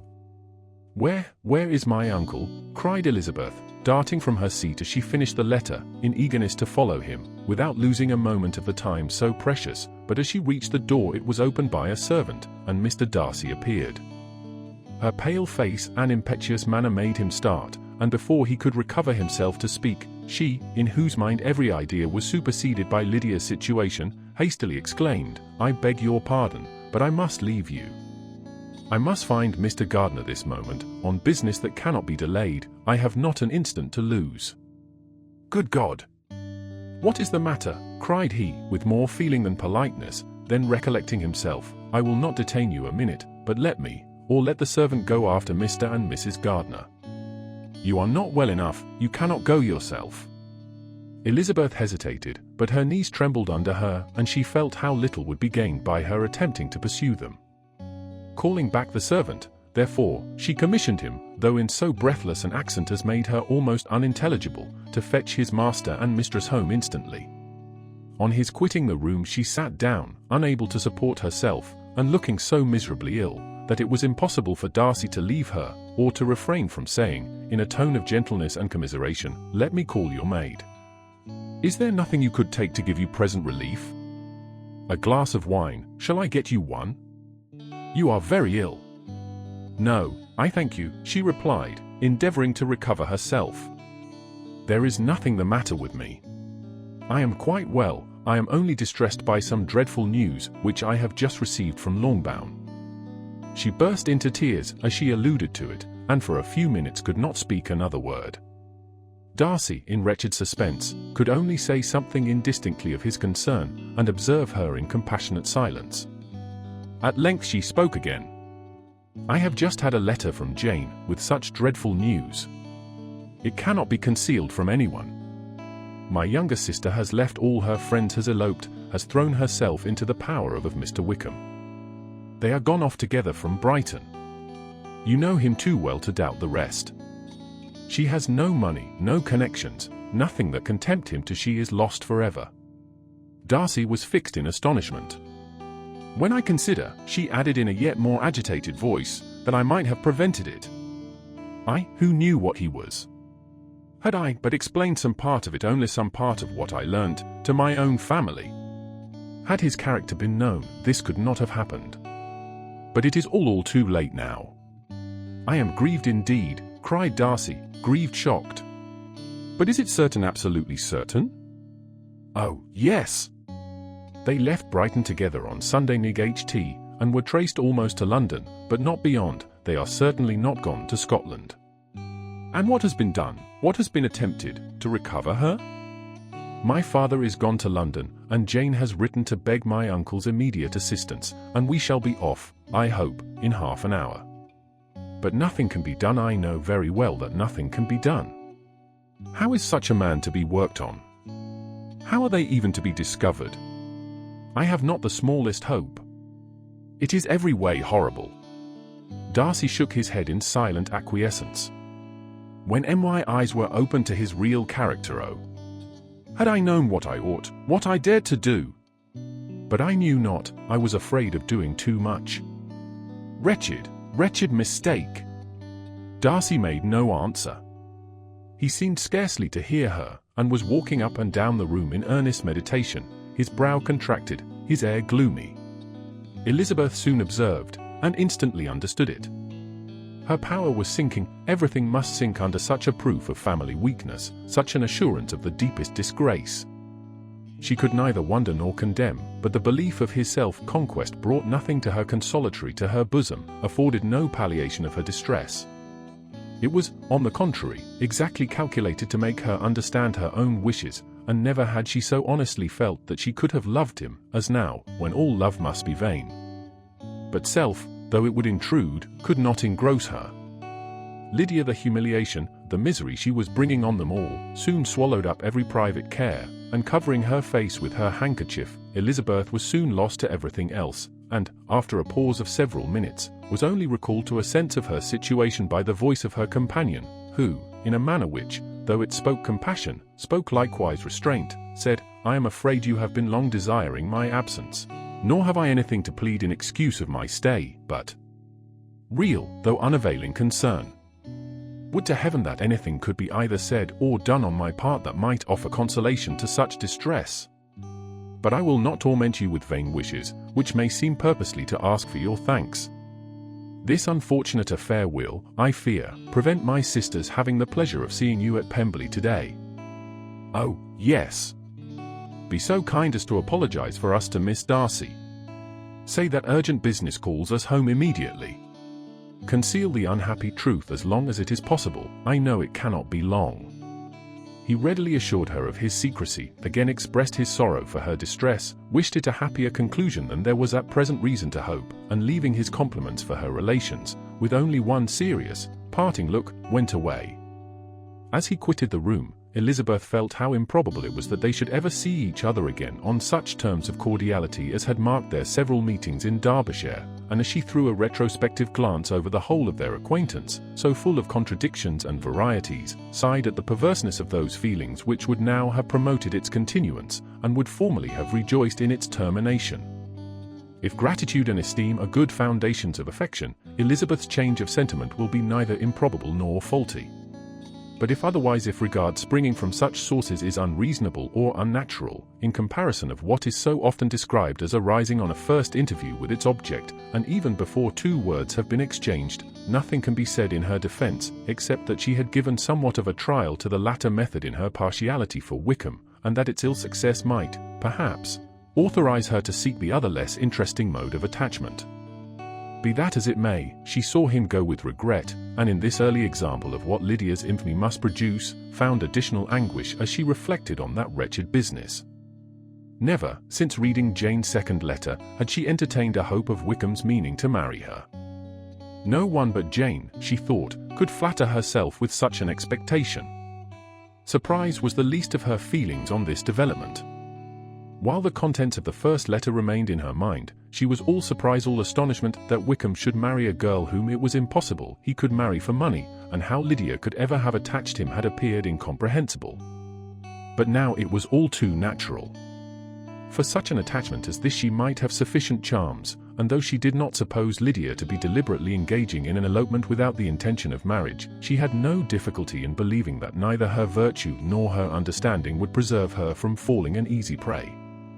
She had never perceived, while the regiment was in Hertfordshire, that Lydia had any partiality for him, but she was convinced that Lydia wanted only encouragement to attach herself to anybody.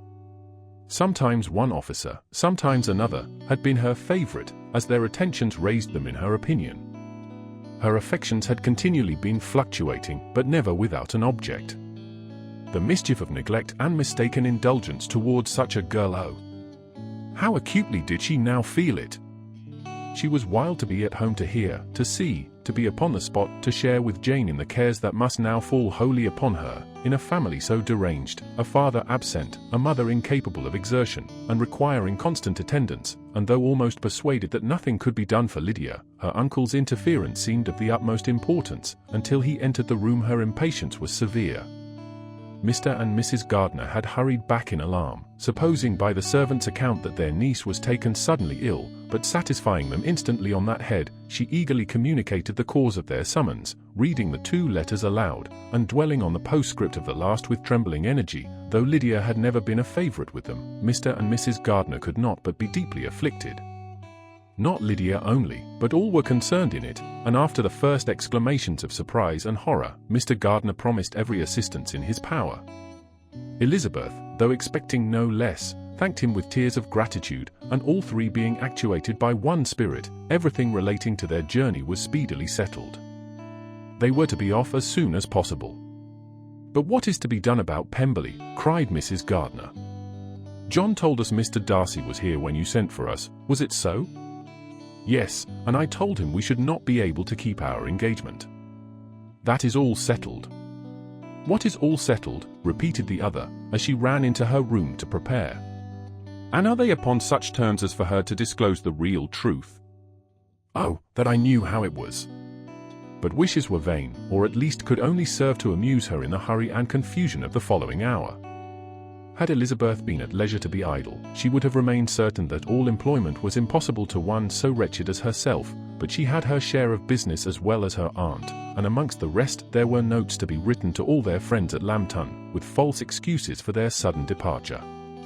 An hour, however, saw the whole completed, and Mr. Gardner meanwhile having settled his account at the inn, nothing remained to be done but to go, and Elizabeth, after all the misery of the morning, found herself, in a shorter space of time than she could have supposed, seated in the carriage, and on the road to Longbourn. "I have been thinking it over again, Elizabeth," said her uncle, as they drove from the town, "and really, upon serious consideration, I am much more inclined than I was to judge as your eldest sister does on the matter. It appears to me so very unlikely that any young man should form such a design against a girl who is by no means unprotected or friendless, and who was actually staying in his colonel's family, that I am strongly inclined to hope the best." Could he expect that her friends would not step forward? Could he expect to be noticed again by the regiment, after such an affront to Colonel Foster? His temptation is not adequate to the risk. "Do you really think so?" cried Elizabeth, brightening up for a moment. "Upon my word," said Mrs. Gardner, "I begin to be of your uncle's opinion. It is really too great a violation of decency, honour, and interest for him to be guilty of. I cannot think so very ill of Wickham. Can you yourself, Lizzie, so wholly give him up as to believe him capable of it? Not, perhaps, of neglecting his own interest, but of every other neglect I can believe him capable. If, indeed, it should be so. But I dare not hope it. Why should they not go on to Scotland if that had been the case?" "In the first place," replied Mr. Gardner, "there is no absolute proof that they are not gone to Scotland." "Oh, but their removing from the chaise into a hackney coach is such a presumption. And, besides, no traces of them were to be found on the Barnet road." "Well, then supposing them to be in London. They may be there, though for the purpose of concealment, for no more exceptional purpose. It is not likely that money should be very abundant on either side, and it might strike them that they could be more economically, though less expeditiously, married in London than in Scotland. But why all this secrecy? Why any fear of detection? Why must their marriage be private? Oh, no, no, this is not likely. His most particular friend, you see by Jane's account, was persuaded of his never intending to marry her. Wickham will never marry a woman without some money. He cannot afford it. And what claims has Lydia? What attraction has she beyond youth, health, and good humour that could make him, for her sake, forego every chance of benefiting himself by marrying well? As to what restraint the apprehensions of disgrace in the corps might throw on a dishonourable elopement with her, I am not able to judge, for I know nothing of the effects that such a step might produce. But as to your other objection, I am afraid it will hardly hold good. Lydia has no brothers to step forward, and he might imagine, from my father's behaviour, from his indolence and the little attention he has ever seemed to give to what was going forward in his family, that he would do as little, and think as little about it, as any father could do, in such a matter. But can you think that Lydia is so lost to everything but love of him as to consent to live with him on any terms other than marriage? It does seem, and it is most shocking indeed, replied Elizabeth, with tears in her eyes, that a sister's sense of decency and virtue in such a point should admit of doubt. But, really, I know not what to say. Perhaps I am not doing her justice. But she is very young, she has never been taught to think on serious subjects, and for the last half year, nay, for a 12-month she has been given up to nothing but amusement and vanity. She has been allowed to dispose of her time in the most idle and frivolous manner, and to adopt any opinions that came in her way. Since the Shire were first quartered in Meryton, nothing but love, flirtation, and officers have been in her head. She has been doing everything in her power by thinking and talking on the subject, to give greater what shall I call it? Susceptibility to her feelings, which are naturally lively enough. And we all know that Wickham has every charm of person and address that can captivate a woman. But you see that Jane, said her aunt, does not think so very ill of Wickham as to believe him capable of the attempt. Of whom does Jane ever think ill? And who is there, whatever might be their former conduct, that she would think capable of such an attempt, till it were proved against them? But Jane knows, as well as I do, what Wickham really is. We both know that he has been profligate in every sense of the word, that he has neither integrity nor honor, that he is as false and deceitful as he is insinuating. And do you really know all this? Cried Mrs. Gardiner, whose curiosity as to the mode of her intelligence was all alive. I do indeed, replied Elizabeth, colouring. I told you, the other day, of his infamous behaviour to Mr. Darcy, and you yourself, when last at Longbourn, heard in what manner he spoke of the man who had behaved with such forbearance and liberality towards him. And there are other circumstances, which I am not at liberty, which it is not worth while to relate, but his lies about the whole Pemberley family are endless. From what he said of Miss Darcy, I was thoroughly prepared to see a proud, reserved, disagreeable girl. Yet he knew to the contrary himself. He must know that she was as amiable and unpretending as we have found her. But does Lydia know nothing of this? Can she be ignorant of what you and Jane seem so well to understand? Oh, yes, that is the worst of all. Till I was in Kent, and saw so much both of Mr. Darcy and his relation Colonel Fitzwilliam, I was ignorant of the truth myself. And when I returned home, the Shire was to leave Meryton in a week or fortnight's time.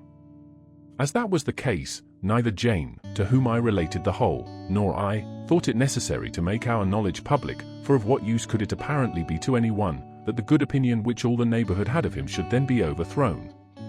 And even when it was settled that Lydia should go with Mrs. Foster, the necessity of opening her eyes to his character never occurred to me. That she could be in any danger from the deception never entered my head. That such a consequence as this could ensue, you may easily believe, was far enough from my thoughts. When they all removed to Brighton, therefore, you had no reason, I suppose, to believe them fond of each other? Not the slightest. I can remember no symptom of affection on either side, and had anything of the kind been perceptible, you must be aware that ours is not a family on which it could be thrown away.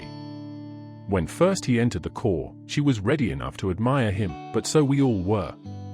Every girl in or near Meryton was out of her senses about him for the first 2 months, but he never distinguished her by any particular attention, and, consequently, after a moderate period of extravagant and wild admiration, her fancy for him gave way, and others of the regiment, who treated her with more distinction, again became her favourites. It may be easily believed that however little of novelty could be added to their fears, hopes, and conjectures on this interesting subject, by its repeated discussion, no other could detain them from it long, during the whole of the journey. From Elizabeth's thoughts it was never absent. Fixed there by the keenest of all anguish, self-reproach, she could find no interval of ease or forgetfulness. They travelled as expeditiously as possible, and, sleeping one night on the road, reached Longbourn by dinner-time the next day. It was a comfort to Elizabeth to consider that Jane could not have been wearied by long expectations. The little Gardiners, attracted by the sight of a chaise, were standing on the steps of the house as they entered the paddock, and, when the carriage drove up to the door, the joyful surprise that lighted up their faces, and displayed itself over their whole bodies, in a variety of capers and frisks, was the first pleasing earnest of their welcome. Elizabeth jumped out, and, after giving each of them a hasty kiss, hurried into the vestibule, where Jane, who came running down from her mother's apartment, immediately met her. Elizabeth, as she affectionately embraced her, whilst tears filled the eyes of both, lost not a moment in asking whether anything had been heard of the fugitives. "Not yet," replied Jane. "But now that my dear uncle is come, I hope everything will be well." "Is my father in town?" "Yes, he went on Tuesday, as I wrote you word." "And have you heard from him often?" "We have heard only twice.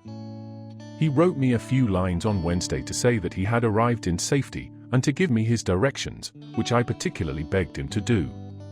He merely added that he should not write again till he had something of importance to mention." "And my mother, how is she?" "How are you all?" "My mother is tolerably well, I trust, though her spirits are greatly shaken. She is upstairs, and will have great satisfaction in seeing you all." she does not yet leave her dressing room. Mary and Kitty are, thank heaven, quite well. But you, how are you? Cried Elizabeth. You look pale. How much you must have gone through. Her sister, however, assured her of her being perfectly well, and their conversation, which had been passing while Mr. and Mrs. Gardiner were engaged with their children, was now put an end to by the approach of the whole party. Jane ran to her uncle and aunt, and welcomed and thanked them both, with alternate smiles and tears. When they were all in the drawing-room, the questions which Elizabeth had already asked were of course repeated by the others, and they soon found that Jane had no intelligence to give. The sanguine hope of good, however, which the benevolence of her heart suggested had not yet deserted her. She still expected that it would all end well, and that every morning would bring some letter, either from Lydia or her father, to explain their proceedings, and, perhaps, announce their marriage. Mrs. Bennet, to whose apartment they all repaired, after a few minutes' conversation together, received them exactly as might be expected, with tears and lamentations of regret, invectives against the villainous conduct of Wickham, and complaints of her own sufferings and ill-usage, blaming everybody but the person to whose ill-judging indulgence the errors of her daughter must principally be owing. If I had been able, said she, to carry my point in going to Brighton, with all my family, this would not have happened, but poor dear Lydia had nobody to take care of her. Why did the Fosters ever let her go out of their sight? I am sure there was some great neglect or other on their side, for she is not the kind of girl to do such a thing if she had been well looked after. I always thought they were very unfit to have the charge of her, but I was overruled, as I always am. Poor dear child!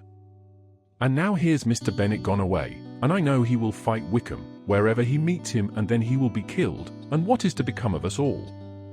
The Collinses will turn us out before he is cold in his grave, and if you are not kind to us, brother, I do not know what we shall do. They all exclaimed against such terrific ideas, and Mr. Gardiner, after general assurances of his affection for her and all her family, told her that he meant to be in London the very next day, and would assist Mr. Bennet in every endeavour for recovering Lydia. Do not give way to useless alarm, added he, though it is right to be prepared for the worst, there is no occasion to look on it as certain. It is not quite a week since they left Brighton. In a few days more we may gain some news of them. Until we know that they are not married, and have no design of marrying, do not let us give the matter over as lost. As soon as I get to town I shall go to my brother, and make him come home with me to Gracechurch Street, and then we may consult together as to what is to be done. Oh, my dear brother, replied Mrs. Bennet, that is exactly what I could most wish for. And now do, when you get to town, find them out, wherever they may be, and if they are not married already, make them marry. And as for wedding clothes, do not let them wait for that, but tell Lydia she shall have as much money as she chooses to buy them, after they are married. And, above all, keep Mr. Bennet from fighting. Tell him what a dreadful state I am in, that I am frightened out of my wits and have such tremblings, such flutterings, all over me, such spasms in my side and pains in my head, and such beatings at heart, that I can get no rest by night nor by day. And tell my dear Lydia not to give any directions about her clothes till she has seen me, for she does not know which are the best warehouses. Oh, brother, how kind you are! I know you will contrive it all. But Mr. Gardiner, though he assured her again of his earnest endeavours in the cause, could not avoid recommending moderation to her, as well in her hopes as her fear, and after talking with her in this manner till dinner was on the table, they all left her to vent all her feelings on the housekeeper, who attended in the absence of her daughters. Though her brother and sister were persuaded that there was no real occasion for such a seclusion from the family, they did not attempt to oppose it, for they knew that she had not prudence enough to hold her tongue before the servants, while they waited at table, and judged it better that Owen only of the household, and the one whom they could most trust, should comprehend all her fears and solicitude on the subject. In the dining-room they were soon joined by Mary and Kitty, who had been too busily engaged in their separate apartments to make their appearance before. One came from her books, and the other from her toilette. The faces of both, however, were tolerably calm, and no change was visible in either, except that the loss of her favourite sister, or the anger which she had herself incurred in this business, had given more of fretfulness than usual to the accents of Kitty. As for Mary, she was mistress enough of herself to whisper to Elizabeth, with a countenance of grave reflection, soon after they were seated at table. This is a most unfortunate affair, and will probably be much talked of. But we must stem the tide of malice, and pour into the wounded bosoms of each other the balm of sisterly consolation." Then, perceiving in Elizabeth no inclination of replying, she added, "Unhappy as the event must be for Lydia, we may draw from it this useful lesson, that loss of virtue in a female is irretrievable, that one false step involves her in endless ruin, that her reputation is no less brittle than it is beautiful, and that she cannot be too much guarded in her behavior towards the undeserving of the other sex." Elizabeth lifted up her eyes in amazement, but was too much oppressed to make any reply. Mary, however, continued to console herself with such kind of moral extractions from the evil before them. In the afternoon, the two elder Miss Bennets were able to be for half an hour by themselves, and Elizabeth instantly availed herself of the opportunity of making any inquiries, which Jane was equally eager to satisfy. After joining in general lamentations over the dreadful sequel of this event, which Elizabeth considered as all but certain, and Miss Bennet could not assert to be wholly impossible, the former continued the subject, by saying, "But tell me all and everything about it which I have not already heard. Give me further particulars. What did Colonel Foster say? Had they no apprehension of anything before the elopement took place? They must have seen them together forever." Colonel Foster did own that he had often suspected some partiality, especially on Lydia's side, but nothing to give him any alarm. "I am so grieved for him. His behavior was attentive and kind to the utmost. He was coming to us, in order to assure us of his concern, before he had any idea of their not being gone to Scotland. When that apprehension first got abroad, it hastened his journey." And was Denny convinced that Wickham would not marry? Did he know of their intending to go off? Had Colonel Foster seen Denny himself? Yes, but when questioned by him, Denny denied knowing anything of their plans, and would not give his real opinion about it. He did not repeat his persuasion of their not marrying, and from that, I am inclined to hope, he might have been misunderstood before. Until Colonel Foster came himself, not one of you entertained a doubt, I suppose, of their being really married? How was it possible that such an idea should enter our brains? I felt a little uneasy, a little fearful of my sister's happiness with him in marriage, because I knew that his conduct had not been always quite right. My father and mother knew nothing of that, they only felt how imprudent a match it must be. Kitty then owned, with a very natural triumph on knowing more than the rest of us, that in Lydia's last letter she had prepared her for such a step. She had known, it seems, of their being in love with each other, many weeks. But not before they went to Brighton? No, I believe not. And did Colonel Foster appear to think well of Wickham himself? Does he know his real character? I must confess that he did not speak so well of Wickham as he formerly did. He believed him to be imprudent and extravagant. And since this sad affair has taken place, it is said that he left Meryton greatly in debt, but I hope this may be false. Oh, Jane, had we been less secret, had we told what we knew of him, this could not have happened. Perhaps it would have been better, replied her sister. But to expose the former faults of any person without knowing what their present feelings were, seemed unjustifiable. We acted with the best intentions. Could Colonel Foster repeat the particulars of Lydia's note to his wife? He brought it with him for us to see. Jane then took it from her pocketbook, and gave it to Elizabeth. These were the contents. My dear Harriet, you will laugh when you know where I am gone, and I cannot help laughing myself at your surprise tomorrow morning, as soon as I am missed. I am going to Gretna Green, and if you cannot guess with who, I shall think you a simpleton, for there is but one man in the world I love, and he is an angel. I should never be happy without him, so think it no harm to be off.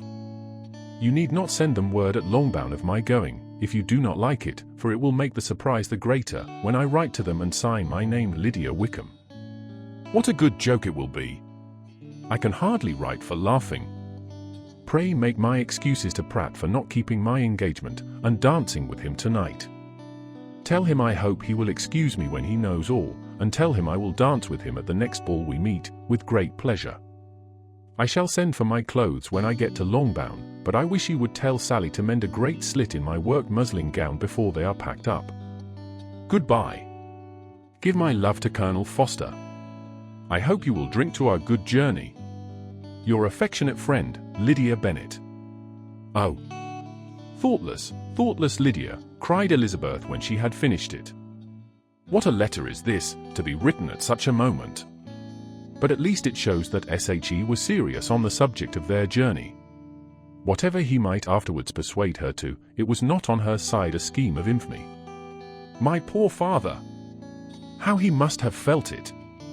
I never saw anyone so shocked. He could not speak a word for full 10 minutes. My mother was taken ill immediately, and the whole house in such confusion. Oh, Jane, cried Elizabeth, was there a servant belonging to it who did not know the whole story before the end of the day?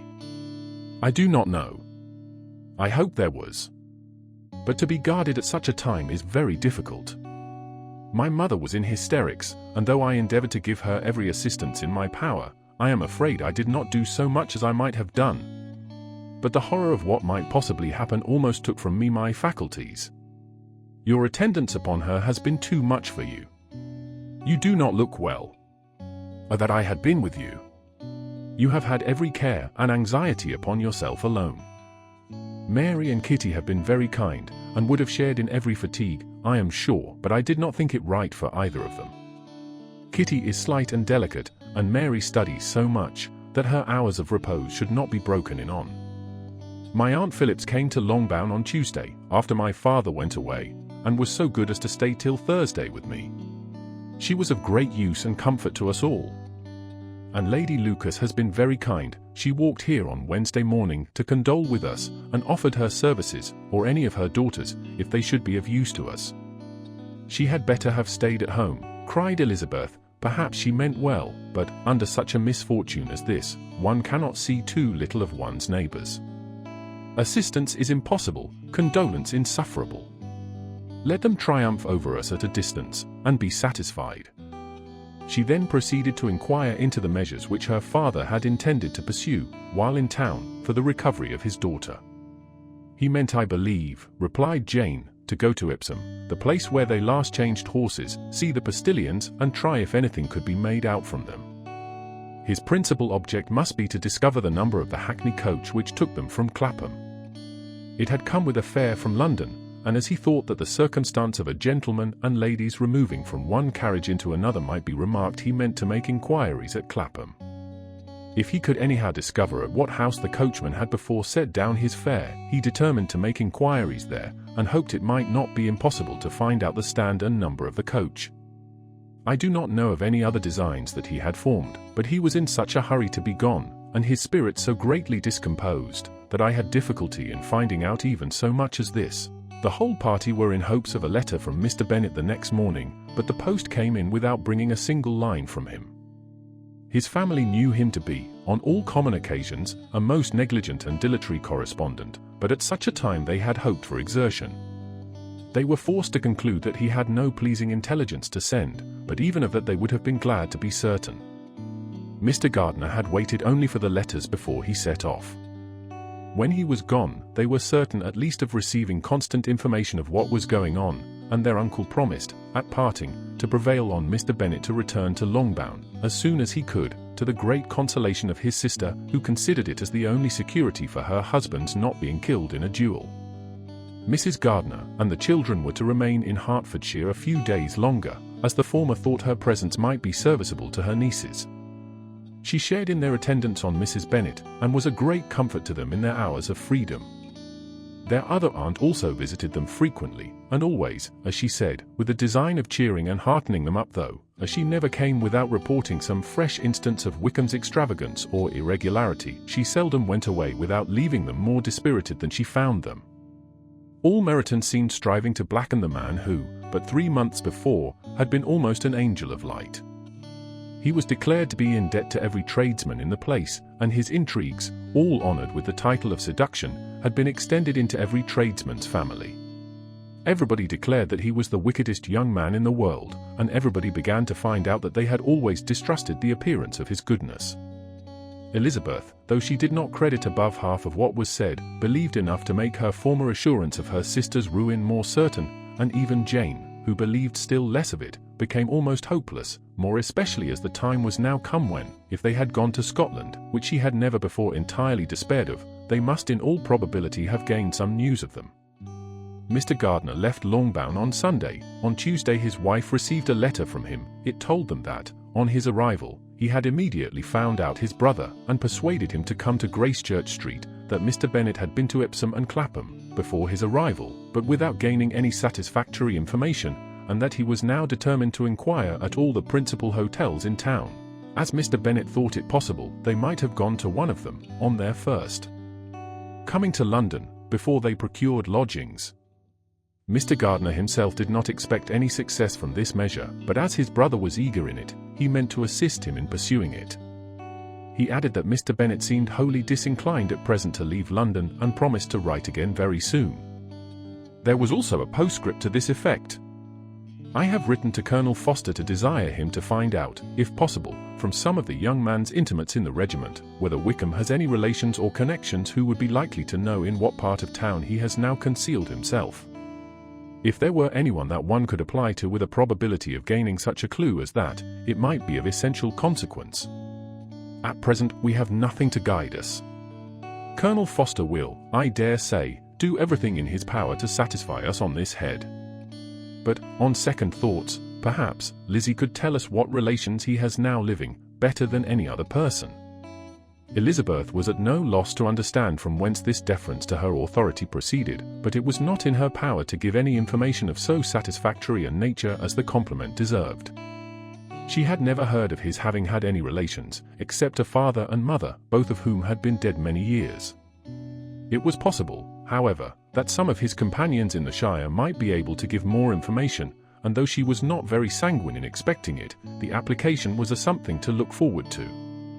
Every day at Longbourn was now a day of anxiety, but the most anxious part of each was when the post was expected. The arrival of letters was the grand object of every morning's impatience. Through letters, whatever of good or bad was to be told would be communicated, and every succeeding day was expected to bring some news of importance.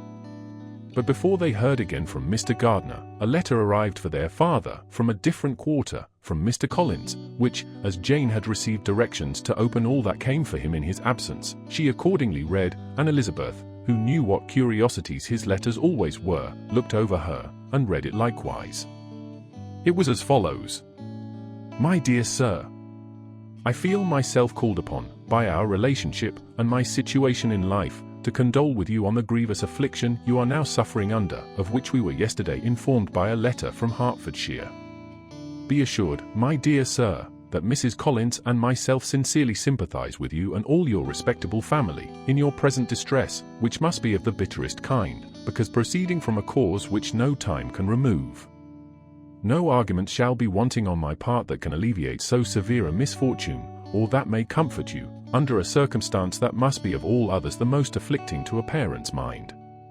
The death of your daughter would have been a blessing in comparison of this.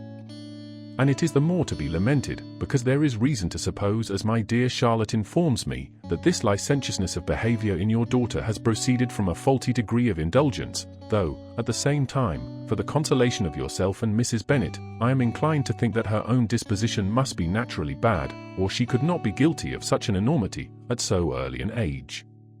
Howsoever that may be, you are grievously to be pitied, in which opinion I am not only joined by Mrs. Collins, but likewise by Lady Catherine and her daughter, to whom I have related the affair. They agree with me in apprehending that this false step in one daughter will be injurious to the fortunes of all the others, for who, as Lady Catherine herself condescendingly says, will connect themselves with such a family? And this consideration leads me moreover to reflect, with augmented satisfaction, on a certain event of last November, for had it been otherwise, I must have been involved in all your sorrow and disgrace. Let me then advise you, dear Sir, to console yourself as much as possible, to throw off your unworthy child from your affection forever, and leave her to reap the fruits of her own heinous offence. I am, dear Sir, etc., etc. Mr. Gardner did not write again till he had received an answer from Colonel Foster, and then he had nothing of a pleasant nature to send.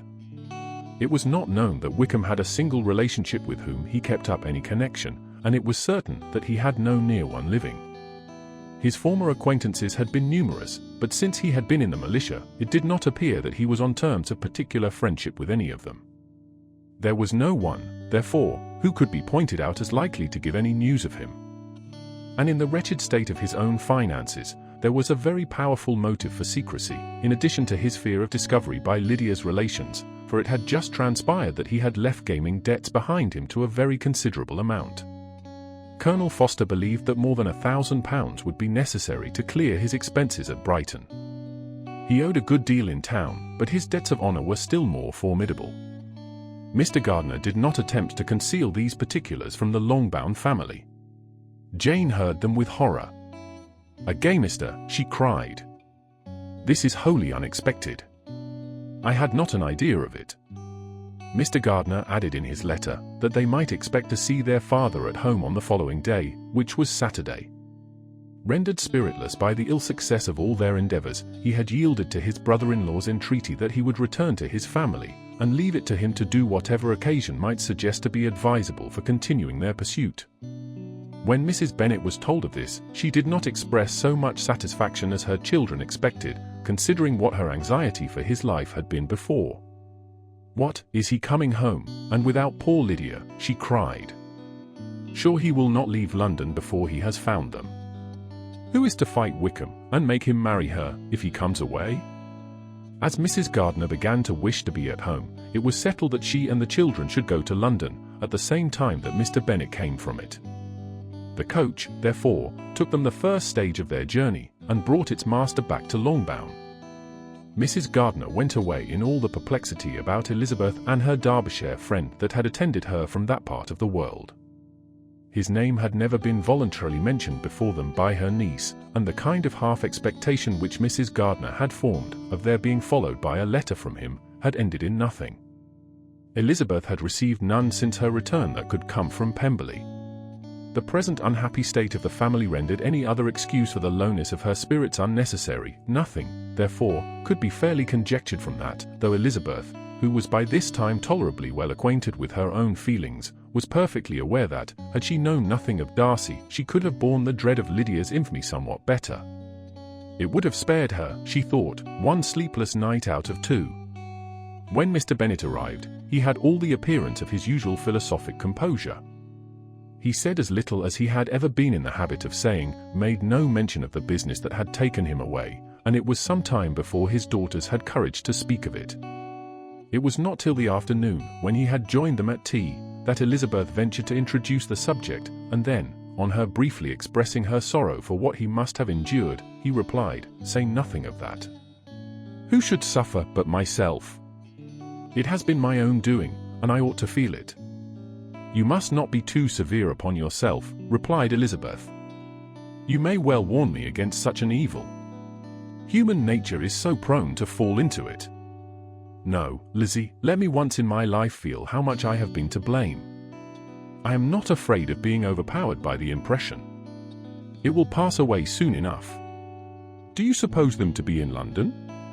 "Yes, where else can they be so well concealed?" "And Lydia used to want to go to London," added Kitty. "She is happy then," said her father dryly, "and her residence there will probably be of some duration." Then after a short silence he continued, "Lizzie, I bear you no ill will for being justified in your advice to me last May, which, considering the event, shows some greatness of mind." They were interrupted by Miss Bennet, who came to fetch her mother's tea. "This is a parade," he cried, "which does one good, it gives such an elegance to misfortune. Another day I will do the same. I will sit in my library, in my nightcap and powdering gown, and give as much trouble as I can, or, perhaps, I may defer it till Kitty runs away." "I am not going to run away, Papa," said Kitty fretfully. "If I should ever go to Brighton, I would behave better than Lydia." "You go to Brighton?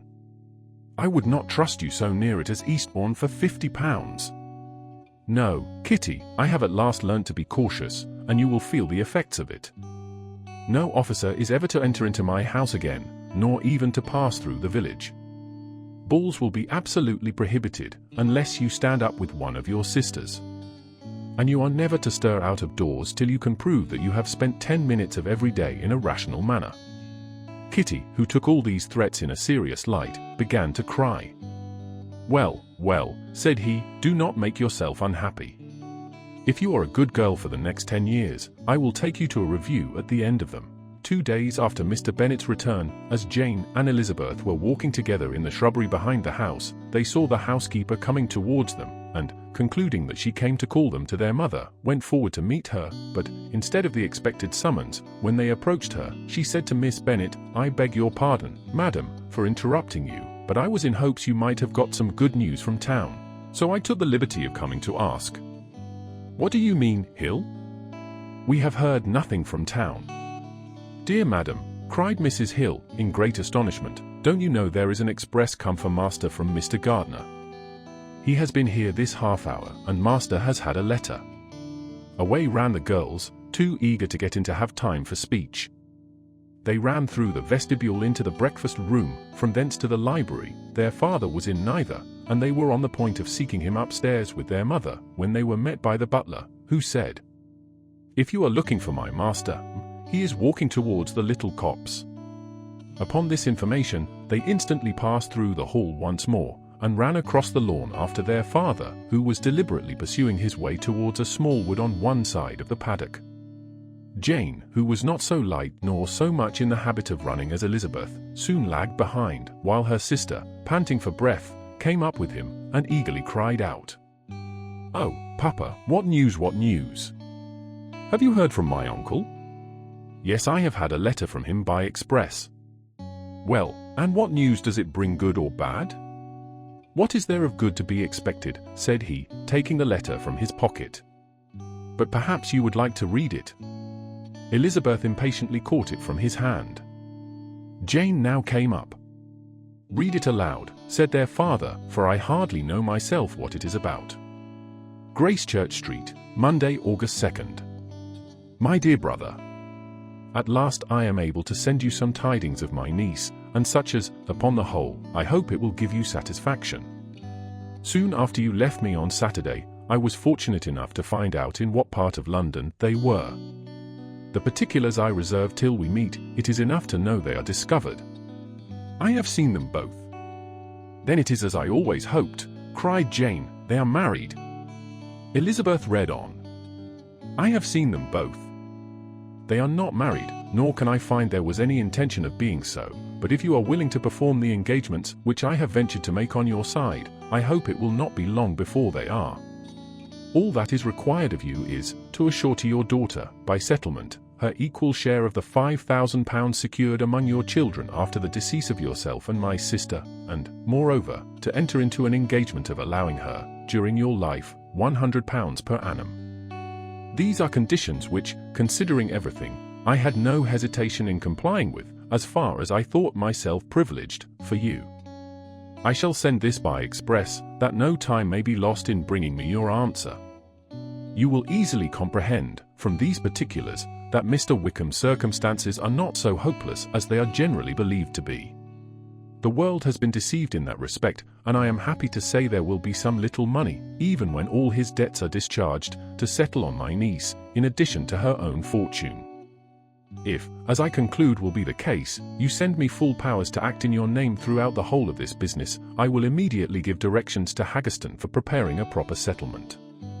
There will not be the smallest occasion for your coming to town again, therefore stay quiet at Longbourn, and depend on my diligence and care. Send back your answer as fast as you can, and be careful to write explicitly. We have judged it best that my niece should be married from this house, of which I hope you will approve. She comes to us today. I shall write again as soon as anything more is determined on. Yours, etc. E.D.W. Gardner. Is it possible? Cried Elizabeth, when she had finished. Can it be possible that he will marry her? Wickham is not so undeserving, then, as we thought him, said her sister. My dear father, I congratulate you. And have you answered the letter? Cried Elizabeth. No, but it must be done soon.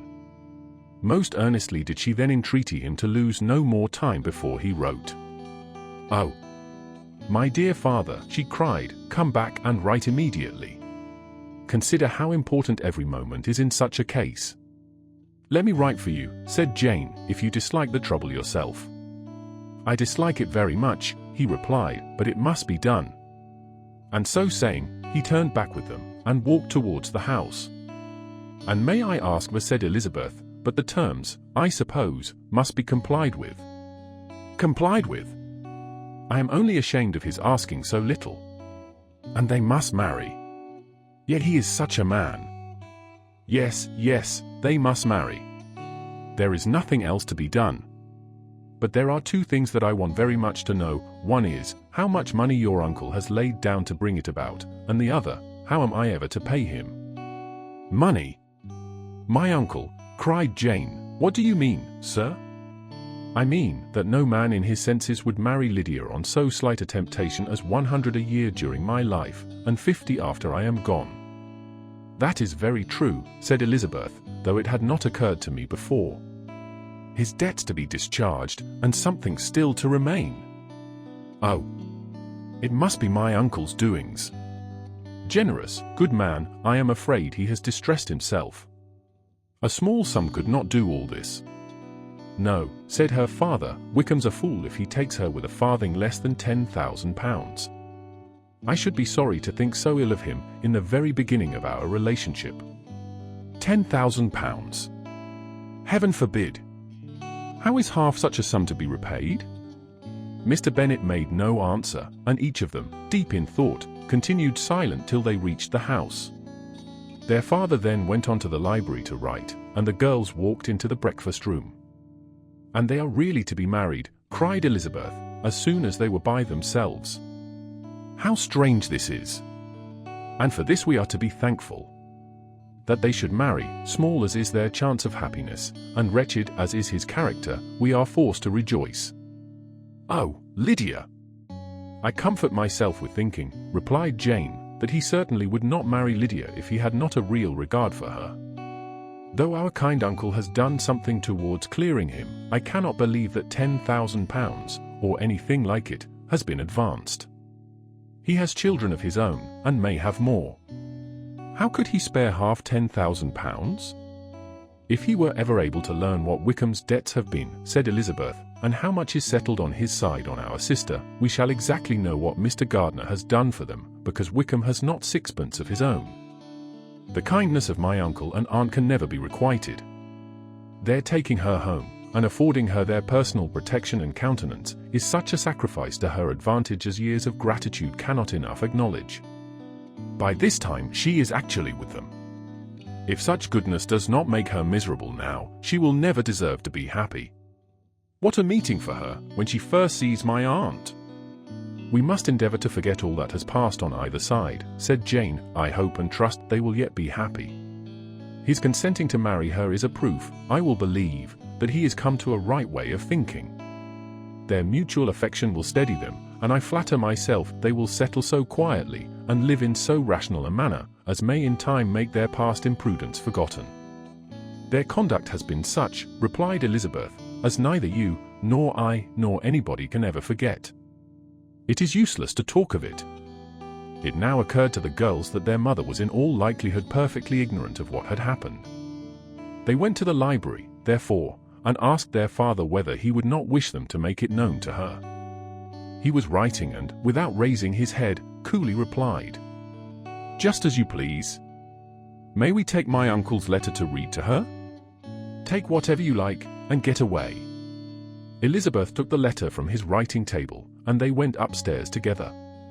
Mary and Kitty were both with Mrs. Bennet. One communication would, therefore, do for all. After a slight preparation for good news, the letter was read aloud. Mrs. Bennet could hardly contain herself. As soon as Jane had read Mr. Gardiner's hope of Lydia's being soon married, her joy burst forth, and every following sentence added to its exuberance. She was now in an irritation as violent from delight as she had ever been fidgety from alarm and vexation. To know that her daughter would be married was enough. She was disturbed by no fear for her felicity, nor humbled by any remembrance of her misconduct. "My dear, dear Lydia," she cried, "this is delightful indeed. She will be married. I shall see her again. She will be married at 16. My good, kind brother. I knew how it would be. I knew he would manage everything. How I long to see her. And to see dear Wickham too. But the clothes, the wedding clothes. I will write to my sister Gardner about them directly. Lizzie, my dear, run down to your father and ask him how much he will give her. Stay, I will go myself. Ring the bell, Kitty, for Hill. I will put on my things in a moment. My dear, dear Lydia. How merry we shall be together when we meet. Her eldest daughter endeavored to give some relief to the violence of these transports by leading her thoughts to the obligations which Mr. Gardner's behavior laid them all under. For we must attribute this happy conclusion, she added, in a great measure to his kindness. We are persuaded that he has pledged himself to assist Mr. Wickham with money. Well, cried her mother, it is all very right, who should do it but her own uncle? If he had not had a family of his own, I and my children must have had all his money, you know, and it is the first time we have ever had anything from him, except a few presents. Well, I am so happy.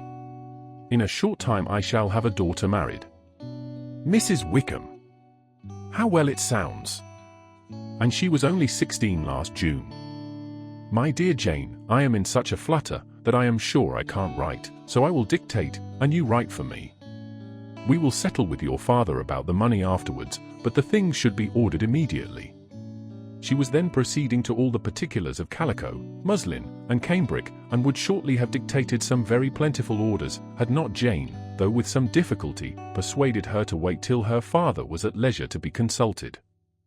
One day's delay, she observed, would be of small importance, and her mother was too happy to be quite so obstinate as usual. Other schemes, too, came into her head. I will go to Meryton, said she, as soon as I am dressed, and tell the good news to my sister Phillips. And as I come back, I can call on Lady Lucas and Mrs. Long. Kitty, run down and order the carriage. An airing would do me a great deal of good, I am sure. Girls, can I do anything for you in Meryton? Oh, here comes Hill. My dear Hill, have you heard the good news? Miss Lydia is going to be married, and you shall all have a bowl of punch to make merry at her wedding. Mrs. Hill began instantly to express her joy. Elizabeth received her congratulations amongst the rest, and then, sick of this folly, took refuge in her own room, that she might think with freedom. Poor Lydia's situation must, at best, be bad enough, but that it was no worse, she had need to be thankful. She felt it so, and though, in looking forward, neither rational happiness nor worldly prosperity could be justly expected for her sister, in looking back to what they had feared only 2 hours ago, she felt all the advantages of what they had gained. Mr. Bennet had very often wished before this period of his life that, instead of spending his whole income, he had laid by an annual sum for the better provision of his children, and of his wife, if she survived him. He now wished it more than ever. Had he done his duty in that respect, Lydia need not have been indebted to her uncle for whatever of honour or credit could now be purchased for her. The satisfaction of prevailing on one of the most worthless young men in Great Britain to be her husband might then have rested in its proper place. He was seriously concerned that a cause of so little advantage to anyone should be forwarded at the sole expense of his brother-in-law, and he was determined, if possible, to find out the extent of his assistance, and to discharge the obligation as soon as he could. When first Mr. Bennet had married, economy was held to be perfectly useless, for, of course, they were to have a son. The son was to join in cutting off the entail, as soon as he should be of age, and the widow and younger children would by that means be provided for. 5 daughters successively entered the world, but yet the son was to come, and Mrs. Bennet, for many years after Lydia's birth, had been certain that he would. This event had at last been despaired of, but it was then too late to be saving. Mrs. Bennet had no turn for economy, and her husband's love of independence had alone prevented their exceeding their income. £5,000 was settled by marriage articles on Mrs. Bennet and the children. But in what proportions it should be divided amongst the latter depended on the will of the parents. This was one point, with regard to Lydia, at least, which was now to be settled, and Mr. Bennet could have no hesitation in acceding to the proposal before him. In terms of grateful acknowledgment for the kindness of his brother, though expressed most concisely, he then delivered on paper his perfect approbation of all that was done, and his willingness to fulfill the engagements that had been made for him. He had never before supposed that, could Wickham be prevailed on to marry his daughter, it would be done with so little inconvenience to himself as by the present arrangement. He would scarcely be £10 a year the loser by the 100 that was to be paid them, for, what with her board and pocket allowance, and the continual presents in money which passed to her through her mother's hands, Lydia's expenses had been very little within that sum. That it would be done with such trifling exertion on his side, too, was another very welcome surprise, for his wish at present was to have as little trouble in the business as possible. When the first transports of rage which had produced his activity in seeking her were over, he naturally returned to all his former indolence. His letter was soon dispatched, for, though dilatory in undertaking business, he was quick in its execution. He begged to know further particulars of what he was indebted to his brother, but was too angry with Lydia to send any message to her. The good news spread quickly through the house, and with proportionate speed through the neighborhood. It was borne in the latter with decent philosophy. To be sure, it would have been more for the advantage of conversation had Miss Lydia Bennet come upon the town, or, as the happiest alternative, been secluded from the world, in some distant farmhouse. But there was much to be talked of in marrying her, and the good-natured wishes for her well-doing which had proceeded before from all the spiteful old ladies in Meryton lost but a little of their spirit in this change of circumstances, because with such an husband her misery was considered certain. It was a fortnight since Mrs. Bennet had been downstairs, but on this happy day she again took her seat at the head of her table, and in spirits oppressively high. No sentiment of shame gave a damp to her triumph. The marriage of a daughter, which had been the first object of her wishes since Jane was 16, was now on the point of accomplishment, and her thoughts and her words ran wholly on those attendants of elegant nuptials, fine muslins, new carriages, and servants.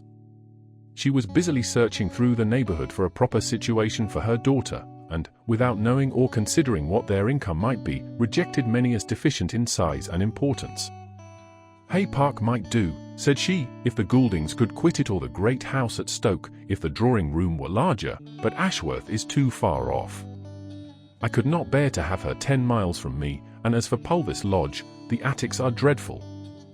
Her husband allowed her to talk on without interruption while the servants remained. But when they had withdrawn, he said to her, Mrs. Bennet, before you take any or all of these houses for your son and daughter, let us come to a right understanding. Into any house in this neighborhood they shall never have admittance.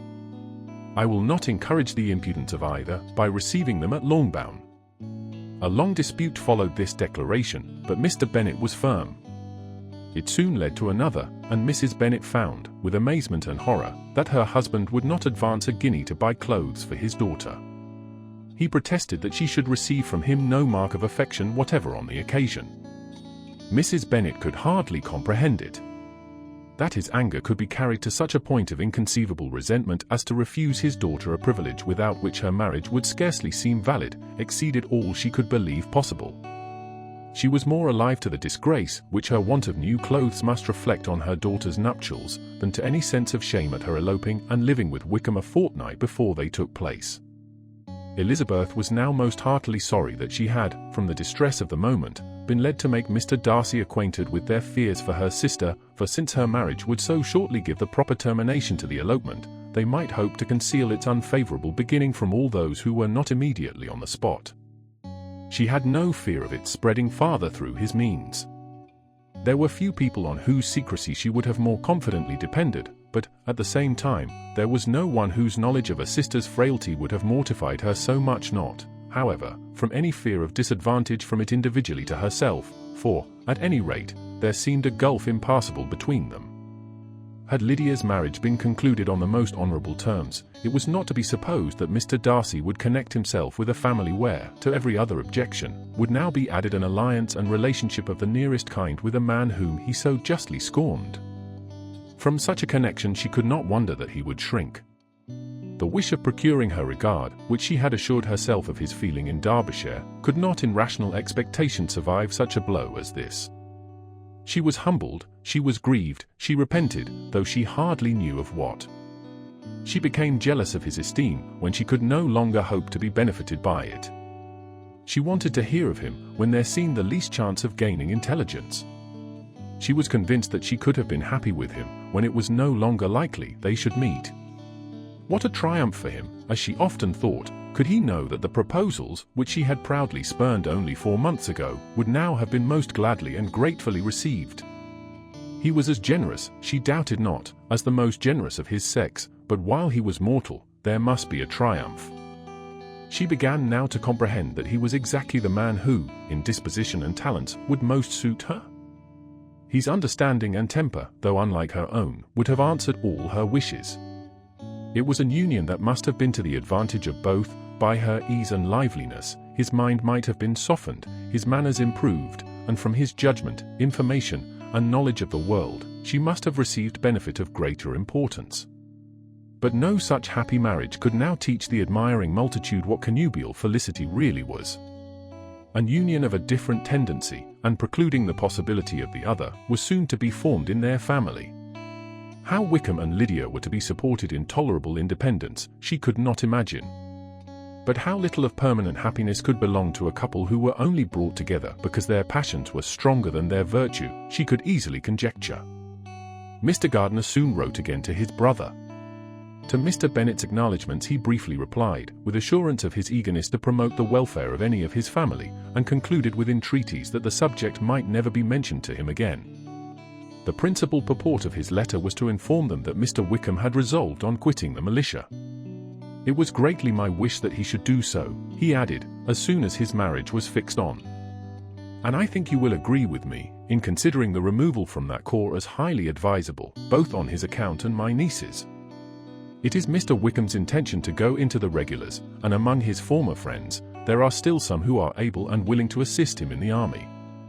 He has the promise of an ensigncy in General Pest's regiment, now quartered in the north. It is an advantage to have it so far from this part of the kingdom.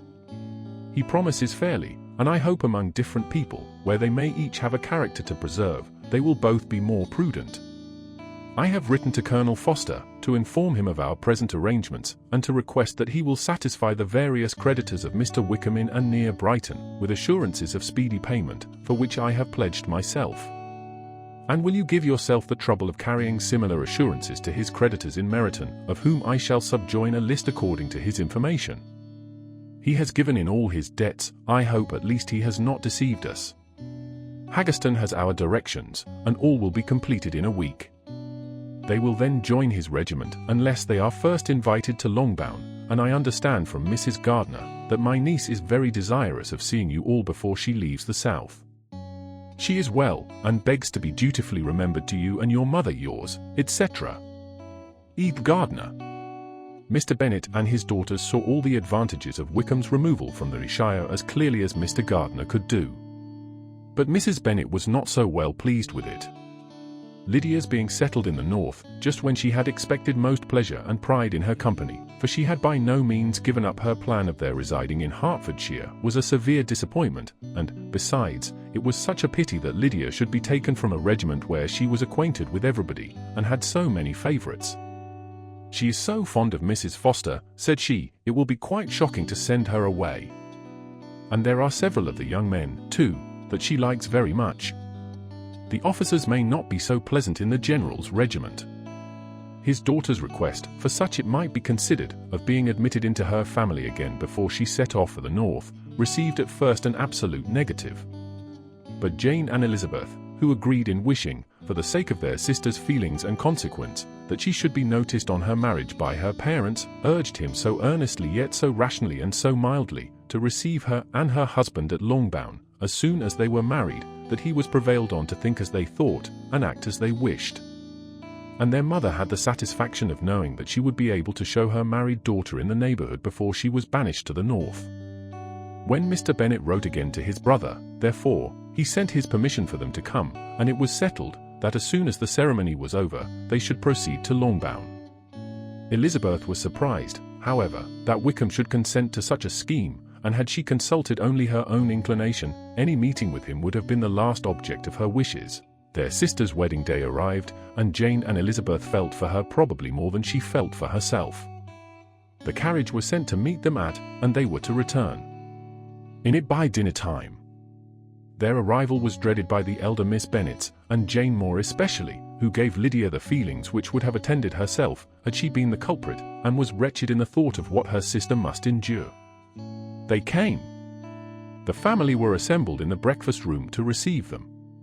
Smiles decked the face of Mrs. Bennet as the carriage drove up to the door. Her husband looked impenetrably grave, her daughters, alarmed, anxious, uneasy. Lydia's voice was heard in the vestibule, the door was thrown open, and she ran into the room. Her mother stepped forwards, embraced her, and welcomed her with rapture, gave her hand, with an affectionate smile, to Wickham, who followed his lady, and wished them both joy with an alacrity which showed no doubt of their happiness. Their reception from Mr. Bennet, to whom they then turned, was not quite so cordial.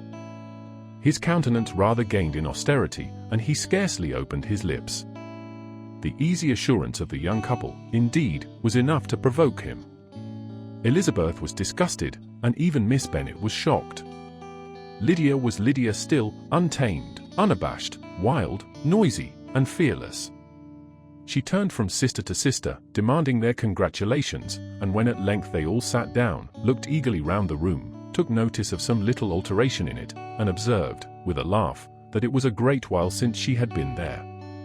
Wickham was not at all more distressed than herself, but his manners were always so pleasing, that had his character and his marriage been exactly what they ought, his smiles and his easy address, while he claimed their relationship, would have delighted them all.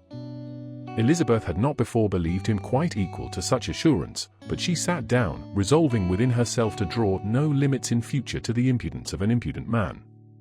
She blushed, and Jane blushed, but the cheeks of the two who caused their confusion suffered no variation of colour. There was no want of discourse. The bride and her mother could neither of them talk fast enough, and Wickham, who happened to sit near Elizabeth, began inquiring after his acquaintance in that neighbourhood, with a good-humoured ease which she felt very unable to equal in her replies. They seemed each of them to have the happiest memories in the world. Nothing of the past was recollected with pain, and Lydia led voluntarily to subjects which her sisters would not have alluded to for the world. "Only think of its being 3 months," she cried, "since I went away. It seems but a fortnight, I declare, and yet there have been things enough happened in the time. Good gracious! When I went away, I am sure I had no more idea of being married till I came back again. Though I thought it would be very good fun if I was." Her father lifted up his eyes. Jane was distressed. Elizabeth looked expressively at Lydia, but she, who never heard nor saw anything of which she chose to be insensible, gaily continued, "Oh, Mamma, do the people hereabouts know I am married today?" I was afraid they might not, and we overtook William Goulding in his curricle, so I was determined he should know it, and so I let down the side glass next to him, and took off my glove, and let my hand just rest upon the window frame, so that he might see the ring, and then I bowed and smiled like anything. Elizabeth could bear it no longer. She got up, and ran out of the room, and returned no more, till she heard them passing through the hall to the dining parlour. She then joined them soon enough to see Lydia, with anxious parade, walk up to her mother's right hand, and hear her say to her eldest sister, "Ah, Jane, I take your place now, and you must go lower, because I am a married woman." It was not to be supposed that time would give Lydia that embarrassment from which she had been so wholly free at first. Her ease and good spirits increased. She longed to see Mrs. Phillips, the Lucases, and all their other neighbours, and to hear herself called Mrs. Wickham by each of them, and in the meantime, she went after dinner to show her ring, and boast of being married, to Mrs. Hill and the 2 housemaids. "Well, Mamma," said she, when they were all returned to the breakfast room, "and what do you think of my husband? Is not he a charming man? I am sure my sisters must all envy me. I only hope they may have half my good luck. They must all go to Brighton. That is the place to get husbands. What a pity it is, Mamma, we did not all go." "Very true, and if I had my will, we should. But my dear Lydia, I don't at all like your going such a way off." "Must it be so?" "Oh, Lord! Yes, there is nothing in that. I shall like it of all things. You and Papa, and my sisters, must come down and see us. We shall be at Newcastle all the winter, and I dare say there will be some balls, and I will take care to get good partners for them all." "I should like it beyond anything," said her mother. "And then when you go away, you may leave 1 or 2 of my sisters behind you, and I dare say I shall get husbands for them before the winter is over. "I thank you for my share of the favor," said Elizabeth, "but I do not particularly like your way of getting husbands." Their visitors were not to remain above 10 days with them. Mr. Wickham had received his commission before he left London, and he was to join his regiment at the end of a fortnight. No one but Mrs. Bennet regretted that their stay would be so short, and she made the most of the time by visiting about with her daughter and having very frequent parties at home. These parties were acceptable to all. To avoid a family circle was even more desirable to such as did think than such as did not. Wickham's affection for Lydia was just what Elizabeth had expected to find it, not equal to Lydia's for him. She had scarcely needed her present observation to be satisfied, from the reason of things, that their elopement had been brought on by the strength of her love, rather than by his, and she would have wondered why, without violently caring for her, he chose to elope with her at all, had she not felt certain that his flight was rendered necessary by distress of circumstances, and if that were the case, he was not the young man to resist an opportunity of having a companion. Lydia was exceedingly fond of him. He was her dear Wickham on every occasion. No one was to be put in competition with him. He did everything best in the world, and she was sure he would kill more birds on the 1st of September than anybody else in the country. One morning, soon after their arrival, as she was sitting with her 2 elder sisters, she said to Elizabeth, "Lizzie, I never gave you an account of my wedding, I believe. You were not by when I told Mamma and the others all about it. Are not you curious to hear how it was managed?" "No, really," replied Elizabeth. "I think there cannot be too little said on the subject." "La! You are so strange. But I must tell you how it went off. We were married, you know, at St. Clement's, because Wickham's lodgings were in that parish. And it was settled that we should all be there by 11 o'clock. My uncle and aunt and I were to go together, and the others were to meet us at the church. Well, Monday morning came, and I was in such a fuss. I was so afraid, you know, that something would happen to put it off, and then I should have gone quite distracted. And there was my aunt, all the time I was dressing, preaching and talking away just as if she was reading a sermon. However, I did not hear above 1 word in 10, for I was thinking, you may suppose, of my dear Wickham. I longed to know whether he would be married in his blue coat. Well, and so we breakfasted at 10 as usual. I thought it would never be over, for, by the by, you are to understand, that my uncle and aunt were horrid unpleasant all the time I was with them. If you'll believe me, I did not once put my foot out of doors, though I was there a fortnight. Not one party, or scheme, or anything. To be sure London was rather thin, but, however, the little theatre was open. Well, and so just as the carriage came to the door, my uncle was called away upon business to that horrid man Mr. Stone. And then, you know, when once they get together, there is no end of it. Well, I was so frightened I did not know what to do, for my uncle was to give me away, and if we were beyond the hour, we could not be married all day. But, luckily, he came back again in 10 minutes' time, and then we all set out. However, I recollected afterwards that if he had been prevented going, the wedding need not be put off, for Mr. Darcy might have done as well." "Mr. Darcy," repeated Elizabeth, in utter amazement. "Oh, yes, he was to come there with Wickham, you know. But gracious me! I quite forgot. I ought not to have said a word about it. I promised them so faithfully. What will Wickham say? It was to be such a secret." "If it was to be secret," said Jane, "say not another word on the subject.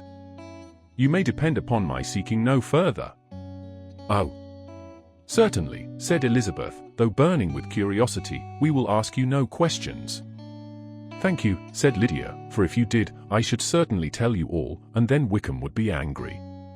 On such encouragement to ask, Elizabeth was forced to put it out of her power by running away. But to live in ignorance on such a point was impossible, or at least it was impossible not to try for information. Mr. Darcy had been at her sister's wedding. It was exactly a scene, and exactly among people, where he had apparently least to do, and least temptation to go. Conjectures as to the meaning of it, rapid and wild, hurried into her brain, but she was satisfied with none. Those that best pleased her, as placing his conduct in the noblest light, seemed most improbable. she could not bear such suspense, and hastily seizing a sheet of paper, wrote a short letter to her aunt, to request an explanation of what Lydia had dropped, if it were compatible with the secrecy which had been intended. "You may readily comprehend," she added, "what my curiosity must be to know how a person unconnected with any of us, and, comparatively speaking, a stranger to our family, should have been amongst you at such a time.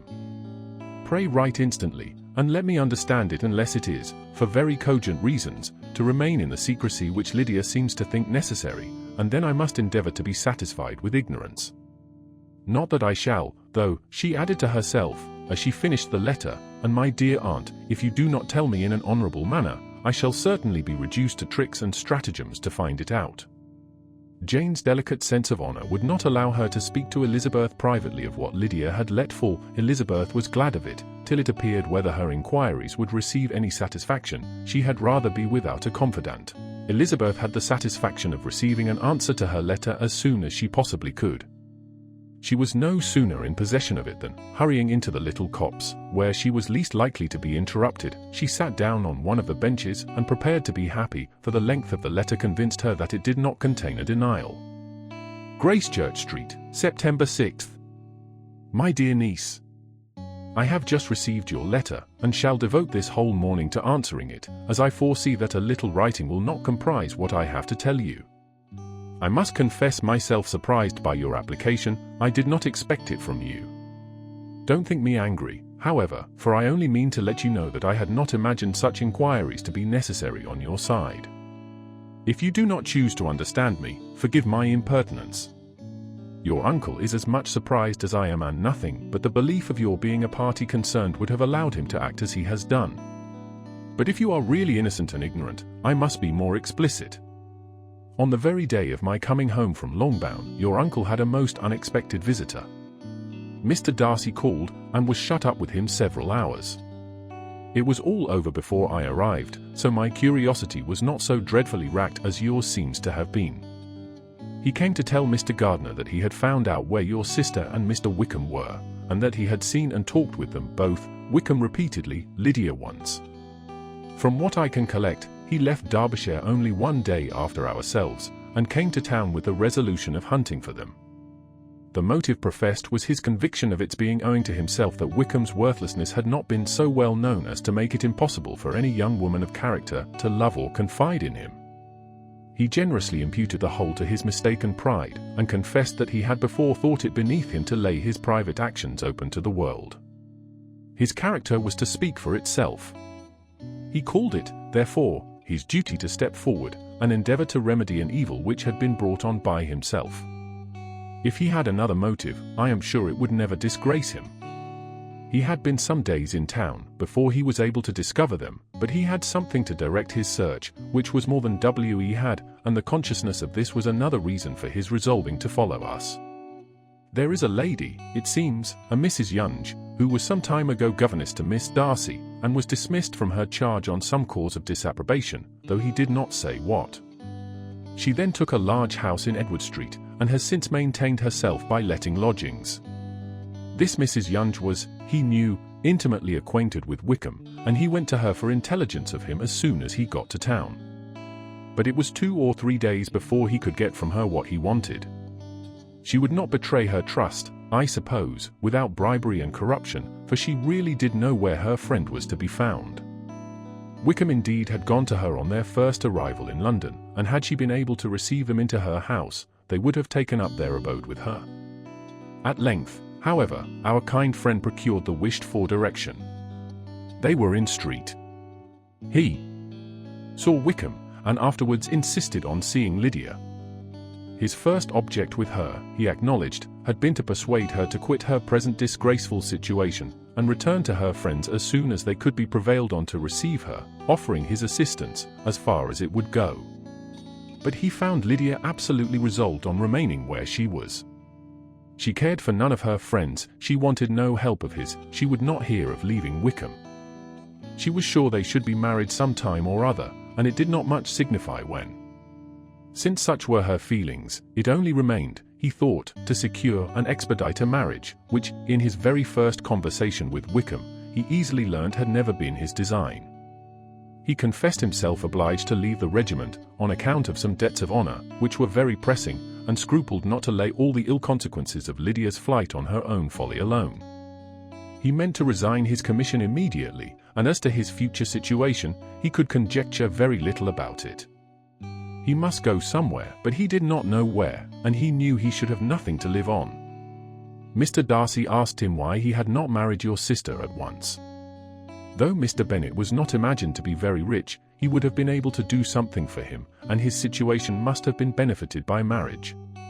But he found, in reply to this question, that Wickham still cherished the hope of more effectually making his fortune by marriage in some other country. Under such circumstances, however, he was not likely to be proof against the temptation of immediate relief. They met several times, for there was much to be discussed. Wickham of course wanted more than he could get, but at length was reduced to be reasonable.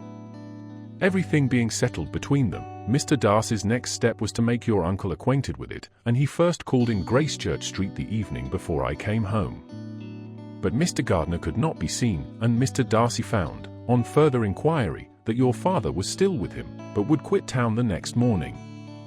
He did not judge your father to be a person whom he could so properly consult as your uncle, and therefore readily postponed seeing him till after the departure of the former. He did not leave his name, until the next day it was only known that a gentleman had called on business. On Saturday he came again. Your father was gone, your uncle at home, and, as I said before, they had a great deal of talk together. They met again on Sunday, and then I saw him too. It was not all settled before Monday. As soon as it was, the express was sent off to Longbourn. But our visitor was very obstinate. I fancy, Lizzie, that obstinacy is the real defect of his character, after all. He has been accused of many faults at different times, but this is the true one. Nothing was to be done that he did not do himself, though I am sure, and I do not speak it to be thanked, therefore say nothing about it, your uncle would most readily have settled the whole. They battled it together for a long time, which was more than either the gentleman or lady concerned in it deserved. But at last your uncle was forced to yield, and instead of being allowed to be of use to his niece, was forced to put up with only having the probable credit of it, which went sorely against the grain, and I really believe your letter this morning gave him great pleasure, because it required an explanation that would rob him of his borrowed feathers, and give the praise where it was due. But, Lizzie, this must go no farther than yourself, or Jane at most. You know pretty well, I suppose, what has been done for the young people. His debts are to be paid, amounting, I believe, to considerably more than £1,000, another 1,000 in addition to her own settled upon her, and his commission purchased. The reason why all this was to be done by him alone was such as I have given above. It was owing to him, to his reserve and want of proper consideration, that Wickham's character had been so misunderstood, and consequently that he had been received and noticed as he was. Perhaps there was some truth in this, though I doubt whether his reserve, or anybody's reserve, can be answerable for the event. But in spite of all this fine talking, my dear Lizzie, you may rest perfectly assured that your uncle would never have yielded, if we had not given him credit for another interest in the affair. When all this was resolved on, he returned again to his friends, who were still staying at Pemberley, but it was agreed that he should be in London once more when the wedding took place, and all money matters were then to receive the last finish. I believe I have now told you everything. It is a relation which you tell me is to give you great surprise. I hope at least it will not afford you any displeasure. Lydia came to us, and Wickham had constant admission to the house. He was exactly what he had been when I knew him in Hertfordshire, but I would not tell you how little I was satisfied with her behaviour while she stayed with us, if I had not perceived, by Jane's letter last Wednesday, that her conduct on coming home was exactly of a piece with it, and therefore what I now tell you can give you no fresh pain. I talked to her repeatedly in the most serious manner, representing to her all the wickedness of what she had done, and all the unhappiness she had brought on her family. If she heard me, it was by good luck, for I am sure she did not listen. I was sometimes quite provoked, but then I recollected my dear Elizabeth and Jane, and for their sakes had patience with her. Mr. Darcy was punctual in his return, and as Lydia informed you, attended the wedding. He dined with us the next day, and was to leave town again on Wednesday or Thursday. Will you be very angry with me, my dear Lizzie, if I take this opportunity of saying what I was never bold enough to say before, how much I like him. His behavior to us has, in every respect, been as pleasing as when we were in Derbyshire. His understanding and opinions all please me. He wants nothing but a little more liveliness, and that, if he marry prudently, his wife may teach him. I thought him very sly. He hardly ever mentioned your name. But slyness seems the fashion. Pray forgive me if I have been very presuming, or at least do not punish me so far as to exclude me from P. I shall never be quite happy till I have been all round the park. A low phaeton, with a nice little pair of ponies, would be the very thing. But I must write no more. The children have been wanting me this half hour. Yours, very sincerely, M. Gardner.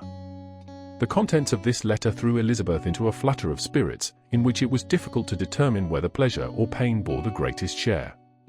The vague and unsettled suspicions, which uncertainty had produced of what Mr. Darcy might have been doing to forward her sister's match, which she had feared to encourage as an exertion of goodness too great to be probable, and at the same time dreaded to be just, from the pain of obligation, were proved beyond their greatest extent to be true.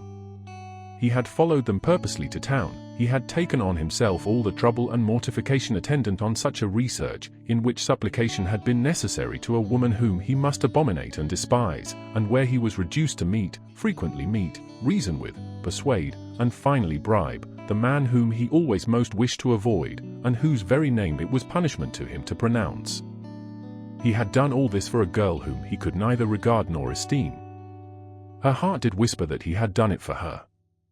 But it was a hope shortly checked by other considerations, and she soon felt that even her vanity was insufficient, when required to depend on his affection for her, for a woman who had already refused him as able to overcome a sentiment so natural as abhorrence against relationship with Wickham. Brother-in-law of Wickham. Every kind of pride must revolt from the connection. He had, to be sure, done much. She was ashamed to think how much. But he had given a reason for his interference, which asked no extraordinary stretch of belief. It was reasonable that he should feel he had been wrong. He had liberality, and he had the means of exercising it, and though she would not place herself as his principal inducement, she could, perhaps, believe that remaining partiality for her might assist his endeavors in a cause where her peace of mind must be materially concerned. It was painful, exceedingly painful, to know that they were under obligations to a person who could never receive a return. They owed the restoration of Lydia, her character, everything, to him. Oh, how heartily did she grieve over every ungracious sensation she had ever encouraged, every saucy speech she had ever directed towards him. For herself she was humbled, but she was proud of him. Proud that in a cause of compassion and honor, he had been able to get the better of himself. She read over her aunt's commendation of him again and again. It was hardly enough, but it pleased her. She was even sensible of some pleasure, though mixed with regret, on finding how steadfastly both she and her uncle had been persuaded that affection and confidence subsisted between Mr. Darcy and herself. She was roused from her seat, and her reflections, by some one's approach, and before she could strike into another path, she was overtaken by Wickham. "I am afraid I interrupt your solitary ramble, my dear sister," said he, as he joined her. "You certainly do," she replied with a smile, "but it does not follow that the interruption must be unwelcome. I should be sorry indeed, if it were. We were always good friends, and now we are better." "True. Are the others coming out?" "I do not know. Mrs. Bennet and Lydia are going in the carriage to Meryton. And so, my dear sister, I find, from our uncle and aunt, that you have actually seen Pemberley." She replied in the affirmative. "I almost envy you the pleasure, and yet I believe it would be too much for me, or else I could take it in my way to Newcastle." "And you saw the old housekeeper, I suppose?" "Poor Reynolds, she was always very fond of me. But of course she did not mention my name to you." "Yes, she did." "And what did she say?" "That you were gone into the army, and she was afraid had not turned out well. At such a distance as that, you know, things are strangely misrepresented." "Certainly," he replied, biting his lips. Elizabeth hoped she had silenced him, but he soon afterwards said, "I was surprised to see Darcy in town last month. We passed each other several times. I wonder what he can be doing there." Perhaps preparing for his marriage with Mr. Burf, said Elizabeth.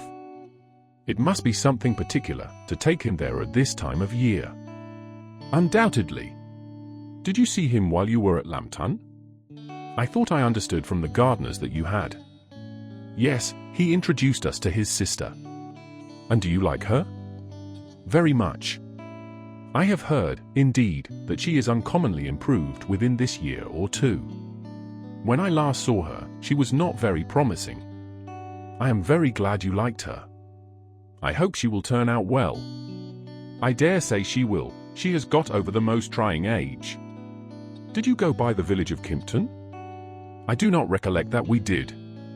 I mention it because it is the living which I ought to have had. A most delightful place, excellent parsonage house. It would have suited me in every respect. How should you have liked making sermons? Exceedingly well. I should have considered it as part of my duty, and the exertion would soon have been nothing. One ought not to repine, but, to be sure, it would have been such a thing for me. The quiet, the retirement of such a life would have answered all my ideas of happiness. But it was not to be. Did you ever hear Darcy mention the circumstance, when you were in Kent? I have heard from authority, which I thought as good, that it was left you conditionally only, and at the will of the present patron. You have? Yes, there was something in that. I told you so from the first, you may remember. I did hear, too, that there was a time when sermon-making was not so palatable to you as it seems to be at present, that you actually declared your resolution of never taking orders, and that the business had been compromised accordingly. You did. And it was not wholly without foundation. You may remember what I told you on that point, when first we talked of it. They were now almost at the door of the house, for she had walked fast to get rid of him, and unwilling, for her sister's sake, to provoke him, she only said in reply, with a good-humoured smile, "Come, Mr. Wickham, we are brother and sister, you know. Do not let us quarrel about the past. In future, I hope we shall be always of one mind." She held out her hand, he kissed it with affectionate gallantry, though he hardly knew how to look, and they entered the house. Mr. Wickham was so perfectly satisfied with this conversation that he never again distressed himself, or provoked his dear sister Elizabeth, by introducing the subject of it, and she was pleased to find that she had said enough to keep him quiet. The day of his and Lydia's departure soon came, and Mrs. Bennet was forced to submit to a separation, which, as her husband by no means entered into her scheme of their all going to Newcastle, was likely to continue at least a 12-month. "Oh, my dear Lydia," she cried, "when shall we meet again?" "Oh, Lord! I don't know. Not these 2 or 3 years, perhaps. Write to me very often, my dear. As often as I can. But you know married women have never much time for writing. My sisters may write to me. They will have nothing else to do." Mr. Wickham's adieus were much more affectionate than his wife's.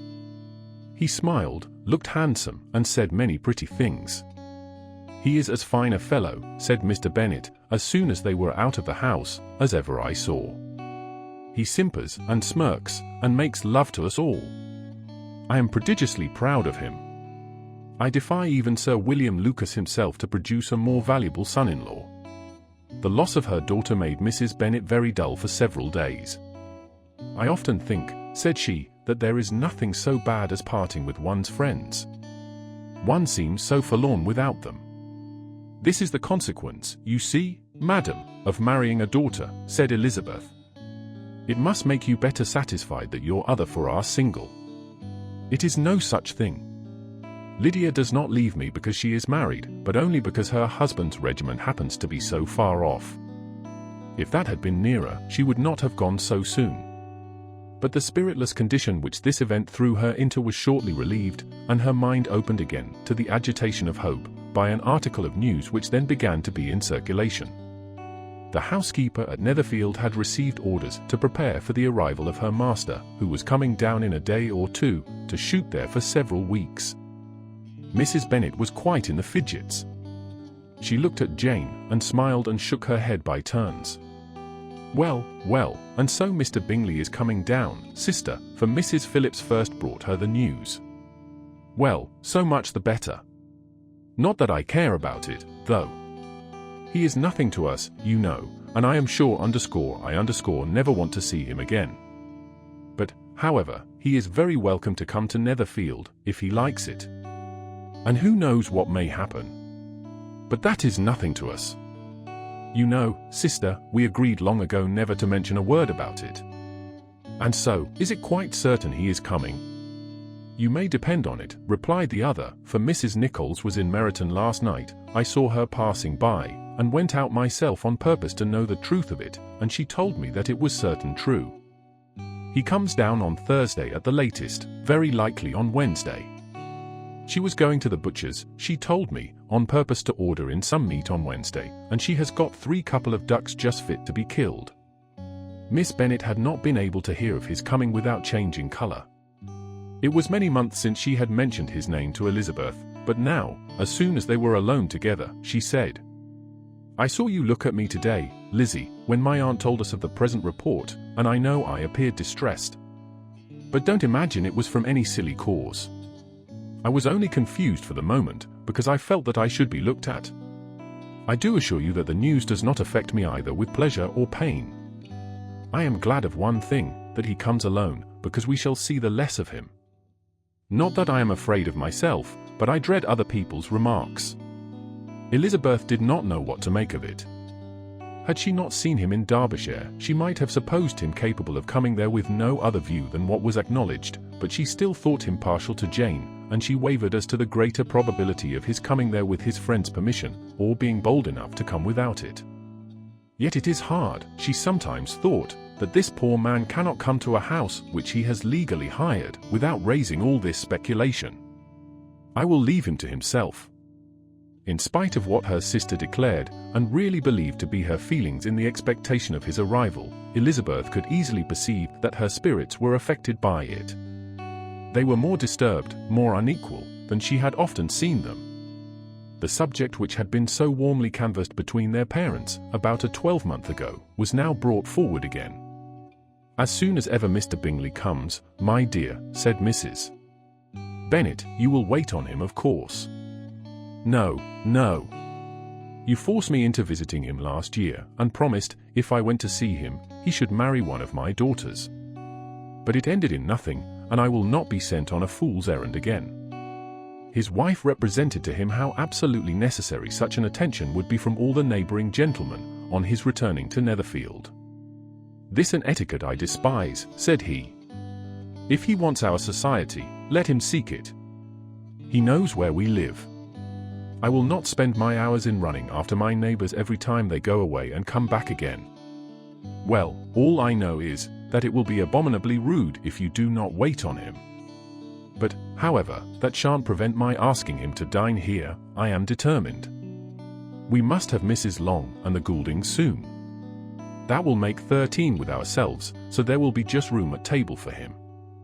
Consoled by this resolution, she was the better able to bear her husband's incivility, though it was very mortifying to know that her neighbours might all see Mr. Bingley, in consequence of it, before they did. As the day of his arrival drew near, "I begin to be sorry that he comes at all," said Jane to her sister. "It would be nothing, I could see him with perfect indifference, but I can hardly bear to hear it thus perpetually talked of.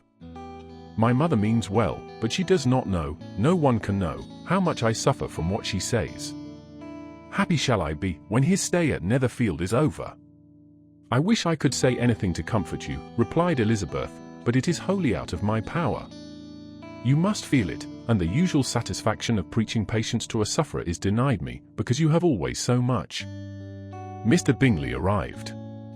Mrs. Bennet, through the assistance of servants, contrived to have the earliest tidings of it, that the period of anxiety and fretfulness on her side might be as long as it could.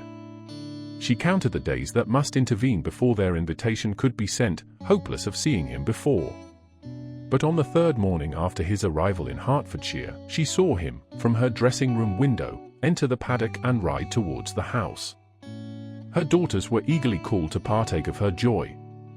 Jane resolutely kept her place at the table, but Elizabeth, to satisfy her mother, went to the window. She saw Mr. Darcy with him, and sat down again by her sister. "There is a gentleman with him, mamma," said Kitty. "Who can it be?" Some acquaintance or other, my dear, I suppose. I am sure I do not know. La, replied Kitty, it looks just like that man that used to be with him before. Mr. What's his name? That tall, proud man. Good gracious. Mr. Darcy, and so it does, I vow. Well, any friend of Mr. Bingley's will always be welcome here, to be sure, but else I must say that I hate the very sight of him. Jane looked at Elizabeth with surprise and concern. She knew but little of their meeting in Derbyshire, and therefore felt for the awkwardness which must attend her sister in seeing him almost for the first time after receiving his explanatory letter. Both sisters were uncomfortable enough. Each felt for the other, and of course for themselves, and their mother talked on of her dislike of Mr. Darcy, and her resolution to be civil to him only as Mr. Bingley's friend, without being heard by either of them. But Elizabeth had sources of uneasiness which could not be suspected by Jane, to whom she had never yet had courage to show Mrs. Gardiner's letter, or to relate her own change of sentiment towards him. To Jane, he could be only a man whose proposal she had refused, and whose merit she had undervalued, but to her own more extensive information, he was the person to whom the whole family were indebted for the first of benefits, and whom she regarded herself with an interest, if not quite so tender, at least as reasonable and just as what Jane felt for Bingley. Her astonishment at his coming to Netherfield, to Longbourn, and voluntarily seeking her again, was almost equal to what she had known on first witnessing his altered behaviour in Derbyshire. The colour which had been driven from her face, returned for half a minute with an additional glow, and a smile of delight added lustre to her eyes, as she thought for that space of time that his affection and wishes must still be unshaken. But she would not be secure. "Let me first see how he behaves," said she, "it will then be early enough for expectation."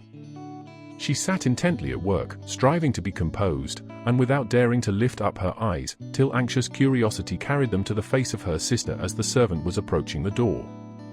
Jane looked a little paler than usual, but more sedate than Elizabeth had expected. On the gentleman's appearing, her colour increased, yet she received them with tolerable ease, and with a propriety of behaviour equally free from any symptom of resentment or any unnecessary complaisance. Elizabeth said as little to either as civility would allow, and sat down again to her work, with an eagerness which it did not often command. She had ventured only one glance at Darcy. He looked serious, as usual, and, she thought, more as he had been used to look in Hertfordshire than as she had seen him at Pemberley. But perhaps he could not in her mother's presence be what he was before her uncle and aunt. It was a painful, but not an improbable, conjecture. Bingley she had likewise seen for an instant, and in that short period saw him looking both pleased and embarrassed. He was received by Mrs. Bennet with a degree of civility which made her two daughters ashamed, especially when contrasted with the cold and ceremonious politeness of her curtsy and address to his friend. Elizabeth, particularly, who knew that her mother owed to the latter the preservation of her favourite daughter from irremediable infamy, was hurt and distressed to a most painful degree by a distinction so ill applied.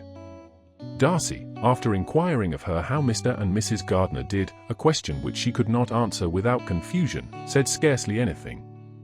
He was not seated by her, perhaps that was the reason of his silence, but it had not been so in Derbyshire. There he had talked to her friends, when he could not to herself. But now several minutes elapsed without bringing the sound of his voice, and when occasionally, unable to resist the impulse of curiosity, she raised her eyes to his face, she as often found him looking at Jane as at herself, and frequently on no object but the ground. More thoughtfulness and less anxiety to please, than when they last met, were plainly expressed. She was disappointed, and angry with herself for being so. "Could I expect it to be otherwise?" said she. "Yet why did he come?" She was in no humour for conversation with anyone but himself, and to him she had hardly courage to speak. She inquired after his sister, but could do no more. "It is a long time, Mr. Bingley, since you went away," said Mrs. Bennet. He readily agreed to it. "I began to be afraid you would never come back again. People did say you meant to quit the place entirely at Michaelmas, but, however, I hope it is not true. A great many changes have happened in the neighbourhood since you went away. Miss Lucas is married and settled. And one of my own daughters. I suppose you have heard of it, indeed, you must have seen it in the papers. It was in the Times and the Courier, I know, though it was not put in as it ought to be. It was only said, lately, George Wickham, Esquire to Miss Lydia Bennet, without there being a syllable said of her father, or the place where she lived, or anything. It was my brother Gardner's drawing up too, and I wonder how he came to make such an awkward business of it. Did you see it? Bingley replied that he did, and made his congratulations. Elizabeth dared not lift up her eyes. How Mr. Darcy looked, therefore, she could not tell. It is a delightful thing, to be sure, to have a daughter well married, continued her mother, but at the same time, Mr. Bingley, it is very hard to have her taken such away from me. They are gone down to Newcastle, a place quite northward, it seems, and there they are to stay I do not know how long. His regiment is there, for I suppose you have heard of his leaving the shire, and of his being gone into the regulars. Thank heaven! He has some friends, though perhaps not so many as he deserves. Elizabeth, who knew this to be levelled at Mr. Darcy, was in such misery of shame, that she could hardly keep her seat. It drew from her, however, the exertion of speaking, which nothing else had so effectually done before, and she asked Bingley whether he meant to make any stay in the country at present. A few weeks, he believed. When you have killed all your own birds, Mr. Bingley, said her mother, I beg you will come here, and shoot as many as you please on Mr. Bennet's manor. I am sure he will be vastly happy to oblige you, and will save all the best of the coveys for you. Elizabeth's misery increased, at such unnecessary, such officious attention. Were the same fair prospect to arise at present as had flattered them a year ago, everything, she was persuaded, would be hastening to the same vexatious conclusion. At that instant, she felt that years of happiness could not make Jane or herself amends for moments of such painful confusion. The first wish of my heart, said she to herself, is never more to be in company with either of them. Their society can afford no pleasure that will atone for such wretchedness as this. Let me never see either one or the other again. Yet the misery, for which years of happiness were to offer no compensation, received soon afterwards material relief, from observing how much the beauty of her sister rekindled the admiration of her former lover. When first he came in, he had spoken to her but little, but every 5 minutes seemed to be giving her more of his attention. He found her as handsome as she had been last year, as good-natured, and as unaffected, though not quite so chatty. Jane was anxious that no difference should be perceived in her at all, and was really persuaded that she talked as much as ever. But her mind was so busily engaged, that she did not always know when she was silent. When the gentleman rose to go away, Mrs. Bennet was mindful of her intended civility, and they were invited and engaged to dine at Longbourn in a few days' time.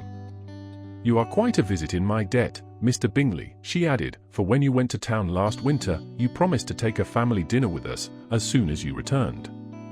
I have not forgot, you see, and I assure you, I was very much disappointed that you did not come back and keep your engagement. Bingley looked a little silly at this reflection, and said something of his concern at having been prevented by business. They then went away. Mrs. Bennet had been strongly inclined to ask them to stay and dine there that day, but, though she always kept a very good table, she did not think anything less than 2 courses could be good enough for a man on whom she had such anxious designs, or satisfy the appetite and pride of one who had 10,000 a year. As soon as they were gone, Elizabeth walked out to recover her spirits, or in other words, to dwell without interruption on those subjects that must deaden them more.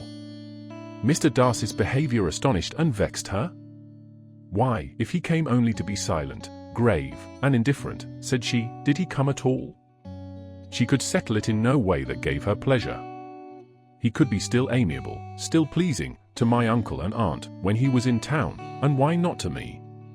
If he fears me, why come hither? If he no longer cares for me, why silent? Teasing, man! I will think no more about him. Her resolution was for a short time involuntarily kept by the approach of her sister, who joined her with a cheerful look, which showed her better satisfied with their visitors than Elizabeth. Now, said she, that this first meeting is over, I feel perfectly easy. I know my own strength, and I shall never be embarrassed again by his coming. I am glad he dines here on Tuesday. It will then be publicly seen that, on both sides, we meet only as common and indifferent acquaintance. Yes, very indifferent indeed, said Elizabeth, laughingly. Oh, Jane, take care, My dear Lizzie, you cannot think me so weak as to be in danger now. I think you are in very great danger of making him as much in love with you as ever. They did not see the gentleman again till Tuesday, and Mrs. Bennet, in the meanwhile, was giving way to all the happy schemes, which the good humour and common politeness of Bingley, in half an hour's visit, had revived. On Tuesday there was a large party assembled at Longbourn, and the two who were most anxiously expected, to the credit of their punctuality as sportsmen, were in very good time. When they repaired to the dining-room, Elizabeth eagerly watched to see whether Bingley would take the place, which, in all their former parties, had belonged to him, by her sister. Her prudent mother, occupied by the same ideas, forbore to invite him to sit by herself. On entering the room, he seemed to hesitate, but Jane happened to look round, and happened to smile. It was decided. He placed himself by her. Elizabeth, with a triumphant sensation, looked towards his friend. He bore it with noble indifference, and she would have imagined that Bingley had received his sanction to be happy, had she not seen his eyes likewise turned towards Mr. Darcy, with an expression of half-laughing alarm. His behaviour to her sister was such, during dinner-time, as showed an admiration of her, which, though more guarded than formerly, persuaded Elizabeth, that if left wholly to himself, Jane's happiness, and his own, would be speedily secured. Though she dared not depend upon the consequence, she yet received pleasure from observing his behaviour. It gave her all the animation that her spirits could boast, for she was in no cheerful humour. Mr. Darcy was almost as far from her as the table could divide them. He was on one side of her mother. She knew how little such a situation would give pleasure to either, or make either appear to advantage. She was not near enough to hear any of their discourse, but she could see how seldom they spoke to each other, and how formal and cold was their manner whenever they did. Her mother's ungraciousness made the sense of what they owed him more painful to Elizabeth's mind, and she would, at times, have given anything to be privileged to tell him that his kindness was neither unknown nor unfelt by the whole of the family. She was in hopes that the evening would afford some opportunity of bringing them together, that the whole of the visit would not pass away without enabling them to enter into something more of conversation than the mere ceremonious salutation attending his entrance. Anxious and uneasy, the period which passed in the drawing-room, before the gentlemen came, was wearisome and dull to a degree that almost made her uncivil. She looked forward to their entrance as the point on which all her chance of pleasure for the evening must depend. "If he does not come to me, then," said she, "I shall give him up forever." The gentleman came, and she thought he looked as if he would have answered her hopes, but, alas! The ladies had crowded round the table, where Miss Bennet was making tea, and Elizabeth pouring out the coffee, in so close a confederacy that there was not a single vacancy near her which would admit of a chair. And on the gentleman's approaching, one of the girls moved closer to her than ever, and said, in a whisper, "The men shan't come and part us, I am determined. We want none of them, do we?" Darcy had walked away to another part of the room. She followed him with her eyes, envied everyone to whom he spoke, had scarcely patience enough to help anybody to coffee, and then was enraged against herself for being so silly. A man who has once been refused. How could I ever be foolish enough to expect a renewal of his love? Is there one among the sex who would not protest against such a weakness as a second proposal to the same woman? There is no indignity so abhorrent to their feelings.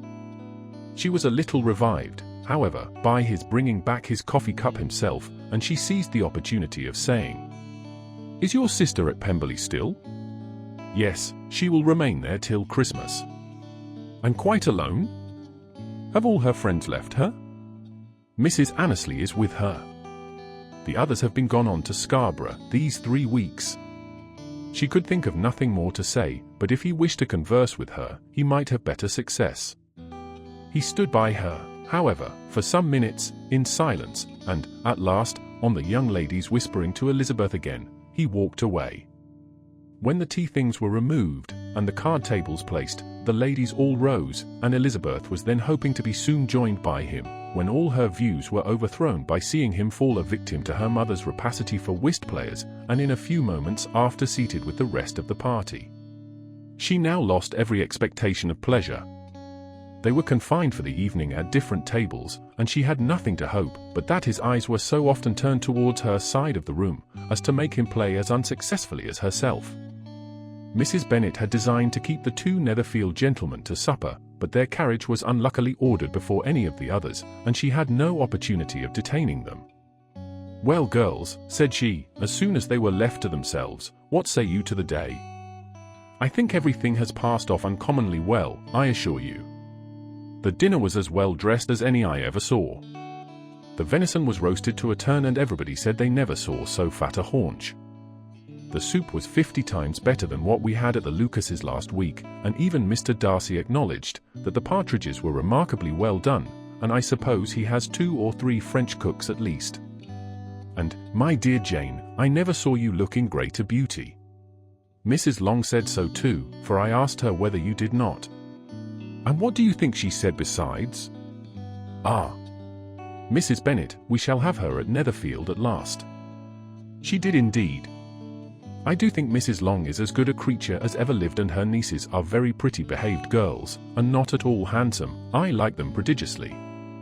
Mrs. Bennet, in short, was in very great spirits. She had seen enough of Bingley's behaviour to Jane to be convinced that she would get him at last, and her expectations of advantage to her family, when in a happy humour, were so far beyond reason, that she was quite disappointed at not seeing him there again the next day, to make his proposals.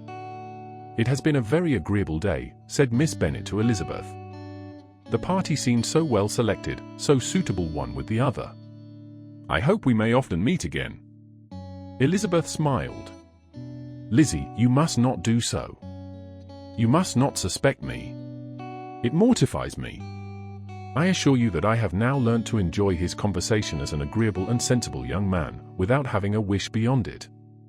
I am perfectly satisfied, from what his manners now are, that he never had any design of engaging my affection. It is only that he is blessed with greater sweetness of address, and a stronger desire of generally pleasing, than any other man." "You are very cruel," said her sister. "You will not let me smile, and are provoking me to it every moment. How hard it is in some cases to be believed, and how impossible in others. But why should you wish to persuade me that I feel more than I acknowledge?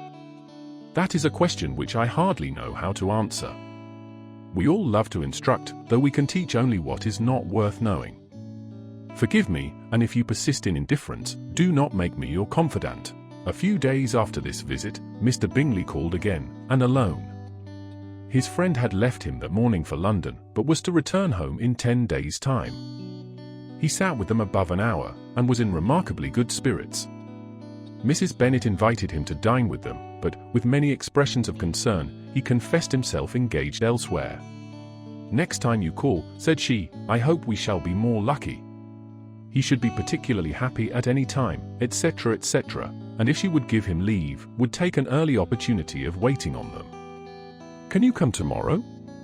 Yes, he had no engagement at all for tomorrow, and her invitation was accepted with alacrity.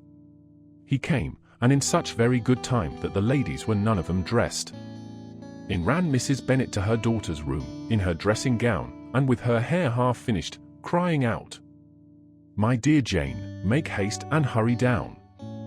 He is come, Mr. Bingley is come. He is, indeed. Make haste, make haste. Here, Sarah, come to Miss Bennet this moment, and help her on with her gown. Never mind Miss Liz's hair. We will be down as soon as we can," said Jane, "but I dare say Kitty is forwarder than either of us, for she went upstairs half an hour ago." "Oh, hang Kitty! What has she to do with it? Come, be quick, be quick! Where is your sash, my dear?" But when her mother was gone, Jane would not be prevailed on to go down without one of her sisters. The same anxiety to get them by themselves was visible again in the evening. After tea, Mr. Bennet retired to the library, as was his custom, and Mary went upstairs to her instrument. 2 obstacles of the 5 being thus removed, Mrs. Bennet sat looking and winking at Elizabeth and Catherine for a considerable time, without making any impression on them. Elizabeth would not observe her, and when at last Kitty did, she very innocently said, "What is the matter, mamma? What do you keep winking at me for? What am I to do?" "Nothing, child, nothing. I did not wink at you." She then sat still 5 minutes longer, but unable to waste such a precious occasion, she suddenly got up, and saying to Kitty, "Come here, my love, I want to speak to you," took her out of the room. Jane instantly gave a look at Elizabeth, which spoke her distress at such premeditation, and her entreaty that she would not give in to it. In a few minutes, Mrs. Bennet half opened the door and called out, "Lizzie, my dear, I want to speak with you." Elizabeth was forced to go. "We may as well leave them by themselves, you know," said her mother, as soon as she was in the hall. "Kitty and I are going upstairs to sit in my dressing room." Elizabeth made no attempt to reason with her mother, but remained quietly in the hall till she and Kitty were out of sight, then returned into the drawing room. Mrs. Bennet's schemes for this day were ineffectual. Bingley was everything that was charming, except the professed lover of her daughter. His ease and cheerfulness rendered him a most agreeable addition to their evening party, and he bore with the ill-judged officiousness of the mother, and heard all her silly remarks with a forbearance and command of countenance particularly grateful to the daughter. He scarcely needed an invitation to stay supper, and before he went away, an engagement was formed, chiefly through his own and Mrs. Bennet's means, for his coming next morning to shoot with her husband. After this day, Jane said no more of her indifference. Not a word passed between the sisters concerning Bingley, but Elizabeth went to bed in the happy belief that all must speedily be concluded, unless Mr. Darcy returned within the stated time. Seriously, however, she felt tolerably persuaded that all this must have taken place with that gentleman's concurrence. Bingley was punctual to his appointment, and he and Mr. Bennet spent the morning together, as had been agreed on. The latter was much more agreeable than his companion expected. There was nothing of presumption or folly in Bingley that could provoke his ridicule, or disgust him into silence, and he was more communicative, and less eccentric, than the other had ever seen him. Bingley of course returned with him to dinner, and in the evening Mrs. Bennet's invention was again at work to get everybody away from him and her daughter. Elizabeth, who had a letter to write, went into the breakfast room for that purpose soon after tea, for as the others were all going to sit down to cards, she could not be wanted to counteract her mother's schemes. But on returning to the drawing room, when her letter was finished, she saw, to her infinite surprise, there was reason to fear that her mother had been too ingenious for her. On opening the door, she perceived her sister and Bingley standing together over the hearth, as if engaged in earnest conversation, and had this led to no suspicion, the faces of both, as they hastily turned round and moved away from each other, would have told it all. Their situation was awkward enough, but as she thought was still worse. Not a syllable was uttered by either, and Elizabeth was on the point of going away again, when Bingley, who as well as the other had sat down, suddenly rose, and whispering a few words to her sister, ran out of the room. Jane could have no reserves from Elizabeth, where confidence would give pleasure, and instantly embracing her, acknowledged, with the liveliest emotion, that she was the happiest creature in the world. This too much, she added, by far too much. I do not deserve it. Oh. Why is not everybody as happy? Elizabeth's congratulations were given with a sincerity, a warmth, a delight, which words could but poorly express. Every sentence of kindness was a fresh source of happiness to Jane. But she would not allow herself to stay with her sister, or say half that remained to be said for the present. I must go instantly to my mother, she cried. I would not on any account trifle with her affectionate solicitude, or allow her to hear it from anyone but myself. He is gone to my father already. Oh, Lizzie, to know that what I have to relate will give such pleasure to all my dear family. How shall I bear so much happiness? She then hastened away to her mother, who had purposely broken up the card party, and was sitting upstairs with Kitty. Elizabeth, who was left by herself, now smiled at the rapidity and ease with which an affair was finally settled, that had given them so many previous months of suspense and vexation. And this, said she, is the end of all his friend's anxious circumspection. Of all his sister's falsehood and contrivance. The happiest, wisest, most reasonable end. In a few minutes she was joined by Bingley, whose conference with her father had been short and to the purpose. Where is your sister? Said he hastily, as he opened the door. With my mother upstairs. She will be down in a moment, I dare say. He then shut the door, and, coming up to her, claimed the good wishes and affection of a sister. Elizabeth honestly and heartily expressed her delight in the prospect of their relationship.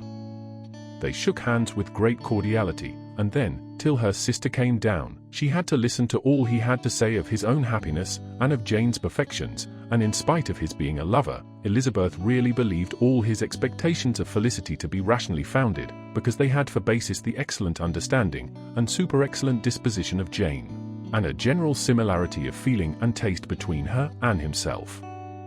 It was an evening of no common delight to them all. The satisfaction of Miss Bennet's mind gave a glow of such sweet animation to her face, as made her look handsomer than ever.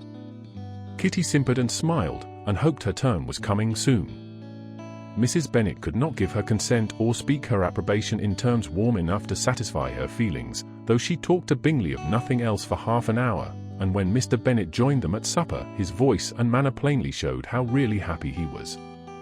Not a word, however, passed his lips in allusion to it, till their visitor took his leave for the night, but as soon as he was gone, he turned to his daughter, and said, "Jane, I congratulate you.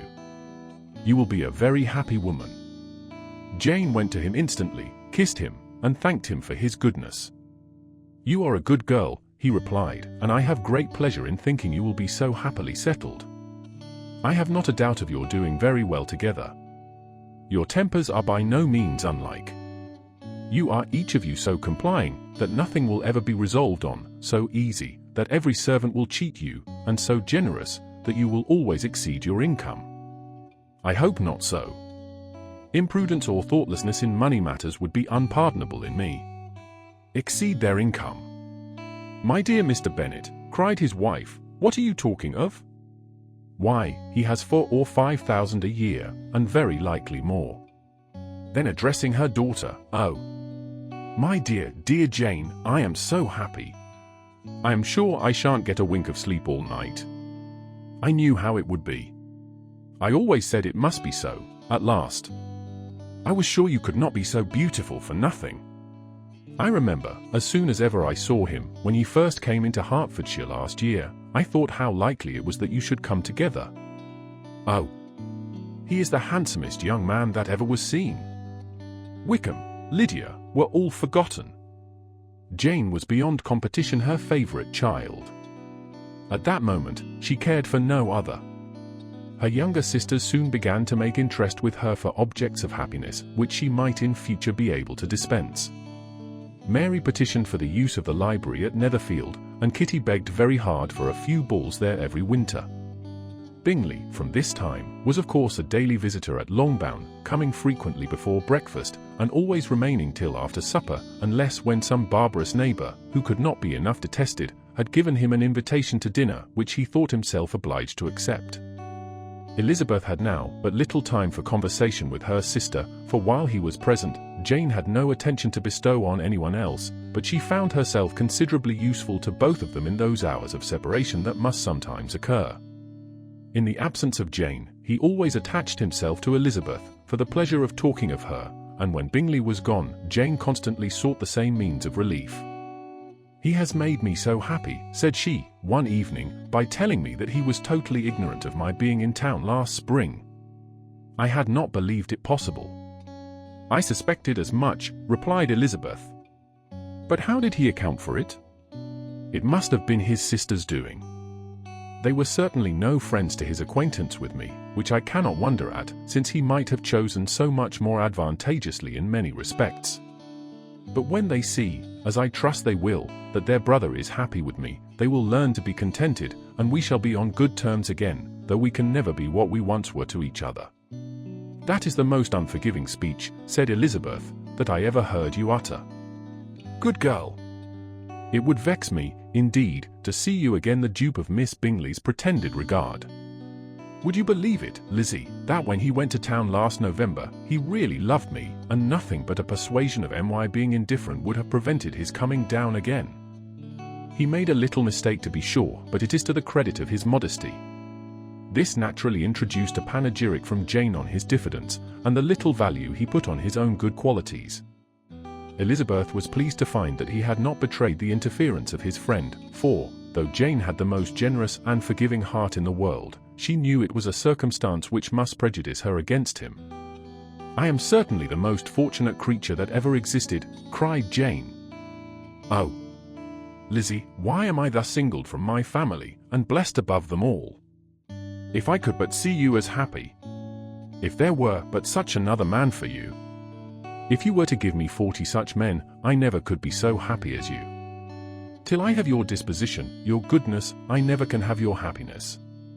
No, no, let me shift for myself, and, perhaps, if I have very good luck, I may meet with another Mr. Collins in time." The situation of affairs in the Longbourn family could not be long a secret. Mrs. Bennet was privileged to whisper it to Mrs. Phillips, and she ventured, without any permission, to do the same by all her neighbours in Meryton. The Bennets were speedily pronounced to be the luckiest family in the world, though only a few weeks before, when Lydia had first run away, they had been generally proved to be marked out for misfortune. One morning, about a week after Bingley's engagement with Jane had been formed, as he and the females of the family were sitting together in the dining room, their attention was suddenly drawn to the window by the sound of a carriage, and they perceived a chaise and four driving up the lawn. It was too early in the morning for visitors, and besides, the equipage did not answer to that of any of their neighbours. The horses were post, and neither the carriage, nor the livery of the servant who preceded it, were familiar to them. As it was certain, however, that somebody was coming, Bingley instantly prevailed on Miss Bennet to avoid the confinement of such an intrusion, and walk away with him into the shrubbery. They both set off, and the conjectures of the remaining three continued, though with little satisfaction, till the door was thrown open and their visitor entered. It was Lady Catherine de Bourgh. They were of course all intending to be surprised, but their astonishment was beyond their expectation, and on the part of Mrs. Bennet and Kitty, though she was perfectly unknown to them, even inferior to what Elizabeth felt. She entered the room with an air more than usually ungracious, made no other reply to Elizabeth's salutation than a slight inclination of the head, and sat down without saying a word. Elizabeth had mentioned her name to her mother on her ladyship's entrance, though no request of introduction had been made. Mrs. Bennet, all amazement, though flattered by having a guest of such high importance, received her with the utmost politeness. After sitting for a moment in silence, she said very stiffly to Elizabeth, "I hope you are well, Miss Bennet. That lady, I suppose, is your mother?" Elizabeth replied very concisely that she was. "And that, I suppose, is one of your sisters?" "Yes, madam," said Mrs. Bennet, delighted to speak to a Lady Catherine. "She is my youngest girl, but one. My youngest of all is lately married, and my eldest is somewhere about the grounds, walking with a young man who, I believe, will soon become a part of the family." "You have a very small park here," returned Lady Catherine after a short silence. "It is nothing in comparison of Rosings, my lady, I dare say, but I assure you it is much larger than Sir William Lucas's. This must be a most inconvenient sitting room for the evening. In summer, the windows are full west." Mrs. Bennet assured her that they never sat there after dinner, and then added, "May I take the liberty of asking your ladyship whether you left Mr. and Mrs. Collins well?" "Yes, very well. I saw them the night before last." Elizabeth now expected that she would produce a letter for her from Charlotte, as it seemed the only probable motive for her calling. But no letter appeared, and she was completely puzzled. Mrs. Bennet, with great civility, begged her ladyship to take some refreshment, but Lady Catherine very resolutely, and not very politely, declined eating anything, and then, rising up, said to Elizabeth, "Miss Bennet, there seemed to be a prettyish kind of a little wilderness on one side of your lawn. I should be glad to take a turn in it, if you will favour me with your company." "Go, my dear," cried her mother, "and show her ladyship about the different walks. I think she will be pleased with the hermitage." Elizabeth obeyed, and running into her own room for her parasol, attended her noble guest downstairs. As they passed through the hall, Lady Catherine opened the doors into the dining parlour and drawing room, and pronouncing them, after a short survey, to be decent-looking rooms, walked on. Her carriage remained at the door, and Elizabeth saw that her waiting woman was in it. They proceeded in silence along the gravel walk that led to the copse. Elizabeth was determined to make no effort for conversation with a woman who was now more than usually insolent and disagreeable. "How could I ever think her like her nephew?" said she, as she looked in her face. As soon as they entered the copse, Lady Catherine began in the following manner. You can be at no loss, Miss Bennet, to understand the reason of my journey hither. Your own heart, your own conscience, must tell you why I come." Elizabeth looked with unaffected astonishment. "Indeed, you are mistaken, madam. I have not been at all able to account for the honor of seeing you here." "Miss Bennet," replied her ladyship, in an angry tone, "you ought to know that I am not to be trifled with. But however insincere you may choose to be, you shall not find me so. My character has ever been celebrated for its sincerity and frankness, and in a cause of such moment as this, I shall certainly not depart from it. A report of a most alarming nature reached me 2 days ago. I was told that not only your sister was on the point of being most advantageously married, but that Miss Elizabeth Bennet, would, in all likelihood, be soon afterwards united to my nephew, my own nephew, Mr. Darcy. Though I know it must be a scandalous falsehood, though I would not injure him so much as to suppose the truth of it possible, I instantly resolved on setting off for this place, that I might make my sentiments known to you." "If you believed it impossible to be true," said Elizabeth, colouring with astonishment and disdain, "I wonder you took the trouble of coming so far. What could your ladyship propose by it? I want to insist upon having such a report universally contradicted." "Your coming to Longbourn to see me and my family," said Elizabeth coolly, "will be rather a confirmation of it, if, indeed, such a report is in existence." "If? Do you then pretend to be ignorant of it? Has it not been industriously circulated by yourselves? Do you not know that such a report is spread abroad? I never heard that it was. And can you likewise declare that there is no foundation for it? I do not pretend to possess equal frankness with your ladyship. You may ask questions which I shall not choose to answer. This is not to be borne. Miss Bennet, I insist on being satisfied. Has my nephew made you an offer of marriage? Your ladyship has declared it to be impossible. It ought to be so, it must be so, while he retains the use of his reason. But your arts and allurements may, in a moment of infatuation, have made him forget what he owes to himself and to all his family. You may have drawn him in. If I have, I shall be the last person to confess it. Miss Bennet, do you know who I am? I have not been accustomed to such language as this. I am almost the nearest relation he has in the world, and am entitled to know all his dearest concerns. But you are not entitled to know mine, nor will such behavior as this ever induce me to be explicit. Let me be rightly understood. This match, to which you have the presumption to aspire, can never take place. No, never. Mr. Darcy is engaged to my daughter. Now what have you to say? Only this, that if he is so, you can have no reason to suppose he will make an offer to me. Lady Catherine hesitated for a moment, and then replied, the engagement between them is of a peculiar kind. From their infancy, they have been intended for each other. It was the favourite wish of his mother, as well as of hers. While in their cradles, we planned the union, and now, at the moment when the wishes of both sisters would be accomplished in their marriage, to be prevented by a young woman of inferior birth, of no importance in the world, and wholly unallied to the family. Do you pay no regard to the wishes of his friends? To his tacit engagement with Mr. Berth? Are you lost to every feeling of propriety and delicacy? Have you not heard me say that from his earliest hours he was destined for his cousin? Yes, and I had heard it before. But what is that to me? If there is no other objection to my marrying your nephew, I shall certainly not be kept from it by knowing that his mother and aunt wished him to marry Mr. Berth. You both did as much as you could in planning the marriage. Its completion depended on others. If Mr. Darcy is neither by honour nor inclination confined to his cousin, why is not he to make another choice? And if I am that choice, why may not I accept him? Because honour, decorum, prudence, nay, interest, forbid it. Yes, Miss Bennet, interest, for do not expect to be noticed by his family or friends, if you wilfully act against the inclinations of all. You will be censured, slighted, and despised by everyone connected with him. Your alliance will be a disgrace, your name will never even be mentioned by any of us. These are heavy misfortunes, replied Elizabeth. But the wife of Mr. Darcy must have such extraordinary sources of happiness necessarily attached to her situation that she could, upon the whole, have no cause to repine. Obstinate, headstrong girl! I am ashamed of you. Is this your gratitude for my attentions to you last spring? Is nothing due to me on that score?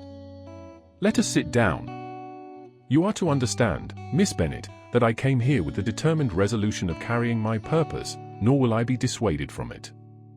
I have not been used to submit to any person's whims. I have not been in the habit of brooking disappointment. That will make your ladyship's situation at present more pitiable, but it will have no effect on me. I will not be interrupted. Hear me in silence. My daughter and my nephew are formed for each other. They are descended, on the maternal side, from the same noble line, and, on the father's, from respectable, honourable, and ancient though untitled families. Their fortune on both sides is splendid. They are destined for each other by the voice of every member of their respective houses, and what is to divide them? The upstart pretensions of a young woman without family, connections, or fortune. Is this to be endured?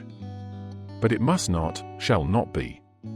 If you were sensible of your own good, you would not wish to quit the sphere in which you have been brought up. In marrying your nephew, I should not consider myself as quitting that sphere.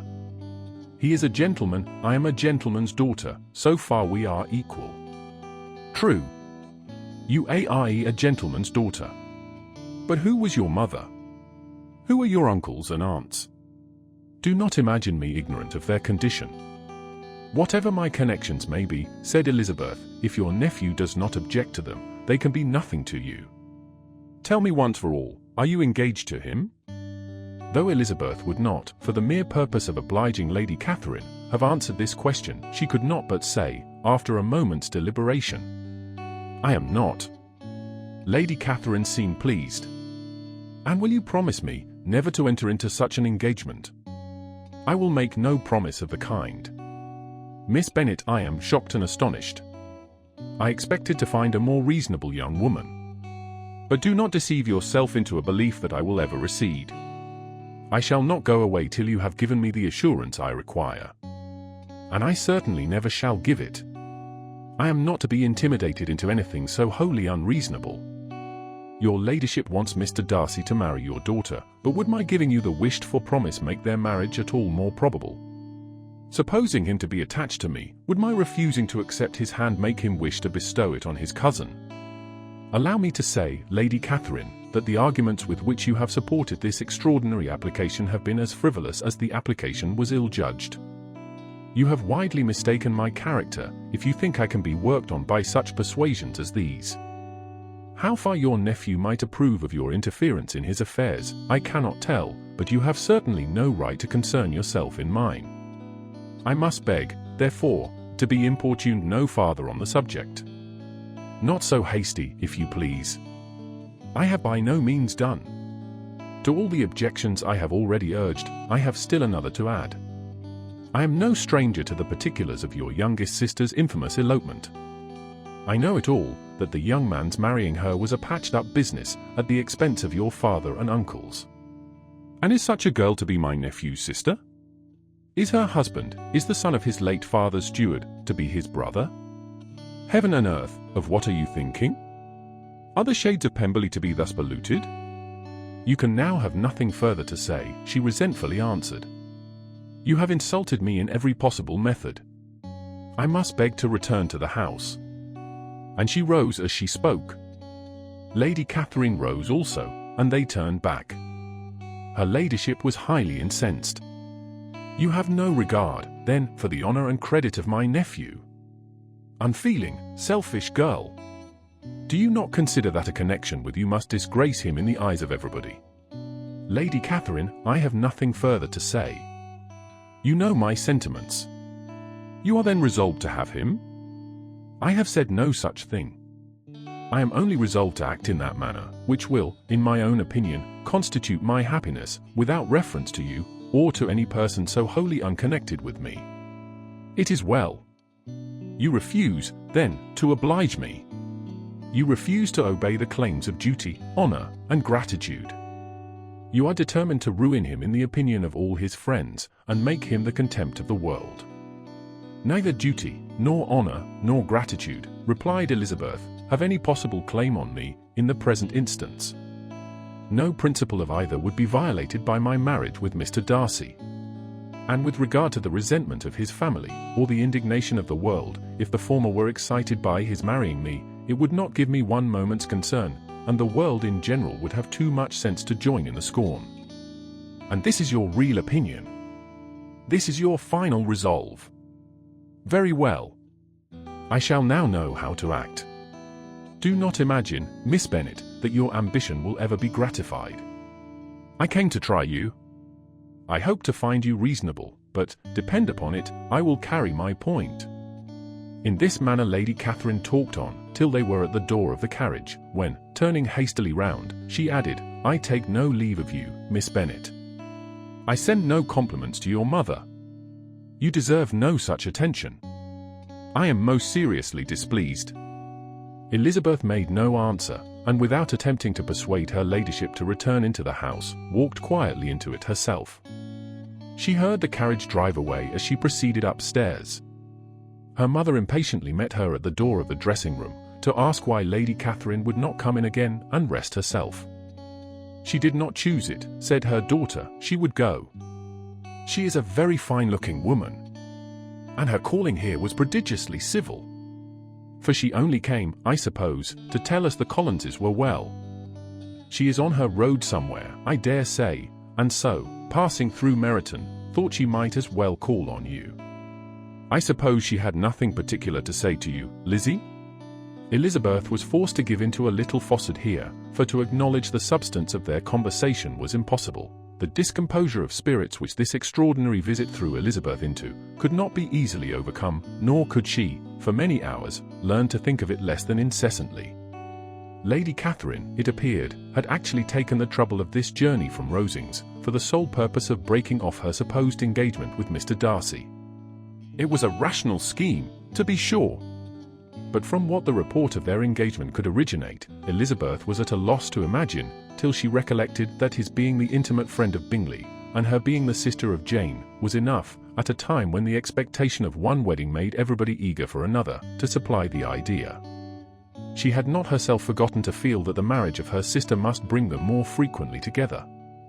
And her neighbours at Lucas Lodge, therefore, for through their communication with the Collinses, the report, she concluded, had reached Lady Catherine, had only set that down as almost certain and immediate, which she had looked forward to as possible at some future time.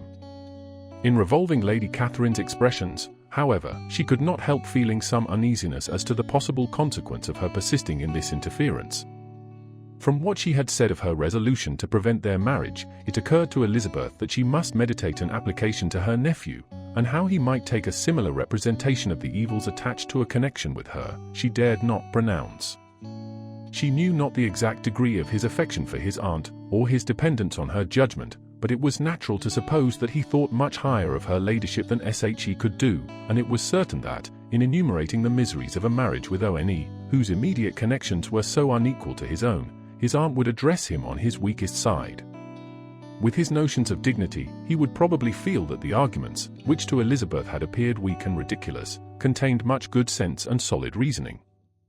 If he had been wavering before as to what he should do, which had often seemed likely, the advice and entreaty of so near a relation might settle every doubt, and determine him at once to be as happy as dignity unblemished could make him. In that case he would return no more. Lady Catherine might see him in her way through town, and his engagement to Bingley of coming again to Netherfield must give way. If, therefore, an excuse for not keeping his promise should come to his friend within a few days, she added, I shall know how to understand it. I shall then give over every expectation, every wish of his constancy. If he is satisfied with only regretting me, when he might have obtained my affections and hand, I shall soon cease to regret him at all. The surprise of the rest of the family, on hearing who their visitor had been, was very great, but they obligingly satisfied it, with the same kind of supposition which had appeased Mrs. Bennet's curiosity, and Elizabeth was spared from much teasing on the subject.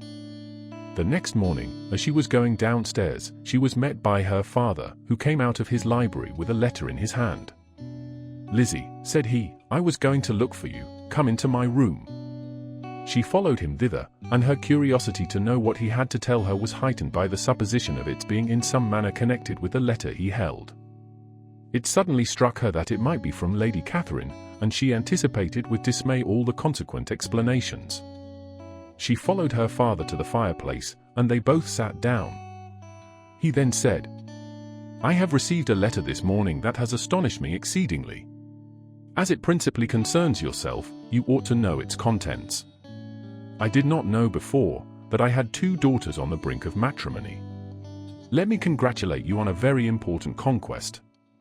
The color now rushed into Elizabeth's cheeks in the instantaneous conviction of its being a letter from the nephew, instead of the aunt, and she was undetermined whether most to be pleased that he explained himself at all, or offended that his letter was not rather addressed to herself, when her father continued, "You look conscious.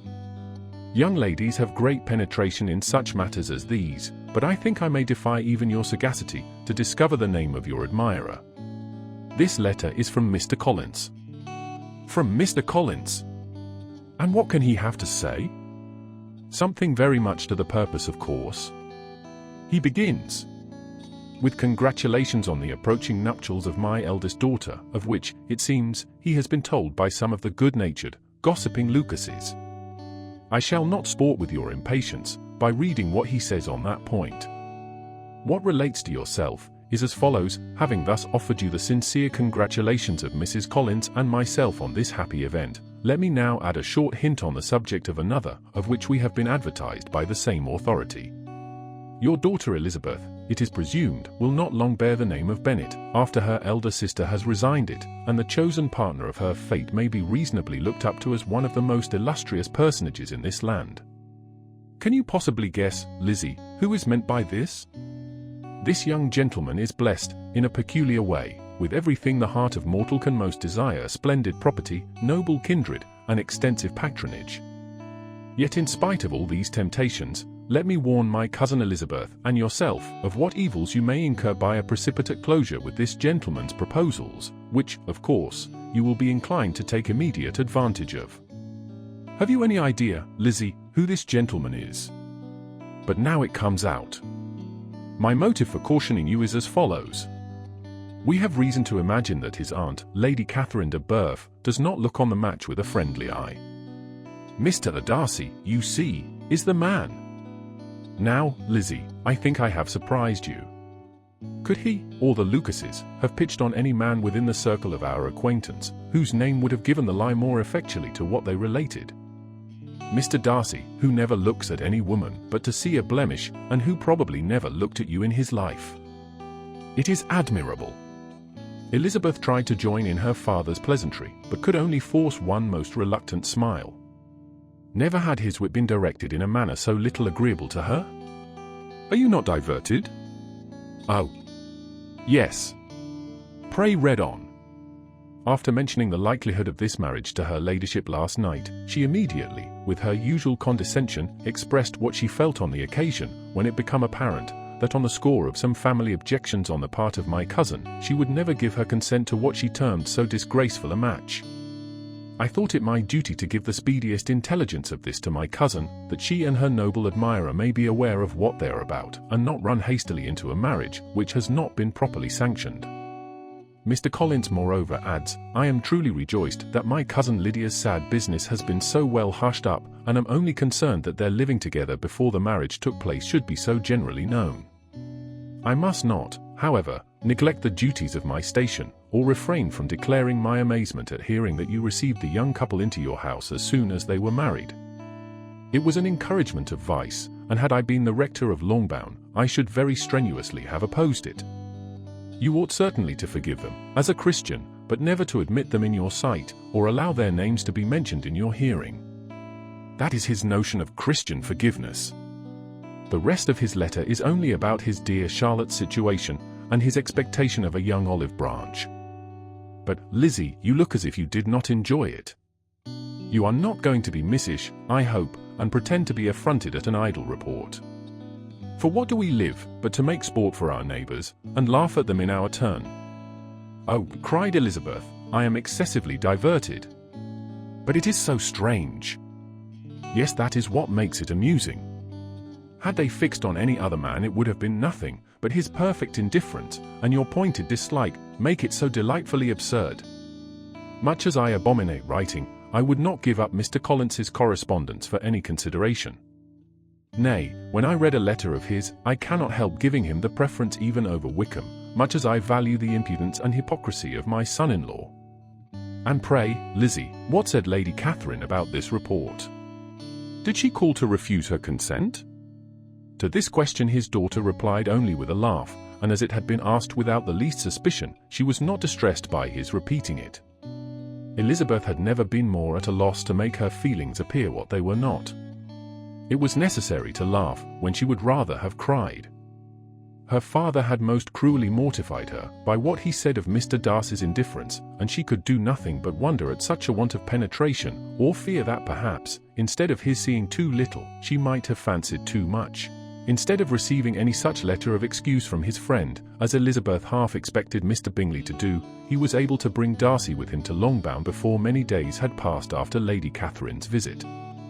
The gentleman arrived early, and, before Mrs. Bennet had time to tell him of their having seen his aunt, of which her daughter sat in momentary dread, Bingley, who wanted to be alone with Jane, proposed their all walking out. It was agreed to. Mrs. Bennet was not in the habit of walking, Mary could never spare time, but the remaining 5 set off together. Bingley and Jane, however, soon allowed the others to outstrip them. They lagged behind, while Elizabeth, Kitty, and Darcy were to entertain each other. Very little was said by either. Kitty was too much afraid of him to talk, Elizabeth was secretly forming a desperate resolution, and perhaps he might be doing the same. They walked towards the Lucases, because Kitty wished to call upon Maria, and as Elizabeth saw no occasion for making it a general concern, when Kitty left them she went boldly on with him alone. Now was the moment for her resolution to be executed, and, while her courage was high, she immediately said, "Mr. Darcy, I am a very selfish creature, and, for the sake of giving relief to my own feelings, care not how much I may be wounding yours. I can no longer help thanking you for your unexampled kindness to my poor sister. Ever since I have known it, I have been most anxious to acknowledge to you how gratefully I feel it. Were it known to the rest of my family, I should not have merely my own gratitude to express." "I am sorry, exceedingly sorry," replied Darcy, in a tone of surprise and emotion, "that you have ever been informed of what may, in a mistaken light, have given you uneasiness. I did not think Mrs. Gardiner was so little to be trusted. You must not blame my aunt. Lydia's thoughtlessness first betrayed to me that you had been concerned in the matter, and, of course, I could not rest till I knew the particulars. Let me thank you again and again, in the name of all my family, for that generous compassion which induced you to take so much trouble, and bear so many mortifications, for the sake of discovering them." "If you will thank me," he replied, "let it be for yourself alone. That the wish of giving happiness to you might add force to the other inducements which led me on, I shall not attempt to deny. But your family owe me nothing. Much as I respect them, I believe I thought only of you." Elizabeth was too much embarrassed to say a word. After a short pause, her companion added, "You are too generous to trifle with me. My dear Lizzie, where can you have been walking to?" was a question which Elizabeth received from Jane as soon as she entered their room, and from all the others when they sat down to table. She had only to say in reply that they had wandered about till she was beyond her own knowledge. She colored as she spoke, but neither that, nor anything else, awakened a suspicion of the truth. The evening passed quietly, unmarked by anything extraordinary. The acknowledged lovers talked and laughed, the unacknowledged were silent. Darcy was not of a disposition in which happiness overflows in mirth, and Elizabeth, agitated and confused, rather knew that she was happy than felt herself to be so, for, besides the immediate embarrassment, there were other evils before her. She anticipated what would be felt in the family when her situation became known. She was aware that no one liked him but Jane, and even feared that with the others it was a dislike which not all his fortune and consequence might do away. At night she opened her heart to Jane. Though suspicion was very far from Miss Bennet's general habits, she was absolutely incredulous here. "You are joking, Lizzie. This cannot be engaged to Mr. Darcy." "No, no, you shall not deceive me. I know it to be impossible. This is a wretched beginning indeed. My sole dependence was on you, and I am sure nobody else will believe me if you do not. Yet, indeed, I am in earnest. I speak nothing but the truth. He still loves me, and we are engaged." Jane looked at her doubtingly. "Oh, Lizzie. It cannot be. I know how much you dislike him. You know nothing of the matter. That is all to be forgot. Perhaps I did not always love him so well as I do now. But in such cases as these, a good memory is unpardonable.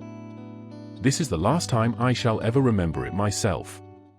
Miss Bennet still looked all amazement. Elizabeth again, and more seriously, assured her of its truth. "Good heaven! Can it be really so? Yet now I must believe you," cried Jane. "My dear, dear Lizzie, I do congratulate you, but are you certain? Forgive the question, are you quite certain that you can be happy with him? There can be no doubt of that.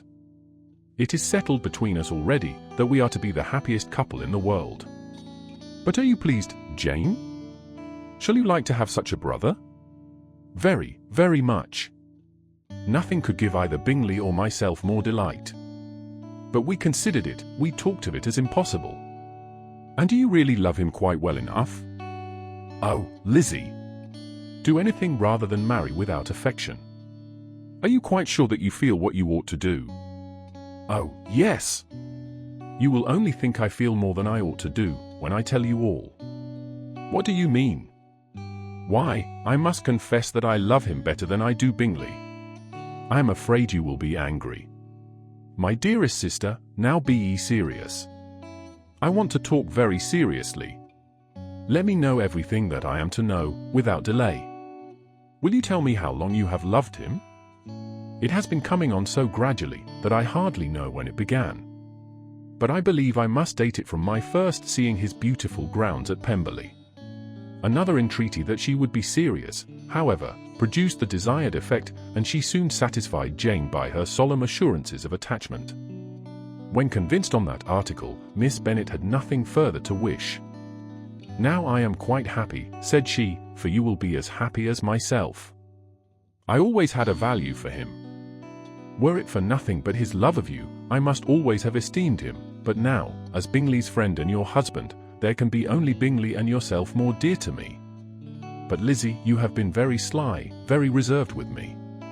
How little did you tell me of what passed at Pemberley and Lambton? I owe all that I know of it to another, not to you." Elizabeth told her the motives of her secrecy. She had been unwilling to mention Bingley, and the unsettled state of her own feelings had made her equally avoid the name of his friend.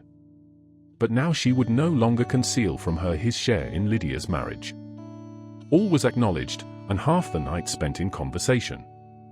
"Good gracious," cried Mrs. Bennet, as she stood at a window the next morning, "if that disagreeable Mr. Darcy is not coming here again with our dear Bingley. What can he mean by being so tiresome as to be always coming here? I had no notion but he would go a-shooting, or something or other, and not disturb us with his company. What shall we do with him? Lizzie, you must walk out with him again, that he may not be in Bingley's way."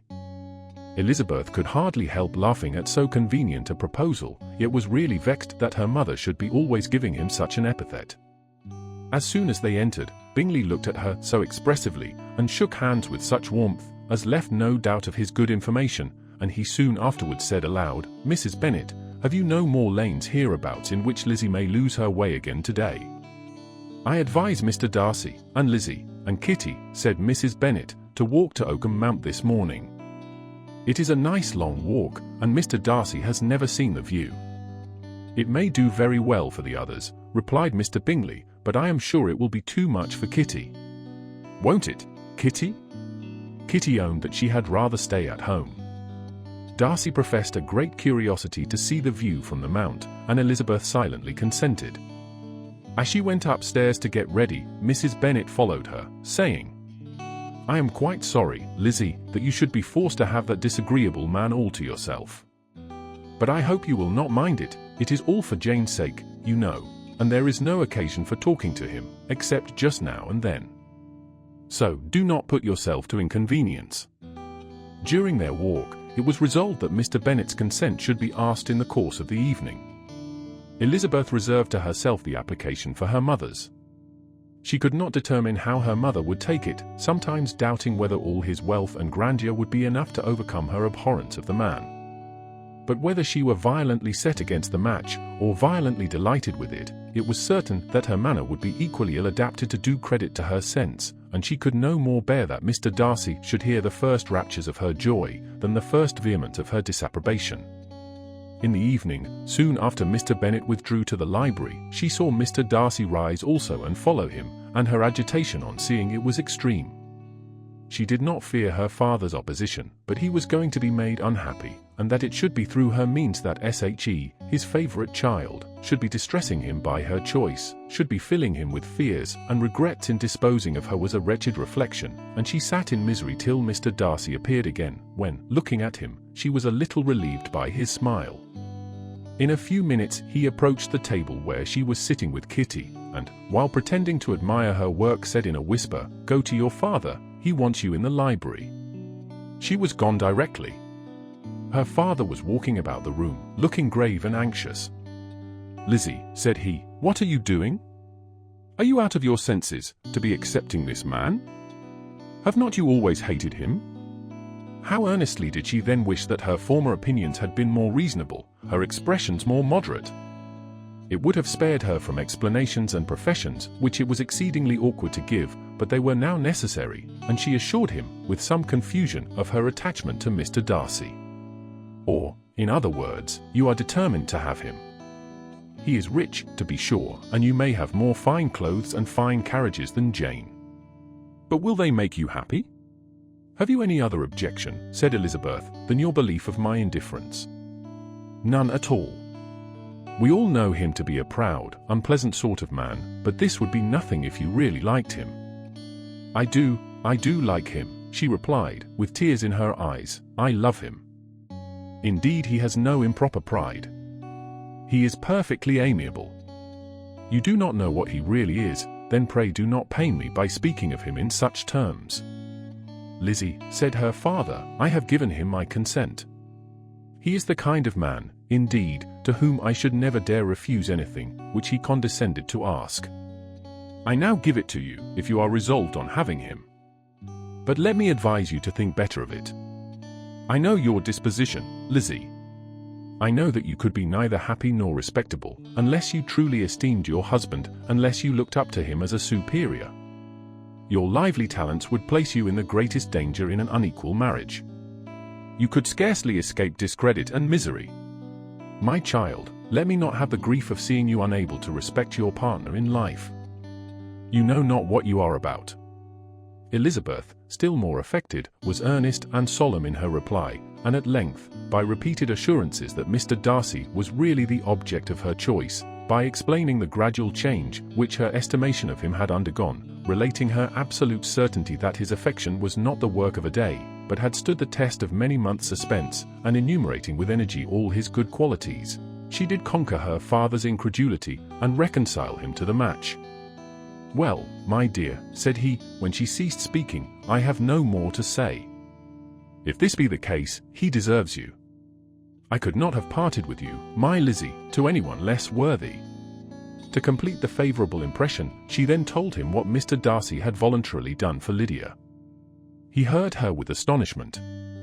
This is an evening of wonders, indeed. And so, Darcy did everything, made up the match, gave the money, paid the fellow's debts, and got him his commission. So much the better. It will save me a world of trouble and economy. Had it been your uncle's doing, I must and would have paid him, but these violent young lovers carry everything their own way. I shall offer to pay him tomorrow, he will rant and storm about his love for you, and there will be an end of the matter. He then recollected her embarrassment a few days before, on his reading Mr. Collins's letter, and after laughing at her some time, allowed her at last to go, saying, as she quitted the room, if any young men come for Mary or Kitty, send them in, for I am quite at leisure.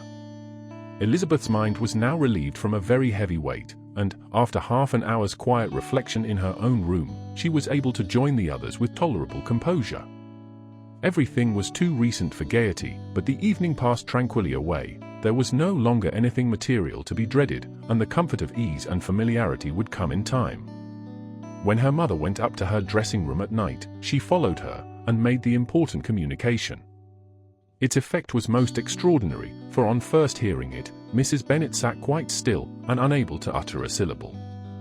Nor was it under many, many minutes that she could comprehend what she heard, though not in general backward to credit what was for the advantage of her family, or that came in the shape of a lover to any of them.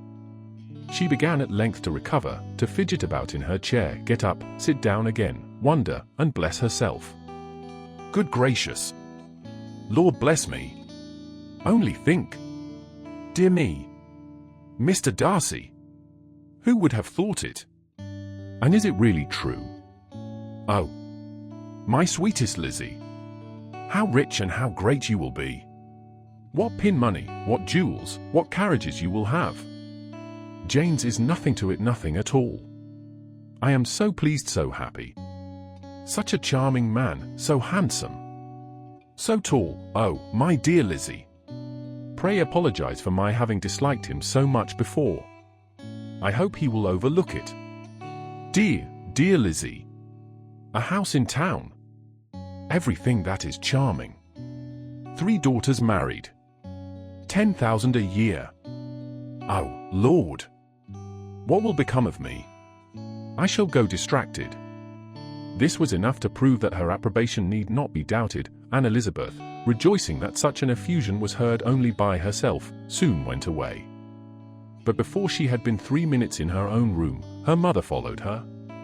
My dearest child, she cried, I can think of nothing else. 10,000 a year, and very likely more. 'Tis as good as a lord. And a special license.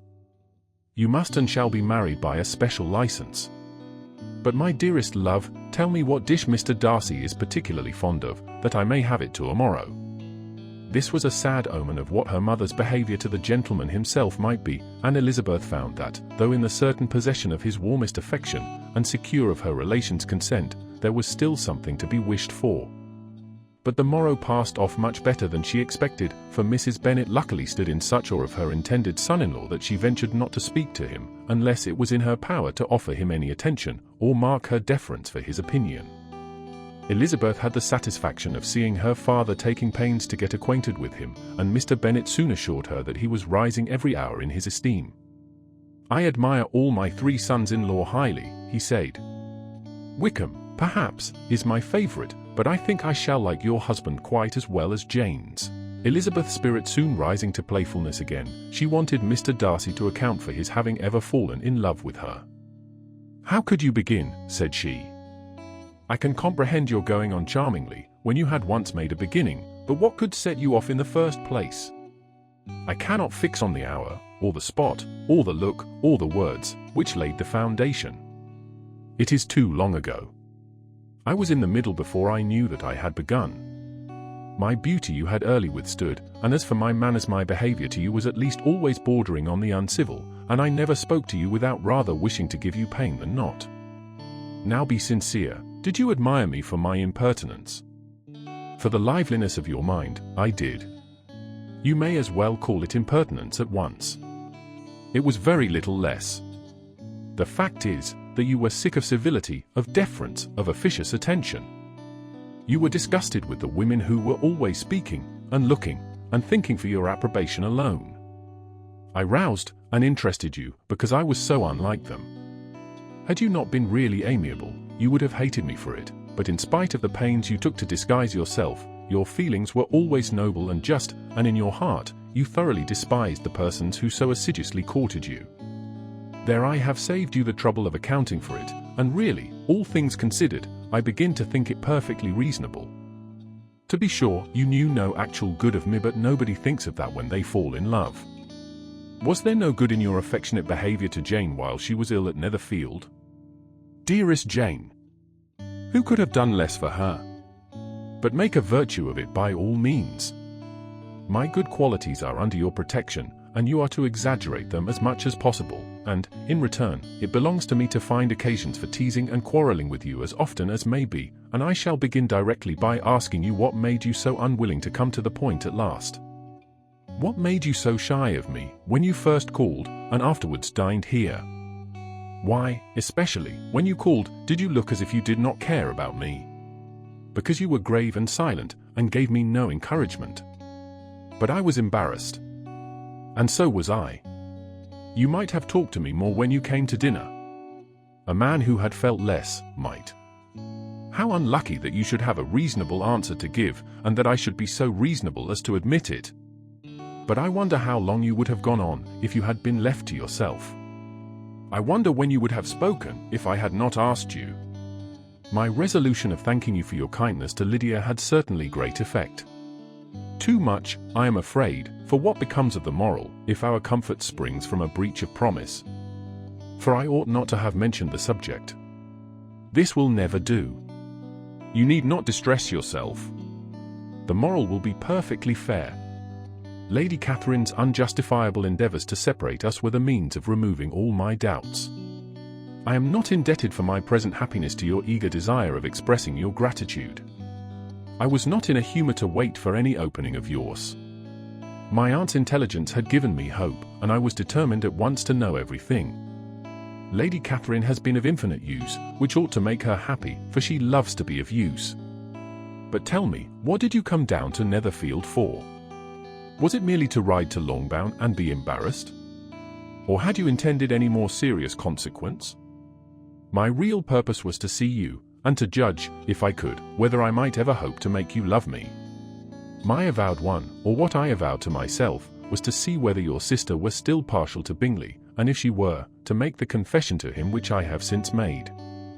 Shall you ever have courage to announce to Lady Catherine what is to befall her? I am more likely to want more time than courage, Elizabeth. But it ought to done, and if you will give me a sheet of paper, it shall be done directly. And if I had not a letter to write myself, I might sit by you and admire the evenness of your writing, as another young lady once did. But I have an aunt, too, who must not be longer neglected. From an unwillingness to confess how much her intimacy with Mr. Darcy had been overrated, Elizabeth had never yet answered Mrs. Gardiner's long letter, but now, having that to communicate which she knew would be most welcome, she was almost ashamed to find that her uncle and aunt had already lost 3 days of happiness, and immediately wrote as follows. I would have thanked you before, my dear aunt, as I ought to have done, for your long, kind, satisfactory detail of particulars, but to say the truth, I was too cross to write. You supposed more than really existed. But now suppose as much as you choose, give a loose rein to your fancy, indulge your imagination in every possible flight which the subject will afford, and unless you believe me actually married, you cannot greatly err. You must write again very soon, and praise him a great deal more than you did in your last. I thank you, again and again, for not going to the lakes. How could I be so silly as to wish it? Your idea of the ponies is delightful. We will go round the park every day. I am the happiest creature in the world. Perhaps other people have said so before, but not one with such justice. I am happier even than Jane, she only smiles, I laugh. Mr. Darcy sends you all the love in the world that he can spare from me. You are all to come to Pemberley at Christmas. Yours, etc. Mr. Darcy's letter to Lady Catherine was in a different style, and still different from either was what Mr. Bennet sent to Mr. Collins, in reply to his last. Dear Sir, I must trouble you once more for congratulations. Elizabeth will soon be the wife of Mr. Darcy. Console Lady Catherine as well as you can. But if I were you, I would stand by the nephew. He has more to give. Yours sincerely, etc. Miss Bingley's congratulations to her brother on his approaching marriage were all that was affectionate and insincere. She wrote even to Jane on the occasion to express her delight and repeat all her former professions of regard. Jane was not deceived, but she was affected, and though feeling no reliance on her, could not help writing her a much kinder answer than she knew was deserved. The joy which Miss Darcy expressed on receiving similar information was as sincere as her brother's in sending it. For sides of paper were insufficient to contain all her delight, and all her earnest desire of being loved by her sister. Before any answer could arrive from Mr. Collins, or any congratulations to Elizabeth from his wife, the Longbourn family heard that the Collinses were come themselves to Lucas Lodge. The reason of this sudden removal was soon evident. Lady Catherine had been rendered so exceedingly angry by the contents of her nephew's letter that Charlotte, really rejoicing in the match, was anxious to get away till the storm was blown over. At such a moment, the arrival of her friend was a sincere pleasure to Elizabeth, though in the course of their meetings she must sometimes think the pleasure dearly bought, when she saw Mr. Darcy exposed to all the parading and obsequious civility of her husband. He bore it, however, with admirable calmness. He could even listen to Sir William Lucas, when he complimented him on carrying away the brightest jewel of the country, and expressed his hopes of their all meeting frequently at St. James's, with very decent composure. If he did shrug his shoulders, it was not till Sir William was out of sight. Mrs. Phillips's vulgarity was another, and perhaps a greater, tax on his forbearance, and though Mrs. Phillips, as well as her sister, stood in too much awe of him to speak with the familiarity which Bingley's good humour encouraged, yet, whenever she did speak, she must be vulgar. Nor was her respect for him, though it made her more quiet, at all likely to make her more elegant. Elizabeth did all she could to shield him from the frequent notice of either, and was ever anxious to keep him to herself, and to those of her family with whom he might converse without mortification, and though the uncomfortable feelings arising from all this took from the season of courtship much of its pleasure, it added to the hope of the future, and she looked forward with delight to the time when they should be removed from society so little pleasing to either, to all the comfort and elegance of their family party at Pemberley. Happy for all her maternal feelings was the day on which Mrs. Bennet got rid of her two most deserving daughters. With what delighted pride she afterwards visited Mrs. Bingley, and talked of Mrs. Darcy, may be guessed. I wish I could say, for the sake of her family, that the accomplishment of her earnest desire in the establishment of so many of her children produced so happy an effect as to make her a sensible, amiable, well-informed woman for the rest of her life, though perhaps it was lucky for her husband, who might not have relished domestic felicity in so unusual a form, that she still was occasionally nervous and invariably silly. Mr. Bennet missed his second daughter exceedingly. His affection for her drew him oftener from home than anything else could do. He delighted in going to Pemberley, especially when he was least expected. Mr. Bingley and Jane remained at Netherfield only a 12-month. So near a vicinity to her mother and Meryton relations was not desirable even to his easy temper or her affectionate heart. The darling wish of his sisters was then gratified. He bought an estate in a neighbouring county to Derbyshire, and Jane and Elizabeth, in addition to every other source of happiness, were within 30 miles of each other. Kitty, to her very material advantage, spent the chief of her time with her two elder sisters. In society so superior to what she had generally known, her improvement was great. She was not of so ungovernable a temper as Lydia, and, removed from the influence of Lydia's example, she became, by proper attention and management, less irritable, less ignorant, and less insipid. From the further disadvantage of Lydia's society she was of course carefully kept, and though Mrs. Wickham frequently invited her to come and stay with her, with the promise of balls and young men, her father would never consent to her going. Mary was the only daughter who remained at home, and she was necessarily drawn from the pursuit of accomplishments by Mrs. Bennet's being quite unable to sit alone. Mary was obliged to mix more with the world, but she could still moralize over every morning visit, and as she was no longer mortified by comparisons between her sister's beauty and her own, it was suspected by her father that she submitted to the change without much reluctance. As for Wickham and Lydia, their characters suffered no revolution from the marriage of her sisters. He bore with philosophy the conviction that Elizabeth must now become acquainted with whatever of his ingratitude and falsehood had before been unknown to her, and in spite of everything, was not wholly without hope that Darcy might yet be prevailed on to make his fortune. The congratulatory letter which Elizabeth received from Lydia on her marriage explained to her that, by his wife at least, if not by himself, such a hope was cherished. The letter was to this effect: "My dear Lizzie, I wish you joy. If you love Mr. Darcy half as well as I do my dear Wickham, you must be very happy. It is a great comfort to have you so rich, and when you have nothing else to do, I hope you will think of us. I am sure Wickham would like a place at court very much, and I do not think we shall have quite money enough to live upon without some help. Any place would do, of about 300 or 400 a year, but however, do not speak to Mr. Darcy about it, if you had rather not. Yours, etc." As it happened that Elizabeth had much rather not, she endeavoured in her answer to put an end to every entreaty and expectation of the kind. Such relief, however, as it was in her power to afford, by the practice of what might be called economy in her own private expenses, she frequently sent them. It had always been evident to her that such an income as theirs, under the direction of two persons so extravagant in their wants and heedless of the future, must be very insufficient to their support, and whenever they changed their quarters, either Jane or herself were sure of being applied to for some little assistance towards discharging their bills. Their manner of living, even when the restoration of peace dismissed them to a home, was unsettled in the extreme. They were always moving from place to place in quest of a cheap situation, and always spending more than they ought. His affection for her soon sunk into indifference. Hers lasted a little longer, and in spite of her youth and her manners, she retained all the claims to reputation which her marriage had given her. Though Darcy could never receive him at Pemberley, yet, for Elizabeth's sake, he assisted him further in his profession.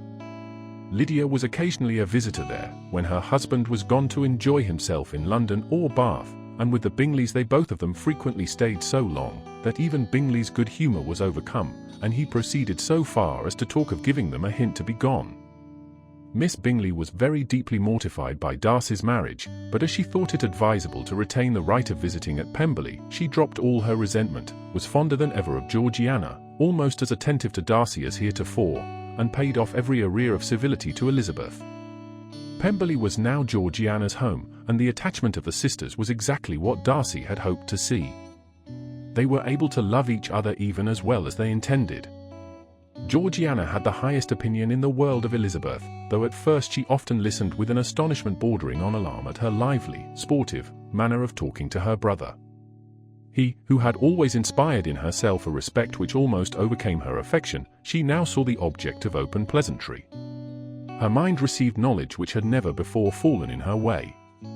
By Elizabeth's instructions, she began to comprehend that a woman may take liberties with her husband which a brother will not always allow in a sister more than 10 years younger than himself. Lady Catherine was extremely indignant on the marriage of her nephew, and as she gave way to all the genuine frankness of her character in her reply to the letter which announced its arrangement, she sent him language so very abusive, especially of Elizabeth, that for some time all intercourse was at an end. But at length, by Elizabeth's persuasion, he was prevailed on to overlook the offence, and seek a reconciliation, and, after a little further resistance on the part of his aunt, her resentment gave way, either to her affection for him, or her curiosity to see how his wife conducted herself, and she condescended to wait on them at Pemberley, in spite of that pollution which its woods had received, not merely from the presence of such a mistress, but the visits of her uncle and aunt from the city. With the Gardiners, they were always on the most intimate terms. Darcy, as well as Elizabeth, really loved them, and they were both ever sensible of the warmest gratitude towards the persons who, by bringing her into Derbyshire, had been the means of uniting them. Thank you for listening. I hope you enjoyed this audiobook. If you did, please like, subscribe, and leave a comment below. Let me know what you thought.